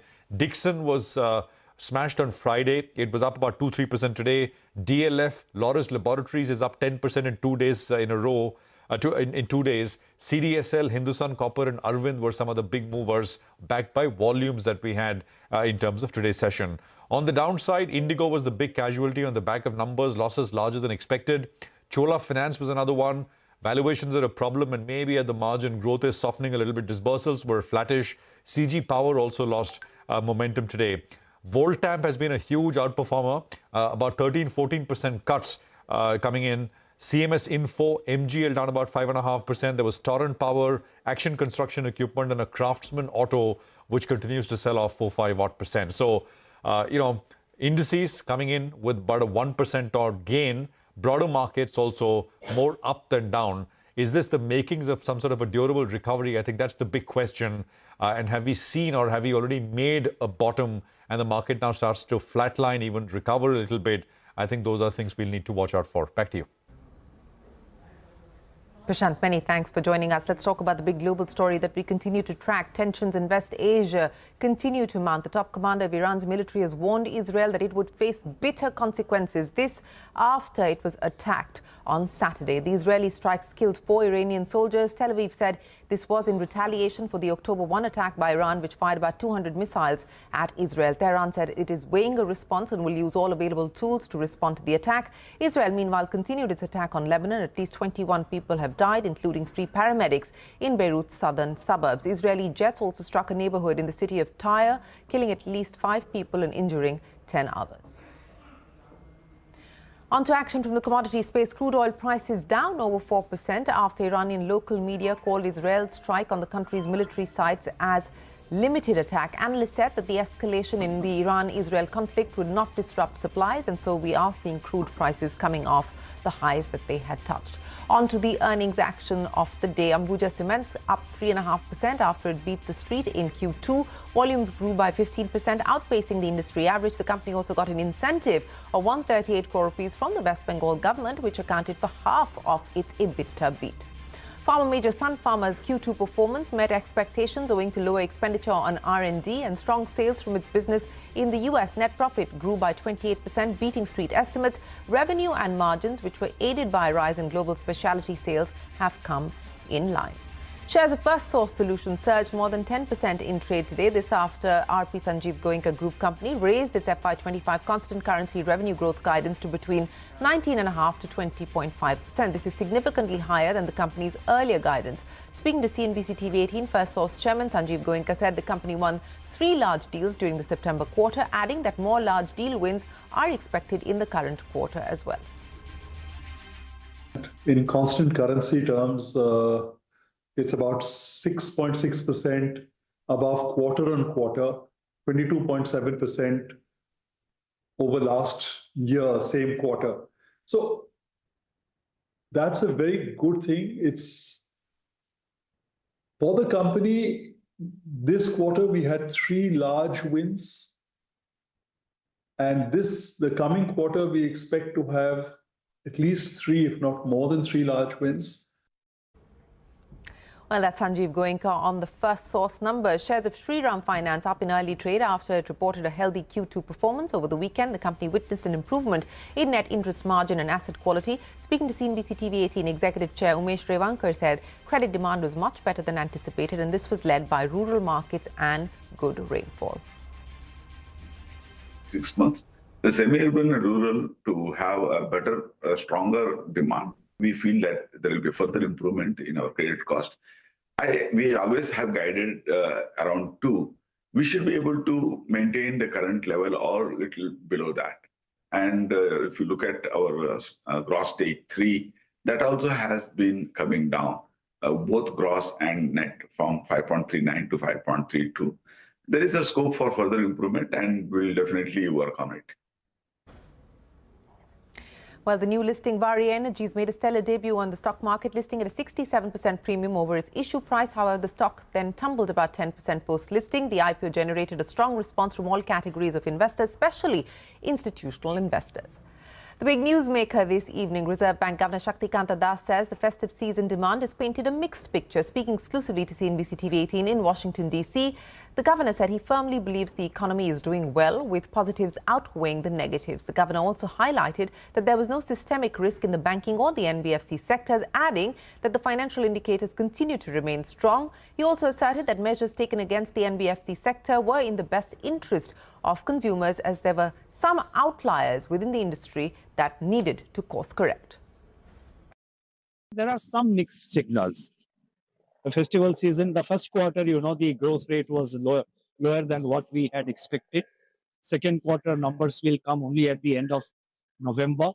Second quarter also, there was some unseasonal rains in the month of August, etc. Some activities got affected. But even in the festive season, there is some narrative that perhaps the sales figures and certain things have slowed down.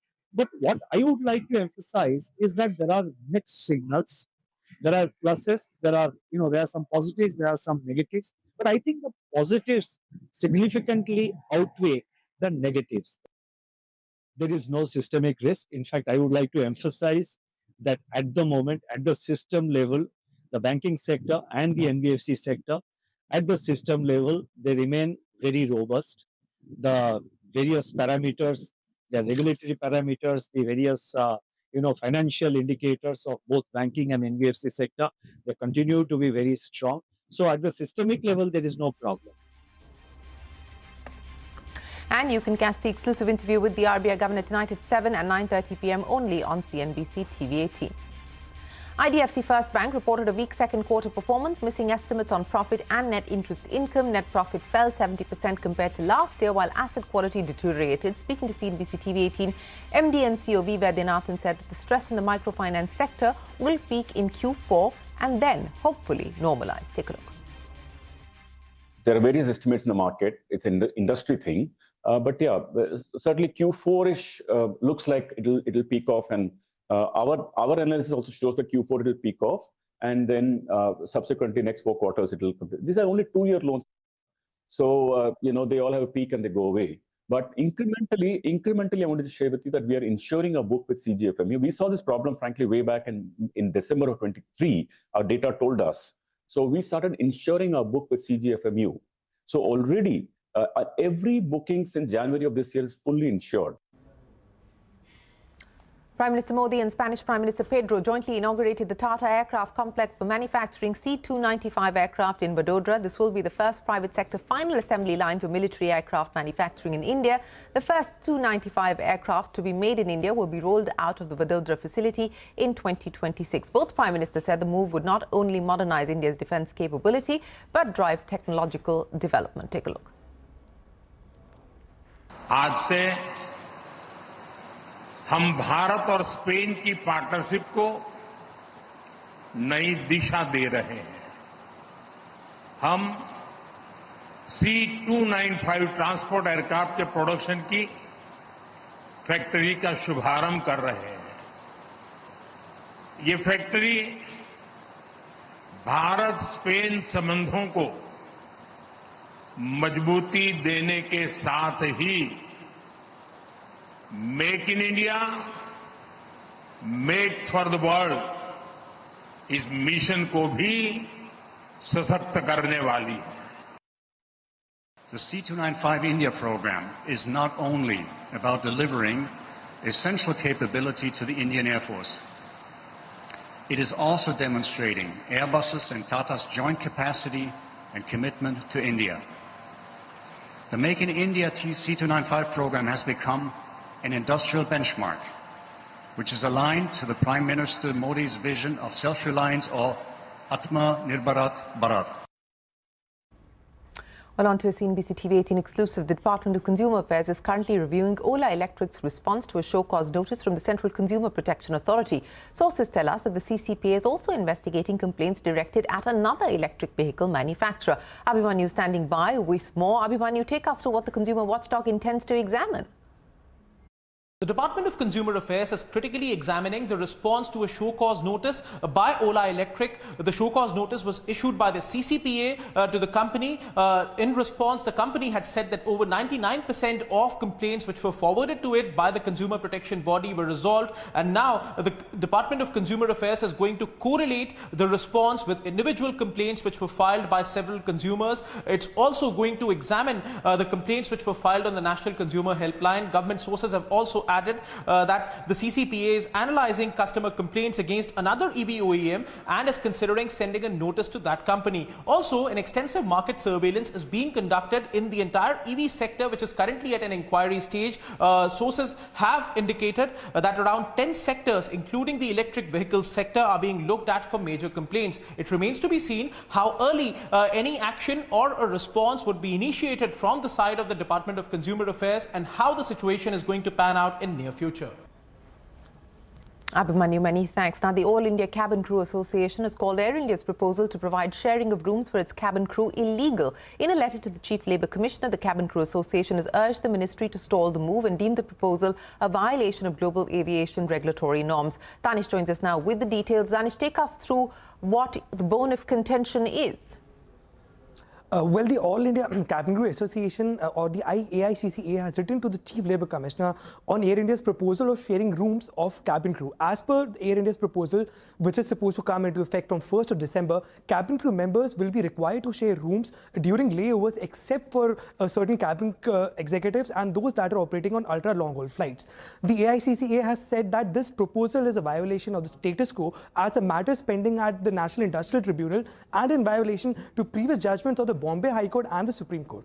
The association also highlighted its dissatisfaction, calling this a unilateral proposal which is illegal and bad in law on multiple fronts. AICCA said that the step by Air India is in violation of aviation regulatory norms by global bodies like FAA, ICAO, CA and EASA, and this is also not in sync with the DGCA norms. AICCA said that this particular violation is coming at that point of time when the proceedings are pending in front of the Supreme Court, and hence they said that this is a clear breach of safety norms and this added fatigue through room sharing will not be good for the cabin crew. Very lastly, the association said that to make a cabin crew member share a room while on flights prior to operating to their next flight would cause havoc in the mismatched rest periods, and hence they are awaiting some kind of relief from the Chief of Labour Commissioner. All right, Danish, appreciate you joining us. That is the latest there from Air India.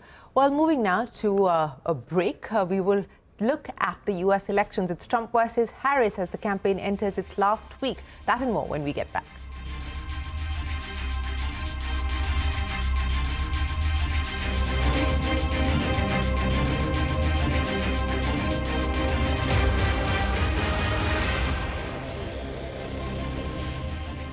Trendsetters crafting innovative content formats.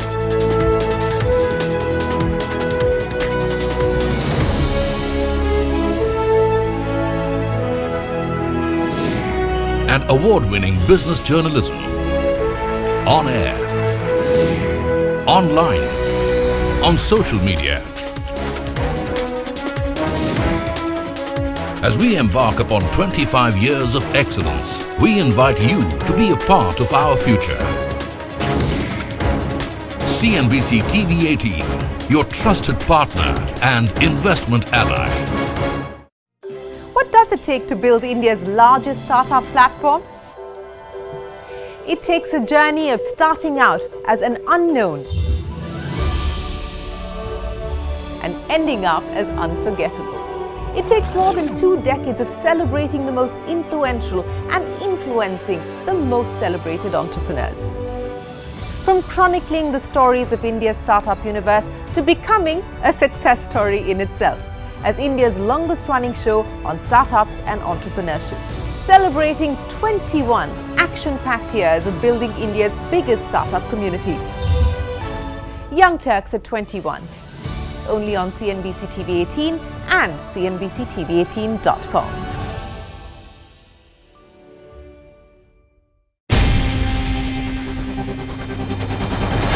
CNBC TV18's most comprehensive and award-winning news show, India Business Hour, drops first on YouTube. So get the first access to the most influential architects of policies and politics, the key newsmakers of the day. Discover the big themes as we decode the business of markets, macros and more. Be the first to go to the heart of all the top stories that drive the day's agenda. Catch the award-winning India Business Hour live every night on YouTube with me, Shriram. India Business Hour live on YouTube at CNBC TV18 weeknights at 7 p.m.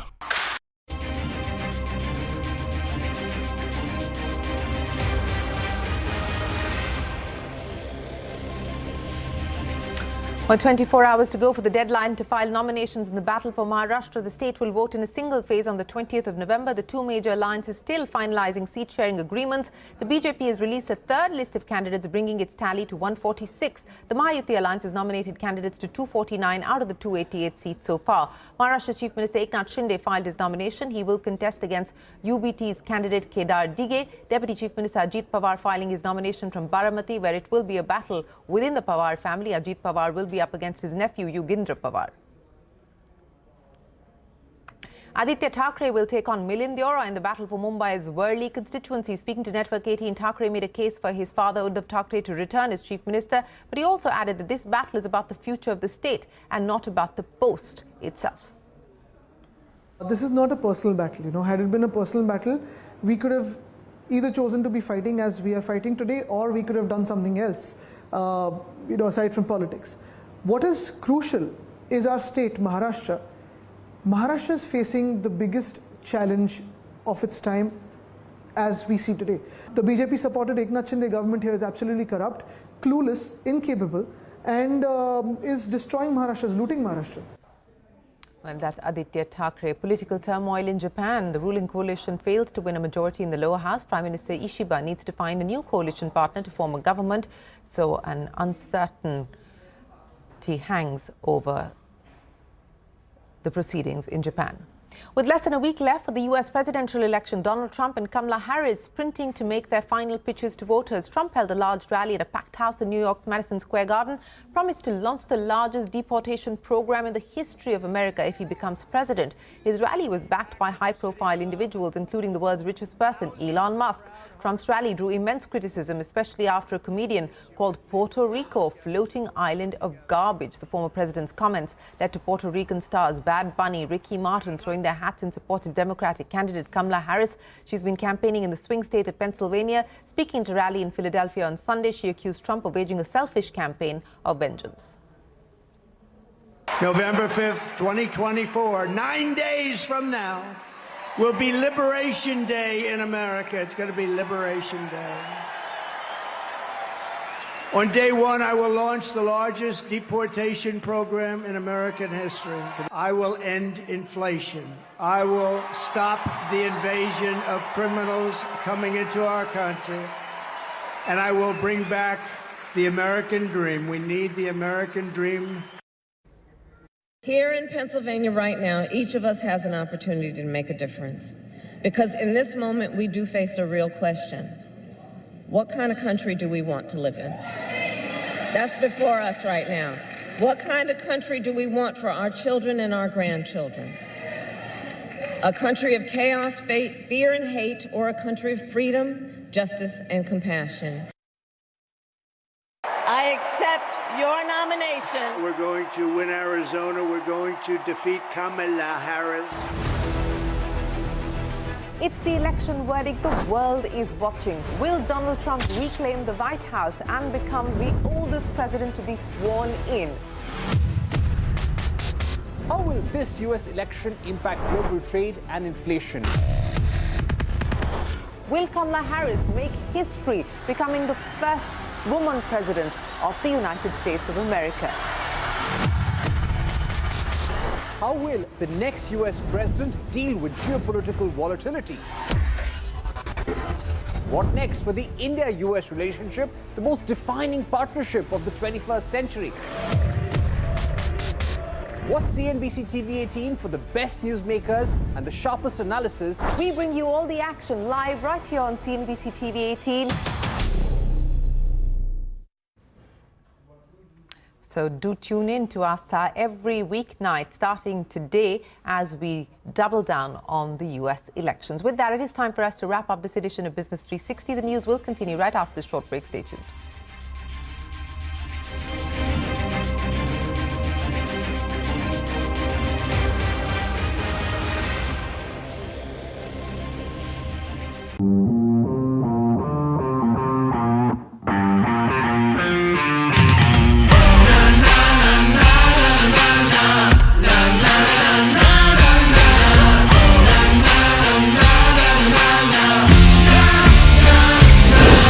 Make informed decisions with comprehensive analysis on the go. Strengthen your portfolio with real-time market updates on the go. Create effective strategies with insightful expert opinions on the go. Grow on the go with CNBC TV18. Now streaming live 24/7 on YouTube. How about listening to global market maestros before crafting your investment strategy? How about getting deep insights into their businesses from top Indian honchos before putting your money on the line? How about making every trading day profitable with strategies from the market masters, macro pundits, and chart wizards? Only one show gives you a head start to your trading day. Get ready to profit. Get ready for business with Bajaj at these times on CNBC TV18 and CNBCTV18.com. CNBC TV18, an unending pursuit for excellence. A pioneer, a leader, a visionary, building a lasting legacy of credibility, consistency, and trust. Giving unparalleled access to global thought leaders and powering conversations that are shaping the new world order. Setting the highest standards through exemplary leadership. It is this unrivaled reputation for the most comprehensive coverage, actionable intelligence, and in-depth reporting that makes CNBC TV18 India's #1 business news brand.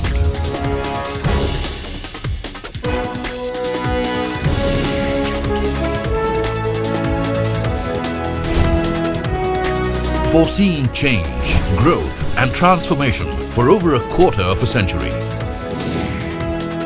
Trendsetters crafting innovative content formats.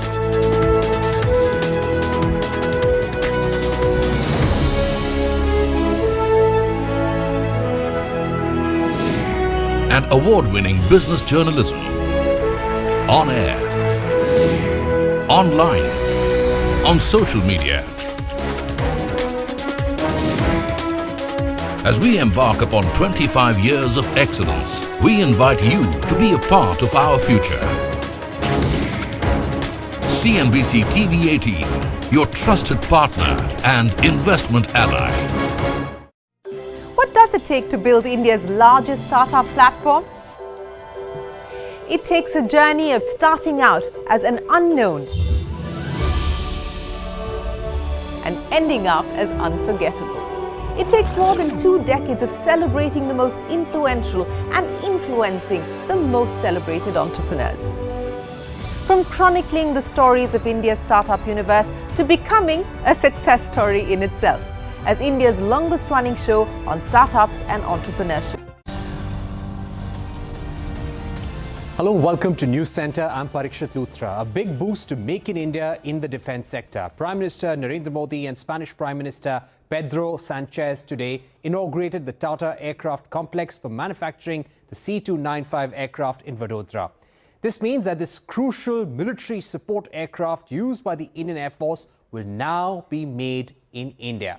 This tactical support aircraft can carry up to 10 tons of goods. It can transport 71 troops and has been used during the COVID-19 crisis to transfer material from one destination to another. It has been used in disaster missions, rescue and relief missions as well, also for maritime patrol purposes. The C-295 program is a collaboration between Tata Advanced Systems Limited and Airbus Defence based in Spain. The Indian Ministry of Defence had given a contract for supply of 56 aircraft to Spain in September 2021, a contract valued at $2.5 billion. Out of these, Airbus has to deliver 16 aircraft in flyaway condition from its assembly line in Spain. Since September 2023, 6 aircraft have already been delivered to the Indian Air Force. Tata Advanced Systems Limited is the Indian contract manufacturer and will make 40 out of 56 aircraft as part of the industrial partnership with Airbus. The first made in India C-295 will be rolled out of the Tata Aircraft Complex in 2026. Now, why is this important for India? This is the first Make in India project in aerospace in the private sector involving full development of a complete industrial ecosystem from manufacturing to assembly to test to qualification to delivery and maintenance of the complete life cycle of the aircraft. India's leading defense PSUs like Bharat Electronics, Bharat Dynamics and MSMEs will also supply components for the program. More than 18,000 parts will be made in India, 3,000 plus people will get direct employment and 15,000 will benefit from indirect employment. The Tata